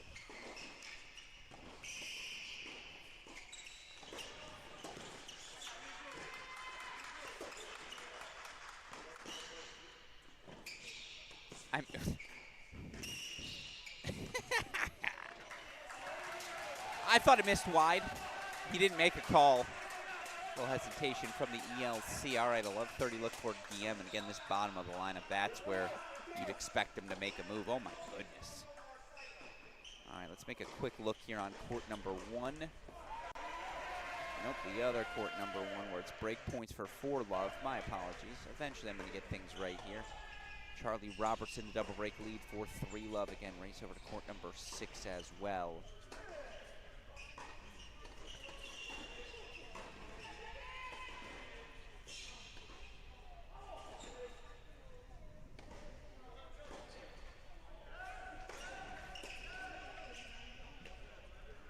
For the record, and of course, again, I would encourage all of you to stick with us. Leave our broadcast on in the background would mean a lot to me, our Cracked Rackets team, the ITA teams. However, I'm well aware some of you are looking for specific matches. As it's a hold for 1-3 to get on the board, you can find the individual links for all of our matches on PlaySite. At least I believe so. I'm not sure if they've made it private or not. I know we will later in the week, but not yet. Of course, you can find scoreboards to monitor all the action yourself over on the We Are College Tennis ITA website. Just go to wearecollegetennis.com, hit that events tab, men's national indoors.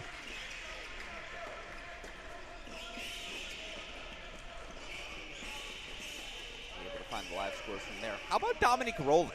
3-love for the season.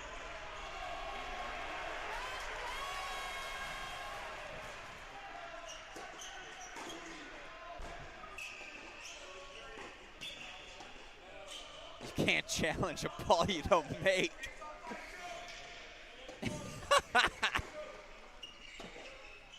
Chucky the Kid, man. Chucky the Kid. Wanted to challenge to see if the ball was out. That's not how this works.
Love out in front. Let's go to a little split screen as, again, want to show you court number 2.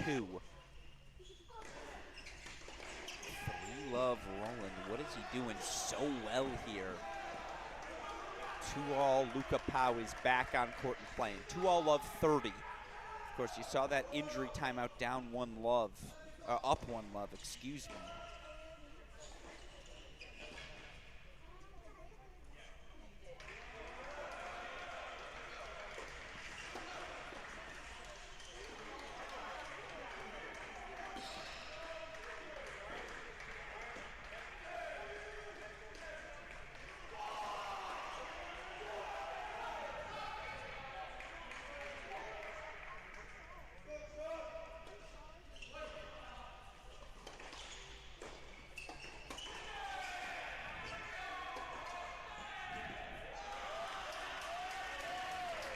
What's the discussion on 2? I apologize, I missed it.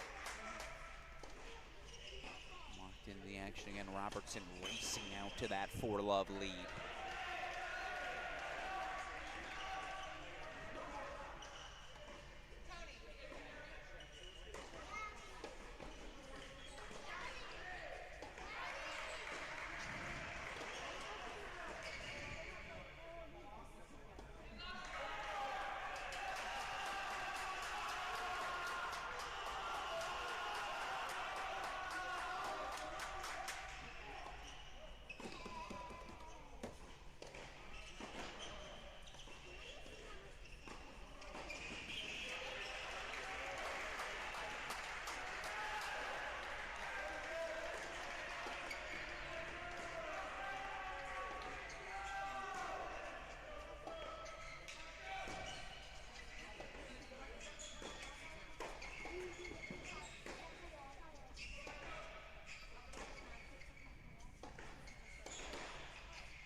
So 40-30 as he tries to get on the board here on court number 5. Meanwhile, 40-Love for Roland.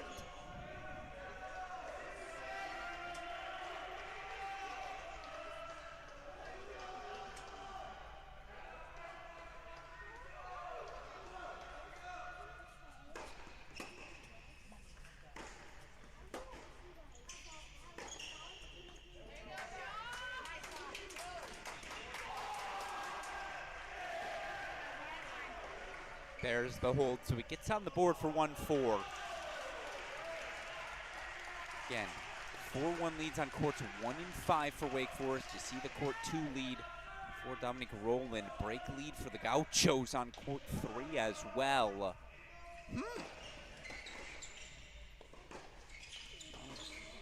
Take us back over to court number 4, and we'll do so again. Just got to get eyes on the Rocket Ring, the freshman. I do feel like he's got to find the best version of himself for Wake Forest to hit their ceiling today.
Love out in front. front. Again, keep this one in the big screen. Show you those. Yeah, let's do that.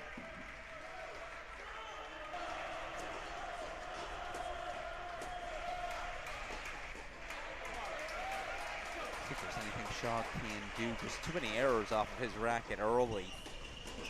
Testament to the pressure Roland is putting on him. They're on court number one again, cruising through a service game. Feels like Luka Lou has found his footing a little bit better now.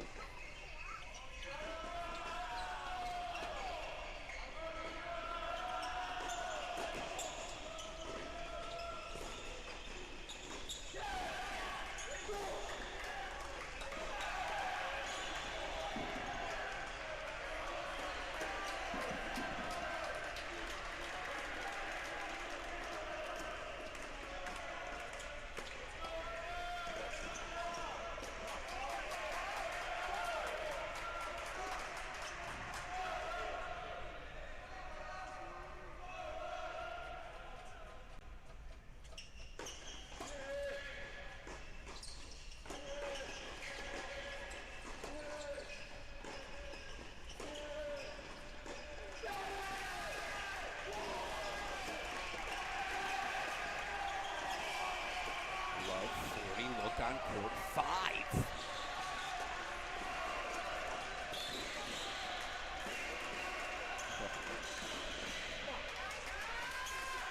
Got game point chances here, but let's go full screen to 5. Needs for Underwood to at least send a message. I'm not rolling over today.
Gets a break back, but obviously I'll show you all those scores.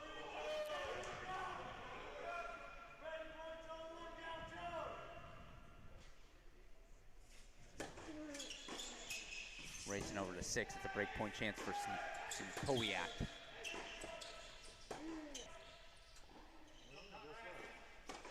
As Luka Lou grabs the break back at 1. Hand up, I missed it.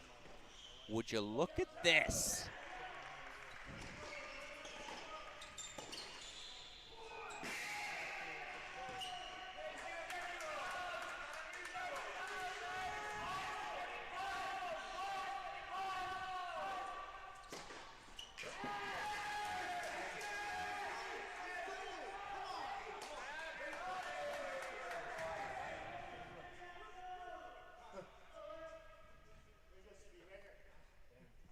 For 3-all. Gauchos are passing the early tests. Doubles was tough, no doubt. But you look here in singles, they get that break back at 1. Up a break on 3, and that's the question after the injury timeout. What's up with Luka Pau?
slicing, dicing, chopping things up.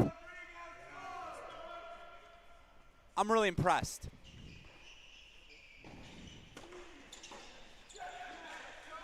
Robertson, by the way, breakpoint chances once again for 5-2. Show you those scores. Rockering went down the early break. Now he's got a 4-3 break lead. And over to 3 here, you see again quadruple breakpoint for 5-2.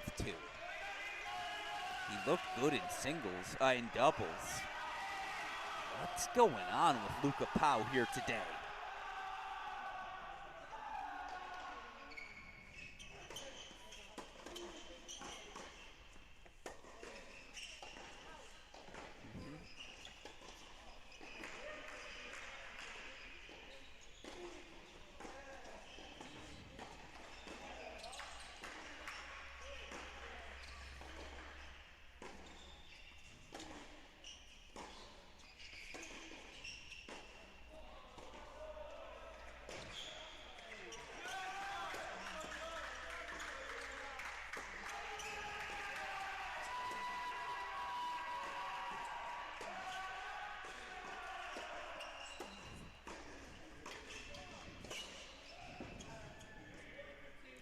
So what's he doing?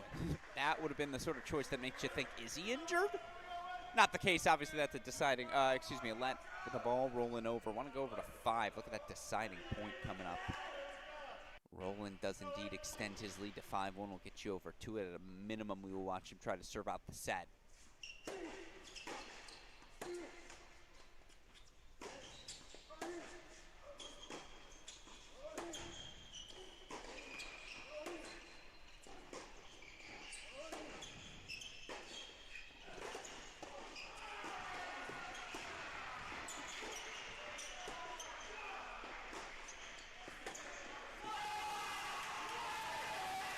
And it's a roar from Robertson. Double break 5-2, lead extended once again. And pick a spot. How about Luka Lou rallying back to 4-all? We'll go back over, of course, to 3.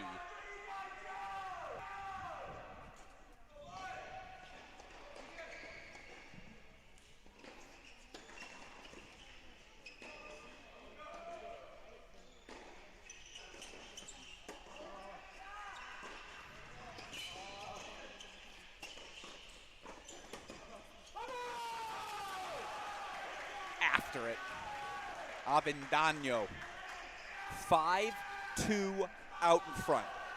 So he'll serve for it, Chucky'll serve for it. What about our even side courts? Let's go back over to court number 2. Where again, right now it is 5-1. It is all Nick Roland here.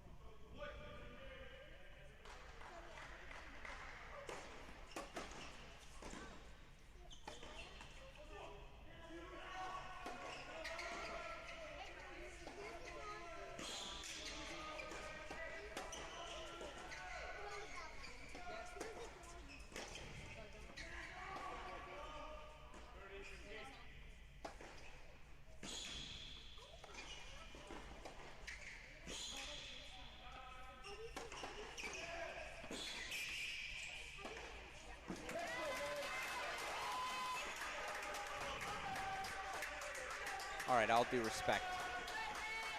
Back to the, all due respect, excuse me, just back to the split screen as Charlie Robertson is serving for his first set.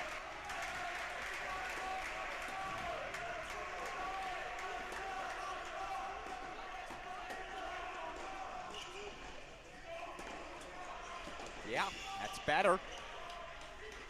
In fact, it's been that way the whole time for Roland. He's just cruising.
Set point, UCSB on 2.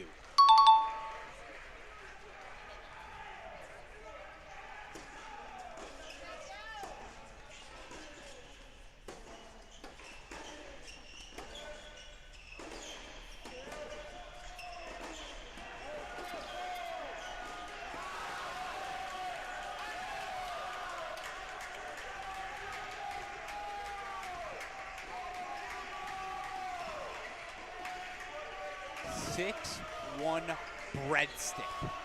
A breadstick put up by Dominique Roland. Come on now. If anything can serve as a catalyst, certainly a 6-1 first set in such a definitive nature may. Let's go over now court 5. Again, Robertson serving for his set.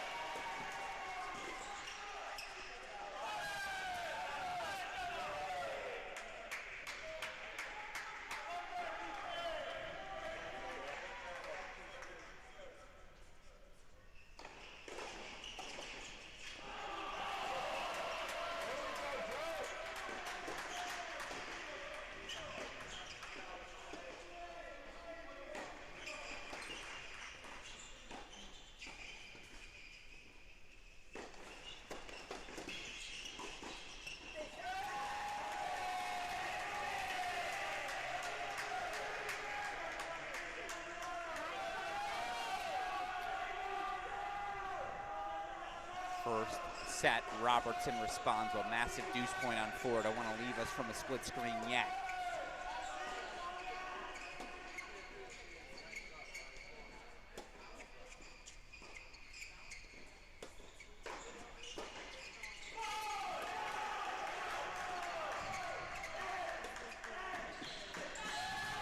Crisp.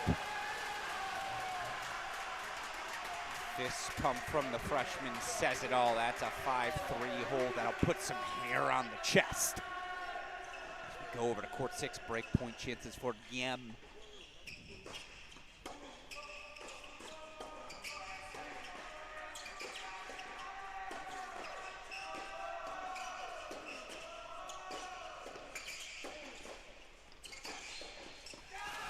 It's a 5-3 break lead, so 2 first sets.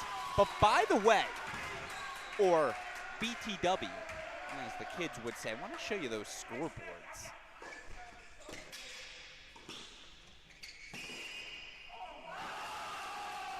Two first sets on courts 2 and 3. That top of the lineup for UCSB is going to do heavy lifting all season long. I mean, again, went strike for strike with UCLA. Here they are again, strike for strike with the defending champion Deeks.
6-3 set for the Deeks, and now they've got set points on 4, so this is how they create their path. And again, bottom of the lineup. What separates good from great? It's nothing against UCSB. Again, a lot of really good teams with some really strong players, but greatness is depth. And you're seeing that depth on display right now as it's slowly but surely starting to flex. Missed the first set. Suresh broke 6-4 at 1.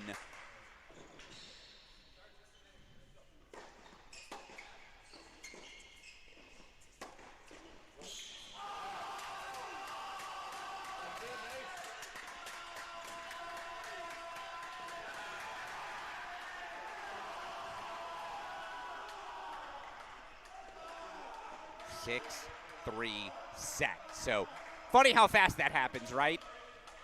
First sets in the books everywhere. 2 for UCSB. They grab them decisively on courts 2 and 3, but 1, 4, 5, 6. Starting to see a little flex.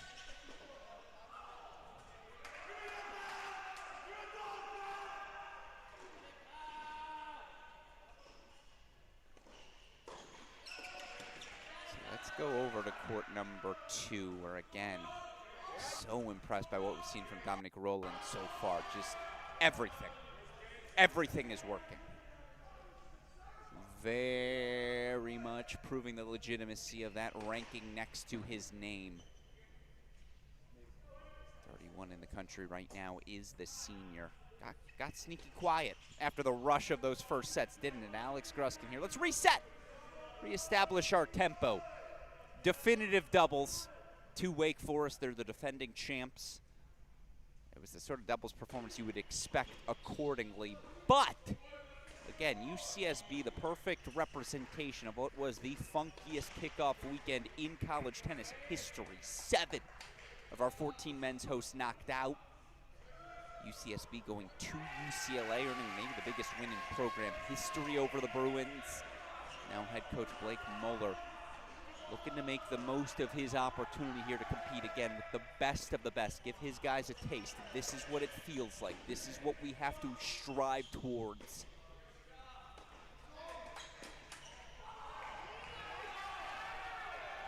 One here, the freshman Shaw serving.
I mean, come on, what are you going to do? It's clinical. I don't know if there's anyone he'd lose to today. Another immediate look. Let's go back to the split screen. Let's go back over to court number 5. Honestly, actually, let's go back over to court number 3. No. 5 on the deciding point. My bad.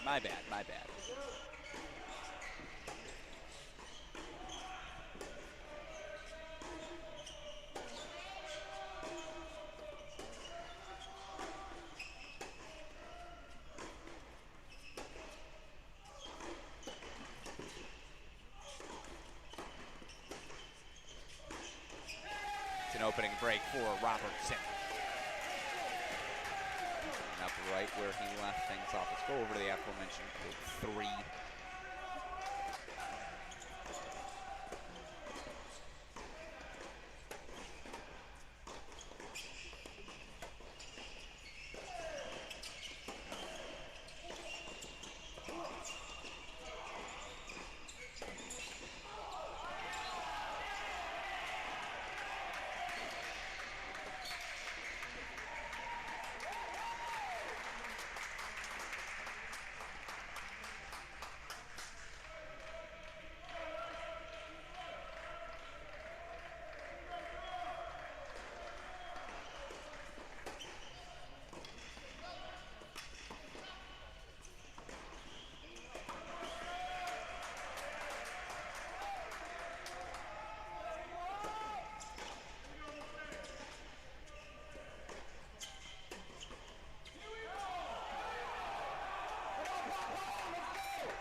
Gotta love the pow-pow. And by the way, as always, Wake Forest rolling heavy. Oh, the crew, that sideline crew, a staple of head coach Tony Bresky's tenure. They're out. They're chanting.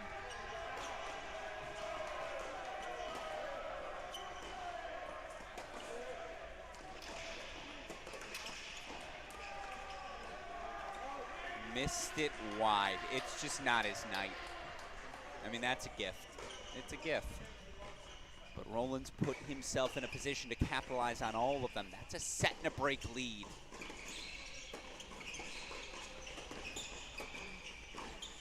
Let's go over to court one.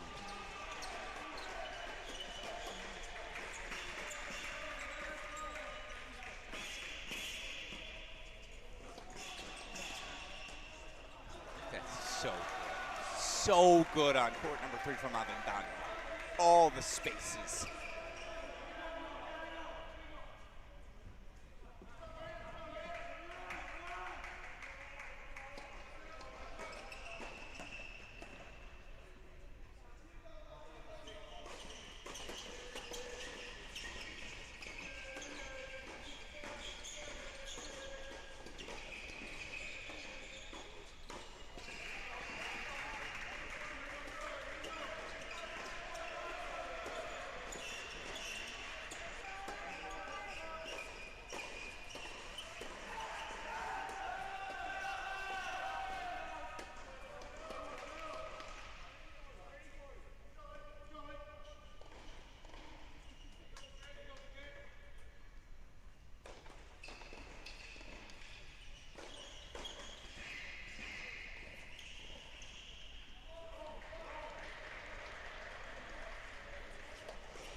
Good lunge, but again, forward forward, Lugaloo aggressive tennis.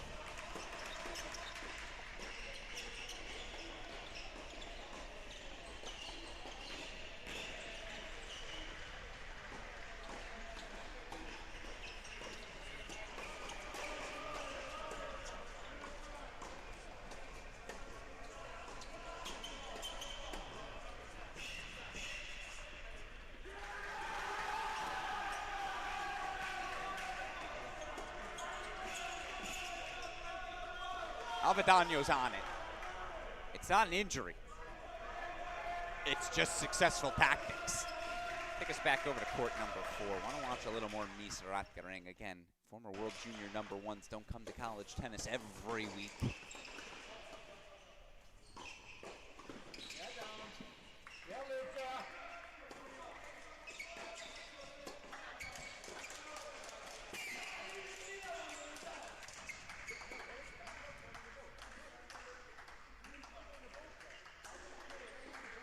What's the discussion? I have no idea.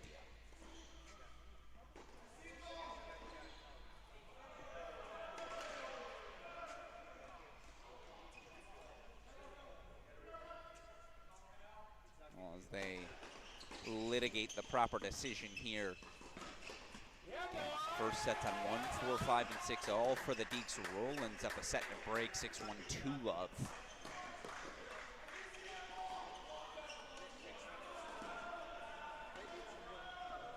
I think we're explaining the nuances of Let's.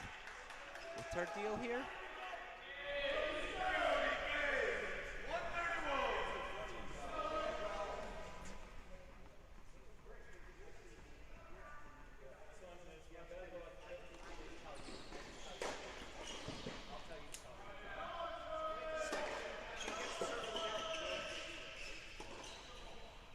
All right.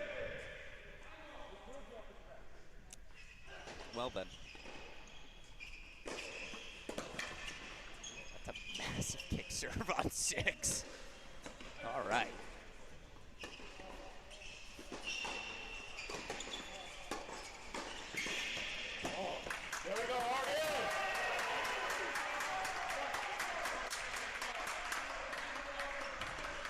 By the way, Underwood got the break back. Robertson on court number 5. You see that on our scoreboard here.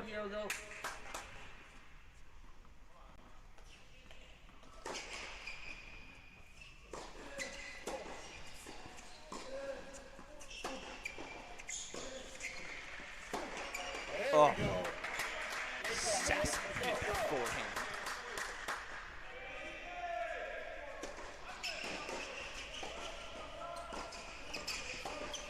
That's some World Junior #1 type stuff. So deciding point coming up as Rothgering tries to grab the break right back. Well, deciding point on 2 as well. Challenge gonna come from Roland.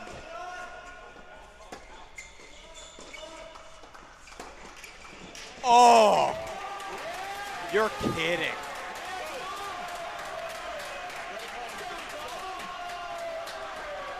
Overrule from the ELC. 6-1, 3-love Roland. As Rothgering does get the break back. Darn impressive.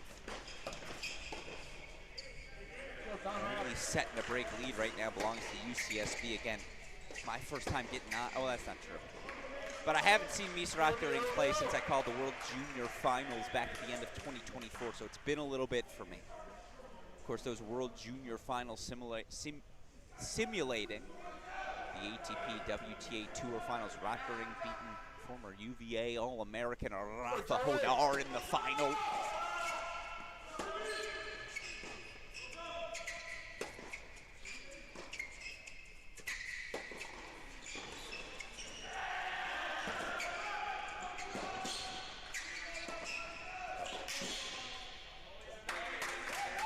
High backhand volley is the toughest shot in tennis. Wasn't perfect. It was effective.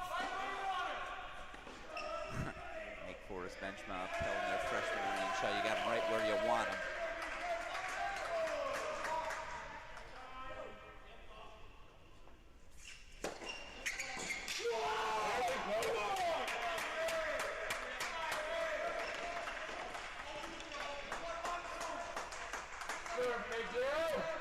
How you really feel, Mies.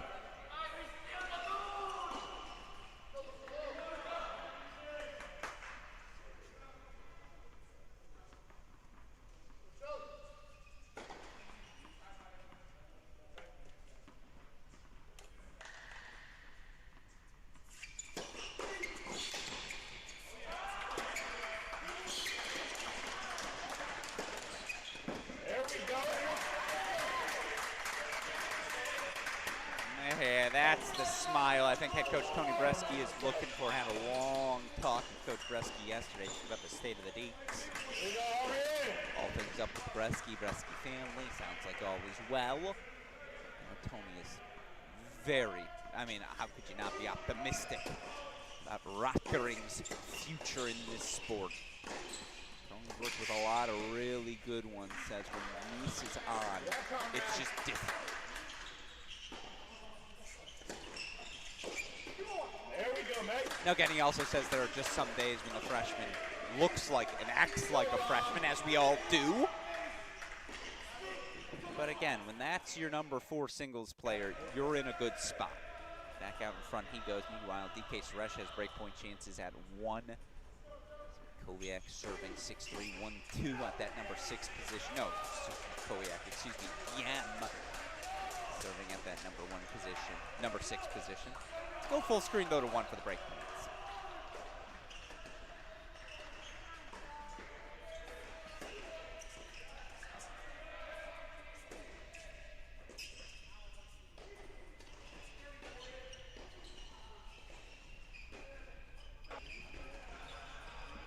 Keep going to court number 2 because I just don't know how long we're going to have it.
Goes Shaw in set number 2. Ooh. That's so unfortunate for Lou. The guy with the 6'7" frame gets an extra half second for something to hang up in the air. Meanwhile, let's go back over. Court number 4, Rackering. 30-all look in the service game of Moraes. By the way, right now, our other matchup over in Dallas. 1-love lead for Mississippi State. Battles across the board in all of the first sets there. So obviously that matchup here on the Cracked Rackets ITA YouTube channels as well. Go give it a gander. Leave both of our tabs open. Leave me unmuted. You don't need to hear from Chris Halioris.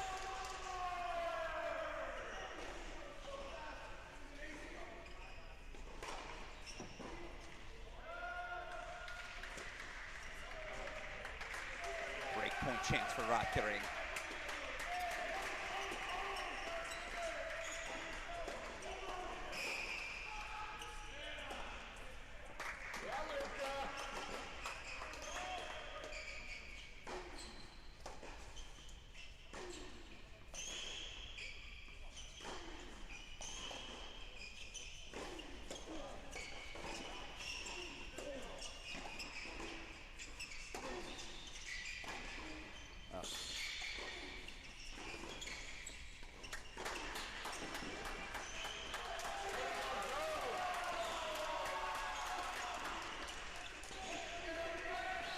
We got to jump over to court number 5. Robertson's got breakpoint chances.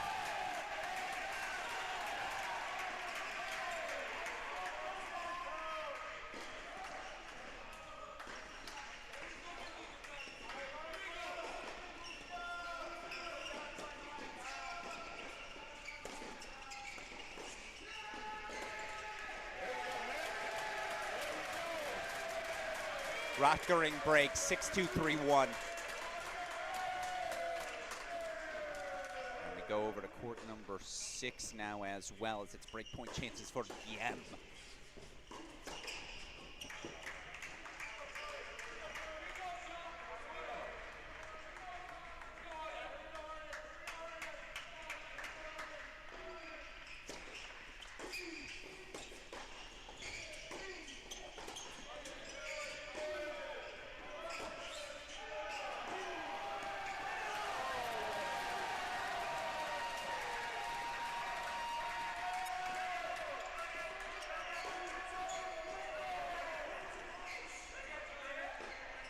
It's a break for Guillem.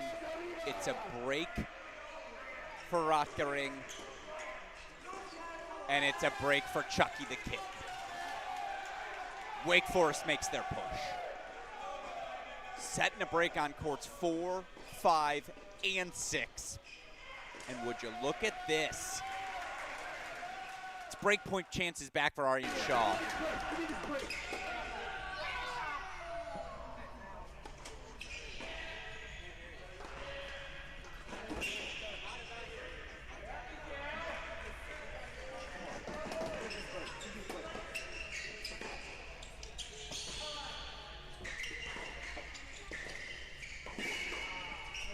That's nails.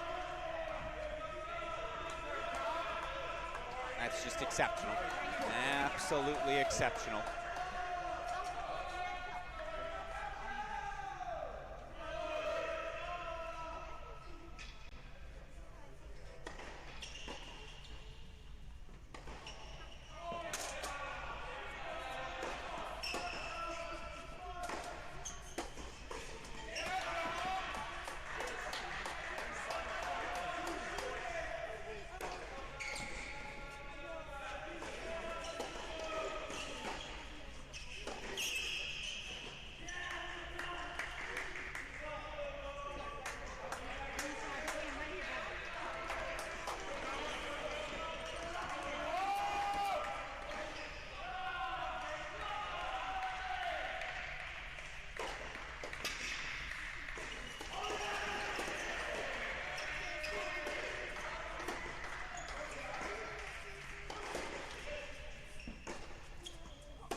Love Brian Baker looking to the crowd to say, hey, Wake Forest, I know we're up, but let's get our freshman going.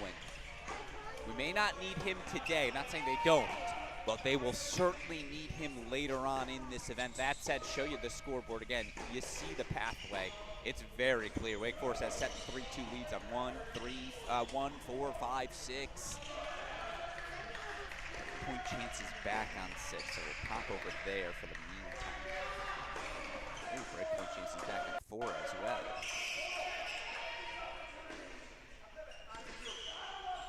Rock a little triple box, why not?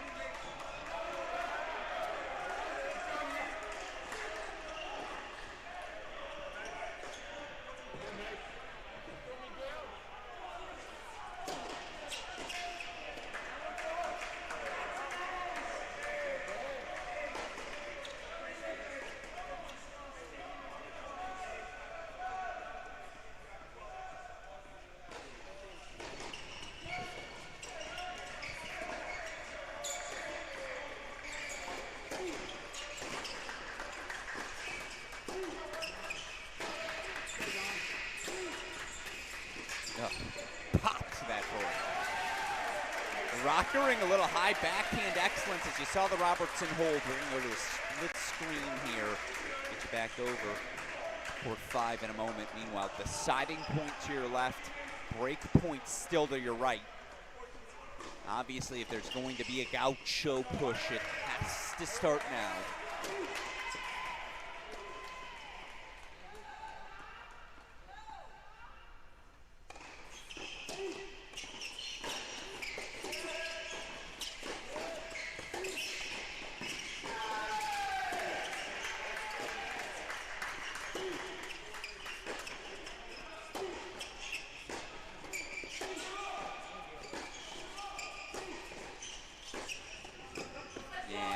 Why? We're definitely getting a challenge. There's no way we don't get a challenge.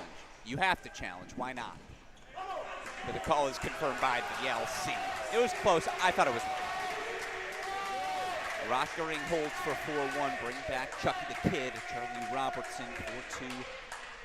Setting 4-2. By the way, I apologize. I know Charlie Robertson, Chucky the Kid. Should I really be calling him by the nickname? It's such a good nickname.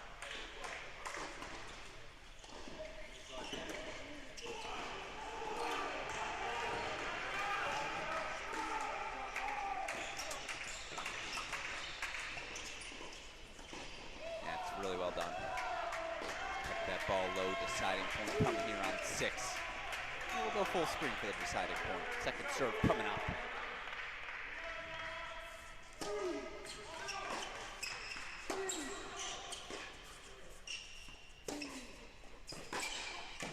Yeah, they got options. Whether it's EM, Makowiak, Mizuchik, Delgado an option as well. Set in 4-2, set in 4-1, set in 4-2. It's a flex. As Luka Lou, by the way, breakpoint chances, sure, let's go check him out.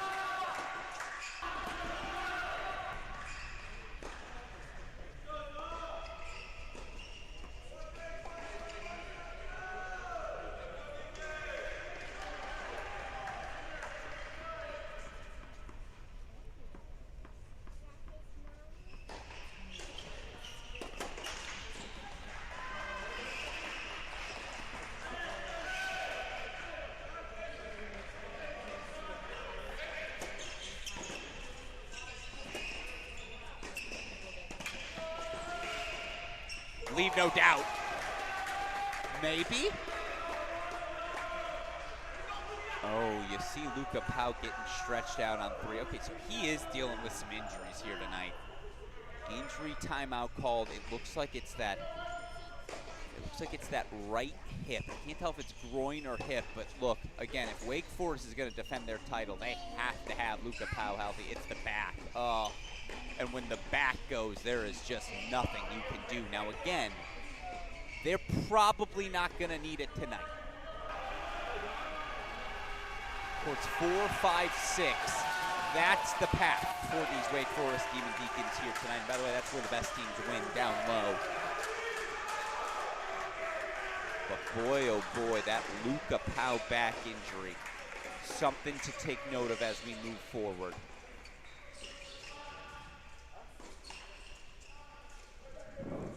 That's a freshman choice. That's a gift.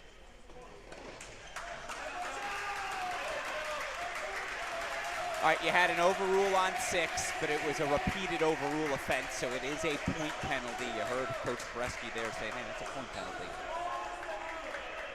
Maybe we should get him here in the broadcast booth doing a good job of steering the ship for us.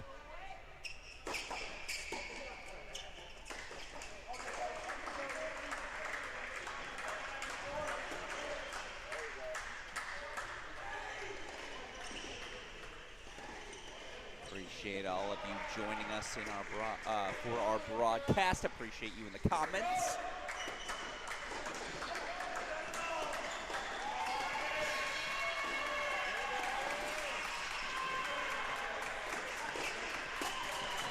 Why not take a swing?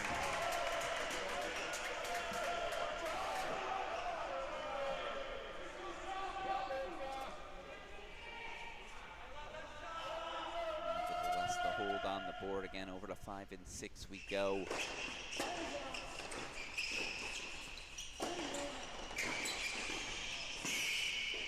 Monstrosity from EM. Give him time. Come on now. Playing almost downhill with it.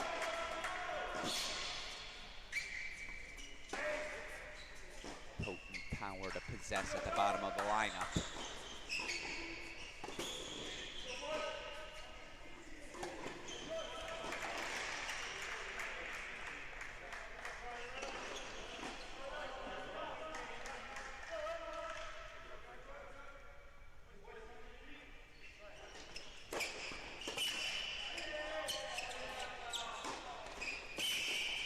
Too good.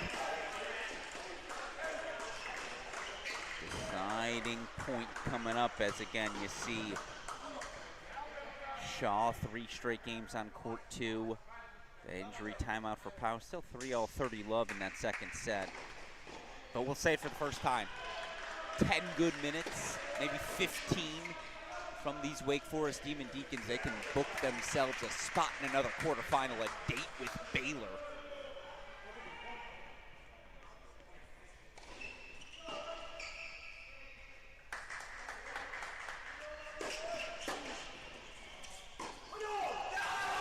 He'll serve for it.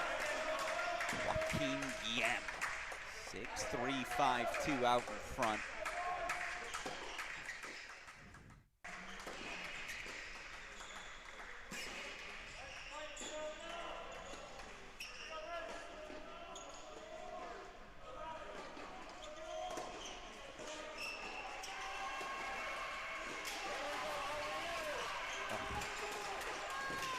That's a really nice pass. That slice had a little extra English on it, right? Wasn't a bad target from Robertson. I guess maybe a little safe in the center third.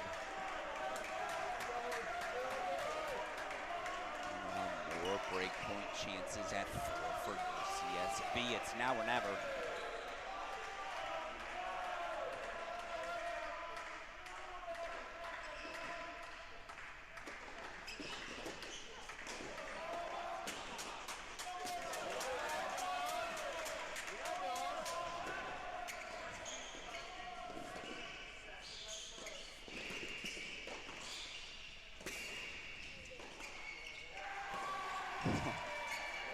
Bold play. Might have leaked wide. I like that he didn't leave it to chance. Maturity from the freshman. Back over to 6 we go. Guillem serving for it. Oh, that's going to work on any position, on any court. Little Dostanic-esque. That big backswing, that take back. I mean, no, but let me have some fun.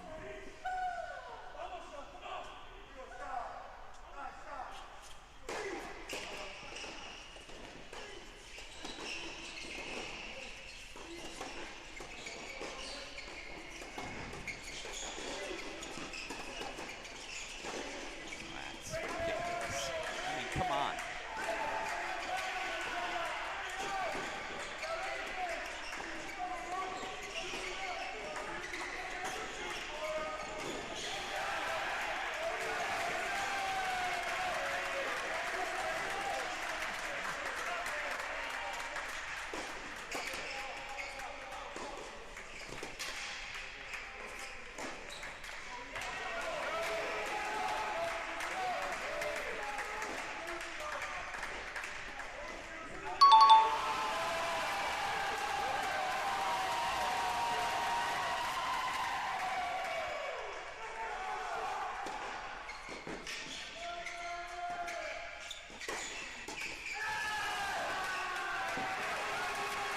Siri, show me the perfect closeout. You will not find a better service game, maybe played anywhere today. Perfection. Perfection. 6'3", 6'2", Joaquin Guillem. Staking his claim to that number 6 singles spot. As, by the way, Ratkering fought off 3 more break points. He's got 5-2, so at a minimum, he'll have a chance to serve for the win. Wake Forest closing in on another quarterfinal.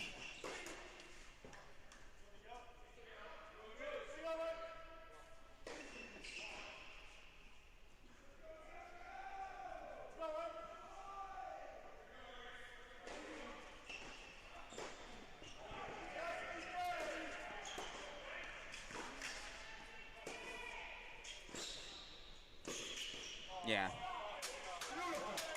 Crispy.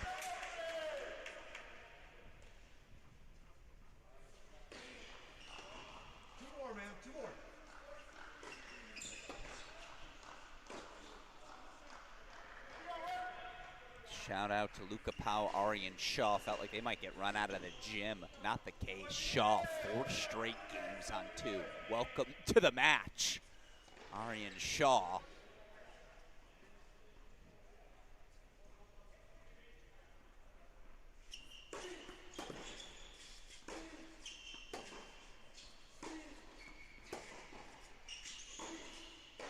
Match points, Chucky.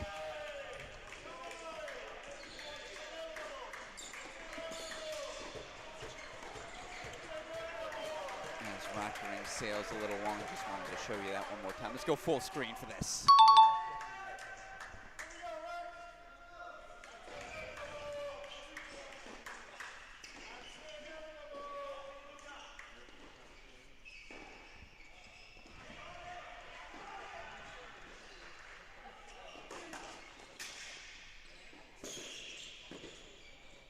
No. Come on now. Little let cord luck fights off match point number 1.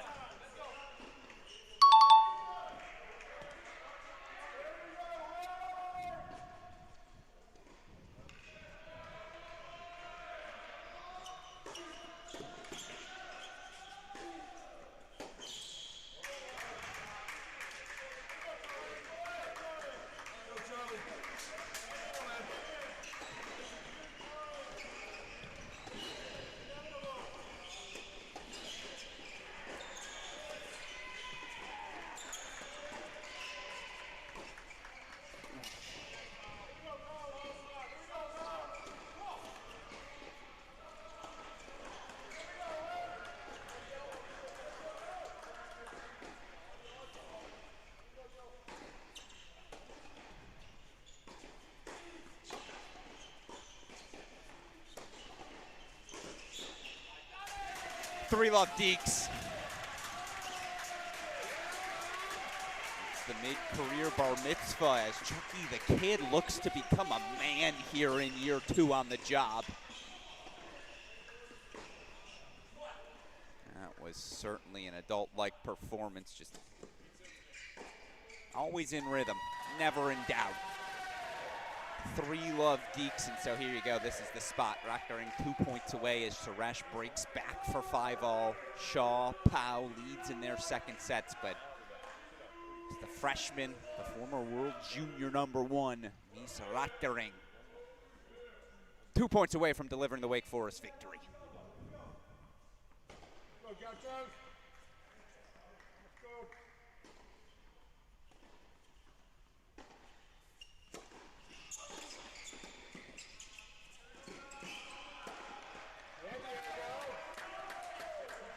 Again, for this UCSB side, keep in mind what they've already accomplished here, a first national indoor appearance in program history.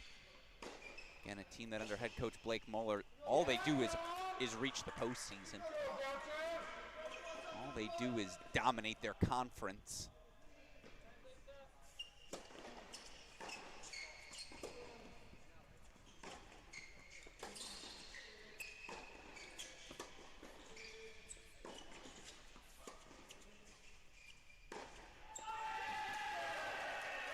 Big West champions every season. You look for head coach Blake Mueller, 17-6, 22-4, 15-7, and then of course last year, a remarkably impressive year for the Gauchos as they reached the NCAA tournament. Knocked out by UCLA round 1, but still finished their season 18-5 overall.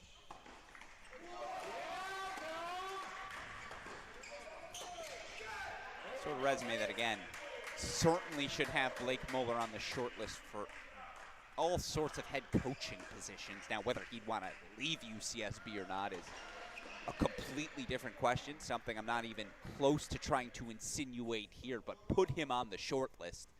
Guy has done one heck of a job.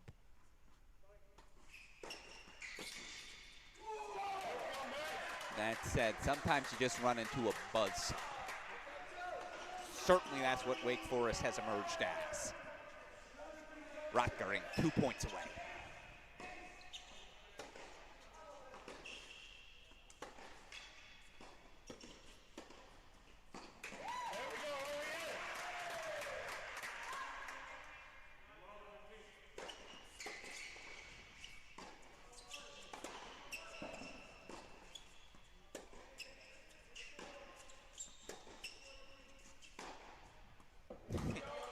check.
Gonna make a man out of Misrat During. Certainly, again, uber talented freshman, but college tennis will put that hair on your chest. It'll put you in positions where you're asked to clinch for your team, deal with some adversity. Not a ton of adversity for Wake Forest today. That was a clean performance. As again, the defending champions Deke smooth in the doubles point, and then you see straight set wins 4, 5, 6. That's what top seeds, that's what defending champions do. And with that, our action here in Waco officially in the books for the day. Show ya how things wrapped up. Boy, oh boy, is it an exciting quarterfinal Saturday. And certainly, again, to have 3 teams from the state of Texas competing here in Texas, it'll be noisy here in the Hawkins Indoor Tennis Center tomorrow, again, starting at noon Central Time. TCU 4-1 winners over LSU will take on the Texas Longhorns. Of course, Texas 4-2 winners. Nice little 2024 NCAA championship match rematch to kick off our quarterfinal action. After that, it's a matchup we've seen plenty of times. In fact, Wake Forest Demon Deacons, I believe they're scheduled. They haven't already traveled to Baylor. I believe they were scheduled to do so. Did the match get canceled due to weather? No. They are scheduled to travel back here next Sunday. That's a lie. Baylor's actually headed to Winston-Salem next Sunday. So it'll be the first matchup between the two teams over a 10-day time period. Again, Baylor, your lone 4-love victory here in our Waco region. But our quarterfinals are set. It'll be Wake Forest, Baylor, Texas, TCU, of course, Ohio State, Stanford, each surviving with 4-3 victories. Virginia cruising for love over a shorthanded Clemson. They await the winner of Florida, Mississippi State. A match, by the way. 1-love. Mississippi State grabbed the doubles point. Everything else still too close to call there in Dallas. You want to go watch that match? I won't be offended. Go check it out. It's available here exclusively on our Cracked Rackets and ITA YouTube channels. Coming up next, before we wrap our broadcast, I'll see if we can't get Chucky the Kid. Strong performance from the Wake Forest sophomore. Hear his thoughts on today's matchup. Of course, again, our action going to continue here from Waco tomorrow at 12 p.m. Central Time. Oh, by the way, tonight, we'll be recording a nice recap of all of today's action. We'll preview tomorrow's quarterfinal play as well. So make sure you're subscribed to the Great Shot podcast feed. Make sure you're subscribed to our Cracked Interviews podcast feed so you don't miss out on any of our coverage of this weekend's play. Coming up next, we'll grab someone from the Wake Forest sideline to break down today's match for us. Then we'll wrap up. It's been a magnificent round of 16 Friday at these National Indoor Championships. Don't go anywhere. You're watching it all exclusively here on the Cracked Racquets and ITA YouTube channels.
joining us now on our broadcast fresh off of his team's 4-love victory over UCSB to advance to the quarterfinals. It's Wake Forest sophomore Charlie Robertson. Charlie, it is always good to see your smiling face. Congrats on the victory. Talk me through today's win, what you thought your team did best out there.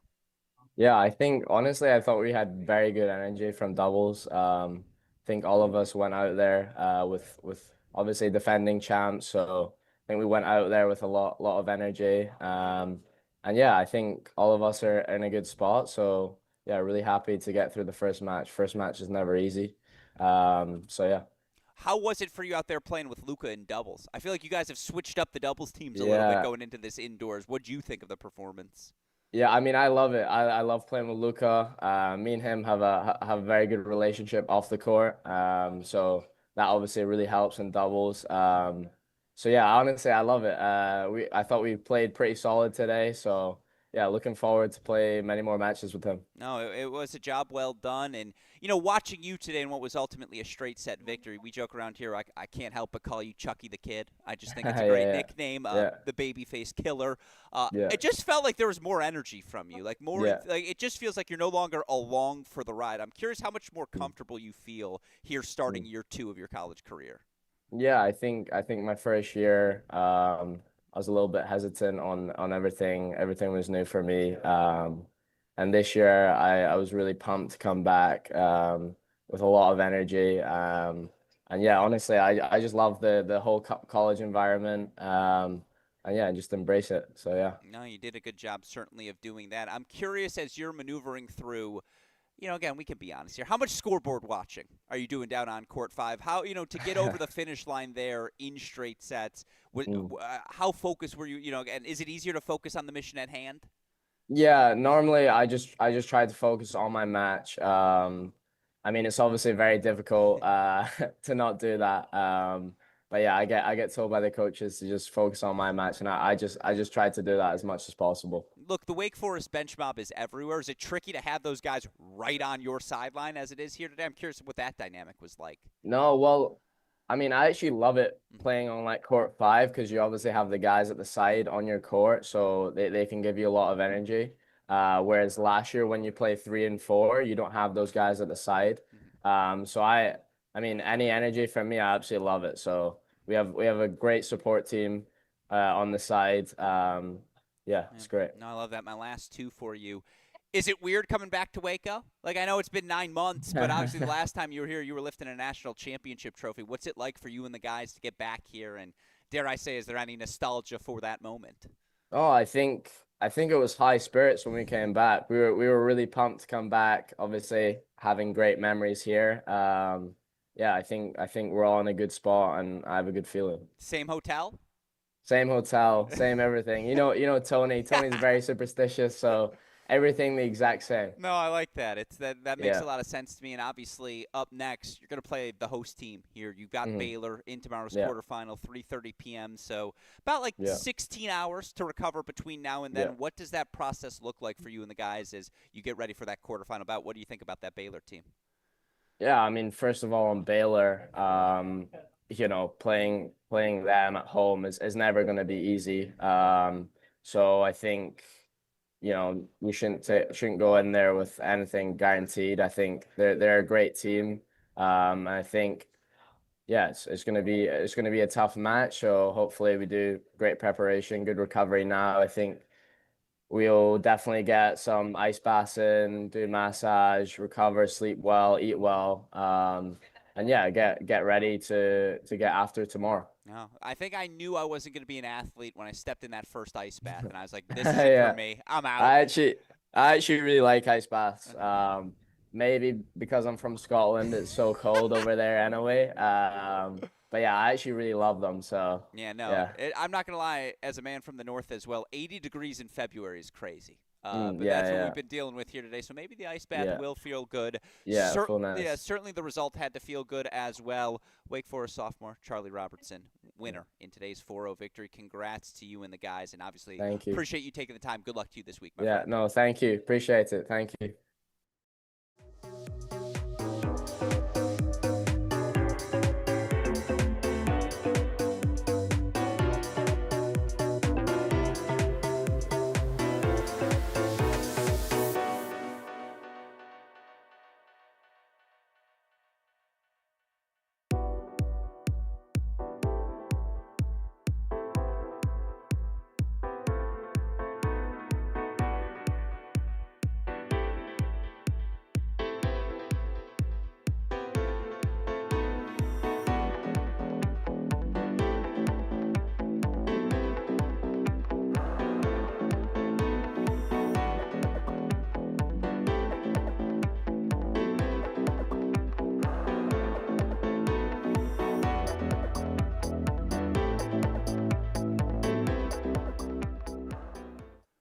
And again, that will do it for our coverage here of day one at these 2026 ITA Division I Men's National Team Indoor Championships. Again, pretty straightforward day of action here in Waco, but drama defining all of the action over at our other region in SMU. Again, 4-3 Ohio State victory, 4-3 Stanford victory. It was 4-love Virginia. But I'll tell you what, we got a war going on in our final match of the day. We could have 6. Well, Mississippi State's up big at the number 5 singles position, but we could legitimately have 5 3-set singles matches to decide that final round of 16 match and quarterfinal spot. Wouldn't have it any other way. That's what we sign up for here at Cracked Racquets. It's our job to ensure all of you college tennis fans remain the most well-informed, best educated, best entertained fans in the business. And if nothing else, certainly day one of these indoor championships provided us entertainment. That said, our coverage again continues tomorrow at 12 p.m. Central Time here in Waco. Maybe a little after that, depends how that A&M LSU match rolls, but we'll have coverage, first ball to last, of all 4 quarterfinals here on the Cracked Racquets and ITA YouTube channels. Make sure you hit that subscribe button. You'll get a little notification anytime a new broadcast begins. Of course, an immense thank you to everyone behind the scenes